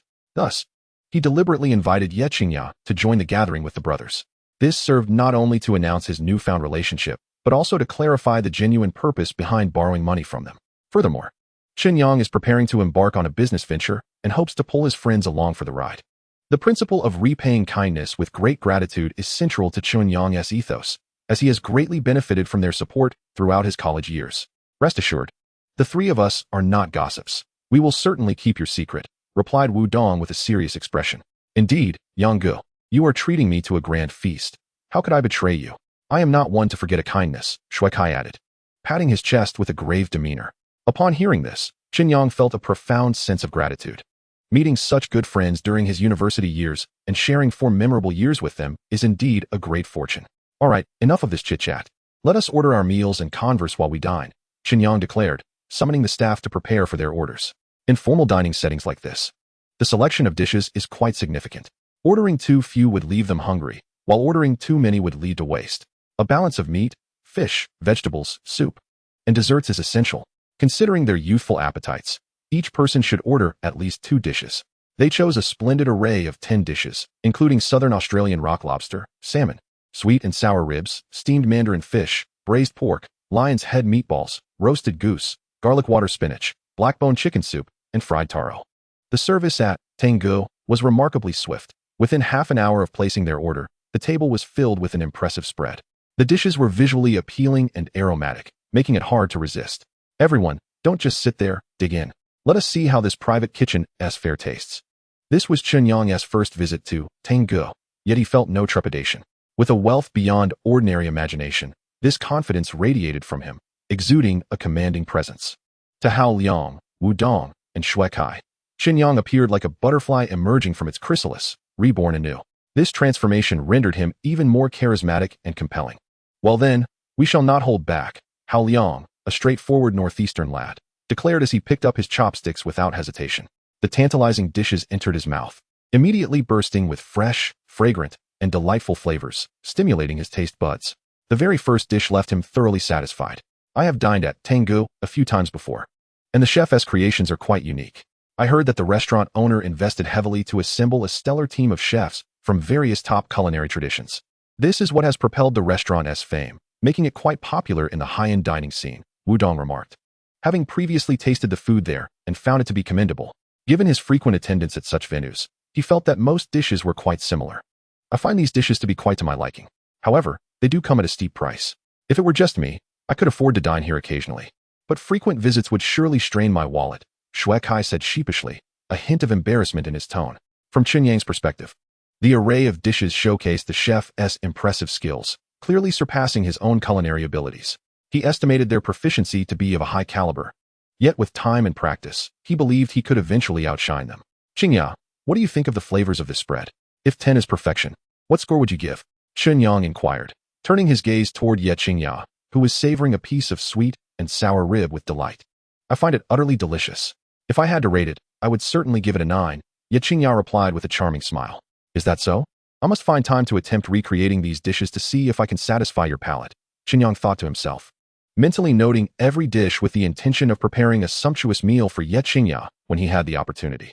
As the meal neared its conclusion and everyone felt comfortably full, Chen Yang's gaze swept across Hao Liang, Wu Dong, and Shui Kai, signaling that it was time to address the main topic of the evening.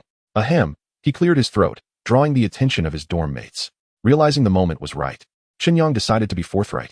Liang Gu, Dong Gu, Kai Zi, the reason I invited you all to this meal is primarily to express my gratitude. A few days ago, I borrowed a sum of money from you, Dong Gu, 1 million, Liang Gu, 250,000, and Kai Zi, 100,000. I invested that money, along with my savings, into the stock market. Fortunately, I had a stroke of luck and made a small profit. So today, I wish to thank you and repay your loans in person. Upon hearing this, Wu Dong and Shui Kai maintained their composure, as they were already aware of Chen Yang's profitable stock endeavors. However, Hao Liang, who had been oblivious to the details, displayed the most astonished expression among them. Chen Yang borrowed money to invest in the stock market? He is treating us to a lavish meal now because he has made a profit. Understanding the full context, Hao Liang felt genuinely happy for Chen Yang. After all, among the 4 of them, Hao Liang, Shui Kai, and Wu Dong came from affluent backgrounds, with monthly allowances starting in the 5 figures. Compared to Chen Yang, they were exceedingly wealthy. They had previously sought ways to support Chen Yang, hoping to make his life a little easier. Now, it seemed he was capable of generating his own income from the stock market, and it appeared to be a significant sum. As brothers, they felt no envy or jealousy. Instead, they were sincerely delighted for Chen Yang's success. Brother Liang, Brother Dong, Kai, please check your messages to see if the funds have been received. True brothers should settle accounts clearly. Although Chen Yang was aware that the 3 of them were not in urgent need of money, the debts and favors owed must eventually be repaid. Thus, he promptly took out his phone and transferred the funds to each of them. The entire process was remarkably swift, consuming little time at all. Ding, ding, ding. Hao Liang, Wu Dong, and Shui Kai received notifications from their banks in succession. Upon seeing this, the 3 of them took out their phones to check. Chen Yang, did you make a mistake? Wasn't I supposed to borrow 1 million from you? Why have you transferred 2 million to my account? Wu Dong was the first to react.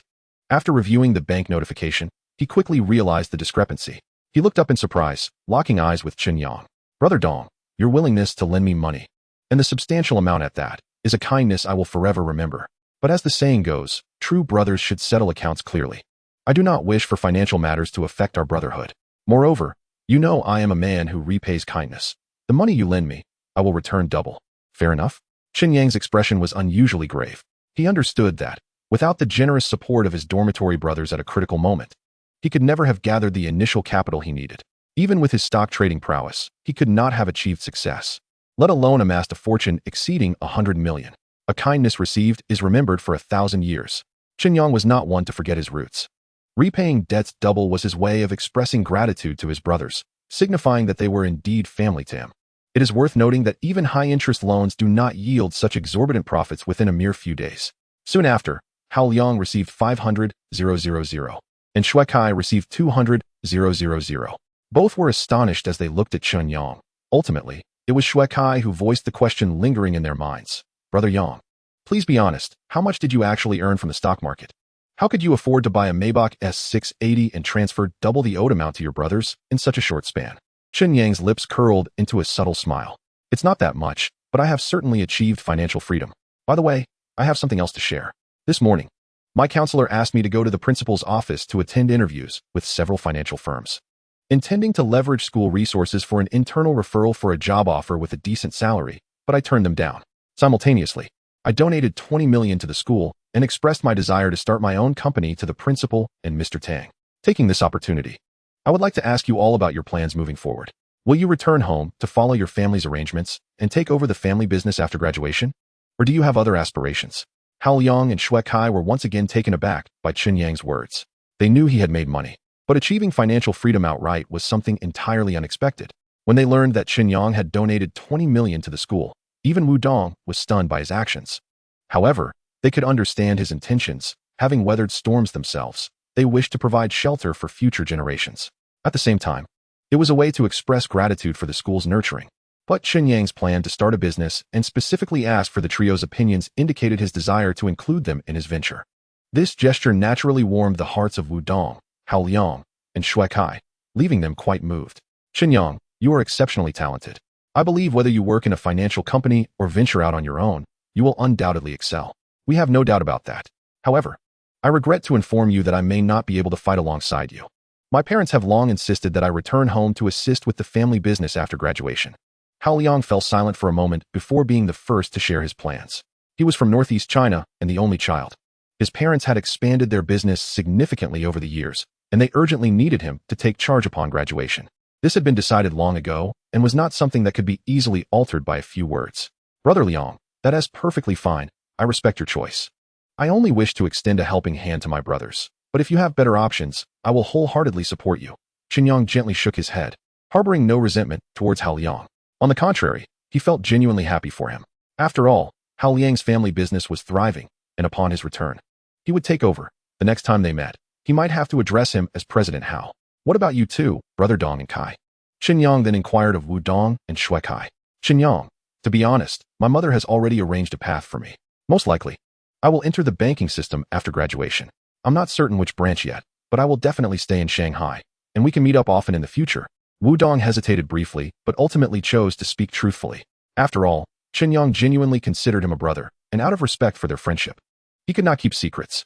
Brother Yang, you know my family runs a chain of hotels, which is unrelated to my major. If you don't mind, I would like to follow you in the future. Shui Kai pondered for a moment before deciding to trust Chen Yang and embrace the opportunity to partner with him. After all, Chen Yang had managed to generate significant wealth from a modest initial investment in the stock market. Such an exceptional individual venturing into business promised a bright future.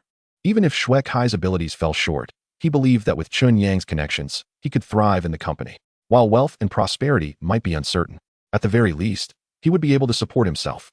All right then, it's settled. Once I register the company and secure an office space, I will have you come on board immediately, Chen Yang replied readily. Unbeknownst to him, Shui Kai would later reflect on that day as the moment he made the best decision of his life. Chapter 65. Packing up and moving. Activating the organizer profession. Level, beginner. After the meal, as everyone left the private room, Chen Yang approached the front desk to settle the bill. Upon exiting Tango, Shui Kai suddenly turned to Chen Yang and said, Brother Yang, I'll ride back with Brother Dong in his BMW, so I won't interrupt you and your wife's time together. All right, take care on the road. Chen Yang nodded. He then took hold of Yi Qingya's delicate hand and walked towards the Maybach S680. Once inside the car, they prepared to return to their rented apartment in Yulong Garden to pack their belongings. Moments earlier, the sales manager from Hongfa Real Estate had called to inform him that the cleaning for the standalone villa in Huqiao City was complete, and he could move in at any time. Upon hearing this news, Chen Yang felt a surge of excitement. After all, this was his first top-tier luxury villa, and it symbolized a significant milestone for both him and Yi Qingya in Shanghai, carrying profound meaning. Half an hour later, the Maybach S680 drove into the underground parking garage of Yulong Garden. Chen Yang and Yi Qingya took the elevator back to their rented apartment. Immediately, they began to pack their luggage. Chen Yang did not possess much. A few sets of clothing purchased during their shopping trips together, 2 pairs of white shoes, a laptop, a razor, and a messenger bag.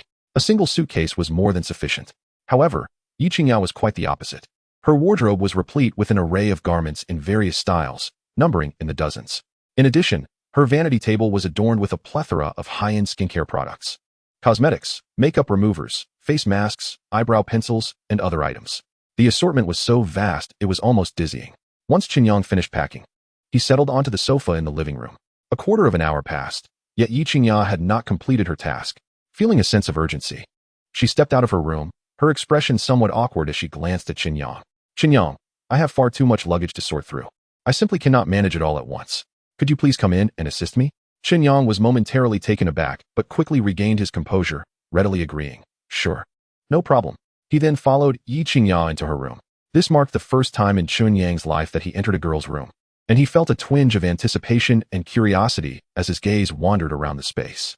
The room was more spacious than his current dwelling, with walls painted a serene sky blue. The bedding was pink, exuding a youthful charm. The wardrobe was filled with a row of garments, including shirts, skirts, casual pants, and colorful dresses. The vanity table was laden with various skincare and makeup products, all of which appeared to be of premium quality. Despite the abundance of items, the room maintained an orderly appearance. What do you need me to do? Chen Yang withdrew his gaze and softly inquired, directing his attention to Yi Qingya. I will take care of the skincare products, cosmetics, and some toiletries. You can help me fold the clothes in the wardrobe and place them into that blue suitcase.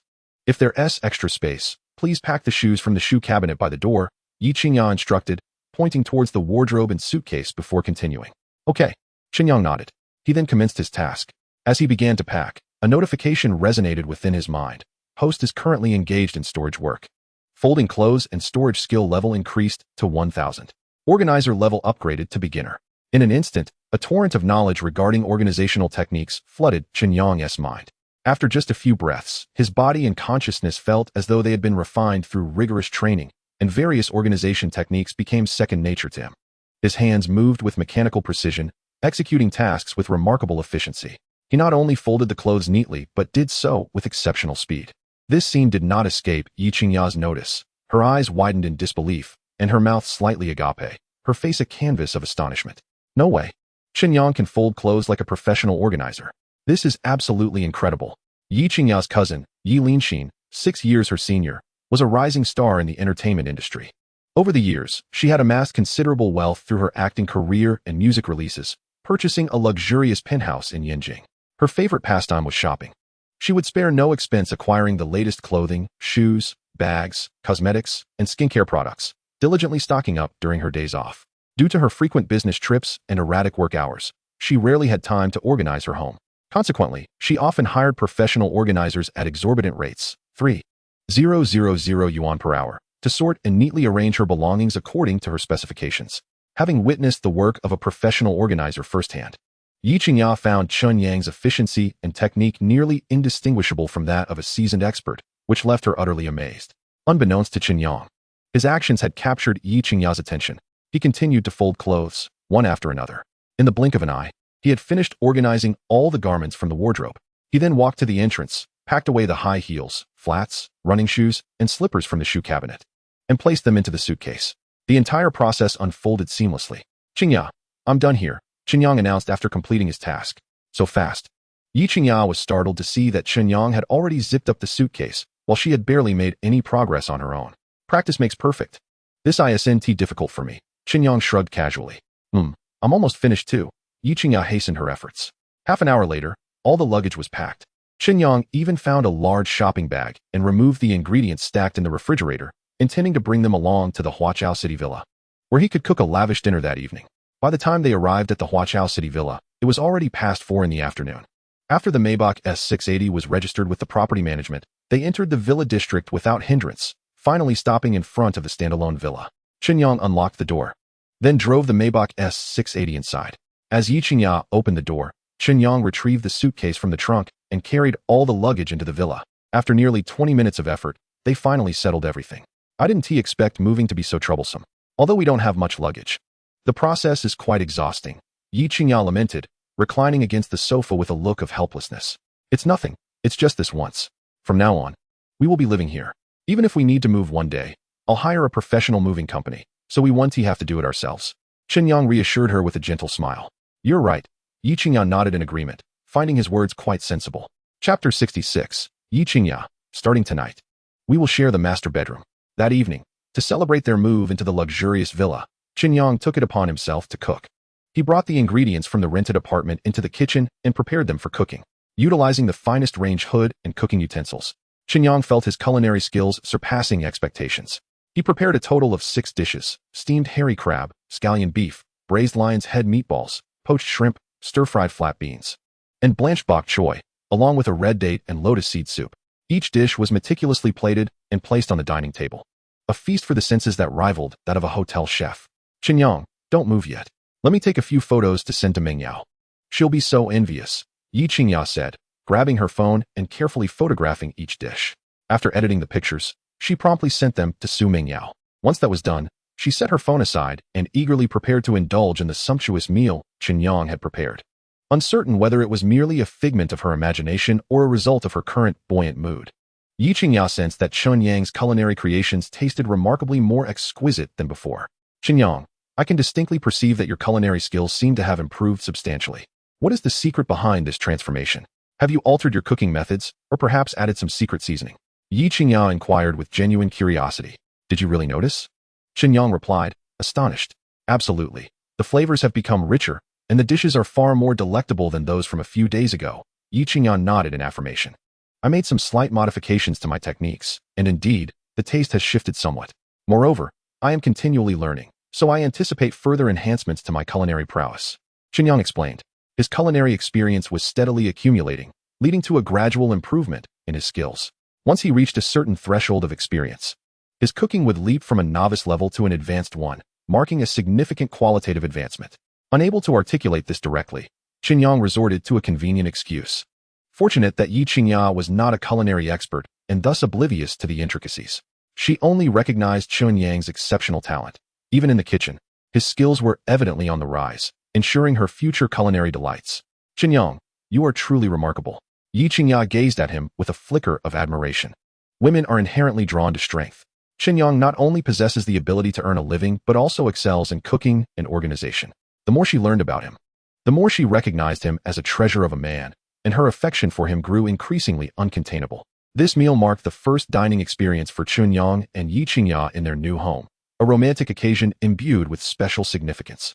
After dinner, Chen Yang tidied up the dishes and swiftly washed them. As the clock struck 9, Yi Qingya emerged from her bath, clad in a black lace-trimmed nightgown that accentuated her graceful figure. Particularly captivating were her long, slender legs, which gleamed like porcelain, leaving Chen Yang utterly entranced. Such a sight was hardly suitable for a young man like Chen Yang, brimming with youthful vigor. To stave off any impure thoughts regarding Yi Qingya, he promptly retreated to the bathroom for a hot shower. Upon exiting the bathroom, Chen Yang made his way to the guest room adjacent to the master bedroom. Although Yi Qingya had agreed to be his girlfriend, their relationship had yet to reach a stage where sharing a bed was appropriate. He did not wish to impose undue pressure on her regarding the child within her. However, Chen Yang's thoughts did not align with Yi Qingya's. In a mere few days, she had gained a clear understanding of his character, behavior, and how he interacted with others. Especially upon realizing that Chen Yang's talents extended beyond his professional skills to encompass all facets of life, she was determined to keep such an exceptional man close, refusing to allow anyone else to take him away. Thus, Yi Qingya could not maintain a distant demeanor, expecting Chen Yang to bear the brunt of their relationship alone. She aimed to communicate a clear message through her actions, and the most effective way was to embrace Chen Yang, allowing him to genuinely feel like her boyfriend. Despite fate's twists and turns intertwining their lives, she yearned for them to experience love, life, marriage, and parenthood as ordinary couples do. In her heart, Yi Qingya had already regarded Chen Yang as her man, and thus she resolved to take the initiative even more than he might expect. Chen Yang, don't go to the guest room. Starting tonight, we will share the master bedroom, Yi Qingya boldly declared, standing before him and blocking his path. She feigned calmness, though her expression betrayed a hint of shyness. After a brief internal struggle, she finally spoke to him. Qingya, are you serious? Chen Yang was taken aback, his gaze fixed on her in disbelief. He even questioned whether he was dreaming. Truth be told, having Yi Qingya agree to be his girlfriend in such a short period was already a tremendous surprise to him. Yet, he never anticipated that she would take the initiative to request sharing a room. Could it be that his charm was truly so potent that the campus goddess, the object of desire for countless men at Moda University, would willingly draw near? This was utterly beyond Chen Yang's comprehension. After all, he possessed both looks and talent. Capable of navigating both the dining room and the kitchen, adept at earning a living, cooking, and caring for others, all while maintaining a pleasant demeanor. What woman wouldn't be enamored by such a quality man?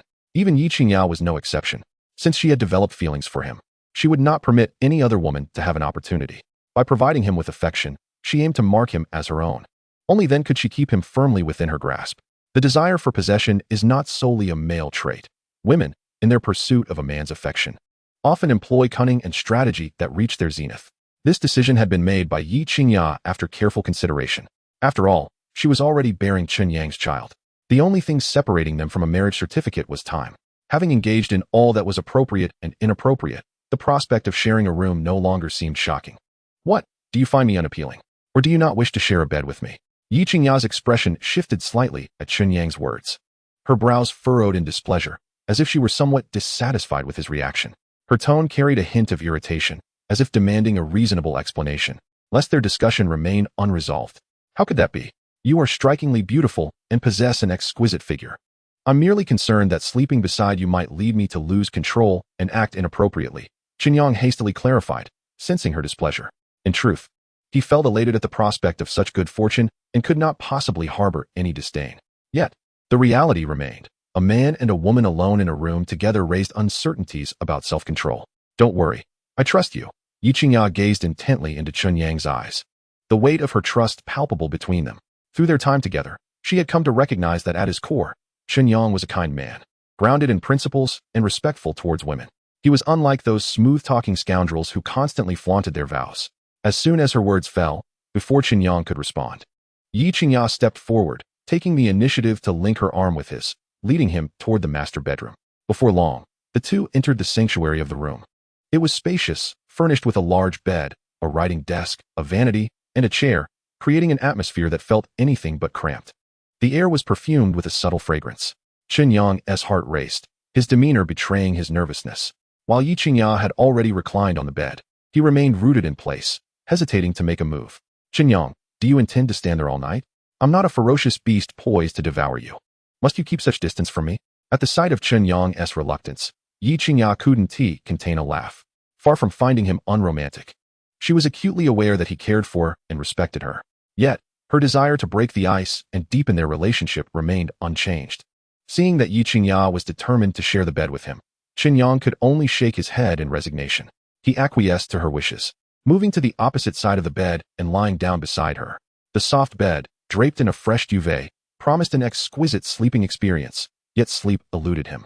With Yi Qingya so close, illuminated by the gentle glow of the bedside lamp, he couldn't help but steal glances at her stunningly beautiful face, her presence stirring something deep within him. Time seemed to stretch indefinitely. Eventually, Yi Qingya turned over, choosing to snuggle closer. Her body pressed against his, her head resting on his chest, and her right arm wrapped around his waist. This intimate gesture caught Chen Yang off guard. Qingya, he whispered her name, but she seemed to be asleep, offering no response. He felt the warmth of her closeness, yet dared not move, caught in a blissful torment. Uncertain of how long this state lasted, Chen Yang ultimately succumbed to sleep. The next morning, around 8 o'clock, sunlight streamed into the master bedroom. Rubbing his eyes, he awoke, still groggy. His movement stirred Yi Qingya, who greeted him with a cheerful, "Good morning, boyfriend." She appeared entirely unsurprised to find their bodies entwined, as this was the intimate connection she had deliberately fostered while pretending to sleep the night before. "Good morning, girlfriend. However, should you continue to feign slumber, I cannot guarantee I won't act inappropriately," Chen Yang teased, fully aware of her playful intentions. He simply chose not to address it directly.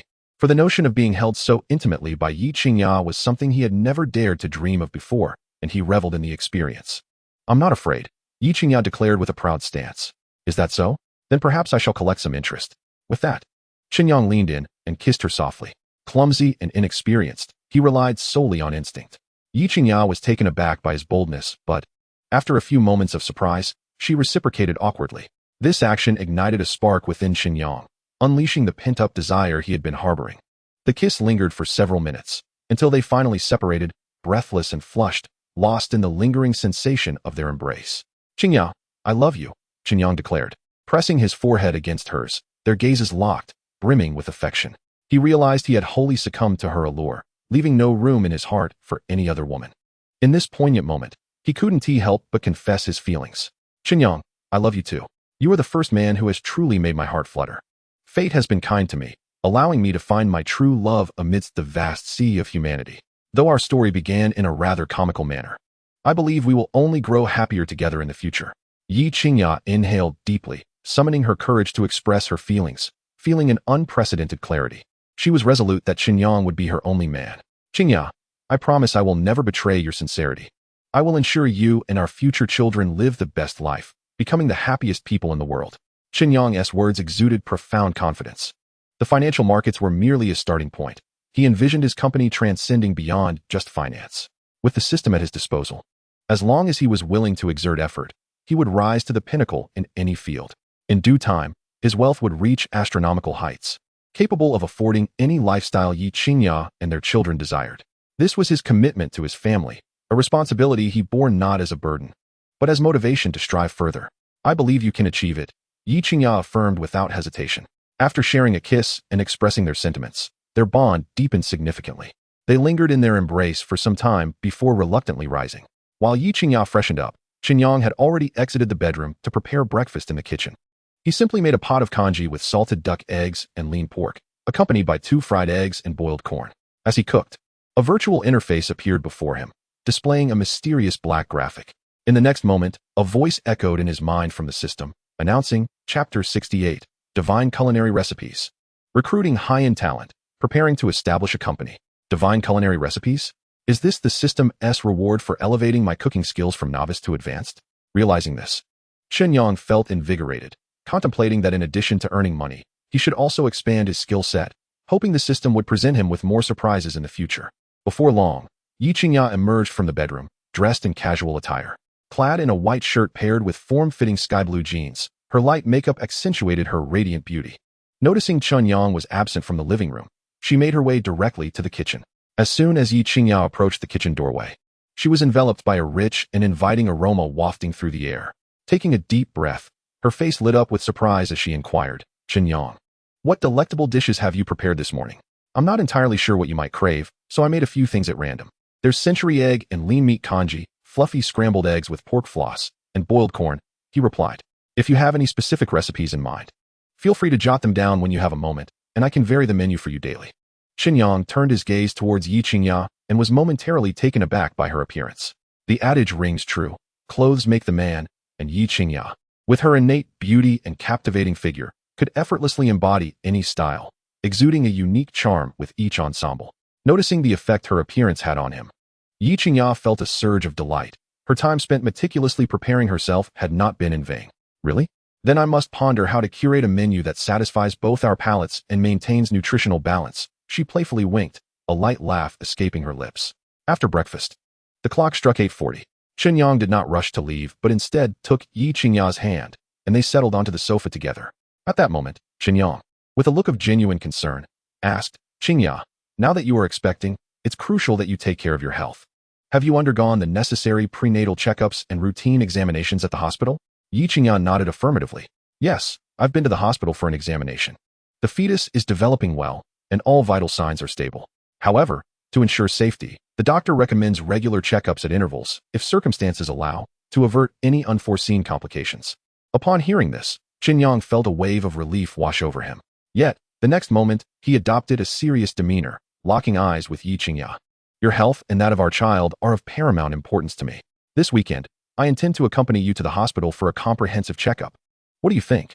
Yi Qingya's heart swelled with warmth at his words. Typically, men of Chen Yang's age might prefer to engage in romance. But upon learning of a pregnancy, they often succumb to panic, with their first instinct being to suggest termination.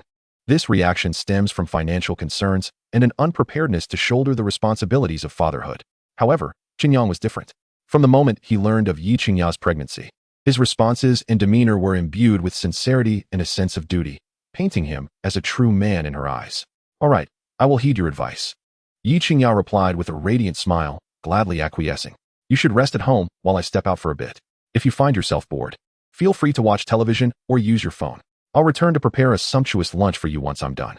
Chen Yang prepared to leave, focusing on matters concerning his company. Truth be told, he lacked knowledge about entrepreneurship and the intricacies of running a business. Yet, he believed it was best to delegate such tasks to professionals. He planned to visit recruitment markets or headhunting firms to seek out suitable candidates to join his team, offering attractive salaries to entice them, while he concentrated on strategic direction and ensuring profitability. The day-to-day management and operations of the company would be left to others. "Chen Yang, where are you headed? May I accompany you? After all, it can be quite dull staying at home alone," Yi Qingya urged, grasping his arm with an earnest expression. "I promise to remain quietly by your side and will not disturb you. I plan to visit a recruitment market this morning to find several key personnel for my company. There is much to prepare in the early stages of establishing a business, and I cannot manage it all alone. I could use some help to alleviate the pressure. If you don't mind, why not join me?" Chen Yang suggested.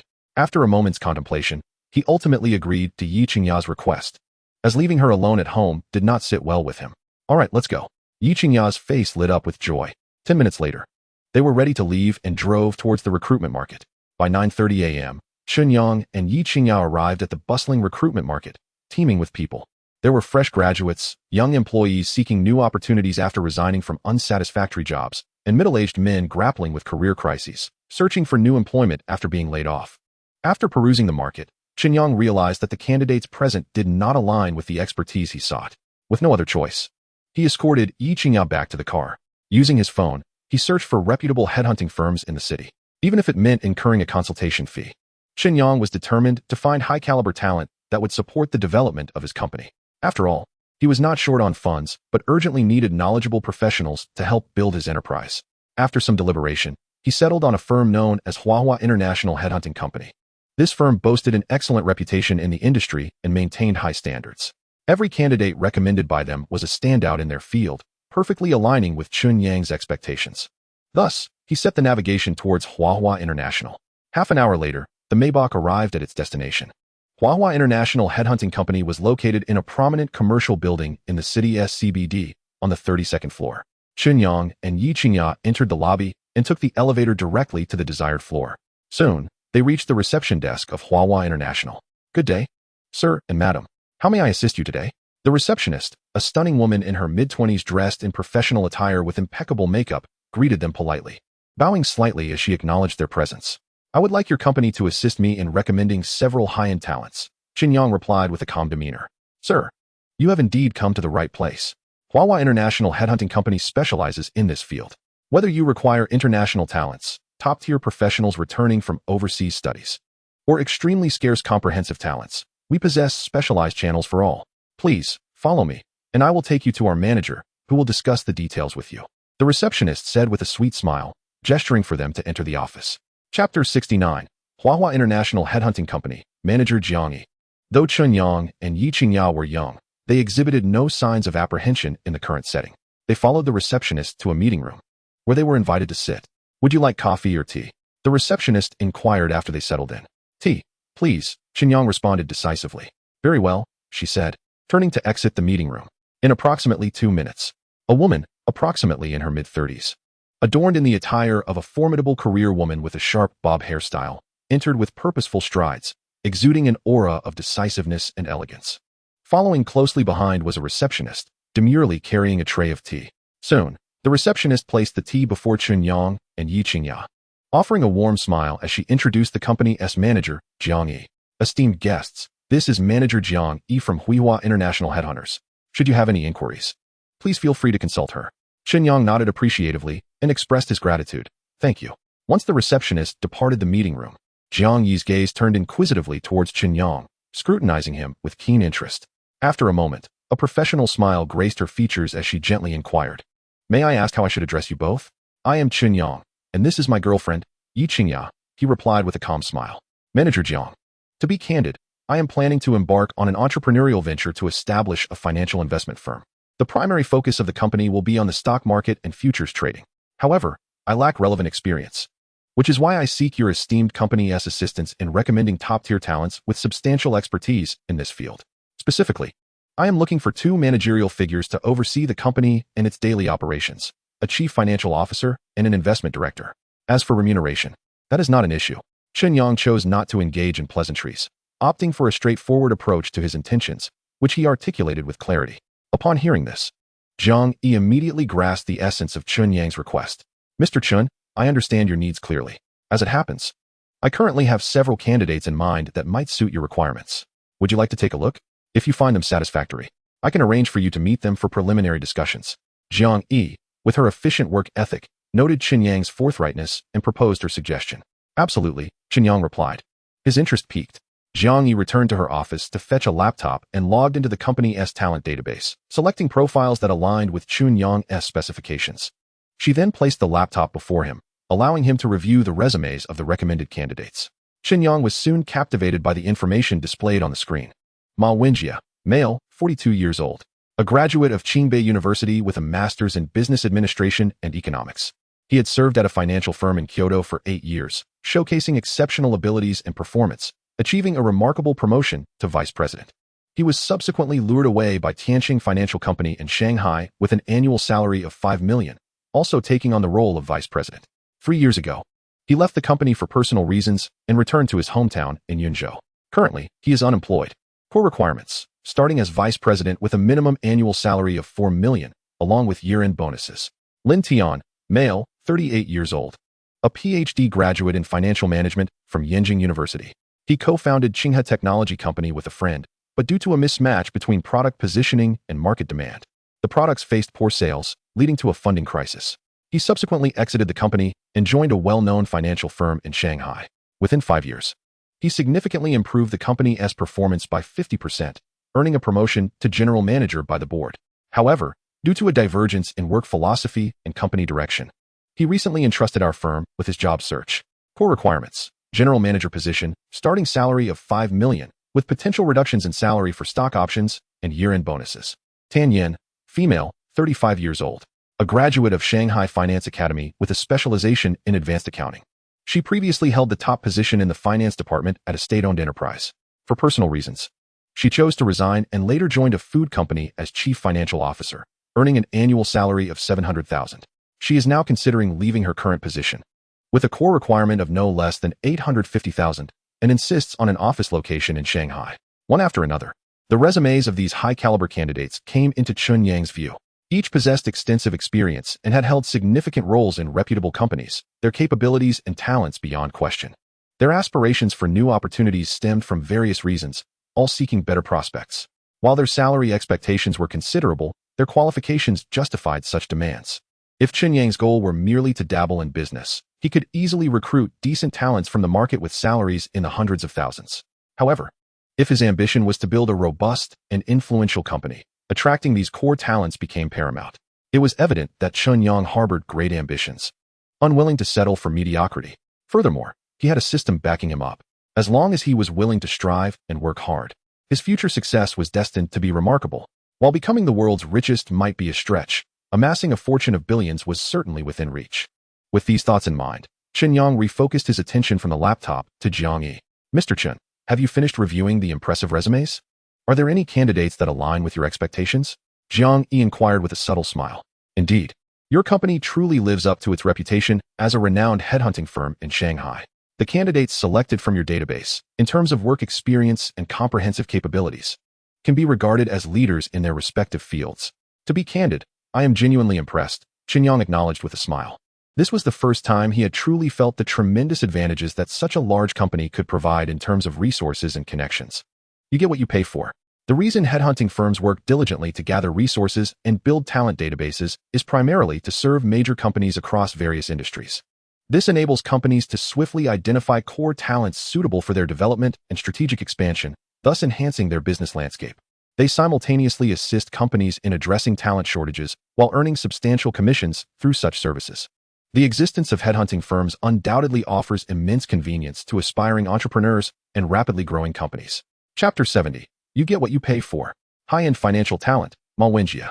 Upon hearing Chen Yang's remarks, Jiang Yi's smile became even more pronounced. It is well known that the introduction fees charged by Huihua International headhunters are not insignificant, ranking among the higher end of the industry. However, the quality of service and the caliber of recommended talents are regarded as the best in the field. Thus, every client who entrusts their business to the company leaves with something valuable. Mr. Chen, which candidate would you like me to contact on your behalf? Jiang Yi inquired with enthusiasm. Seizing the opportunity while Chen Yang was in high spirits, she posed her question. In her view, time equated to money. Promptly facilitating business transactions was beneficial for clients, candidates, and herself alike. Therefore, she was always keen to seize every moment in the realm of business. Manager Jiang, to be frank, I am quite interested in all the candidates you have recommended. If it's not too much trouble, I would like to arrange meetings with them at the earliest convenience for in-depth discussions. Chen Yang pondered for a moment before he slowly began to speak. After all, the recruitment of talented individuals necessitated the other party's involvement in the company's registration and establishment. Chen Yang had already devised a plan. Once the company was founded, he would delegate the daily management and operations to the general manager while he would oversee the company from behind the scenes. This strategy would afford him the leisure to savor life more fully. Although he had never started his own business, he understood that a competent leader must liberate themselves from the burdens of busy work, refraining from micromanaging every detail. One must possess the acumen to recognize and utilize talent, delegating authority while focusing on the larger picture. Most crucially, one must consistently maintain a firm grasp on the company's strategic direction. Chen Yang was confident in his capacity to lead the company forward. He simply required numerous capable aides to assist him with the myriad trivial matters. This was the true purpose behind his willingness to offer generous salaries to core talents. Mr. Chen, I comprehend your intentions. I will contact them immediately and provide you with a prompt response, Jiang Yi said respectfully. Having spoken, she rose from her seat and exited the room, retreating to a quiet corner where she took out her phone to reach out to the exceptional candidates she had recommended to Chen Yang. Ding ding ding. The phone rang for a few seconds before being answered. Manager Jiang, does this mean I have secured a position? Ma Wenjie, having returned to the bustling metropolis, had longed to re-enter the workforce. However, he had struggled to find a satisfactory job, often encountering salary negotiations that fell short or feeling discontented with the companies themselves. This prolonged search had extended for several months, leaving him to wonder if perhaps his expectations were too lofty. After all, with his impressive resume and skill set, it seemed improbable that he would remain idle at home. Fortunately, he had previously purchased a home and a car in the metropolis and still had some savings. Otherwise, he would have been engulfed by anxiety, losing sleep over his predicament. Thus, upon receiving Jiang Yi's call, Ma Wenjie could hardly contain his excitement. Mr. Ma, your intuition is correct. Just a moment ago, we had a highly reputable client at Huihua International, specifically requesting top-tier talent from the finance industry. You have been recommended to this client, who has already reviewed your resume and expressed significant interest. They are eager to meet with you at your earliest convenience. Are you available now? If so, I can arrange for you to meet with the client for a detailed discussion, Jiang Yi articulated clearly and succinctly to Ma Wenjie. This news was like a timely downpour for Ma Wenjie. In the next moment, he responded, Manager Jiang, I will head over immediately. I will certainly arrive at your esteemed company within half an hour. Jiang Yi felt quite pleased with Ma Wenjie's promptness. Excellent. I will be waiting for you at the company. I will convey your intentions to the client. Mr. Ma, see you shortly. After hanging up the phone, Jiang Yi proceeded to contact several other candidates. Aside from two who were currently out of the metropolis, the remaining three expressed their availability to arrive at Huihua International Headhunting Company shortly. After a series of communications, Jiang Yi felt quite satisfied with the outcomes. She then turned and made her way to the reception room. Mr. Chen, I have fulfilled your request. I have contacted the candidates, and four have agreed to come over right away. The quickest will arrive in 20 minutes, while the slowest will be here in 40 minutes. Jiang Yi returned to Chen Yang, her face beaming with delight. Thank you for your hard work, Manager Jiang. I will wait here for their arrival, Chen Yang replied, nodding in satisfaction upon receiving the news. This was precisely the efficiency he desired. Time flew swiftly by, and at that moment, Jiang Yi's phone rang. She glanced at the screen and saw it was Ma Wenjie, the first candidate she had contacted. Offering Chen Yang an apologetic smile, she decisively answered the call. Manager Jiang, I have arrived at your company's reception. Ma Wenjie's voice was deep, exuding a mature and composed demeanor. Understood. I will come to escort you immediately, Jiang Yi replied. She cast a glance at Chen Yang before striding towards the reception area. Before long, Jiang Yi entered the reception room, leading a formally attired middle-aged man wearing thick black glasses. The man had a kind face and a determined gaze. Although slightly plump, he stood over 6 feet tall, walking with an imposing presence that emanated a sense of authority from his long tenure in high positions. The newcomer was none other than Ma Wenjie, one of the candidates Chen Yang had reviewed. Mr. Ma, allow me to introduce you to our esteemed client, Mr. Chen Yang. And this beautiful lady is Mr. Chen's girlfriend, Miss Yi Qingya, Jiang Yi introduced, ensuring to delineate Ma Wenjie's credentials to both Chen Yang and Yi Qingya. Mr. Chen, this is Ma Wenjie, one of the recommended candidates you have just reviewed. The reception room is now at your disposal for your discussion. I will be outside, so please call me if you need anything. With that, Jiang Yi nodded politely and exited the room. Once Jiang Yi departed, Ma Wenjie's gaze fell upon Chen Yang, his mind racing with surprise. He had never anticipated that the person conducting the interview would be so young. Had it not been for Jiang Yi's personal introduction, Ma Wenjie would have suspected he was the victim of a ruse. Nevertheless, being well acquainted with diverse individuals, he quickly noted that despite their youth, Chen Yang and Yi Qingya were adorned in high-end luxury brands, their attire alone worth several tens of thousands. Furthermore, their aura distinctly suggested they were not products of an ordinary upbringing. Therefore, Ma Wenjie dared not harbor any feelings of condescension. Good day, Mr. Chen. I am Ma Wenjie. I trust you have reviewed my resume through Manager Jiang. May I be so bold as to inquire whether your esteemed company can meet the conditions I have set forth? Chapter 71. A handful of empty promises. Chen Yang replied. Please provide me with your bank account number so I can advance you 6 months' salary.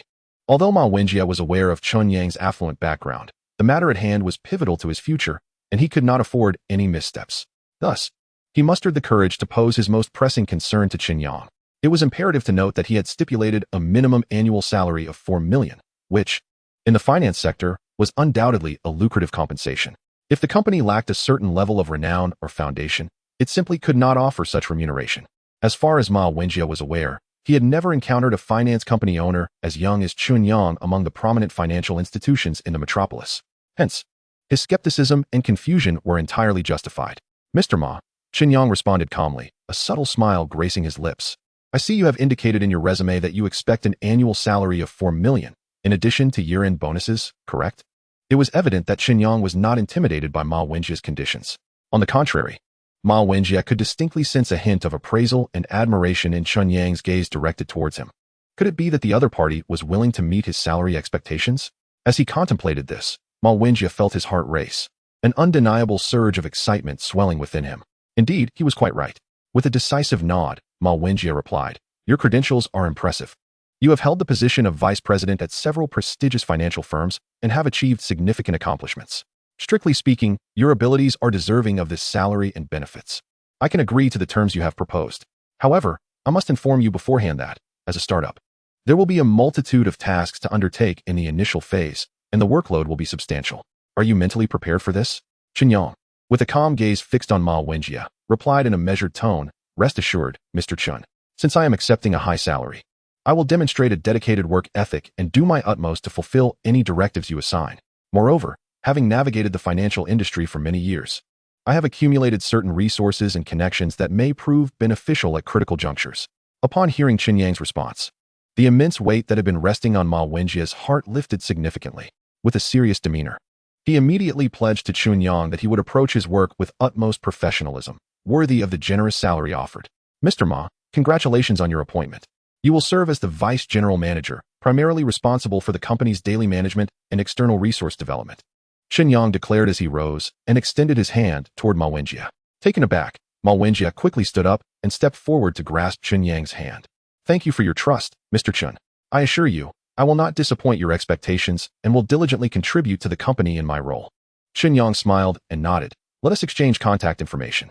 You will officially commence your duties tomorrow. Is that agreeable? Certainly, Ma Wenjie replied hastily, retrieving a business card bearing his personal contact details and respectfully presenting it to Chen Yang. Chen Yang couldn't help but marvel at the experience of those who had previously worked in large corporations, always carrying business cards, a mark of sophistication and style. Unlike Chen Yang, who was still a university student and had yet to step into the professional realm, he felt unprepared. He resolved to ensure he had his own business cards prepared in due time, for it would facilitate introductions and save considerable hassle. Though lacking a business card himself, Chen Yang provided Ma Wenjie with his personal number. Ma Wenjie diligently noted it down, adding a remark in his contacts to denote Chen Yang's identity. Moments later, Ma Wenjie looked at Chen Yang and suddenly inquired, "Mr. Chen, may I ask what the name of our company is and where the office will be located?" With a broad smile, Chen Yang replied, "Mr. Ma, that is an excellent question. To be frank, the company has yet to be registered. I have not yet selected an office location either. I am not well versed in these processes. So it will be your responsibility to handle them promptly upon your official start tomorrow. My principle is to entrust professional matters to professionals. I will focus solely on investments and strategic direction. The rest will require your diligence." At these words, Ma Wenjie's expression visibly darkened. What was this? A mere illusion of grandeur? He began to doubt whether Chen Yang was merely making empty promises, especially considering he was offering a salary of 4 million while the company was not yet established. Such a person could either be a charlatan or someone with substantial backing. Ma Wenjie could not ascertain which category Chen Yang belonged to.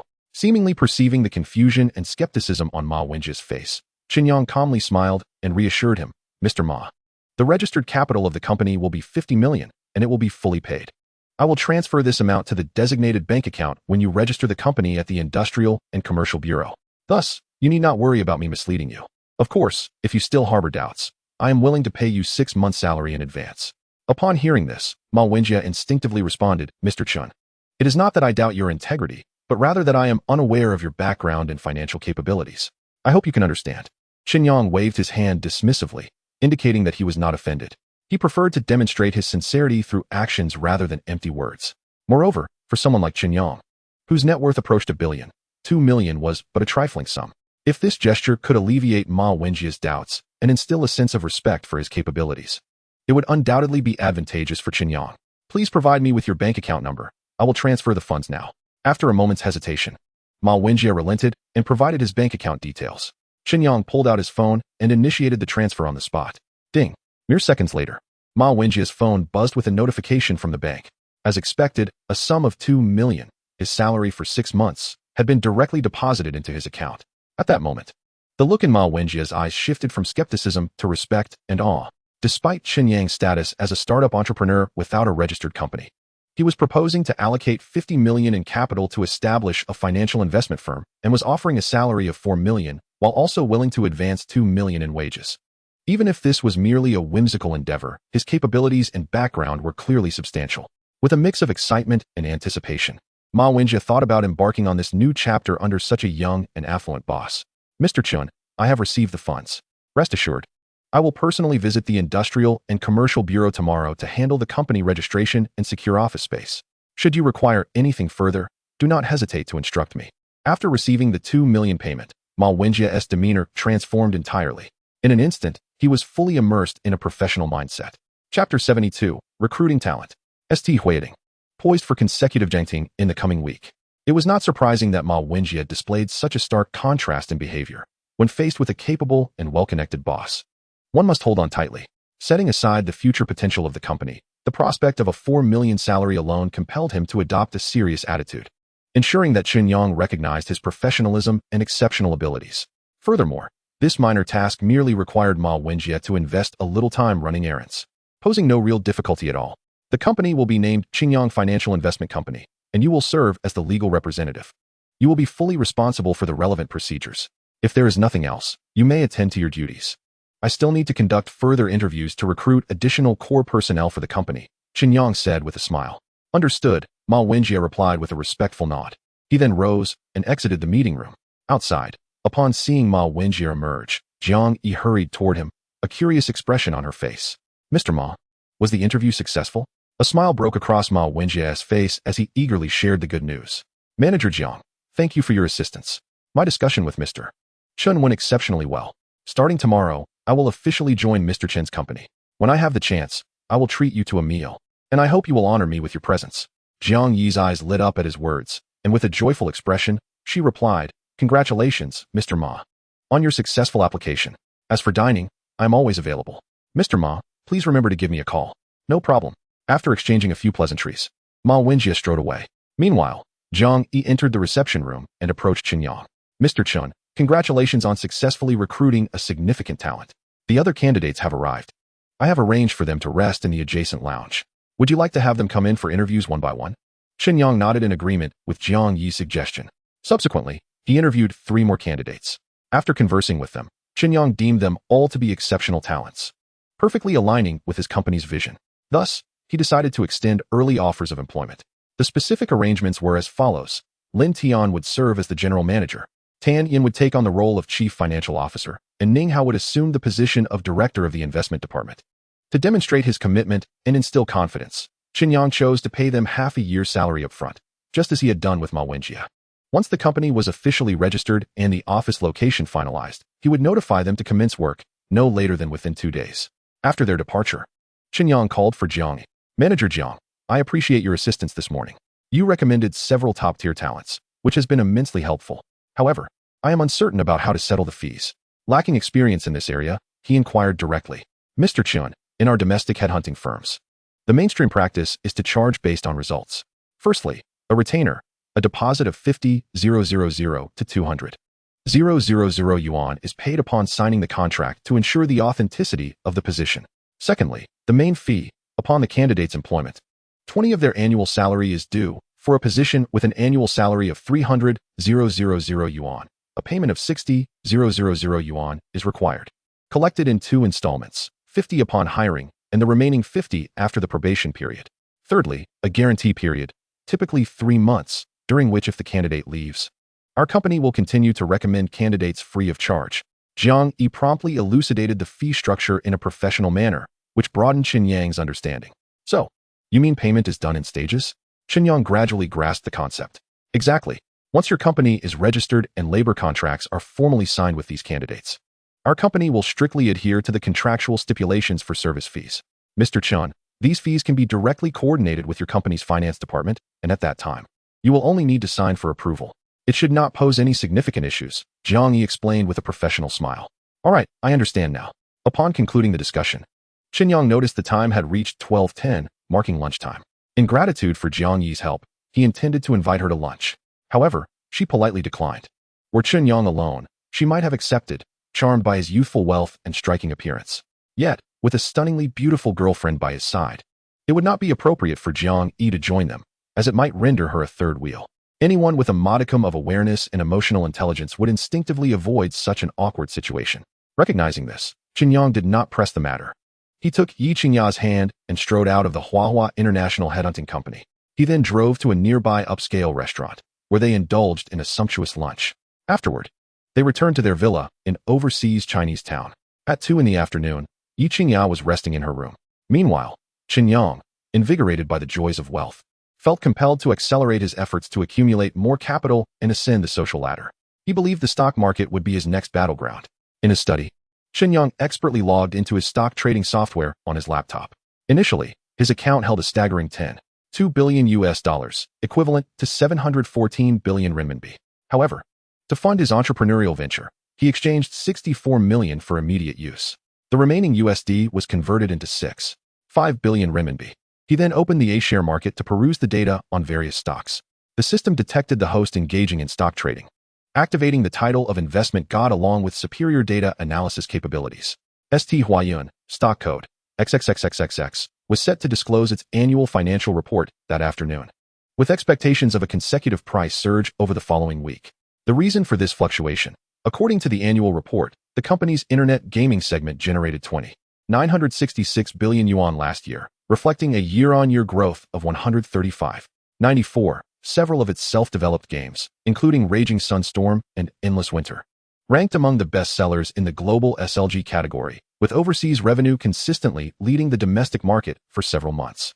Following the announcement of the financial report, the market's favorable outlook was expected to draw in substantial investment and retail buyers. The system strongly advised the host to purchase shares immediately. Within moments, Chen Yang received the system's alert. He promptly located ST Huayun stock and swiftly placed his buy orders, positioning himself ahead of capital and investment tycoons before they entered the fray. As he continued to acquire shares, the funds in his account dwindled rapidly. To avoid drawing attention, Chen Yang opted for incremental purchases, ensuring each transaction involved a modest sum. After over half an hour, his 6.5 billion was entirely expended. For the upcoming week, Chen Yang simply needed to await the stock's price surge and then sell at a favorable price to recoup his investment. Once he completed these tasks, Chen Yang exited the study and returned to the master bedroom for a brief nap, sleeping until 6 in the evening. he was awakened by Yi Qingya. Chen Yang, my best friend Ming Yao is coming over for dinner tonight. Since there's still time, shall we head to the nearby supermarket to buy some ingredients? Yi Qingya propped her chin on her hand, her face adorning a charmingly pleading expression as she implored Chen Yang. Chapter 73. A friend visits the new home to prepare delicious hot pot broth. Yi Qingya, born into a noble family and possessing extraordinary grace, often attracted various individuals with ulterior motives seeking to befriend her. She was well aware of this, which is why her circle of friends was not extensive. Su Mingyao, her classmate from middle and high school, remained a close confidant, as their relationship was devoid of any ulterior motives. Over time, they became inseparable friends. Now, upon learning that Su Mingyao would visit their home, Yi Qingya naturally wished to host her splendidly. Moreover, after Su Mingyao had savored Chen Yang's culinary skills the last time, she had been longing for another taste. Consequently, she had called Yi Qingya in advance, specifically requesting a sumptuous meal prepared by Chen Yang, leading to the current scenario. Since you were so earnest in your request, how could I possibly refuse? However, if you want me to work, wouldn't it be fair to offer some form of compensation? This was the first time Chen Yang had witnessed Yi Qingya acting so coy. Her every smile and frown exuded an inexplicable charm, leaving him momentarily entranced. With a sly grin, Chen Yang teased, "What kind of reward do you seek?" Seeing Chen Yang's mischievous grin, Yi Qingya's fair and flawless face flushed with a hint of shyness and crimson. The blush of a young girl surpasses all romantic declarations. This scene stirred something within Chen Yang, and he instinctively placed his right hand on Yi Qingya's slender waist, giving it a gentle tug. Caught off guard, Yi Qingya suddenly leaned forward, her delicate frame pressing heavily against Chen Yang. Their eyes met, noses almost touching, lips merely a few centimeters apart. They could distinctly feel each other's breath. In the next moment, Chen Yang captured Yi Qingya's lips, which were as enchanting as rose petals, glistening with allure. Faced with this unexpected act, Yi Qingya's pupils widened in astonishment, gradually succumbing to the moment. She did not resist, but instead became ensnared in the kiss, responding with a tentative kiss of her own. This only heightened Chen Yang's desire to conquer. It was not until their breaths became rapid and labored that they finally broke apart. Regaining his composure, Chen Yang gazed at Yi Qingya with eyes filled with affection, gently brushing aside the disheveled strands of hair from her face. After a pause, he smiled and remarked, "This reward is more than enough to invigorate me for the night. I assure you, it will make you shine brightly before your friends." Humph, taking advantage and then pretending to be coy. Shouldn't you hurry up? If we delay, the finest ingredients might be sold out. Yi Qingya shot Chen Yang a glare before playfully retorting, "Yes, madam." Upon finishing his words, Chen Yang promptly leapt from the bed. After adjusting his attire, he took Yi Qingya's hand, and they headed out together. Nearby the Huaqiao City Villa, there were several upscale supermarkets. Within, one could find a variety of high-end seafood, such as mangrove snapper, deep-sea crabs, South Australian lobsters, and tuna. There were also fresh cuts of beef and lamb chops, Peking ducks, free-range chickens, and an array of fresh vegetables. After about 10 minutes, Chen Yang and Yi Qingya arrived at the nearest one. Pushing a cart, they made their way to the ingredients section. "Qingya, what would you like to eat? Hot pot or stir-fry?" Chen Yang inquired, tilting his face to look at her. Hot pot is indeed more convenient, yet it requires great care in crafting the broth. Are you certain that your skills in making it are on par with your stir-fry prowess? A flicker of doubt passed through Yi Qingya's beautiful eyes. After all, she had never heard of Chen Yang possessing such a talent. "Of course, if you don't believe me, I will showcase my skills tonight. I guarantee it will be so delicious that you won't be able to stop eating." Chen Yang had mastered the art of making hot pot broth, and not just one type. There was a tomato base, a nourishing broth, and a fragrant option. As long as the ingredients and seasonings were complete, he could create any type. "Really? All right, then we'll have hot pot tonight. However, I don't want it spicy," Yi Qingya said, her face lighting up with delight. "Not to worry, we can get a dual flavor pot. I'll prepare 2 different broths for you to choose from later." Chen Yang had already taken this into account and planned accordingly. After spending over half an hour, they had gathered all the necessary tools, ingredients, and seasonings for the hot pot, and even picked up some juice and desserts before heading home. Once back in the kitchen, Chen Yang carried the shopping bags and began his preparations. He started crafting the hot pot broth, one being a fragrant tomato base and the other a nourishing herbal broth. The ingredient combinations were entirely different. Yet, for Chen Yang, it posed no challenge. Upon detecting that the host was cooking, the system announced, "Hot pot broth flavor enhancement skill 1000, knife skills 100, culinary skills 100. The host's knife skills were at the beginner level, 1905,000, and culinary skills were also at the beginner level, 1905,000. Chen Yang felt a noticeable enhancement in the deliciousness of his hot pot broth. He quickly altered the recipe, adding a few more spices to the pot. Suddenly, the aroma in the kitchen intensified. The beef and lamb, under Chen Yang's expert knife skills, transformed into thin, delicate slices. Ribeye, beef tallow, snowflake beef, meatballs, crab sticks, enoki mushrooms, and an assortment of fresh vegetables were all prepared. Before long, it was 7 p.m. At that moment, Yi Qingyao's phone rang. Upon checking, she found it was a call from the property security. Miss Yi, a lady named Su Mingyao claims to be your friend and is currently at the community entrance, wishing to enter to find you. May I grant her access? The security officer respectfully inquired. Yes, she is my friend. Please let her come directly to Villa 13 in Area A. Yi Qingyao nodded slightly, smiling as she spoke. Understood. The security officer hung up the phone. In less than 10 minutes, the doorbell rang at the villa. Yi Qingyao quickly rose from the sofa and walked towards the door. Click. As the door opened, Su Mingyao stood before her, holding several exquisitely packaged gift boxes and shopping bags. Qingyao, it's only been a few days, and you've moved already? And to the most prestigious luxury villa area in the city, no less. What on earth is going on? Su Mingyao's eyes sparkled with curiosity upon seeing her friend. Although she was aware that Chen Yang had made a considerable sum from stock trading a few days prior, moving into this luxurious villa in Huaqiao City seemed like a monumental leap. After all, this area was renowned for its opulent residences, starting at no less than 300,000 per square meter, with any villa priced in the hundreds of millions. With the current financial capabilities of Chen Yang and Yi Qingya, it was evident they could not afford such a purchase. Yao Yao, come in. We can chat slowly inside. Yi Qingya chuckled, noticing Su Mingyao's impatient expression. She took the items from Su Mingyao's hands and invited her into the villa. Chapter 74. Su Mingyao's disbelief. Is this for real? Soon after, Su Mingyao followed Yi Qingya into the villa's hall. However, the scene before her left her utterly astounded. The hall soared 5 or 6 meters high, with an opulent crystal chandelier hanging from the ceiling, radiating a dazzling light. The floors were entirely covered in black marble, complemented by imported high-end leather sofas, and the coffee table was crafted from precious purple sandalwood. An oversized embedded plasma television adorned the wall, and in the corner stood a custom-made shoe cabinet and wine cabinet. Luxurious, grand, and of the highest quality, an array of adjectives flooded Su Mingyao's mind in that moment. To be honest, Su Mingyao came from a relatively affluent family, residing in a villa worth several tens of millions, with multiple luxury cars parked in her garage. She had a dedicated driver for her daily commutes. The Su family, while not a prestigious lineage in Kyoto, certainly belonged to the upper echelons of society, with their company valued at over 10 billion when considering assets. Having grown up in such an environment, her perspective was naturally refined. Thus, she immediately recognized that the luxurious residence her friend Yi Qingya now occupied was valued at no less than 100 million, possibly even several hundred million. Qingya, weren't you living in the Yulong Garden community, where everything was fine? Why did you move here? Is this villa rented or bought? After regaining her composure from the shock, Su Mingyao eagerly grasped Yi Qingya's arm, pressing for answers. I honestly didn't want to move either. After all, I invested considerable effort to rent that apartment. However, Chen Yang was adamant in his refusal. He harbored concerns about the security of the community, fearing that should he be away for work, I might encounter some mishap. Consequently, he insisted on purchasing this standalone luxury villa in overseas Chinese town.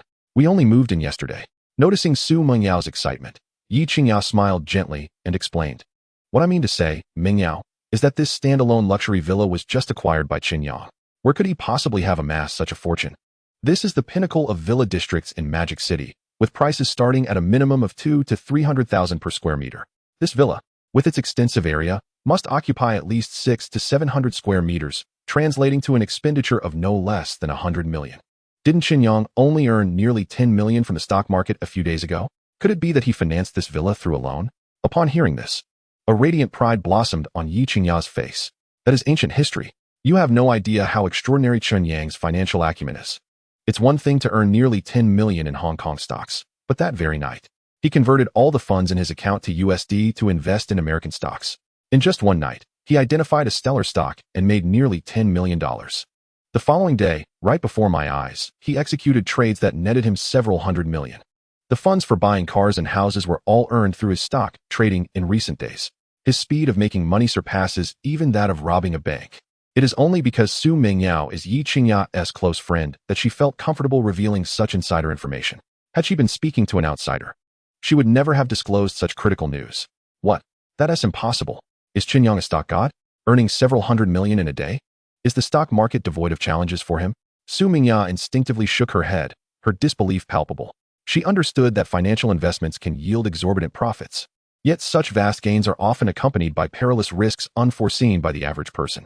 One moment, one could amass a fortune, only to lose it all the next due to greed or poor decision-making, potentially leading to ruin. Her father dabbled in stocks, as did many elders in her family, but they seemed to have garnered little profit, suffering rather significant losses. Even if Chen Yang is a top scholar from the finance department at Magic City University, with a solid theoretical foundation, theory and practice are two entirely different realms. Chen Yang earning his first 10 million might be attributed to skill and luck. Yet consistently achieving profits over several days, with returns multiplying exponentially, seems too incredible to be true. Even among the most elite financial firms in Magic City, those seasoned traders would not dare to guarantee such profits. Is he possessed by the spirit of a stock god? I cannot say for certain. However, the funds for purchasing the car and the house were indeed earned by Chen Yang through his own prowess in stock market investments. He even showed me the software's back-end operation records to assuage my disbelief. Every investment and profit was meticulously documented. Yi Qingyao appeared to recall something, and continued, Ming Yao. Perhaps it is true that there exist prodigious geniuses in this world. Over the past couple of days, I have noticed that Chen Yang's culinary skills seem to be continually improving. Each meal he prepares tastes even better than the last. His talent appears not to be confined solely to financial investments, but extends to other skills he has acquired, such as cooking, organization, and design. Su Mingya's mouth fell agape, her eyes filled with astonishment. Heavens, sister, what kind of virtuous deeds did you perform in your past life to be so fortunate in this life, encountering such a treasure of a man? The most critical aspect is that you have secured his bond by carrying his child. With such a combination, what woman could possibly steal Chen Yang away from you? At this point, Su Mingya couldn't help but feel envious, even bordering on jealousy. Her previous partner was a scoundrel who often deceived her into spending her money to woo other women, playing both sides. Each recollection of this infuriated her. In stark contrast, Yi Qingya had never been in a relationship, yet she ended up entangled with a stranger, only to discover he was not only her classmate, but also a recognized finance genius, with looks that rivaled the campus heartthrob. The most absurd part was that he possessed exceptional ability, talent, character, and values, making him the epitome of a man. The odds of such a match are akin to randomly picking up a stone on the street, only to find that after a torrential rain, the mud is washed away, revealing a nugget of gold. Is this even possible? Is this reality? Yet, reality has proven to be even more nonsensical than fiction. All of this not only transpired, but happened to her best friend. Such fortune might be something Su Mingya could only dream of. Of course, it might also be that Chen Yang and Yi Qingya were destined to be together. Regardless of how bizarre and convoluted the journey, they would ultimately find their way to one another. Fate has forged a bond that no one can sever. Chapter 75. Tonight we feast on hot pot. Yi School Belle and her friend become foodies. After hearing Su Mingya's analysis, a smile that was increasingly difficult to suppress spread across Yi Qingya's face. Indeed, her luck was quite remarkable. Had she encountered anyone other than Chen Yang, especially an unreliable man, not only would she have been exploited, but he might have clung to her like a stubborn adhesive, threatening her with the situation. Such a scenario would have resulted in dire consequences, harming Yi Qingya and tarnishing her reputation. In contrast, Yi Qingya felt an overwhelming sense of relief. All right, just knowing this is enough, but please do not share it outside. Otherwise, it could lead to unforeseen troubles for Chen Yang. Yi Qingya gently grasped Su Mingya's hand and cautioned her softly. Understood. Su Mingya nodded decisively, fully aware of the gravity of the situation. Should outsiders learn of Chen Yang's formidable investment talent, who could assure her that the hidden capital tycoons would not employ various methods to approach Chen Yang and manipulate him for their own gain? Just the thought sent shivers down Su Mingya's spine. At that moment, Chen Yang emerged from the kitchen, his gaze directed at Yi Qingya as he said, Qingya, the hot pot is ready, and we can eat at any time. Yi Qingya's face lit up with joy, and she pulled on Su Mingya's arm, exclaiming, Mingya, tonight we are having hot pot. Chen Yang has specially prepared a plethora of fresh and delicious ingredients, guaranteeing you a feast. Let us hurry and take a look. Soon, the three of them arrived at the dining room. On the round wooden table lay an induction cooker and a dual-flavor pot, surrounded by a dozen plates filled with hot pot ingredients, including meat, beef rolls, lamb rolls, pork belly slices, and chicken thighs, and seafood, fresh shrimp, fish slices, crab sticks, shrimp paste, and fish tofu, vegetables, lettuce, oil wheat, baby cabbage, potato slices, mushrooms, enoki mushrooms, shiitake mushrooms, oyster mushrooms, king oyster mushrooms, soy products, tofu, frozen tofu, bean curd skin, dried tofu, konjac noodles, staples, instant noodles, hand-pulled noodles, Snacks: crispy pork, egg dumplings. The dual-flavored hot pot broth consists of tomato and health soup. Dipping sauces include sesame paste, garlic oil, sauté sauce, and seafood sauce. The beverages comprise sour plum soup, iced cola, herbal tea, and beer. The fruits served are watermelon, cantaloupe, and oranges to cleanse the palate. The table was abundantly set, rivaling even that prepared by a hot pot restaurant. This scene left Yi Qingya and Su Mingyao utterly astonished. Chen Yang, with so many ingredients, how can the three of us possibly finish it all? After a moment, Su Mingyao was the first to regain her senses, feeling both flattered and surprised.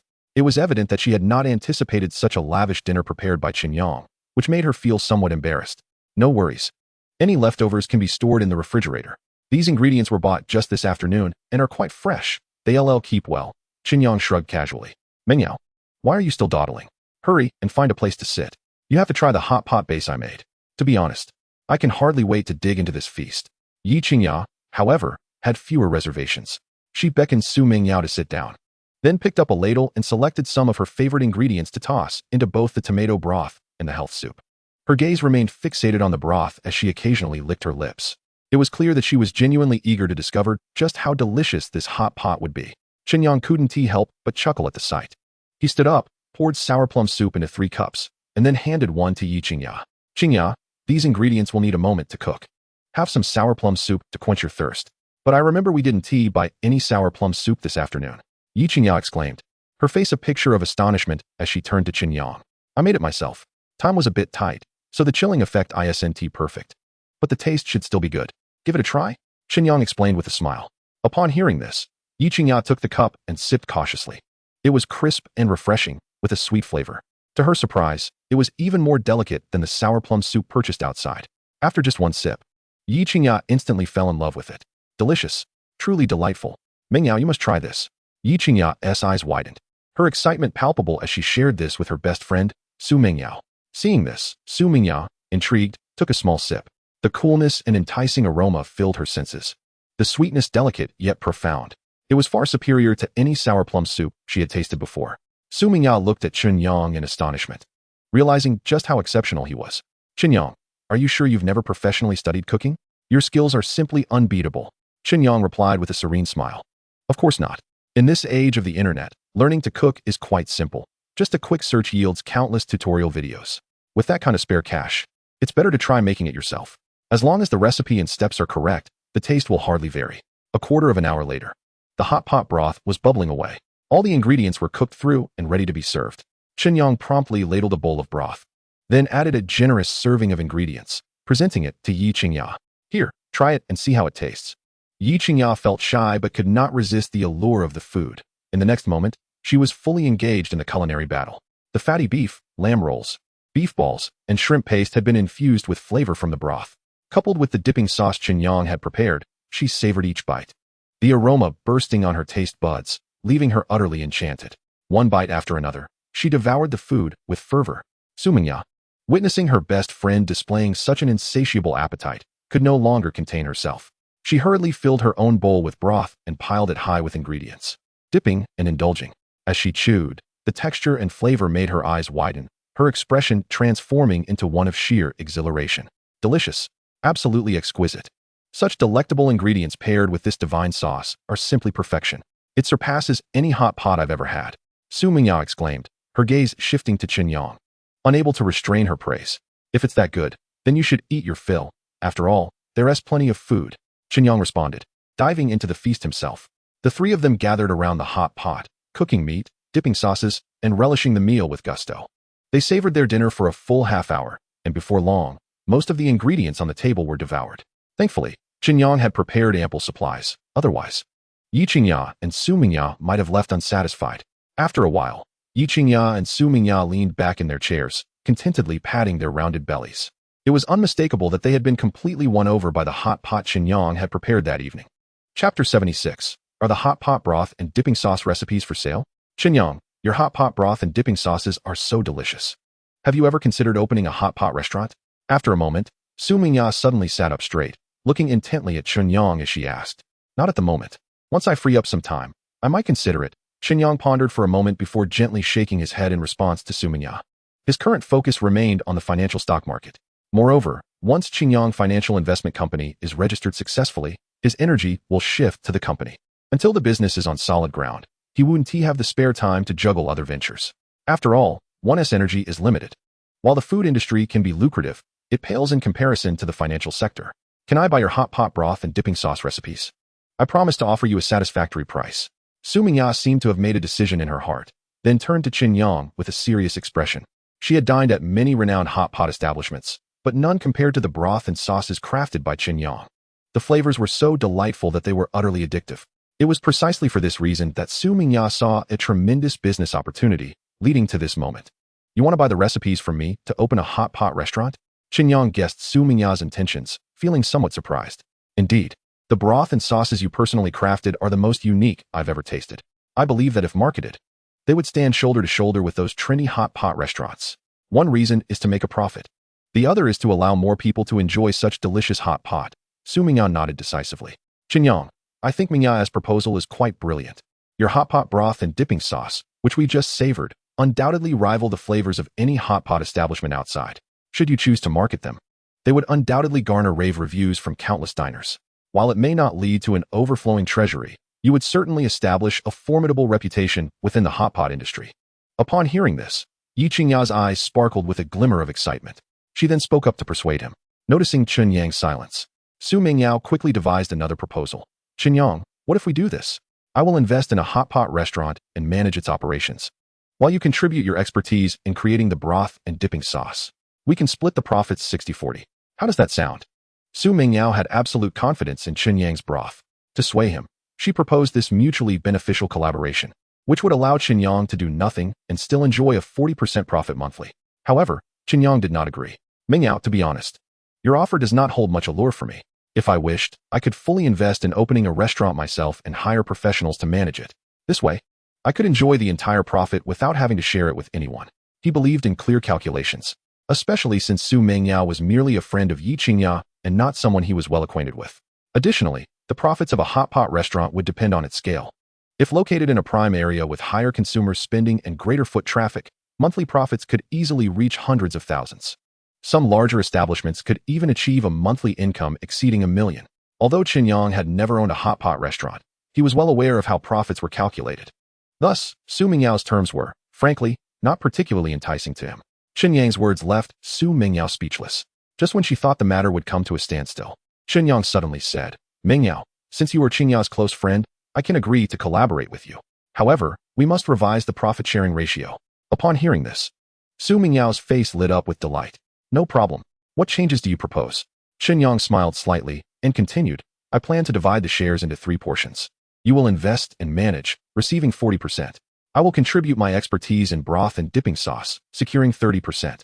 The remaining 30% will be held in Qingya's name.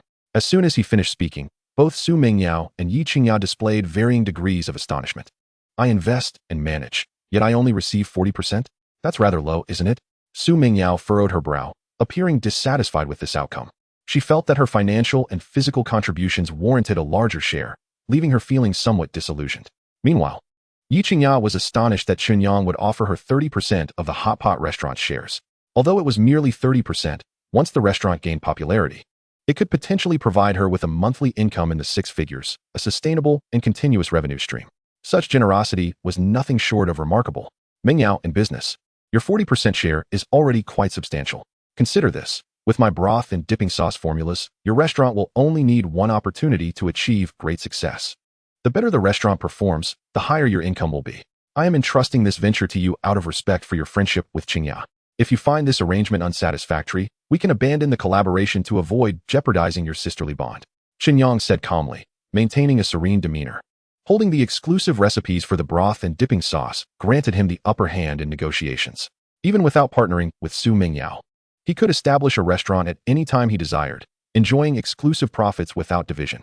No matter the outcome, Chen Yang could secure his own interests, while Su Mingya risked missing out on a tremendous opportunity. Yao, I believe Chen Yang is right. His expertise is invaluable. Without his broth and dipping sauce technology, even if you wanted a profit, you wouldn't know how. While 40% may seem small, you have tasted the exquisite flavors of the hot pot. Once the restaurant thrives, even with only 40%, the profits you receive will undoubtedly be considerable. Are you lacking confidence in your abilities, Or do you doubt Chen Yang's recipes? Yi Qingya gently tugged at her friend Su Mingyao's arm, offering an objective analysis.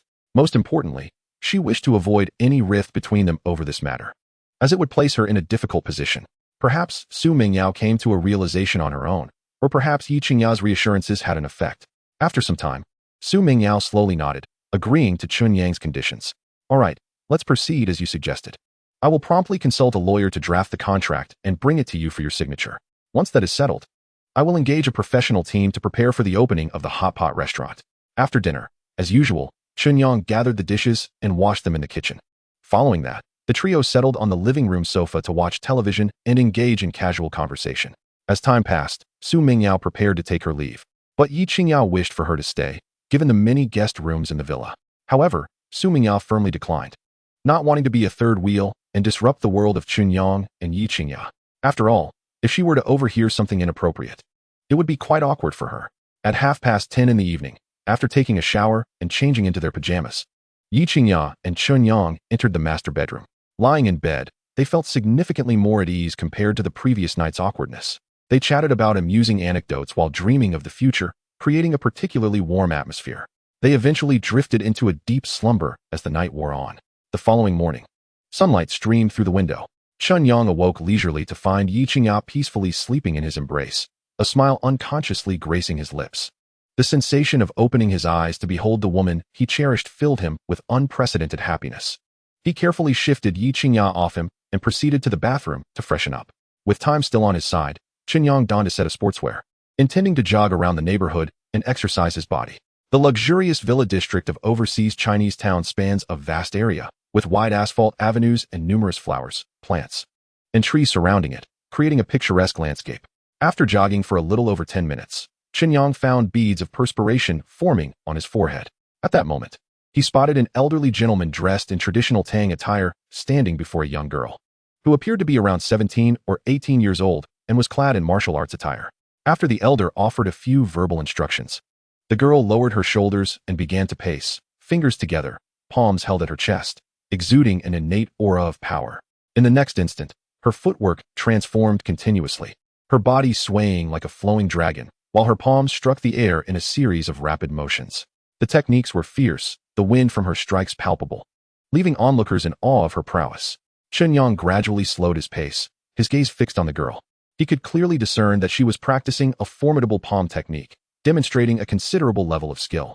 As he observed Jiang Ruowei honing her Bagua Yulong palm, he received an alert indicating that her technique had reached a combat-ready level, and he was congratulated for activating the Bagua Yulong palm, elevating its proficiency to the beginner level.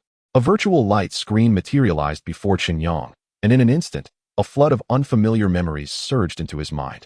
Enduring the harshness of winter and the sweltering heat of summer, for 7 or 8 years, he had practiced without pause. Stance training, footwork variations, and palm techniques. After repeated practice, the core essence of Bagua Yulong palm transitioned from clumsiness to novice execution and finally to a harmonious mastery. He then began sparring with others, and through these real combat experiences, Chen Yang became increasingly adept at wielding the Bagua Yulong palm. Not only that, but he also sensed a significant enhancement in his physical condition. It felt as though he could unleash a punch powerful enough to match 1,000 pounds. No longer did he regard 3 or 5 individuals as a threat. Bagua Yulong palm. Is this the true martial art that kills without display? At this moment, Chen Yang's heart was filled with astonishment. He could hardly believe that a morning jog would lead him to witness someone practicing traditional martial arts, and fortuitously, he had stumbled upon it. Grandfather, there is someone over there. Jiang Ruowei evidently noticed Chen Yang's presence and instinctively halted her movements. The elder followed his granddaughter's gaze and turned to look at Chen Yang. With a warm expression, he remarked, "Young man, you look quite unfamiliar. I don't recall seeing you in the neighborhood before." Aware that he could not evade the encounter, Chen Yang approached the elder and Jiang Ruowei with purposeful strides. Responding with a respectful yet assertive tone, "Elder, my name is Chen Yang. I am a recent resident, residing in Villa 13 of Area A. The air is delightful this morning, so I thought I would engage in some exercise. I apologize for interrupting your morning practice with your granddaughter." Upon hearing this, the elder scrutinized Chen Yang with a discerning gaze. The villas in overseas Chinese town typically started at a price of at least 300,000 per square meter, and a standalone villa in Area A was worth several hundred million. Chen Yang appeared to be in his early 20s, yet he had already become a villa owner, an impressive feat indeed. "Ah, so you are young Chen. I am Jiang Xing, and this is my granddaughter, Jiang Ruowei. The elder introduced with a smile. Jiang Xing, Jiang Miss, I hope you don't mind my boldness, but I noticed Jiang Miss practicing martial arts. Her techniques were fierce, and her footwork was varied. May I inquire if this is traditional martial arts? Chen Yang pondered for a moment before summoning the courage to ask the elder. Young Chen, you have a discerning eye. What my granddaughter was practicing is indeed the Jiang family's ancestral martial art, Bagua Yulong Palm. This technique is highly versatile, capable of both strength and gentleness. When mastered, the practitioner's inner energy flows continuously, making it easy to defeat 10 opponents. In my youth, I once achieved a remarkable record of defeating 20 opponents with this very technique, the elder declared proudly, stroking his beard. Elder Jiang, your prowess is commendable. I am in awe, Chen Yang replied respectfully, though his heart raced with excitement.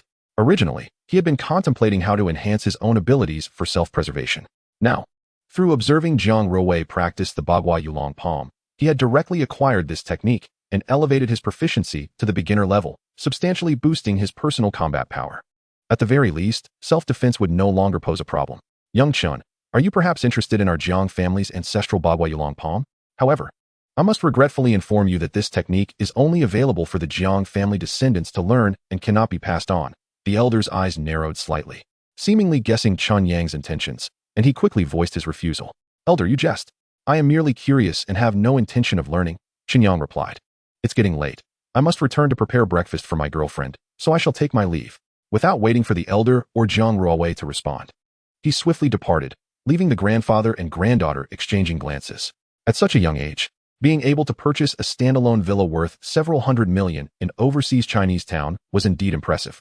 Ruowei, if the opportunity arises, you should interact more with this young man to uncover his background, the elder suggested with a smile. All right, Grandpa, Jiang Ruowei replied, her eyes sparkling with curiosity about Chen Yang's identity.